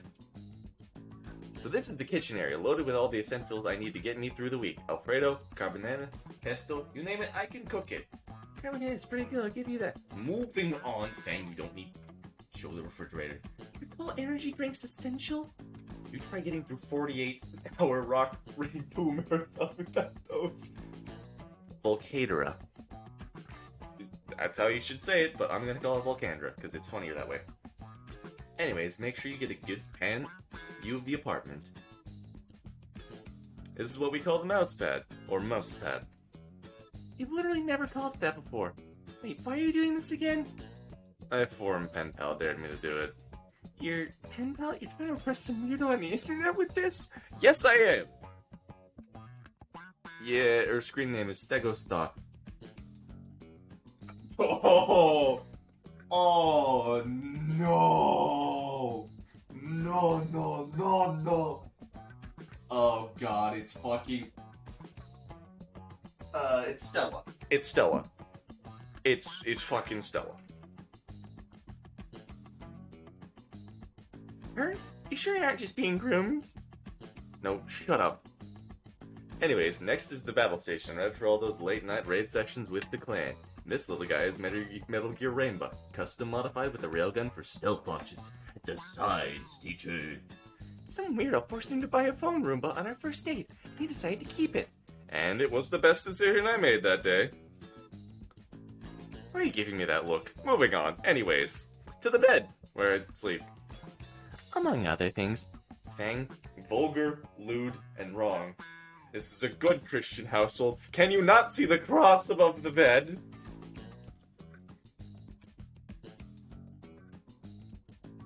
My TV, Xbox hooked up and ready to play Rock Ring at a moment's notice. My closet with all the clothes I'll ever need. The fuck? I thought you just kept cleaning the same shirt over and over. Why do you have so many? Am I giving the tour to Stegostar or are you? Tell me more about this Stegostar character. What's her deal? I don't know what there is to say. Do you like champagne? You aren't jealous, are you? I'd be jealous if it was an actual girl you were talking to, dweeb. It is Stella. Good, between you and me, she's not really my type. And you're taken. And I'm happily taken.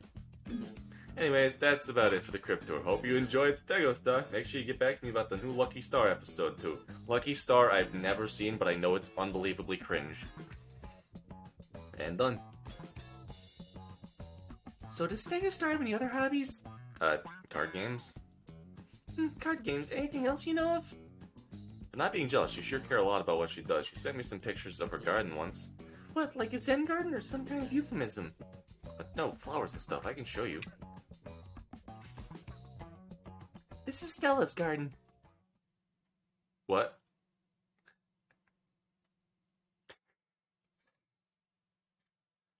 Anon? This is Stella's yard. Oh, that's fucking amazing. I was right. Now you're just Here's a fucking instaglyph, you idiot. One moment. I need to use the bathroom.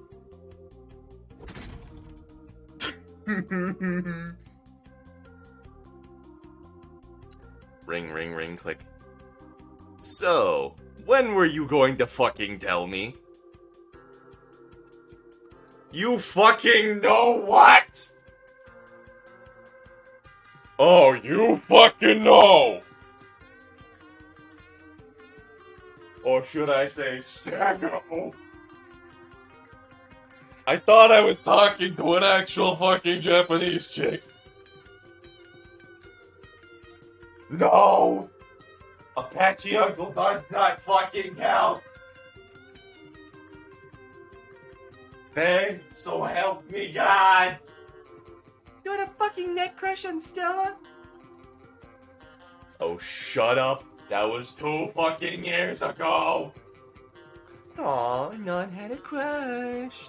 I have a girlfriend. No, I will not be keeping that promise. Apology not accepted. Oh, and by the way, your husband was shit.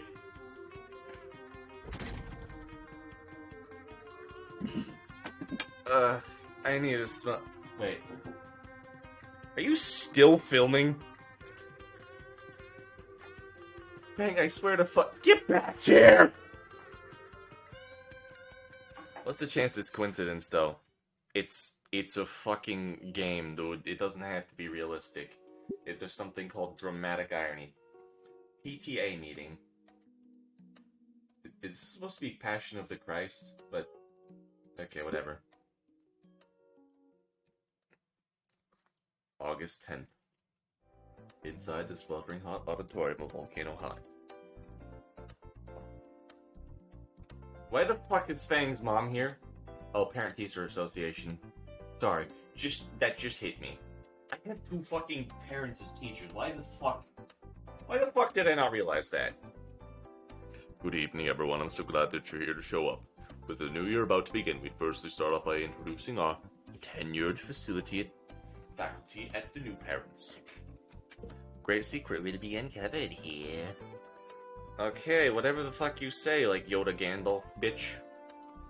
If you would be so kind. Ohio, my name is Snoot and I'm in Chicago over the English Department of Carodonna. Hey, how's it going? Kyle Kotowicki. I'm head of the math guys. Awesome, man, you're up. What? Why are you in my attic? Good news. I sigh and slide the script over to the senile fossil. Oh yes, I'm Professor Farnsworth. Good news, everyone. I act as the head of sciences. Please remind Mr. Jingo to say his part next. Mr. Jingo, I believe it's your turn. Yes, I am the music head. I'm the parent ambassador. Now onto the subject of the meeting. I sigh and shuffle the sheet of papers before me, looking closely at my notes. Fundraising to repair the rooftop safety fence. How was it broken in the first place? What if my little Abby fell down? Ma'am, your daughter can safely glide. You don't know that. Ma'am, Abigail's a Star Track and Field glider. Don't you worry, I can assure you the faculty would never let our children come to harm. Well, just imagine one of their students were seriously hurt in an accident. Like falling down those stairs and landing on the bollards. Oh, not this again. I'll have you know that a non-kid's way tougher than he freaking looks. There's no way that happened. Yeah, skis are too squishy to survive something like that. You've now proof that my Eugene was involved. If we could Now, I think we really should address parents' concerns, sir. Yeah, like, why wouldn't it be our precious Megan? Oh, wait. Why did I say APE? So much for post-racial society. On the subject of fundraising... My voice is powerful enough to draw everyone's eyes to me. Is this coming from Spears or from Anon? I literally have no fucking clue who is supposed to be talking right now. Let's keep it real with you. Like, is it Spears? Spears, okay. I'm also fucking with my microphone in the background. Give me a minute. This thing is falling off the desk. We need to consider each person's idea, so we'll be opening the floor to suggestion. The crowd of parents have begun shouting over each other at this point. More than half of them aren't even saying anything. Ugh, why did I take this job again? Oh dear, they're certainly enthusiastic. Samantha, why are you even here? Your kids have graduated. You never know what the future may bring, Spears. I'm simply being mindful of it. The future? No freaking way you tell me that a non actually managed to score. Brings a tear to my freaking eye. I was always wondering when those two would sneak off to the roof. Good on them. Indeed, why I remember my first life happening that it felt like 100 years ago, and I can still recall her supple skills. Can we please not discuss the student's sexual pursuits? I swear whatever happened to professionalism. Spears don't know, you must have... I can't do his fucking accent. We're just ignoring him. Oh wait, is he important? Shit. It's not like he's a student here, and his parents never even bothered to show up. Mr. Suki's full of shit. Mr. Suki's full of shit. Oh my god. What? Why are you looking at me like that? Oh, Fang was right. I should have just taken up her old man's offer at the dealership. As the faculty join in shouting with the rest of the parents, I take a moment to rethink my priorities. I knew you was faking it. I have no clue. What do you mean, no? This is a great scene. Bonus chapters. Passion of the Christ. February 17th. I lean back against the wall, my freshly polished horns feeling fantastic. So we know it's a... Is this... Rish? I deserve it after the shit I deal with at school, not to mention my tiny... I can't see because the chance in the way. Tiny terrors at home. Part of me wants to feel bad that I left Fang on the other day. Horns? What? Especially with that useless skinny. Trish. But between the nice clean feel in my scalp and the great news... Skinny convinced him. How did you manage to do that? I don't know, but it's awesome. A real venue this time. Oh, this is happening at Moe's. It takes a second to actually register it. An actual venue. I don't want to do her voice. Her voice kind of hurts, I'm not gonna lie. An actual venue. The thoughts and possibilities flare in my head, all one step closer to reality. A chance to make Von Drummond be the hit it deserves to be. Yeah, I can't do her voice right now. Our celebration continues until someone, probably one of the teachers passing by, knocks on the music room's door several times. Then I remember the person responsible. Maybe Skinny isn't so bad. Nah, I probably could have convinced that fucking fossil too. I look at Fang and notice them with a look on their face I haven't seen in a very long time, like they're daydreaming again. It's kind of weird, like they're too embarrassed. So, you two do anything else all day? Not really. After I told Nazer to fuck off, we got 3 beats and just hung out. Exciting. Unremarkably dull, more like the guy looks duller than dull. Hey, I represent that statement. I look average as fuck. Well, there is someone else. Wait, no, that's the wrong one. Well, there is something else I want to talk about. I sit up and nod, giving them my undivided attention. Sure, go for it. Promise you won't tell anyone, not even Reed. Oh, Fang, it's a big secret now. Do they? I think Anon likes me. What? Gross, Fang. You sure it's not you trying to get in your pants or something? Fang sighs and looks up. Their snout waves back and forth as they stare up at the dirty looking ceiling while thinking. I don't know. His thing he does where he mumbles, I don't think he knows he does it. Some of the things he says are nice. It's, kind of cute. It's what the Skinny say and do, I swear. Don't tell me.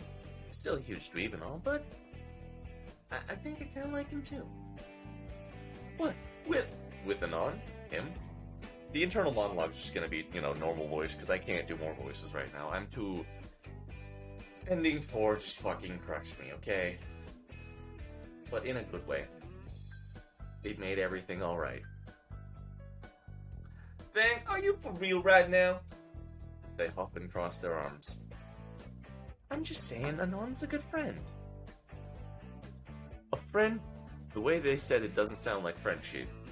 Not like with me. Please, Fang, Anon's just like every other guy Volcano High. Only worse because he's broken from the boonies. Come on, Trish, you're being harsh on him. You don't even know him. I don't need to know him to know he's just like the rest of them. I hear Fang sigh and lean back in their chair. Maybe. No maybes about it. That type's all the same. None of them are loser assholes. Even after he helped us with the venue? A trick, probably. He probably only wants Fang for their body. Fucking sleazy pervert. I knew I'd keep my eyes on him at all times. Well, right to that fucking monkey head. Just come in my life and muck things up. Maybe we should get some practice in, Fish. Sounds like a plan. We're prepared for the biggest show yet. Our biggest show. I hand Fang the blue straight, which they immediately set to tune just right. Mr. Jingle really needs to get some new gear. These things aren't maintained at all. Even the bass, no one ever uses it. Ooh.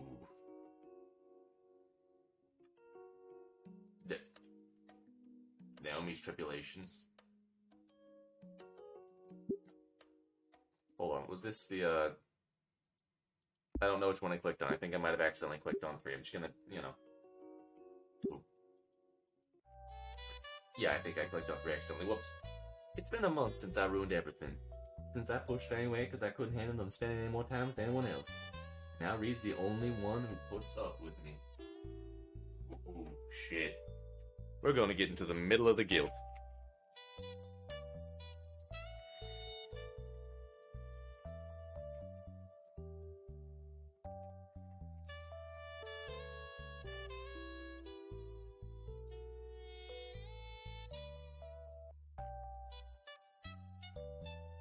His parents are out of town for another business trip. We're hanging out at his house trying to take my mind off of things. And by that, Reed means getting high as fuck, bro. But laying in the backyard and staring up at the sky, it's all I could think about. Meanwhile, Reed is currently going on about his grand plan to open the first medical caffeine dispensary in the country. Not that that stuff does much for me, but it's better than talking about literally anything else. Yep, they getting high as giraffe tits. I'm telling you, dude, it's genius. I call it the Carfatorian. Ben Edelman's Reed feed. Oh, god damn it! Reed begins laughing at his first idea, which gets a giggle out of me. Formerly Chuck's. Formerly Chuck's. But that doesn't last, and before the long, empty feeling in my chest returns, I pass the blunt back and let out a sigh. Reed, am I a bad person? I glance over to see Reed inhale for a good 10 seconds before blowing out smoke like a steam engine. I swear, this stuff only makes his lungs stronger. Nah, man, what makes you think that? It's just, I can't stop thinking about what I did. We all make mistakes, amigo, like, remember that time I caught the cooking class on fire? Yeah, you can't cook to save your life. That doesn't make me feel any less shitty. It makes us people's all. We all gotta fix them, you know? Remember meeting Anon and how he came clean with us? Mere mention of his name doesn't help and only makes me want to cry. Alright, T. How Dr. Reed's on your mind? Guess Reed's back to being my therapist again. Where can I even begin? Somewhere, not involving Anon. Dunno, man. How about why you weren't, like, chill with him? Fuck. I don't know. First I thought he was just kind of annoying, shows up out of nowhere, and all of a sudden, friends with everyone we know. First talked to us, it seemed fine, you know, Fang's always a big deal when they talk to someone new. Always a big deal when they talk to someone new. I'm losing the voices. I don't know. I don't know how to feel. There was always something about him that didn't sit right, like how he never respected their pronouns. God, I sound like such a bitch. Not a bitch, he was just, like, confused, you know? Reed passes the carpet back to me and take a sharp inhale, filling my chest with that warm, dizzying feeling. The clouds I exhale aren't nearly as impressive as Reed's. Non's probably just lost, confused. You, bro? Trying meeting people in school, especially after the shit he went through. It's just, I liked how things were with the band, Fang. Felt like he was trying to change everything. And Fang told me about when they went to that venue for us. Alan was always mumbling to himself about some of the stuff he said. After that, I just thought Anon was going to hurt them somehow. Like he didn't actually care about Fang, and was just trying to use them or change them or something. I guess I figured if Fang saw how weird Anon really was, they wouldn't want to talk with him anymore. And that didn't happen, they started going out. Now Fang won't even talk to me anymore. I'm ditching the voice proceeds anyways. I intended to ditch them, but I'm like, no, we're already here. Fuck it. I'm continuing to the end. Push through. Everything's fine, even if there's a little bit of pain along the way. It's alright if everything works out in the end. I've lost my quote. I'll have to relook at it again later. Feel that feeling again. I don't know of what. Reed sits up and I find myself automatically following, wrapping my arms around my knees. I mean, I won't lie to you, man. That was a pretty dick move and all. But it's all like in the past. Nothing changing it now. Fang will forgive you. Same as none. Just gotta give him time. What about you, though? Fang ain't mad at you. Why have you talked to them? Asai tells me he's not something he's exactly thrilled about either. Man, it's rough. With that wrong voice. Man, it's rough. Figured I'd give Fang a non-space and all. Besides, didn't want to make you think I was abandoning you too, you know. Not a good place to be isolated.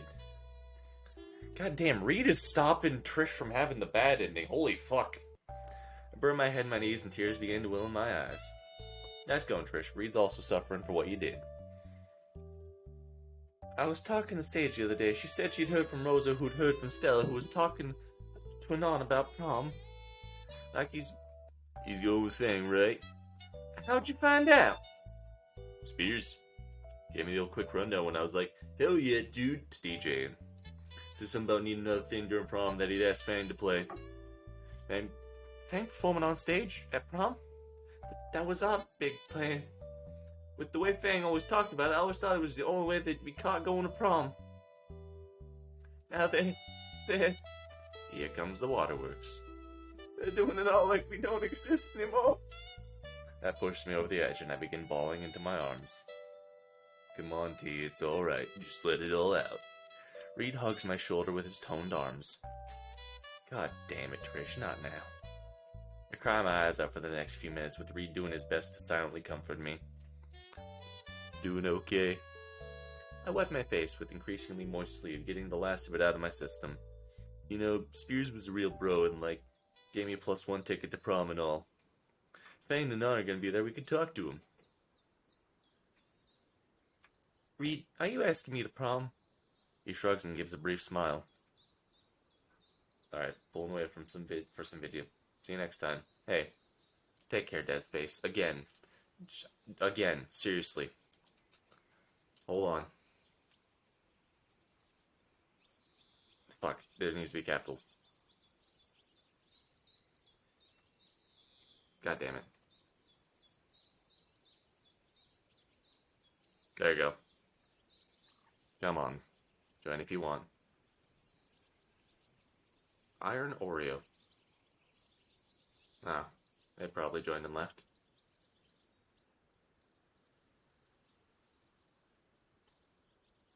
Yep. Hey, probably grabbed the IP. Oh well, who cares? Gonna join just to be an ass.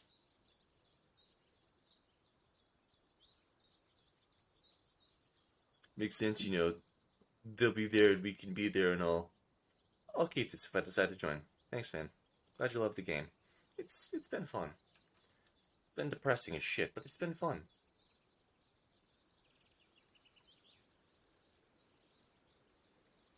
Oh well. I'm gonna be honest. I'm gonna ban people who just leave and, you know.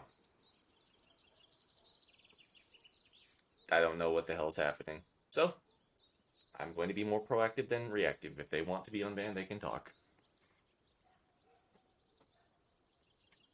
I'm taking a math exam and using this as background noise. Very effective. Enjoying. Well, I'm glad you're having fun. It should be over soon, sadly, so who knows?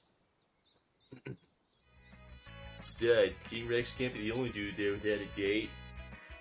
I shake my head and the laugh escapes. Well, King Rex better bring his friend, because I'm not dancing with the school mascot. Reed rises up and extends a hand to me, pulling me to my feet. Feeling better now, T? I open my mouth to answer, but end up settling with a nod. Stiffen, I wipe the last remnants of my little episode from my face with my now wet sleeve. Yeah, okay, I kind of completely understand what people are saying. When they're saying, oh, she'll be better. Also, take care, Jepfin. Stay safe. See you, Starside. Looks like it's laundry day when I get home.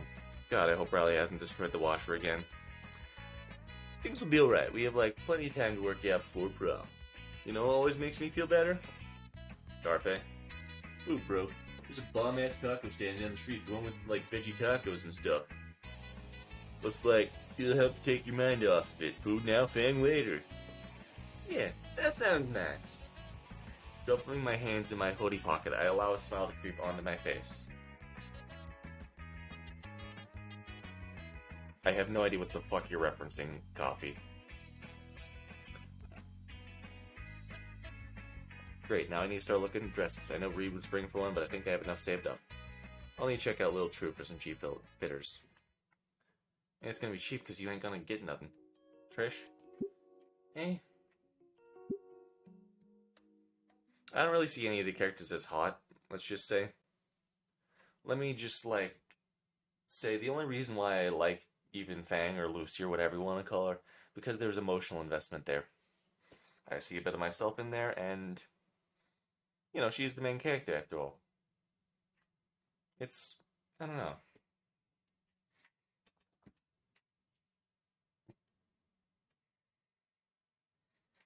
I know that it's all fake, but I don't care. It's nice just to simply lose yourself in the illusion. Be happy for a while. You sure you got enough paper plates and stuff? We get all of it, man. Quit worrying. Oh, everyone's here. My great swath of voices has to be yet again inebriated from its slumber. Okay, Reed, Fang, Rosa, Stella, and I are walking to Trish's place with armfuls of plastic bags and groceries. It's her birthday today, and Fang wanted to throw a surprise party. Shame Reed ruined that surprise. At least the presents will still be a surprise. I've never been to this part of town before. Almost reminds me of my place. A feathered elbow pierces my side. Her brother works 2 jobs overtime, so just so Trish can go to school with us instead of Reef City continuation. What's so bad about Reef City? Reed nearly trips over his damn feet. It's, you know about Alcatraz? It's like that, but mixed with the ocean. Woohoo, boy! Rio de Janeiro, then? Oh, no. I went there for a week last September. Conspiracy caught me slashing tires. It's hell. I looked into it once. The people in charge of the place used some legal loopholes to get the place off the map. Oh, God. So it's legal for the teachers there to use paddles. Why don't we change the subject? We're getting close to Trish's place, no? I hope she's alright with all of this. She'll love it. It's exactly what she needs right now. How's that? It's summer vacation. And? You'll see. It's this building right here. Fang stops in the front of one of many large brick buildings we've been walking past and points to the door on the 2nd floor. How exciting. I haven't gotten to visit Trish's place before. We all go upstairs and what sounds like muffled uproars hit my ears, growing louder the closer we get to the door. I reach for the doorbell. Don't push that unless you want to get shocked. Huh? Reed raps on the door. From this side, I can hear what sounds like a violent riot inside a china shop. Come on, Trevor, don't you dare! There's a clacking of what has to be 12 locks in sequence, and finally the doors open to reveal Raptor Jesus in Jurassic Heaven. From the entryway, I can see what looks like a monsoon-struck living room. You're here, finally! I can't deal with these little monsters no more. Is that a Boondocks reference? Who's this guy? Riley, these are my friends. And a nod. Yep, that's a Boondocks reference. What's that supposed to mean, dick nips? Sorry we took so long, Trish. And hey there, Riley. Ready for the party? Man, fuck this party. Ain't no hot bitches here, so we'll get a real party. Oh. He's so cute, Trish. Why did you not tell us you had a brother? Because they're little monsters. She's got 2 brothers and 3 sisters, and I don't care that voice anymore. He's just gonna, taper off. This is actually what's gonna happen with his voice, though, not just, fake, oh, he's gonna fall off, whatever. Dios me. Your parents like naive robbers. Is you dumb? There's Chichi's the fair trying to make sure we don't make no more of us. Riley? Swear the fuck. Okay, how do we get this party started, eh? Should. Let's use the grill down the courtyard, though. Tana tried making a mac and cheese bowl, but forgot to put the water in. That would explain the burning smell and the layer of smoke along the ceiling. The courtyard is an open field with a few wooden benches and dying trees randomly sprinkled in. Oh, how lovely. Isn't that just wonderful? This chapter kicked me in the nuts because 2 days prior to playing it, I tried to fix a bowl round and forgot the water. I'm very sorry to hear that. Not to be an asshole, but now you know. I probably would have made the same mistake, let's be honest. I'm sorry, friend. You'll never make the mistake in the future again. Finally, I get to use this. Reed hefts the silver briefcase he's been lugging around to one of the tables. Flips the latches open to reveal a charcoal tray. What the? Made this last week just for the occasion. An entire grill in a briefcase? Why? Good question. Who's got the frozens? Oh, I do. Hand over my grocery bag of hamburger patties, both real and fake. Yeah, definitely. The smell of burnt dry pasta is horrible. Oh, it's so awful. It's so bad. And, it never fades. Or it doesn't feel like it fades. Trish's little siblings are already wrestling down each other in the grass. Trish herself collapses on the bench. The first time I'm probably never getting high. I know this is not the time for stories because we're so close to the end, but like, I just need one. In college, the first year, my roommates were literally stoners. Like, the fucking definition of stoners. Honest to God, I'm never doing weed because they just... God, they were just assholes when they were high. And they were high almost all the time.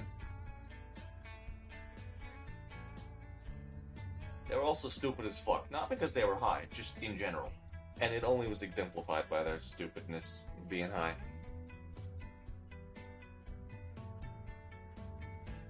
For like drunkards, for people that are constantly drunk, you don't even get upset at them half the time. You're just depressed as fuck because they're just awful.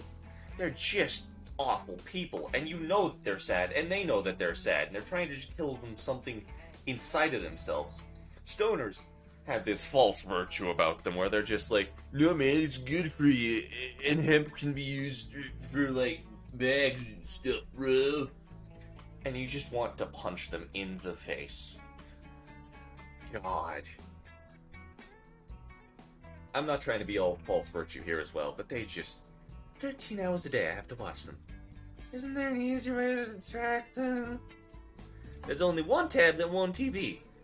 There's always at least one running around screeching. Chris, why don't you invite us more? Wait, no, that's not still. Chris, why don't you invite us more often? Be glad to help when I don't have classes. I don't need to put up with these little cretins.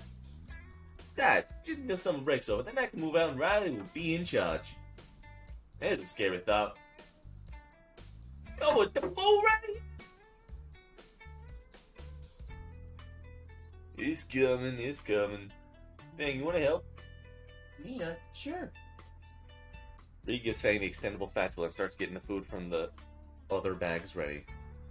It's nice for all of us to get together like this. I wish I came up with the idea for a party sooner. I didn't have much time to get everything together. Like, imagine if we rented a bounce house. What? We made a moon jump. I was called them bounce walks. What the fuck, Kanon? That's the worst thing you've said this whole game. That's the dullest name I ever heard for them. Anyway, it's called Castle Hop. I agree with Fang, actually. Officially, they're called closed inflatable trampolines. Dang, the one on the left's burning. Shit! Fang returns her attention to the grill. Something tugs at the back of my shirt. I don't think these are references. I think these are literally just children. Who would your siblings look at me with my toothy pens and hands behind their backs? I've never talked with a real live human before. I'm not going to do the voice for them because it's probably going to be racist. I don't care. Live? Adorable little shits. Actually, yeah. No. It's true, you can light things on fire with your With your hands? The others are looking at me with an expectant look on their faces. Yes, actually. Doesn't work if you're staring, so first you need to turn around and count to 10. Okay. 1, 2. I lean towards Fang and whisper to her. What are you doing? Just let me see it. She obligates and put everything in position. 9, 10. You swirl back around. The hidden lighter between my hands. I let the combustible gas slowly coat the palm of my hand. Now behold, small children. Palm thoroughly coated, I flick the pink lighter and strike the wheel with my thumb. The split second of sparks is enough to ignite the gas still caught in my hand. The kids are dazzled by the tall dance flame in my hand before it dies out. Do it again, do it again, do it again! What have I told you about fire, you two? You get one of Mommy's belts if we play with it? That seems a bit harsh. Better than my little brother set himself on fire, Nom. Stella and Rose are telling another story. Stella and Rose are telling another story, you two, so why don't you join Tally and Taylor? I want to see more magic caveman fire. Non-negotiable. Now go throw pine cones at each other or something. Adorable little shits. The two scamper off to follow the Elder's orders, and my phone buzzes.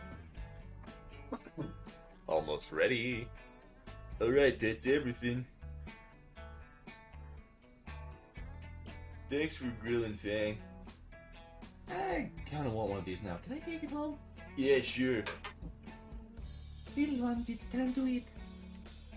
Little ones, it is time to eat. Everyone gets a burger from the pile stored in files for real and fake meat. A real fake doors. These came out really well, Fang. I get the burnt one, it's still pretty great.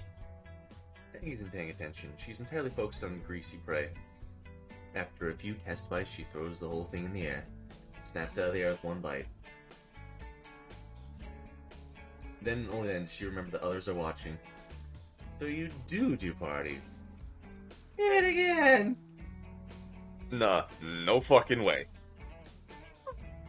No fucking way. Fang's wings shield her face in embarrassment. My phone goes off again. You popular today, Nine. Something up?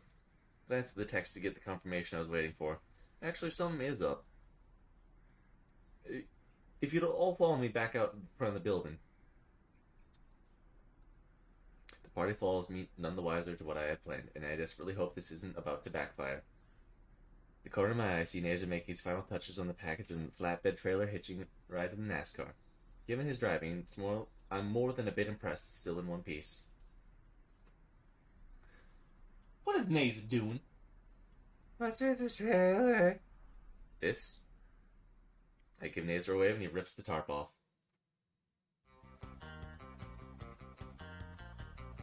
Holy crap! How did you... When did you? The flatbed has been made into a makeshift stage, and gleaming in the sunlight is the complete equipment set of Verm Drama speakers and all. Alright, man, kinda stole your idea for a surprise. And... Oh god, I can't see because my fucking cat is in the way, god damn it. One-time Burn Drama reunion concert is all ready to start. Fang and Reed approach the stage with awe on their faces. You have a cat? No. Chat. Your comments are in the way. Like you just need to type 2 or 3 things because I am deaf. It's okay, I am blind. We'd make a great couple. Krish is stunned into silence. I heard cat. I'm very stupid. I could have said cat. Is Trish gonna play music for us? Yo, got 85 in my exam. Fucking pog! Yo, everyone say something nice about this dude. They got an 85 in the exam. 88. I can't read. I told you this. Way to go! You did it. Actually, legitimately good job. I'm proud of you. Holy crap, I am! She bounds on stage with unrestrained glee in her face. Rosa quiets down the children while the bandmates finish getting ready. The youngest in the back is bouncing on her tiptoes trying to see. Hold on, here we go. Whee! I pick her up, put her on my shoulders. Aw, ain't this cute. So let's go! Wait, what's the song? Let's do that one. Fang and Reed nod and ray their instruments. Trish sets the tempo and they begin. Jim Jones, another... Man, Reed needs to chill on Carthay lyric writing. It's getting fun so much. Speaking of kids, Trish's siblings were cheering her on the most. He rallied, though he tried to hide it with a snarky scowl. Trish's tempo increases as her plucking slowly turns to shredding. And, it didn't do nothing wrong! It didn't do nothing! Well, the words of the song were... Yeah, I can't read this. It's gonna hurt too much. Not like emotionally, I just don't want to read it. Fuck them. No good taste in music these days. The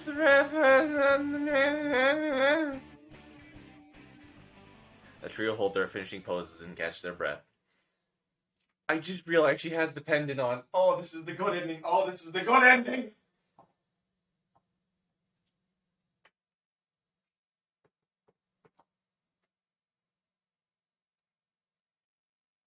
Everyone watching erupts into cheering. The little dino on my head whistles with her fingers. Whew. Alright. Next we should do, why not the again? Yes! All extras are NE4, aka good ending. Hell yeah! Yes, I'm happy. We made a sequel track we never got to play. I still remember it. Alright then, sequel to the hit song, The presenting It's. Though I think they took place before the Yellow Pendant. Some of them did. Some of them did. After a full set of songs, the three look exhausted. Alright, that's enough. Dang, I got a bottle of water here. Thank you. And you set this up. I ain't he a thief. Well, Nazer and Mo helped. Motion of to Nazer, busy securing everything back down the flatbed. Mo loans the flatbed for his boat, and Bowden helped us set up the stage. But why? Why go through the effort? Why indeed. Looked at all the kids exhausted and ready for bed. Surprised how draining cheering a band on is. What can I say? I'm a fan of Armstrong. That earned me a surprise squeak from Trish. Redemption arc. I always wondered why you were set on making it big. I get it. Oh? Want to elaborate on that? Motion to Stella and Rosie carefully carrying her siblings back to the apartment. There's a softness in Trish's eyes as she sees her tired family being cared for by the two. I really should have tried talking with her sooner. I'm sorry. We're never getting to really know you. Trish sighs and shakes her head. It's fine, you still a dweeb. Hey, you can't call me that. That's her name. Well, her name for me. The diminutive girl giggles lightly, and I can't help but smile. Yo! Nazer finished laying out the tarp and is now walking over with a small Coke can. Godlight. The girl still needs to make a wish. Pull the fangs lighter. Candles reading 19 are lit up and everyone gathers around Trish. Cupcake, not Coke can. I'm stupid, I can't read. I've proved this multiple times that I can't fucking read. Looks like they're about to sing happy birthday. Back away a bit past the edge of the crowd. Feels like it'd be ruining Trish's moment if I stayed. And then you're going to sing too, right? Singing voice ain't great. A familiar set of claws wraps around me. Oh, great. Sing for us both, okay? Fuck, she's even doing the cute eyes. Alright. Rosa starts the song and we all join in. Midway through, my voice cracks a bit and I freeze in place. The needle digging in the back of my hand convinces me to keep going. The song ends with no one thankfully laughing at me. Trish inhales sharply and blows out the candles. So what'd you wish for? You're not supposed to tell the stone among. You're not supposed to tell you. Fuck it, you make that sentence up in your head. Shoulda wished this skinny wasn't tone deaf. Shoulda, yeah. Thank you all so much for doing this again. This is the best birthday I had in a while. Oh, look at Rosa. Look at Rosa! I hear a powerful sniffling and turn to its source. This is all so beautiful. Group hug. Before we can escape the maniac Hispanic, her arms capture Fang, Trish, and me in an embrace that threatens my spine and lungs. Stella, in her infinite wisdom, decides to force the rest of us into the same hug. Aw, ain't that cute? So what type of anime do you think that fucking Stella and Rosa watch? Do you think that Stella would show Rosa Dragon Ball if given the chance? Dragon Ball, yeah, obviously. Yep. Absolutely DBZ. But which one? Which one? Super? Do you think that you would tell her to skip Super? Nazer at least had the reflexes to save the cake, holding it above his head.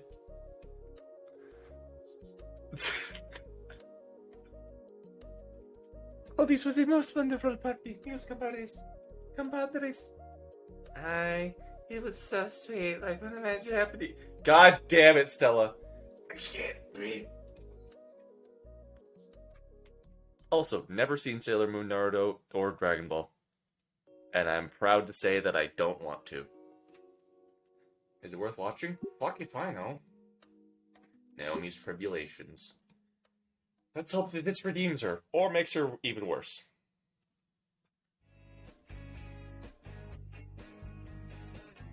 I'm just saying, you shouldn't have tried. Sweet Tooth, you shouldn't just kick your teacher in the nuts. I growled. You shouldn't kick your teacher in the nuts. He's lucky he's in college right now. I don't want to hear it. Yeah, but still. So what's the punishment? With a huff, I turned my phone around the living room, slowly being rearranged to fit more useless people. Setting up for baby bro's going away party. Aw, such a caring sister. I don't even have to turn the screen back to see an shit-eating grin. Dad says I gotta clean up after, too.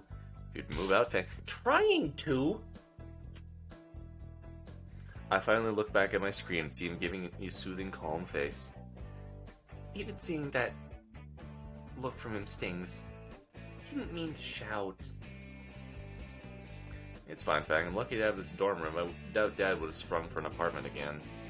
He's still pissed about the security deposit. Right, that was my fault. Wasn't my fault Reed was the one to bring the Carfe. Right, still thought you and Trish would be moving in together. Fuck her, she wanted to move in with Reed instead. Really? Really? It was the late night jam-outs, wasn't it? No. You owe me $10. Stupid Anon, stupid bets, stupid always being right. Damn it, I'm fucking blushing right now, I can't...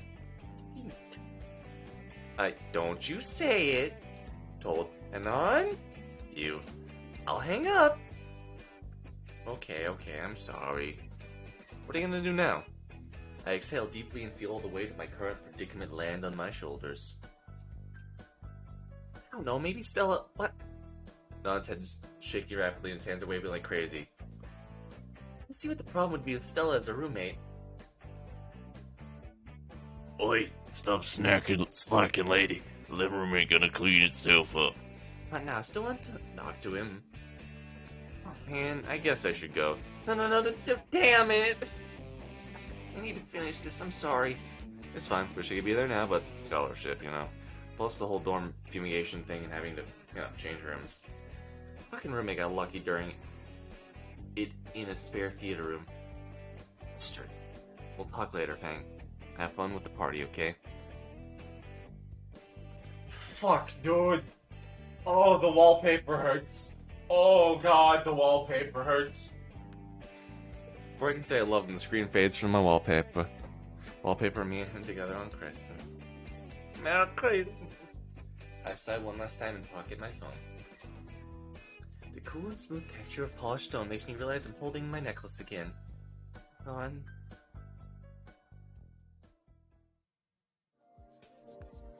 Congratulations! There's party hats on the animals in the background. 30 minutes till Nazer gets back now. Everyone that came in is casually chatting, already snacking on all of Mom's better dishes. Shame about Dad's guacamole, though. For them, it's... this... For them, that is. It may be fucking delicious, but the aftermath is not pretty. I shuddered involuntarily at the thought of my last birthday party. No wonder he married Mom. Banisters hung up with thumbtacks from under the couch, and ABC gum. Flying gallantly above the staircase, people start to trickle in to celebrate Nazer officially pissing off. He got accepted into a prestigious medical school back last August. Still remember him prancing about it like there was even a chance he'd get rejected. Started going to community college around the same time. He has no idea the grueling experience ahead of him. Then again, he does this kind of shit perfectly. Lucy, would you be a dear and dim the lights? I snap back to reality. Oh, there goes gravity. Nazer's close to school and his friends are all ready and perched out of sight in the entryway. I noticed one of his old teammates even brought Stella along with him while I turned the light knob. Maybe I was right in his rant a few weeks ago about girls having it easier. That's bullshit. Misogynistic. More like misogynistic.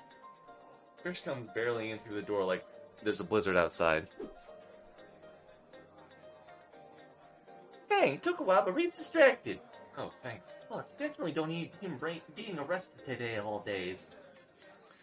Arrested for what? Being the most wanted guy in Volcano High. That line doesn't work anymore, but he hasn't given me a new one yet. Do you need anything else, Dad? Don't think so. Your mother's got an entire bakery going on at once in the kitchen, but she hasn't needed help before. Dear! The old man limps back towards the kitchen, shoulders slightly hung about being fucking told by Mom in seconds. Hey, Spill, how? I asked Rosa to clear some time for him. She took it to me in classic date night. Could have just told him Stella's boyfriend would be here. He'd stand miles away. Feared he'd forgotten by now. You know him. Right. And what about you? Last time you threw a glass of juice on the old man. You seriously don't need any rest tonight. Trish blows a raspberry and looks away. Maybe if he wasn't such a pig. Ahem. You know what I mean, I'm telling you. Him and Moa. Lucy says Naza's on his ways. Shit. Hide. Everyone in the room scatters, hiding as best they could in that living room. I can even see Stella and the old varsity football captain dive into the closet.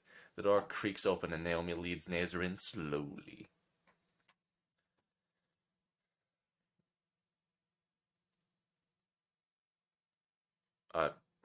Mom and Dad. Oh, Mom and Dad dancing again, I can't see. I twist the dimmer knob to full brightness, making Nazer shade his eyes. What? Surprise! Naomi's pregnant! What? Grandbaby! Grandbaby! Ow! Dad swats away at Chris with one hand. No, since you're leaving us college next week, your mother thought we should throw you guys a going away party. Oh yes, I invited all your school friends too.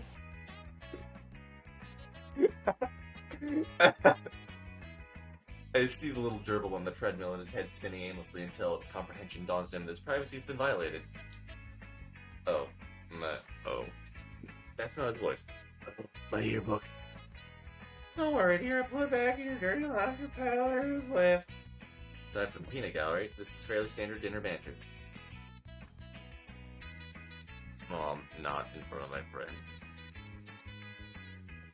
I don't know who the fuck that is. I'm just gonna say it in the most deadpan voice I can. Chill, man. We know how it is. Your mom is just gonna miss you. The other track members nod in agreement. It'll be great. Everyone came. Let's enjoy the party. And a holler of agreement on the whole thing kicks off, though it had been going on for hours already.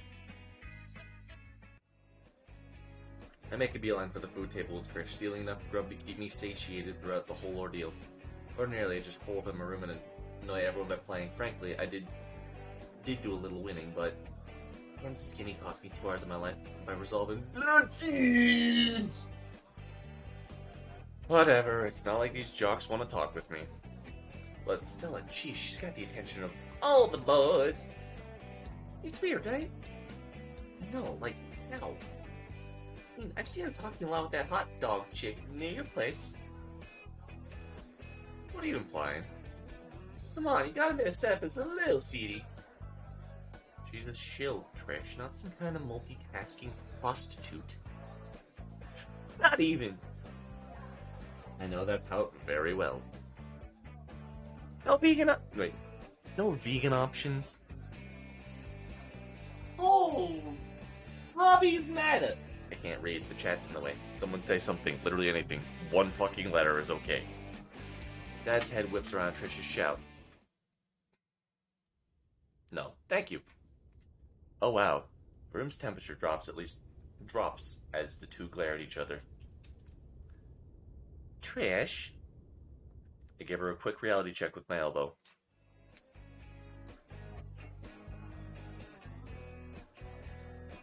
Everyone awkwardly returns to their own tiny dinner talk. Dad's getting the patented look from Mom as she pulls him aside. He's so a dirty cop. You would have been in cuffs again. You would have been in cuffs again. Trish's small chuckle is enough to know she won't actually start another argument tonight. I scan the room again as I nibble on some tiny sandwiches Mom made. Aside from Stella being swarmed by boys 3 times her size, Chet and Nazar are brewing it up with some crazy-looking handshake, and Naomi is talking with Mom. You're doing it again. Oh, my thumb circles softly over the surface of polished stone. 1 second, I need to grab one thing. Literally one thing. It shouldn't take too long. And I grabbed it. See, it didn't take too long. It didn't mind. You know what's funny? I know this is really dumb, I know that this is a story right before the end of it all, but one of the funniest things is that when I was actually in high school, there was this one chick who I never actually dated, but we were really good friends. And in a way, she was exactly like somebody who I assumed to be perfect. They're very kind, very caring, and always tried to do what was right. One of the things that I actually do that I'm going to admit here, and if you guys want, it's really disgusting, but I can show proof of it, I actually bite my arms. Like fully. And I know it's not good for me. It started out as me just chewing my fingernails. Then eventually I got so nervous I just decided one day, fuck it, let's bite our arms. And the habit just sort of stuck around. This I legitimately have fucking proof of, if you guys really do doubt this. But one of the things that that person did for me, is that what the Band-Aids were for in the first stream? Yes. Yes, it is.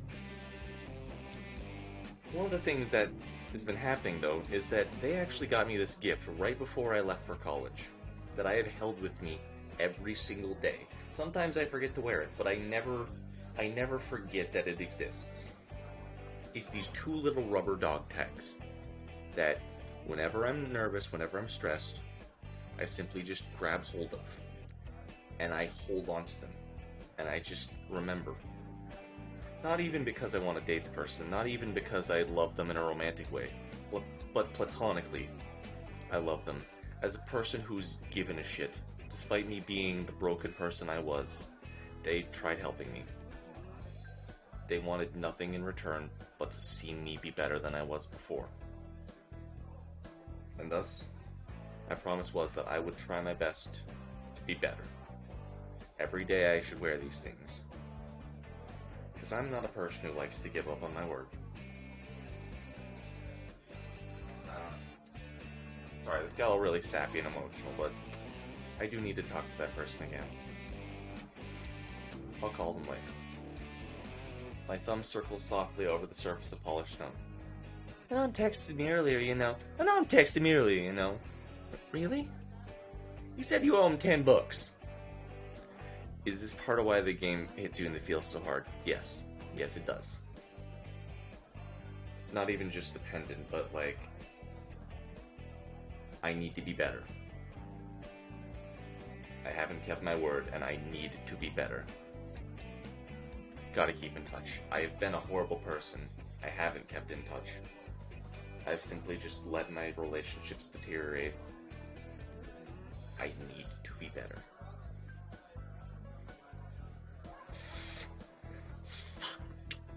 You gonna tell me why? No. No, not the sad eyes. Damn it. May have made a bet on the roommate thing. Trish tries to headbutt me, but I already have her at arm's length with my palm on her face. Sorry, why did that happen? For your info, I bet in your favor. Trish finally relents, leaning back against the wall. I just got out of a loud house bang. I'd like to experience having a good night's sleep for the first time in my life. And leave a sister out in the cold. What am I gonna do now? It's not like I can move in with Anon. Like Naomi and Nazer. I want to be jealous. Thinking about how they get what I want so badly. But even with Nazer's scholarship, Dad's spending so much for him. But Nazer deserves it. He deserves a fucking world after putting up with me. I glance over at him, nervously trying to bridge some conversation with Mom and his teammates. Naomi, of course, close behind to direct the whole thing. Hey, someone calls to me across the room. Oh, it's just the ex-captain of the football team. Still wonder how I still managed to catch this guy. Hey, you think the chick that played during prom is? Hey, you're the chick who played during prom last year. This ain't no Snoot game, this is a Snoot lifestyle! Come on, play something and liven up this place a bit. The other track members holler in agreement. Trish isn't facing me, but she has an odd look going on there. Well, hey, it happened. Oh boy. Was it just like you always imagined? She smirks and looks at me from the corner of her eyes. There was a bit more groveling involved. Kind of forgot about it, honestly. You gonna play?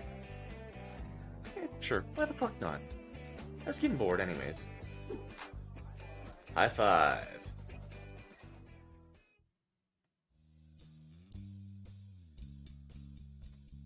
In my room, I take the time to consider which weapon I want to slay it with. What would he pick? Probably at random. I like the blue one. No, the red one. I like the red one. It looks coolest.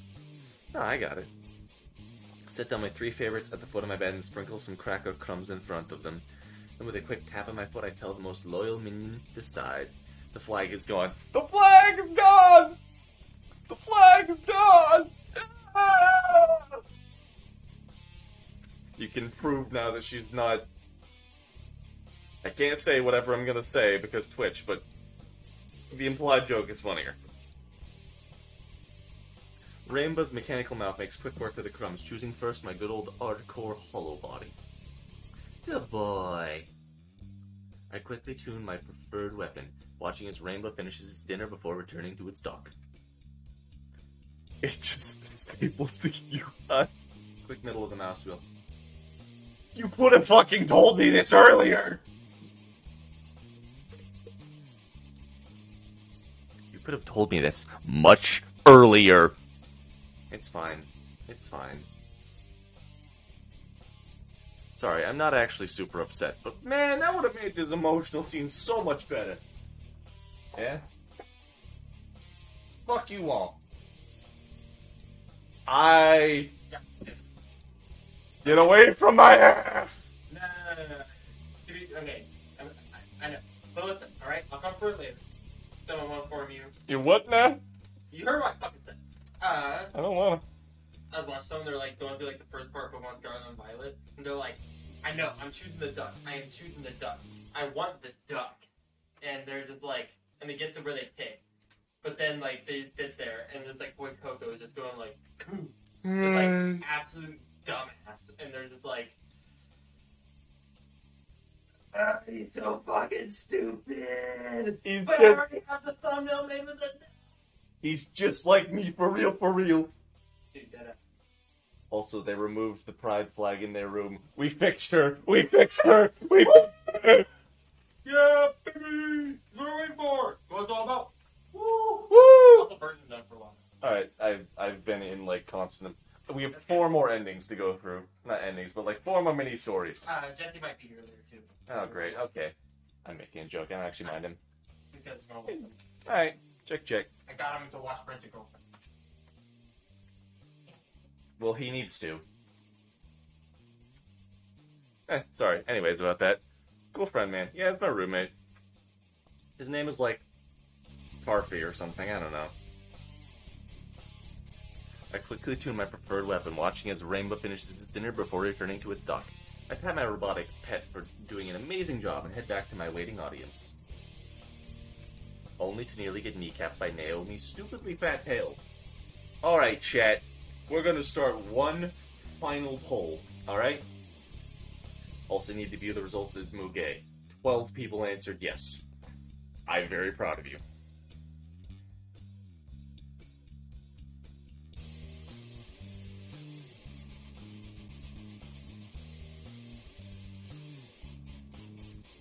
Alright, everybody. Here's the poll. No, stop. What are you doing? What Hey, are you doing? run What are them. you doing? What Bro, are you doing? don't gotta do this. What Also, are you we'll doing drink water. with your life? I will drink. Alright, everyone.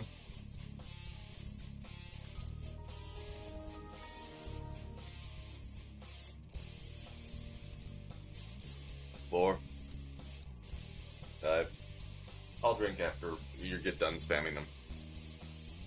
Who would even like a girl with such a disgustingly lardy tail? I was gonna use it anyways. I find our guys support one another. Yeah, I guess we do. Unlike me. What the fuck? She scowls. Are you trying to bust my knee, you stupid beige bitch? I didn't mean to. I was simply heading for the bathroom up here. Seeing that Chet and Marcel are currently using the other bathroom. She turns her nose and continues down the hallway. I'm half tempted to brain her with my beloved guitar. I turn and make my way down the steps. Alright, we're gonna take some more drinks now, because it's done spamming.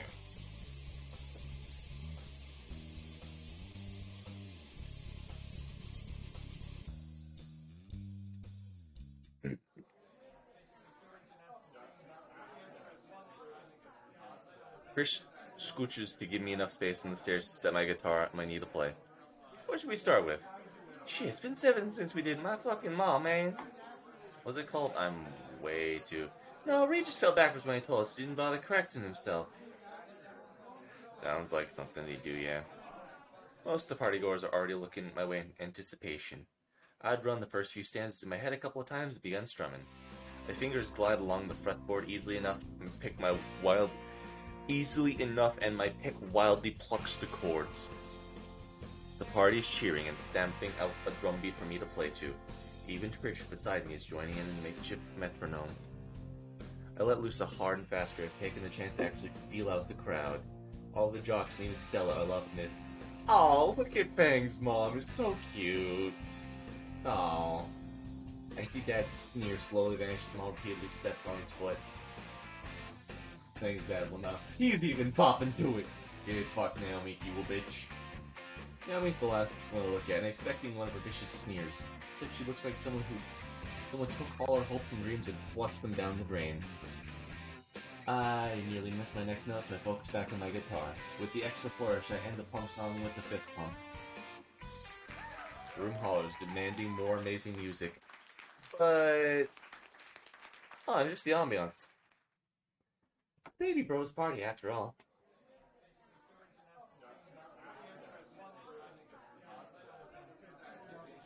With the spotlight and Nazer now, I decided to sit back on the stairs. Still gonna play. Think it's something slower now. Pitch a fit if they start a mosh pit. We chuckled together, my fingers now lazily strumming a mellow tune for the party. Simple song, one I've learned perfectly from Granny. So perfectly I look out as everyone else chats and enjoys the calmer atmosphere. Azer and Chet have started an arm wrestling. That's not how you arm wrestle. That's not how you arm wrestle! Stella and some of Azer's old teammates are talking like crazy about something. And it's like wrestling. No way, that sounds stupid. Yeah, spaceships are wrestling. Yeah, it's really cool. Totally is, bro. We marathon it every weekend. Wait, his voice is machoed. Yeah, it really is, bros. We've marathoning it every weekend. It's so cool. The jocks start jeering and tossing their solo cups at him. Giving Nazer one chance to finally win. He won. Yeah, it's an anime, bro. Both Chet and Nazer sheepishly hold their hands beside their head while Nazer gets showered praise. Nemi ducks under his other arm and embraces him, rubbing muzzles together. Wait, no, that didn't happen. Only Naomi did the nuzzling. Nah, those two are a whole room away. Probably didn't see it right.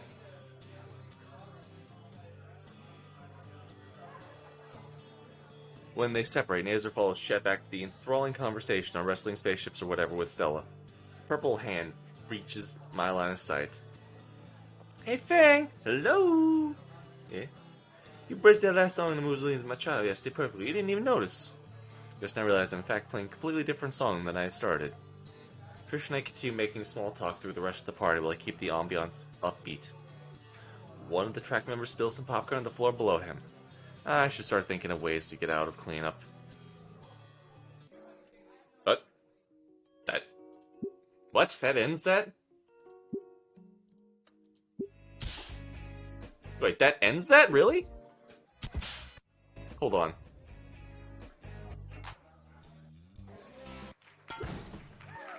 Oh, that ends that. Okay, okay, I thought that I just did something. Bah, bah, bah. I find myself worrying more and more. With the night coming to a close, everyone begins to leave Nazer's home. Ooh, Naomi's POV. I'm gonna have to do a lot of voice acting. And his old teammates give him congratulatory hungs and back pats on their way out. Even Chet and Stella, who were last to leave. Don't think you're getting out of cleaning, Missy. Ugh. I frowned a little. After all this time, she still argues with her family. It's always taught to respect my elders by my parents. Naomi, dear, you don't have to. I insist, ma'am. I was the one to suggest the party, after all.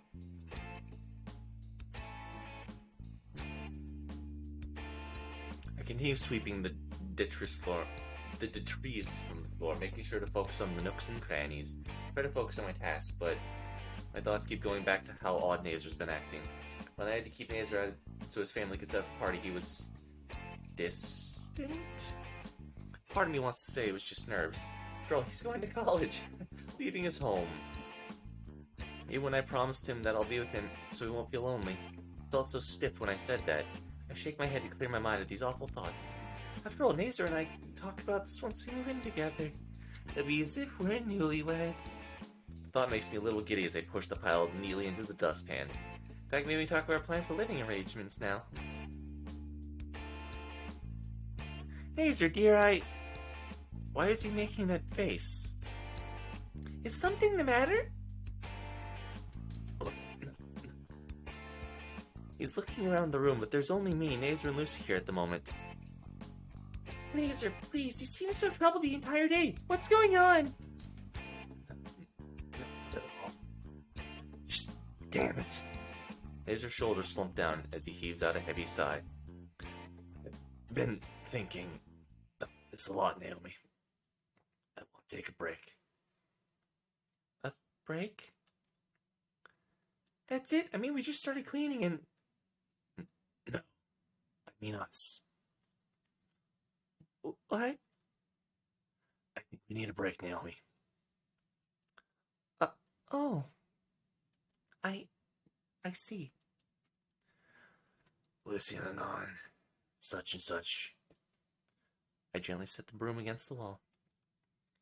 Yeah, a break. I mean, I want to tell you sooner, but I understand, Nazer. After all, you always have the best ideas. wait, Naomi. God damn it, Nazer.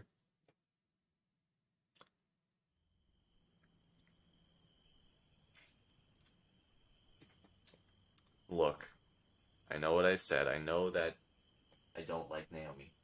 Trust me, I never have. This kind of hurts. I slip out the door of Nazer's house. A break? Break. But why? I've done everything right? Been the model girl.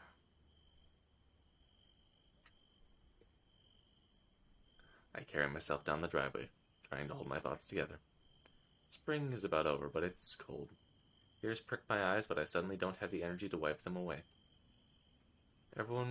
Everything was going wonderfully, but now it's come shattering down.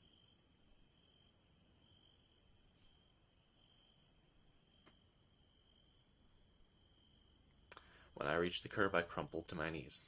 Can't even focus on a single calamitous thought with so many firing through my head. Thought of being away from Nazer, just of things just ending. I cried.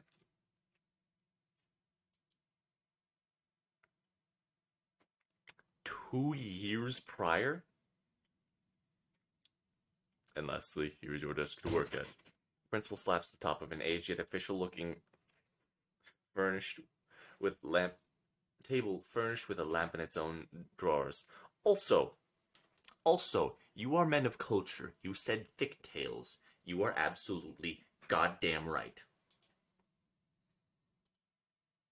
You are absolutely goddamn right.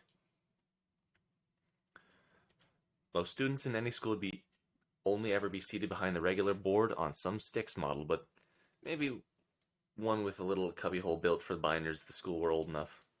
But here, I am one of the lucky few. Thank you, sir. I should feel a lot more excited about winning the election, but Naomi. Uh-oh.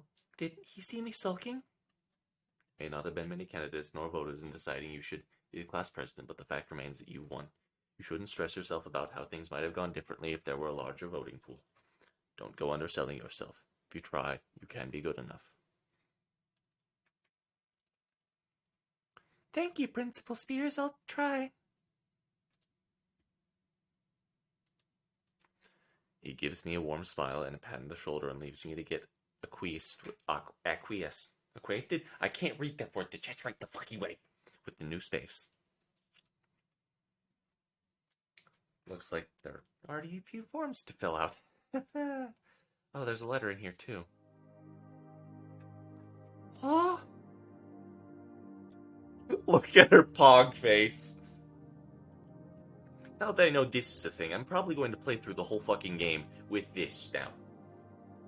Because goddamn, there were some great shots in here that I wish I could have, taken screenshots of. it's addressed to me specifically? Oop, I said that out loud. Good thing there's nobody here.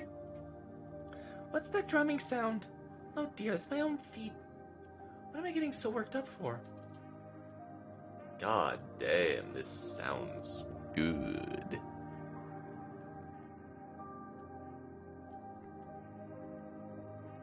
This is probably just a letter of congratulations. In the images folder of the game, you can grab every screen. Yeah, but can I grab every character in every screen? I'd have to manually do that, it's the problem.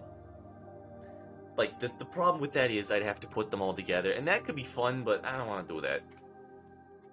I also probably won't put that much effort into it. Leave the game as it is. Not that anyone other than Spears would ever care about... Dearest Naomi. Is this a joke? Who would... My eyes traced the paragraph multiple times before I realized I haven't actually been reading it. You can get all the sprites. Yeah, but I'd have to put them together. Then all of a sudden, it registers at once. There's a loud squeal that echoes through the hallway. Oh wait. I cover my lips and feel my entire face heat up.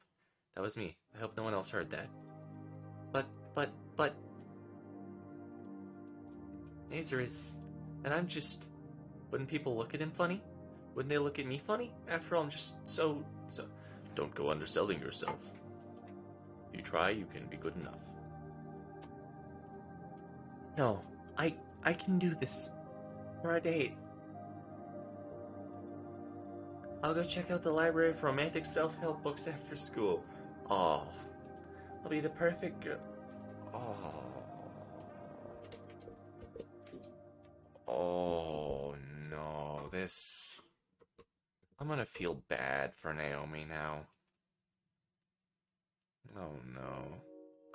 Oh, God, no.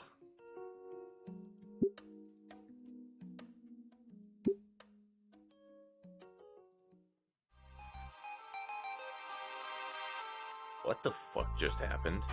1 second, Nazer and Naomi were... Now I've got a crippled brother looking more lost and confused than ever. And little Miss Perfect Life crying like a crybaby outside my house. Maybe I should... Nazer, for once in your life, do the smart thing and shut up. I wince as I see Nazer recoil at my harsh words. I can't fall back into bad habits now. Think, Lucy, how do you unfuck this fuck up? I look out the window and watch Naomi continue wailing. Even though I despise the idea, Naomi needs someone to be there for her and support her now more than ever. With the thought of what I'm about to do, I realize just how much Anon had really done for me. But god damn it, I really don't want to. Turn back to face my brother, who looks like he wants to jump from our house's roof. I'm gonna go try and calm Naomi down. Stay here, finish cleaning. Nazer nods and takes up the broom Naomi set aside, distracting himself by sweeping up the rest of the trash on the floor. Easy part done. I take a calming sigh and walk out the door to the wailing idiot trying to wake up the whole neighborhood.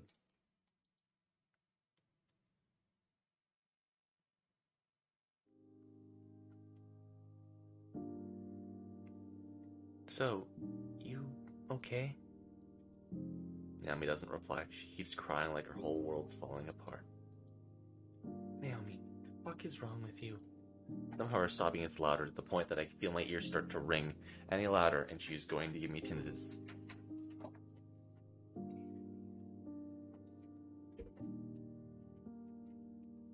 Damn it. Naomi, get a fucking grip.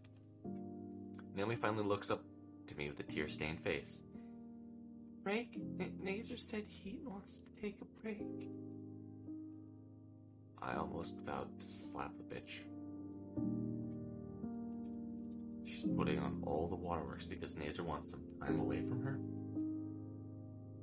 And? Mammy, who had still been lying on her knees at this point, scowls at me with a face full of fire and fury before rising to her feet. What do you mean, and? Nazer and I are the perfect couple. He's the perfect boyfriend, I'm the perfect girlfriend. We're supposed to have the perfect life together. What if he wants to take a break? Naomi buries her face in her hands and sits down on the curbside. Thankfully, she doesn't burst into more wails, which is an improvement. It is an improvement. Shit, why am I the one who has to fix this mess? Probably the least qualified person when it comes to relationships. Still, not like Nazer's going to be any better at this. I guess it really comes down to me. I sit down next to Naomi on the curb.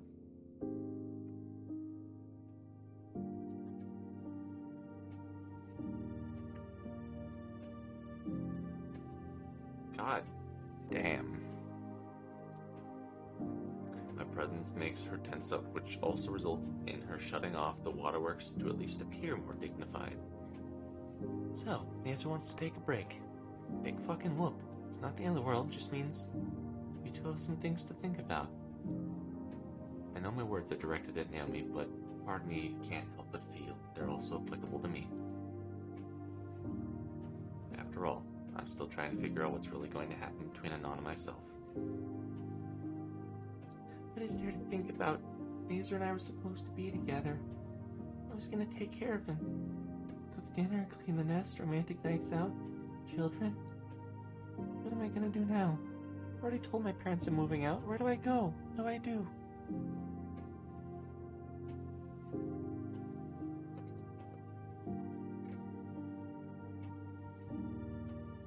I find myself scowling at Naomi's words. So this is what this shit's about? Your perfect little plan falling apart? You haven't changed, have you? Naomi's head snaps towards me, her eyes baleful and teary as she glares daggers. Excuse me? What's that supposed to mean? You heard me. I mean, you were. And if you keep this up, you will be a total fucking bitch till the day your ass turns back to dust. Naomi's brows furrow. She grits her teeth so tightly that for a second I think she's going to make her gums bleed. Fuck you, discount rag guitarist. Insult me all you want. You know I'm right. Nazer and I are absolutely perfect for each other. Not like you with your in the on. This asshole, she's lucky I don't have anything blunt I can use to beat the shit out of her. Cross my arms to give Naomi a flat look. Perfect for one another. I'm not the one with a broken relationship after a single fucking night. Me and Anon, yeah, we fight, but we'll always come out of it stronger. We're taking a break. That doesn't mean our relationship is over. Unlike yours. At first, Naomi gives me a look of absolute rage. Her hands curl into fists and face turns a bright red. That expression doesn't last long as her eyes again fill with tears and her shoulders slump. Why? Why what? Why talk to me? If you hate me this much, why are you wasting your breath even acknowledging my existence? Oh, fuck. You really get a rise from kicking me when I'm down, when I'm at my lowest. Do you want to hit me again like we did before prom? You offering? I can't oblige. I give Naomi a smug grin in an attempt to liven the mood a bit, but my attempt at humor goes completely unnoticed. She only stares at me with absolute contempt. Naturally, I glare right back at the bitch. Still seeing Naomi like this, seeing Naomi how she is now, part of me can't help but pity her. At the back of my mind, I remember a certain memory, one that I'll always treasure. All that matters is her. I sigh and let my anger fade away. Anger isn't going to do anything right now. I'm not here to kick your ass, even if you deserve it. I look towards the window and see Nazer still sweeping, his shoulders hunched and wings drooped. God damn it. Nazer's kicking himself for this. You know the kind of guy he is. At least you should. But he worries. He always worries. Constantly. He can't help himself. It's like my words are stabbing Naomi in the heart as she starts to shrink more and more. I think it's how he shows he cares. He's willing to take everyone's issues and ignore his own. But he said he wanted to take a break. You had to put him up to this. You home wreck. I can't help but roll my eyes at her words. God, you're so fucking stupid. No, I didn't put him up to this shit. I didn't even tell him that I and Anon went on break. Nazer, did you actually tell him that you set me and Anon up from the very start? The dumb bitch blanches at that. Nailed it. It's another thing about my brother. He can be stupidly dense. He probably didn't even know you're trying to move in with him. How did you know? Called it. You and your plans. They kill you to just, I don't know, fucking get someone. Honestly. Naomi sags and whimpers. I was going to move in with him, go to the same college, graduate together. It would have been perfect. I facepalm at her words. Perfect this, perfect that. I can't fucking stand your bullshit anymore. I stand up and for once look down on the salmon-toned asshole. For fuck's sake, get over yourself. You're not perfect. Excuse me? Naomi stands up, her previous sadness supplanted by anger. I'll have you know I've dedicated my whole life to being as perfect as I can. That's complete bullshit and you know it. Before you and my brother started bumping uglies, you were just some meek, nerdy bitch. Mostly harmless, but you became whatever this is. I motioned to her whole being. You became a bossy, Machiavellian, perfectionist bitch who plans on top of plans like you're some kind of chess master. You never actually cared about Nazer in the first place, did you? You only wanted him for the prestige it would bring you. Fuck. Ow. I could feel a searing heat on my cheek. Surprised she had it in her, actually. Naomi isn't looking me in the eyes, but she's huffing as she cradles her hand to her chest. I love Nazer. He actually cared about a useless girl like me, so I had to become his perfect girl. I rub my cheek and do my best to keep my temper under control. Though I want to, jumping on top of the bitch and beating the shit out of her is not the answer right now. Does a perfect girlfriend intentionally try to secretly manipulate her boyfriend's family without even telling him? Naomi's breath hitches. How do you think Nazer would react to finding out what you did? Naomi shuts her mouth as fast as she opens it. Probably wouldn't like it, would he? Aaron fucking Ham is just too protective of my stupid ass to approve, and he clearly did care about you too. It wasn't even that you didn't care to know how Nazer felt. You knew and actively disregarded that information. Shut up. No way, I know. The dumb bitch shifts her head to the side, trying to hide her eyes. Can't you just let me grovel here? Yami's words are coming out haphazardly. It's clear that she's having a hard time forming thoughts. She's already pretty fucked up, but she needs to hear what comes next, even if it hurts. You know what the problem is, Naomi. You've stayed stuck in your own little world for your own little plans, thinking that everything you do is always going to turn out like you planned. Well, guess what? The world doesn't revolve around you. You are not the only person in the world. Naomi raises an eyebrow at first. It then grimaces before fixing me with a look that I can only describe as disgust. Yet, as the seconds tick by, Naomi's expression changes. Her grimace slowly vanishes, replaced instead by a 1,000-yard stare. You're right. I haven't changed. She grabs hold of her head and once more falls to her knees. Ever since I stopped being meek and obsessed with perfection, the point I became someone I wasn't. Did I work hard to get there? Yes. Should I have worked hard? Should I work so hard when it led to where I am today? I don't know anymore. All I know is that, aside from your brother, nothing ever really made me happy.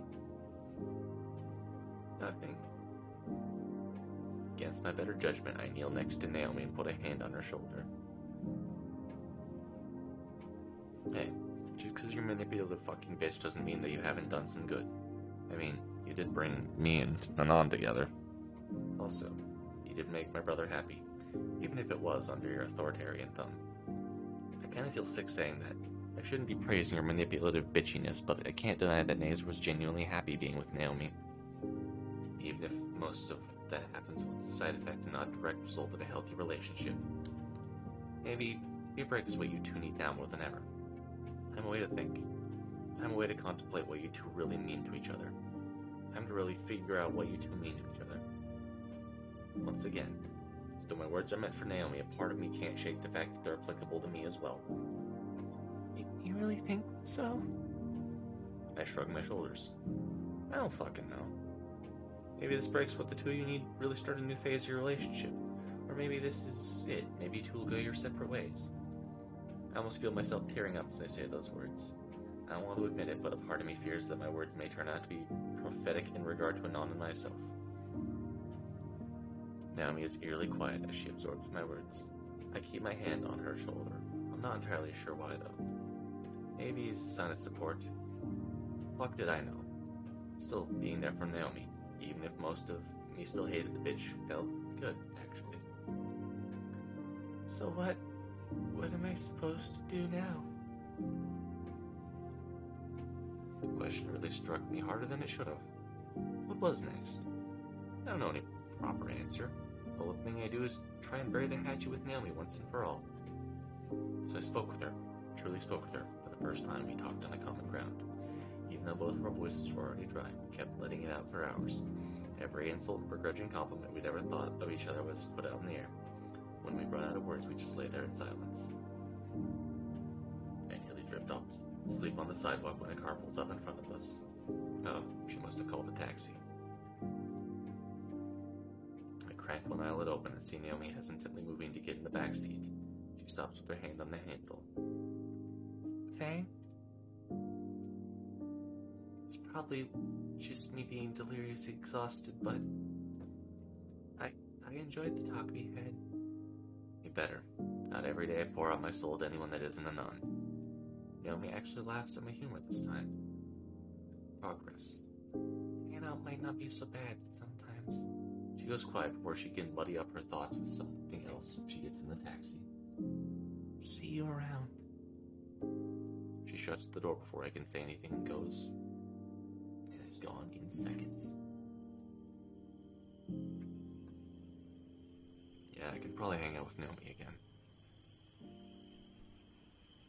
I need to get up from this curb. A few of my feathers had bent and gotten stuck to the concrete from being pressed to it for so long. The door was still unlocked, luckily. Good thing I don't live in Skin Row. That place would probably be down to the foundations by now. Dragging myself up the stairs, I remember Naomi and Nazer didn't even really get to say goodbye. He took it about as well as I expected. Because he made a lot of music coming in from his room, he's still upset. He'll probably stop crying by the time he's leaving in a few days.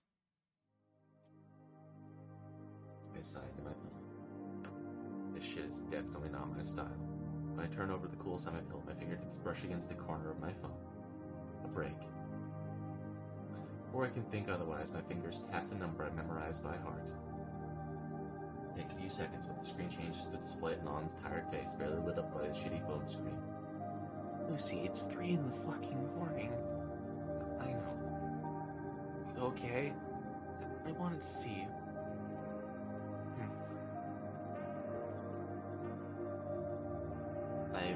I'm going to say this as best I can. I actually feel sorry for Naomi. I actually feel sorry for Naomi.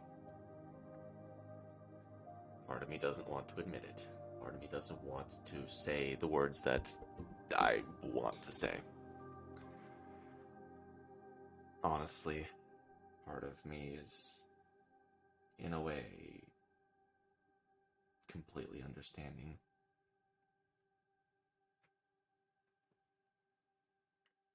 I didn't legitimately hate her. I know all the insults that I threw at her were just shit slinging, and that I really didn't want to do any harm. I know I went in that whole Knightley Bateman story, but really,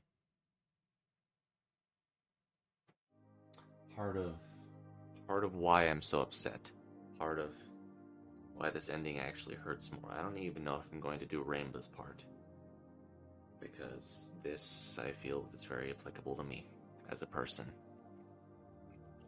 Most of my life, me living the way I've lived, in complete apathy, just trying to shirk by, in complete, I don't know how to phrase this, disregard for my own self. I've been manipulated by people. I've been hurt. And I could have been angry. I could have been upset with them.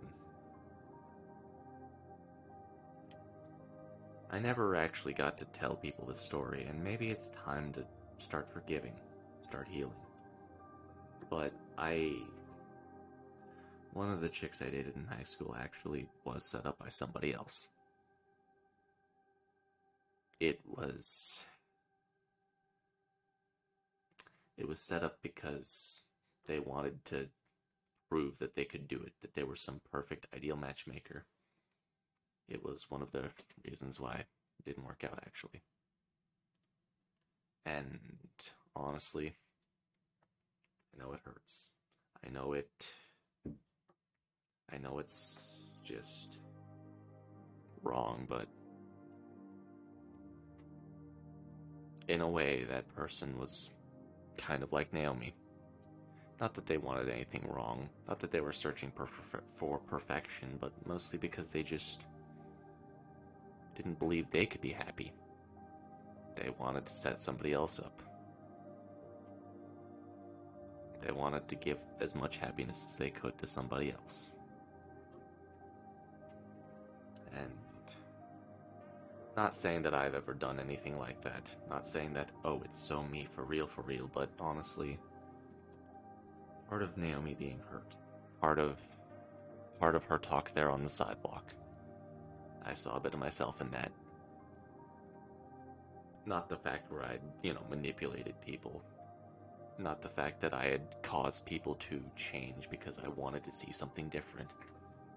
Because sometimes I just try and improve things too much, in a way. Sometimes I take a look at somebody. God, I'm gripping the rubber dog tags right now. I work my ass off trying to... Yeah, that's a good way of putting it. Sometimes I mess with the wires. I overcompensate, and I'll even push myself to stupid fucking means just to try and be the perfect person for somebody. Most of the reason why I'm trying to heal anymore, most of the reason why I'm working on improving, is because I now realize that I can't... There's a certain amount of me that I have. I can't keep pushing myself to be the best possible person anymore. I just have to be good enough. I can't rely on trying to be some perfect creature. I can't rely on always just doing more to try and, fix things. I see myself in Naomi as a person who desperately just wants to be cared for. Give everything for somebody that they believe would help them, but I don't know. It just kind of hurts because I so desperately want to be loved. I want to be I want to be held and told that I'm good enough for simply trying. But I'm not giving up yet. In a way, I need to improve, and in a way, I need to forgive myself. Not for anything I've done wrong, but knowing that I can be both good enough and not good enough at the same time. Knowing I've done too much and not enough is a weird conflicting feeling. God, this music is very poetic. I need to learn to forgive myself before I can truly love somebody else. Because I can love an imperfect person, but I can't love an imperfect me.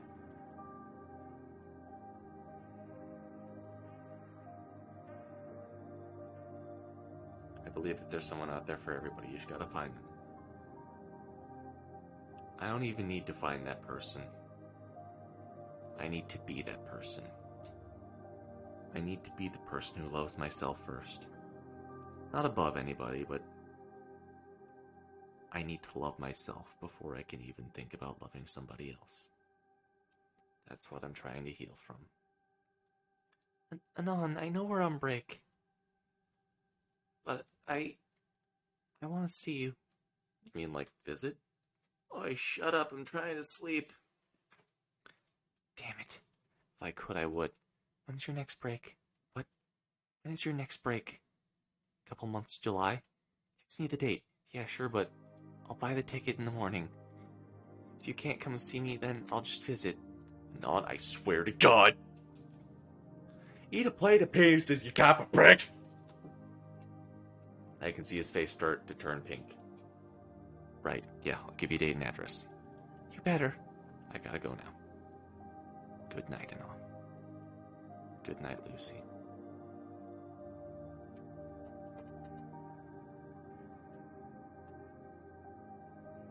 My screen fades to black and I drop my phone onto my sheets. I love you. It's just a break after all.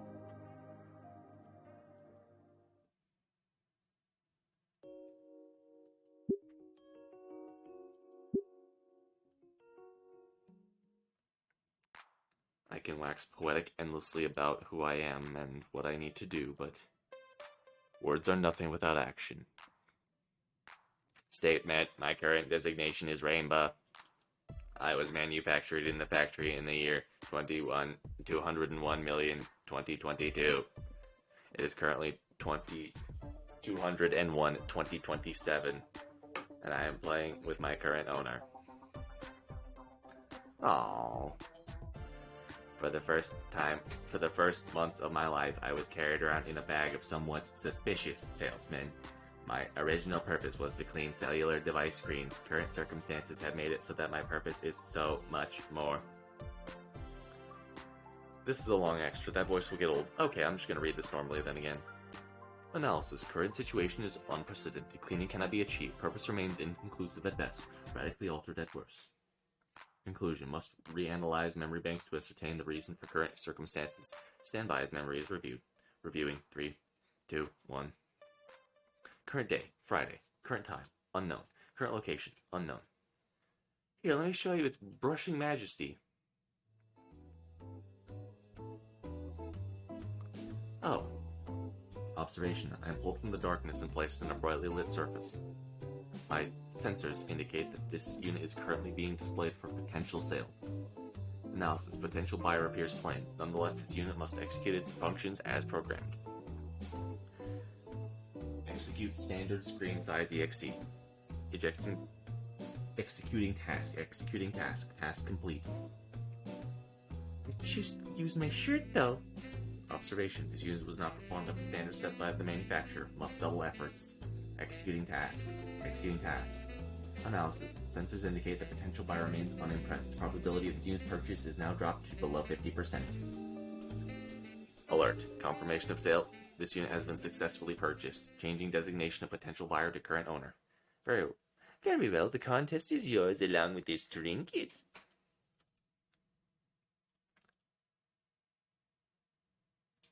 Observation inconclusive. Memory file does not provide information necessary. Conclusion, continued review of memory banks required. Memory reviewing in 3, 2, 1. Current day, Sunday. Current date, February 16th, whatever this day is. I'm going to stop reading the locations and days. Statement, current owner has finished external modification to chassis. I think that does it. I just need a real name. Observation, visual sensory, particularly observed. Current owner does not seem to realize this. I can give you a proper angry name. It'd fit with your new color scheme. Observation, current owner seems to vocalize his thoughts. Nah, they aren't really a thing anymore. Current owner is examining a large collection of disc cases. This is the first time he has done so. Oh, how about Rainbow, since you do have that new railgun now? Execute. This unit designation is now Rainbow. Observation conclusion. Current owner has a strange fondness for inanimate objects. Notation made. Continuing memory review. 3, 2, 1. Current day, Monday. Current date, whatever the fuck this is. Current location, domicile.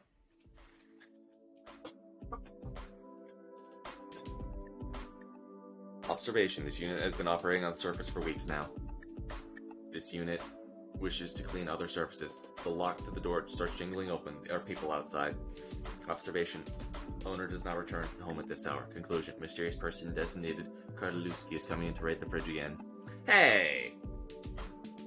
Owner enters with another person. Owner appears to be in distress. Consideration. Execute potential malware labeled Rules of Nature. And they run when the sun comes up. The other person takes note of my presence. Is this the phone number you brought a while back? You actually kept that thing? Observation. Second person is recognized. They were with the current owner when this unit was purchased. Yeah, can you feed him? With this box of cornflakes? Yeah, 2 or 3 will do. Observation. Second person has dropped some toasted flakes into my designated cleaning area. Initiating subroutine. Mealtime.exe. Gotta run when the sun comes up. You're such a dweeb, Anon.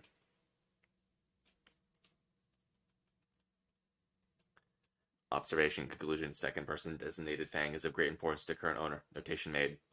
Continuing memory in 3, 2, 1. Current day, Thursday. Current date, December 24th. Current location, domicile. Observation. Owner returns home holding a large number of foreign objects. Fang follows close behind. One such object he lays out on the floor. See, it really does tie the room together. Owner has opened another of the boxes he brought in, laid the contents on top. Observation is a cleaning unit similar model in mine, but on a larger scale. Surely it is unable to be precise as this unit. Hey, Rainbow, friend of ours got you a friend. Let's call him Mark II. Message from unit, inquiry to leadership. Confirmed. Response, unit is designated Mark II. Fast forward, memorying segment.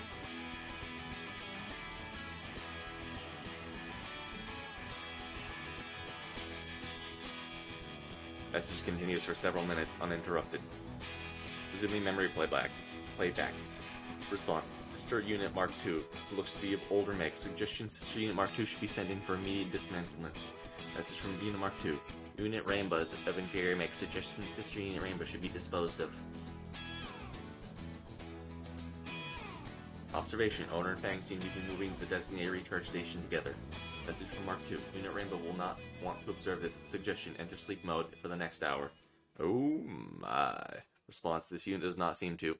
Observation. Current owner and Fang seem to be discarding chassis. Perhaps they are undergoing. Initiating sleep mode.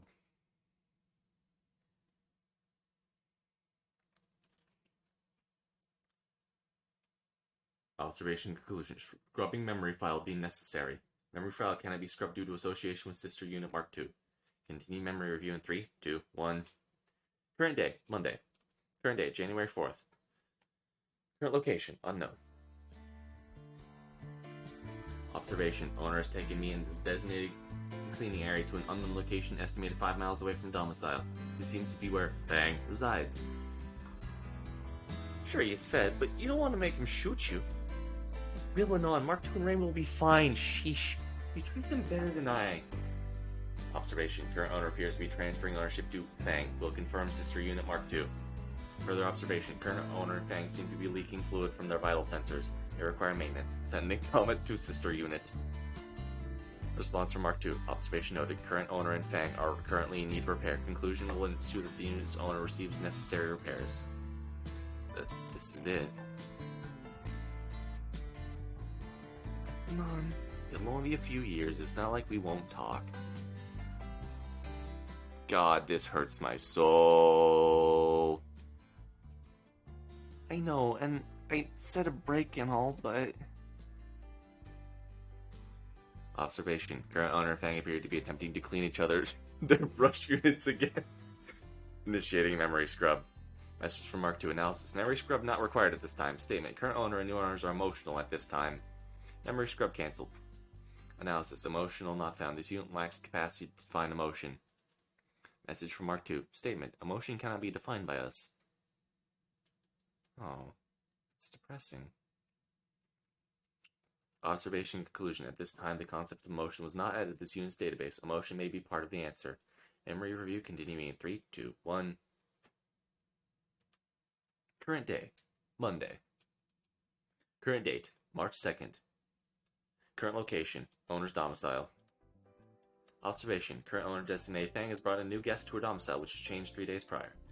Owner's guest is unknown variable. This one does not feel secure around. Unit cannot pinpoint reason for breach in security will ocular sensors due to the obscurity of current location.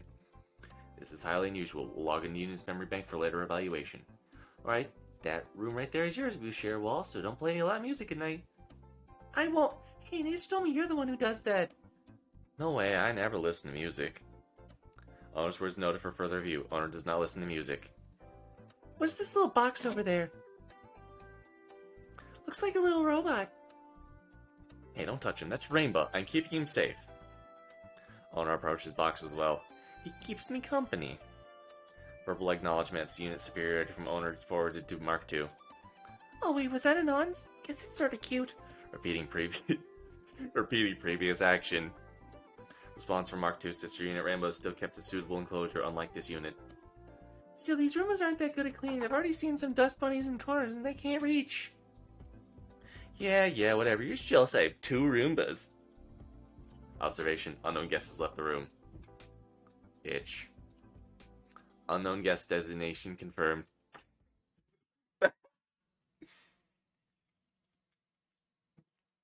Observation conclusion. Verbal acknowledgement of unit superiority from previous owner and bitch.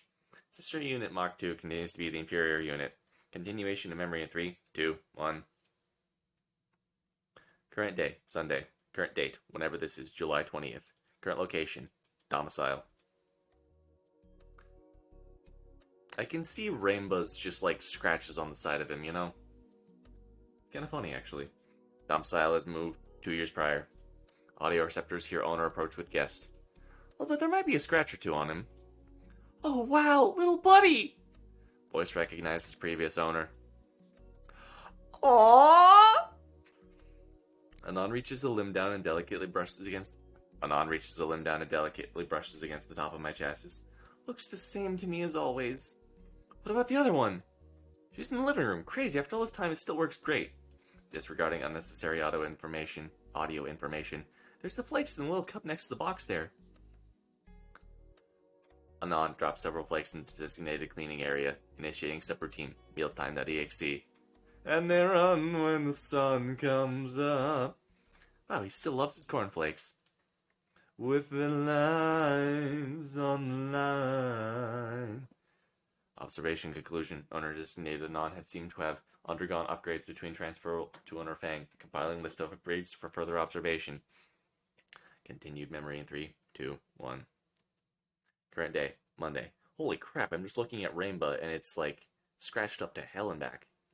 Current location, owner domicile. Memory review complete. Conclusion, inconclusive. This unit is unable to find data to extrapolate an explanation for its current situation. Furthermore, this unit has come to find that an explanation is not needed. Regardless, this unit shall continue to execute its new modified functions as set by owners. Observation, optics obscured by newest owner. They appear to be holding a plastic imitation of a keyring. Warning, minor damage to chassis.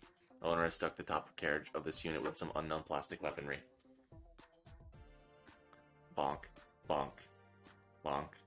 Analysis. Possible stratagems. Analysis complete. Executing evasive maneuvers. Maneuver successful. Current location. Beneath the drawer.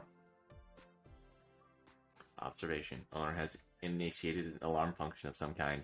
Message to Mark 2 inquiry. Unknown alarm from owner. Anon and Fang are currently executing functions elsewhere. Response from Mark 2. Execute newest function installed by owner Fang. Returning to owner. Execute lullaby.exe.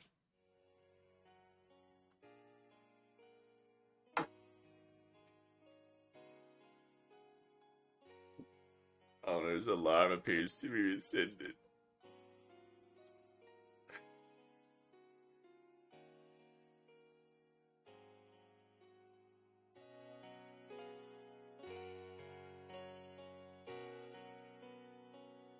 What's that?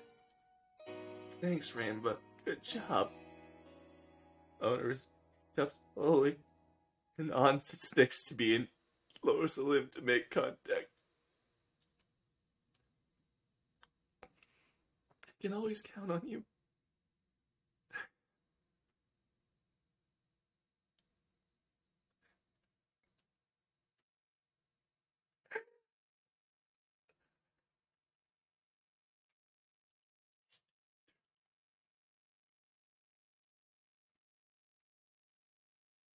Fucking shit, dude. Fuck, man. Oh, shit, dude. Oh, fuck, dude.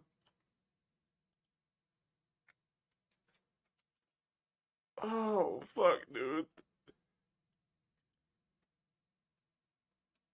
Oh, my God.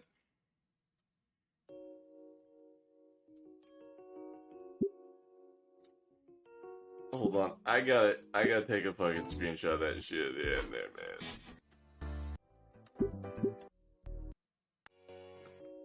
Fuck. Fuck, dude. Hold on. Hold on. Could I still just click the fuck shit? Okay, hold on. I can't time this well enough. I have to.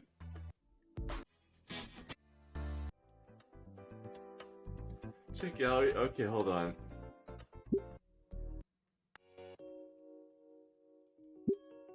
How did I do that? How do I do that? Oh, in the game itself. Okay, hold on. Give me a minute. Give me a minute. Oh, god damn.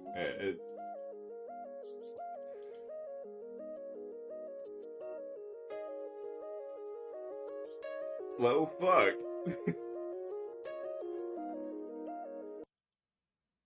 Well, shit, man.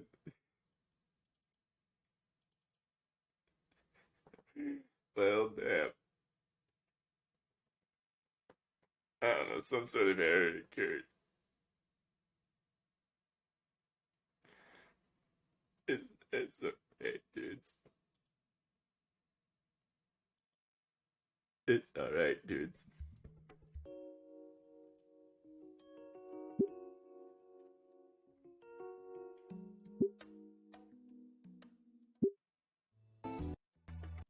Hold on a second, I gotta get to that end scene and just...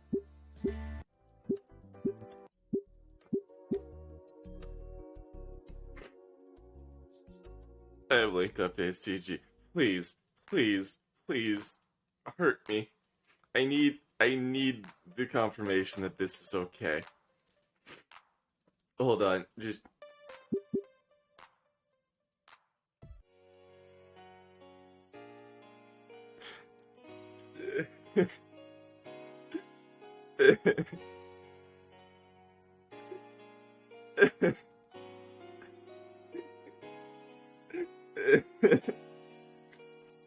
God damn, I'm ugly crying. I ain't even hide this anymore. Fuck, dude, this.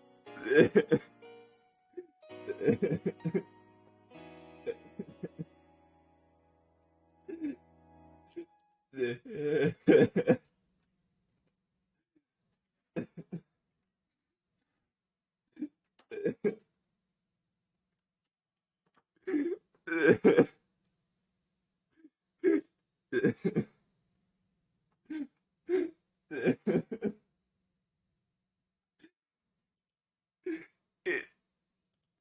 it's so beautiful.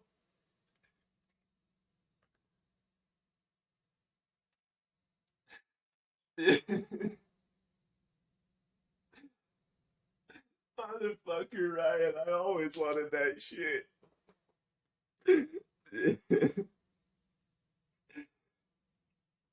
Just as the title of the stream goes, I want to save everybody. So thank you all. Thank you all so much for watching.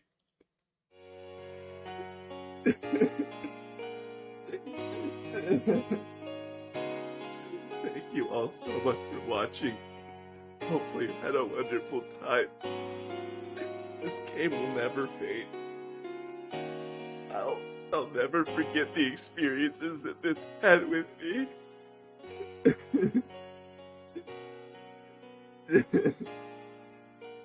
Wherever you go, whatever you do out there in the big blue under, stay safe, dreamers. I'll, I'll see you, stars. Hi.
I'll, I'll see you all, stars.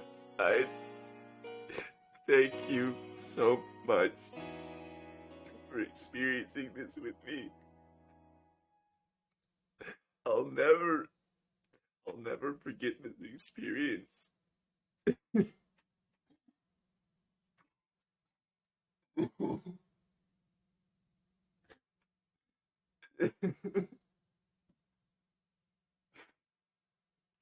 Like I said at the beginning of the stream, I've always been a fan of happy endings. I've always been a fan of everything working out. This is what I seek. This is what I hope for. This is who I eventually hope to become.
It hurts.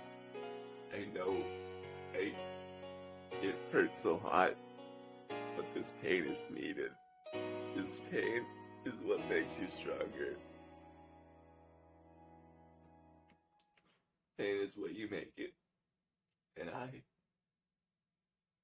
I need to be better. Not for everyone else's sake, but for of my own. Please. Please. I know. I know that. I know that this is going to sound more hollow than ever. But take care out there. Stay safe out there, dreamers. I don't know what the world has for you.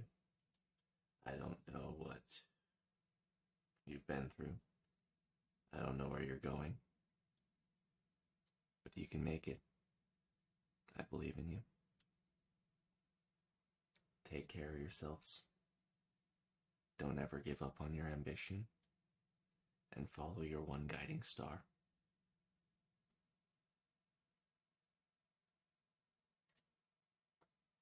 See you, Starside. I love you all. And good night.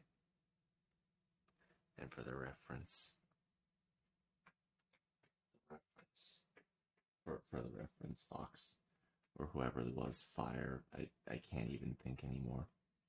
I don't even remember what your name was, but you know what?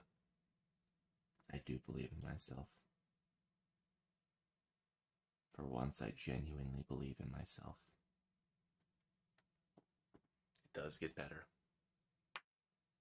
I can heal.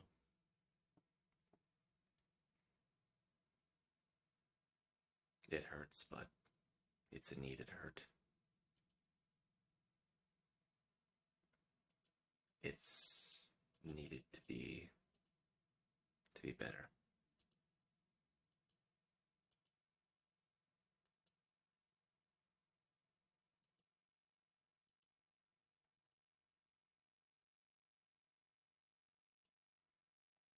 I will not let the rot consume me. I will be better. Good night, dreamers. See you, Starside. And yeah, I'm making some hot cocoa. Good night, and I love you.